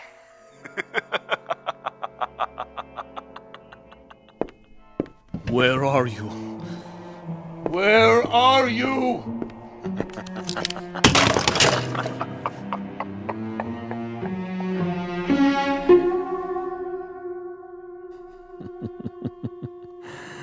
Over here, Major. Just across the way. So near and yet so far. Can't you see me? Doesn't the light reflect in my binoculars? Look, Major. Please look. Try, I implore you. Where have you been, Boris? I brought food from the cafe. Food is of no consequence. Quickly, he's awake. Don't worry, Commissar. I have a clear shot anywhere in the room. Hold your fire until I tell you. But why? Such an easy target. Too easy. That is the difference between us, Boris.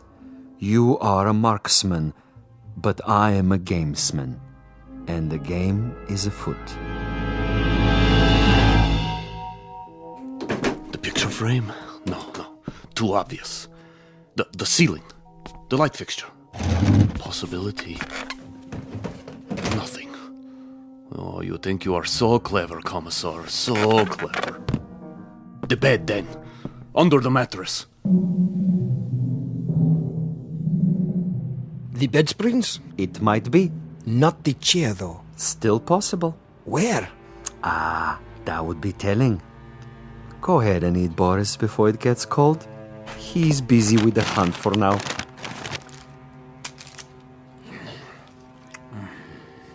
What did you bring? Sandwiches. Have one, Commissar. I never eat while I'm working. I'm like an athlete, Boris. Food is a distraction. Food is good. It makes one sluggish, affects the concentration.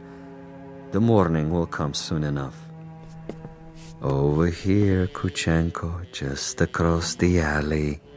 Don't you see? He sees nothing. But surely a fragment of light, a stray reflection. Perhaps he has seen us. Yes, he must know, but he refuses to acknowledge. He is too proud. He knows he must do this on his own and will not give me the satisfaction. The bookshelf. Or the books themselves. Which one? An atlas? A novel? The Bible, of course. It's already been moved an inch, 2 inches. But the wire? Where? One way to find out. The bookcase itself, then. Behind the books. In the wood, the nails. Or under the floorboards. Wait, think. Where would I put it? You want a real battle of wits, Vasilov? You've got it. Think. 4 walls. Ceiling. Light fixture. Floor. A picture. Bed with frame. Box springs. Mattress. Headboard. A night table. Bookshelf. Dresser. Window. Desk. First the drawers. The top one. Slowly.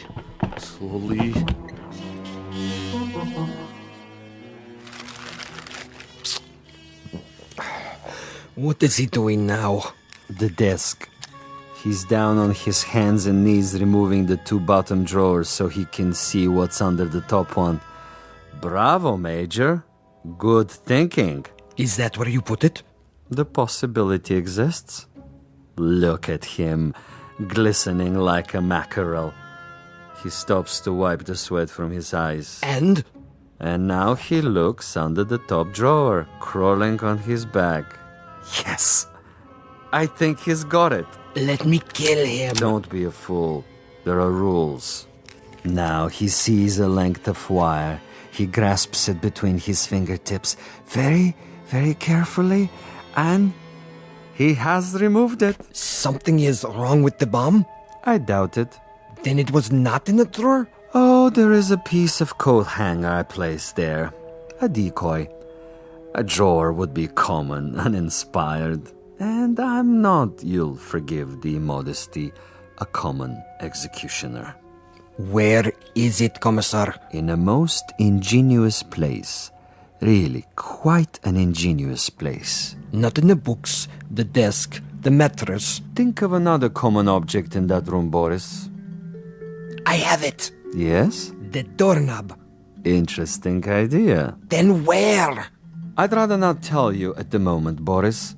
I think you'll enjoy the next few minutes more if you share the Major's ignorance. You seem very sure. Sure? That he'll find the trap. You take a risk. Not at all. That's not what I'm sure of. That is to say, I'm reasonably sure he'll find it, given his mental capacity, but he'll find it too late. He's looking toward us. But he can't see us. It's quite dark in here, and it wouldn't matter if he did see us. Now he's returning to the table. You're getting warm, my young friend. The ashtray. Extremely warm, but not hot. Where then? Please, Commissar, please tell me. Take the glasses.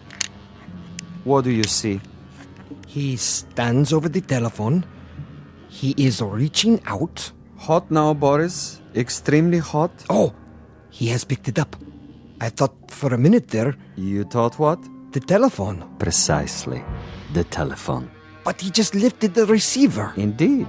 He lifted the receiver to call out. If, on the other hand, the Major's telephone were to ring and he were to answer it... That's it, isn't it? If he picks up the phone after it rings... You have it now, my friend. When the Major's phone rings and he answers it, I have placed a tiny bottle of nitroglycerin inside the mechanism. The explosion will only occur after the ring and the lifting of the receiver, at which point the electrical contact will be made, and Major Kuchenko will not even have time to say hello. But what if no one calls? Oh, someone will. I promise you, someone will.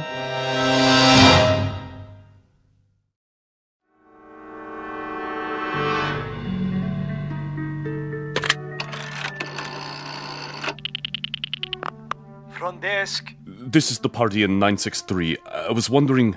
Yes, sir? I was wondering if you might have the number of another hotel. Another hotel? The one next door, across the alley. That would be the Grand. You can find it in the directory, in the table by your bed. Dial 9 first, then the number. I see. Thank you. Vasilov? I know you're there, Vasilov. The game is not over yet. Do you have the time, Boris? What? The time. 10 minutes to 5. Almost done, Commissar. He's tried almost everything. He has 10 more minutes. Hadn't I best go over there now and finish it? No, my young friend. That would be impetuous. It would also be a bit embarrassing if someone were to see you. At this hour, the streets are empty. Quite apart from the fact that I wanted this to be imaginative, I also wanted subtlety.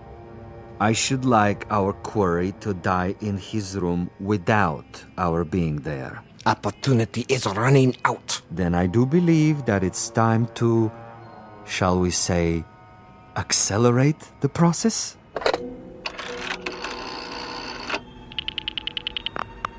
Hotel Mont Blanc? Would you dial room 963, please? Thank you. I'll wait. There it goes. He's walking toward it. What's the fool doing? Why doesn't he answer it? I can't tell. He has his back to the window. Turn around so I can see. Now, Commissar? No. Would you dial 963 one more time, please? Yes, I know it didn't answer. Ring it again. What's he doing, Boris? His back is still to me. It can't be busy. I don't know. What's he doing? Use the glasses. He's turning around, lighting a cigarette. He's mocking me. Now, he suddenly dropped from sight. Kill him. I can only see the top of his head. He's moving across the room. Do it! You missed, you fool. He's at the door. Again. He's gone out of the room. And you missed him. You missed, you idiot. Flight 17 to Rome, Paris, and New York now pre-boarding. Ticket, sir. Ticket? Oh, yes. Mr. Andreev. Passport? Right here.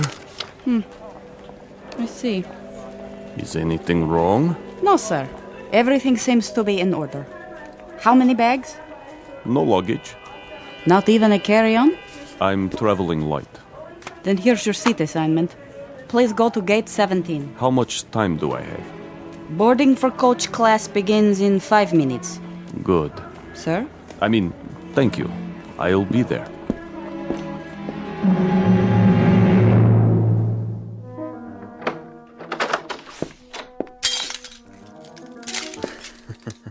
What a mess he left behind. Like a pigsty. He tore the bed apart and the furniture. Oh, just look. Oh, even my poor little tape recorder. Commissar? Yes, Boris? It would have been better, wouldn't it? What would? If I had taken his head off in the first place. You mean if we had slaughtered him like an animal? I love your style, Boris. You should have been a pig farmer. Our man would have been dead by now. He would have been dead if we had beaten him to death with mallets too. But anyone can die that way. And any stupid, insensitive fool can kill that way. No, this is a man of quality, with a resourceful mind, similar, you might say, to his executioner. He deserves a better ending, as do I. But that's all right. I have time. I'll get him in the next city, now that I know my adversary. We will be able to track him? Most certainly. The old network still functions, though in a much different way. I have the same contacts, no matter what they now call themselves. Importers, exporters, businessmen of various stripes, here and abroad. It's marvelous, you know? Really marvelous. Think of the possibilities. Other, even more ingenious methods of doing away with Kuchenko and his kind. I still think we should have chased him. Not at all. He would have gotten away. And even if he hadn't, it would mean that a thick-headed clod like you is more efficient than I. And this I reject, Boris. This I reject in toto. Look at this. A bottle of wine. I can only find one glass. Throw it away. One drink, Commissar. I said no. But there is more than half left. This is not for you. But why? Do you know much about Amontillado? I know about vodka. Of course, you and all the other potato growers. Give me the glass. Here. Believe me, it wouldn't agree with you. It's an acquired taste. Yes, Commissar. If you say so. I say so. There are some secrets that you're not ready to learn. But in time, Boris. In time. For now, I need you awake and alert. That's right. I do what you say, as always. But so far, your methods are not very effective. The men who pay us, they will not be impressed. And you will make a report? Only I can do that.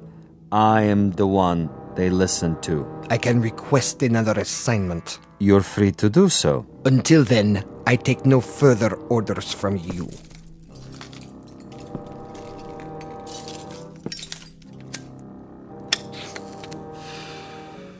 As you wish. You might want to reconsider, though. The resort in Siberia may be closed, but there are others. We have allies. All it would take is a single phone call. Comrade Boris, uncooperative, recalcitrant, unwilling to follow instructions. In this new order, there are not many positions for the uneducated, the blockheads with families. Yes? Well, You want to say something? I withdraw my complaint. What's that? I didn't hear you. I am tired, Commissar. I say many things when I am tired. You wish to apologize? Yes. Very well. I will take it under advisement. In the meanwhile, see if Major Kuchenko left anything behind. Check the closet, the drawers. Yes, Commissar. And life goes on. The sun comes up and we arise to meet another day, to prevail by our wits and our wits alone. I'll get it, Commissar. No, Boris! I don't want... You fool, no!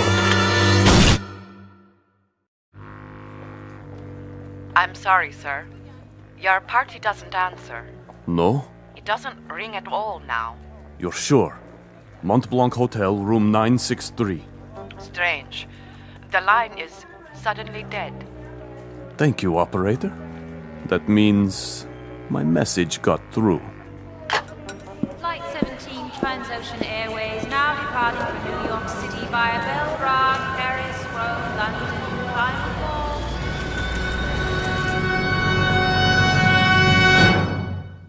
Major Ivan Kachinko on his way west, on his way to freedom.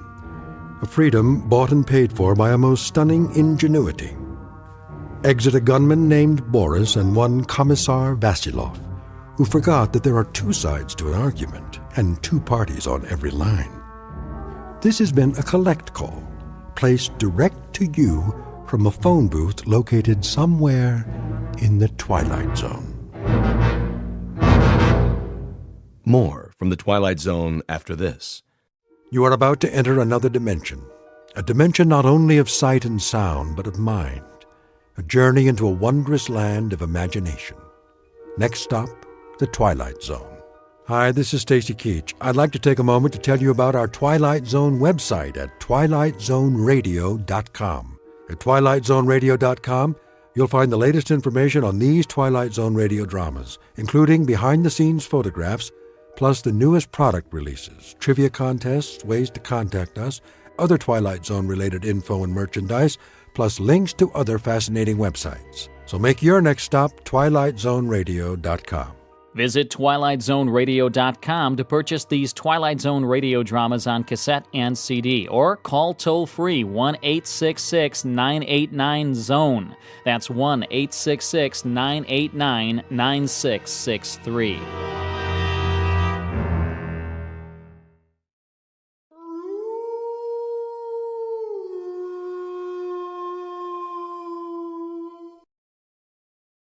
Tune in to nostalgia.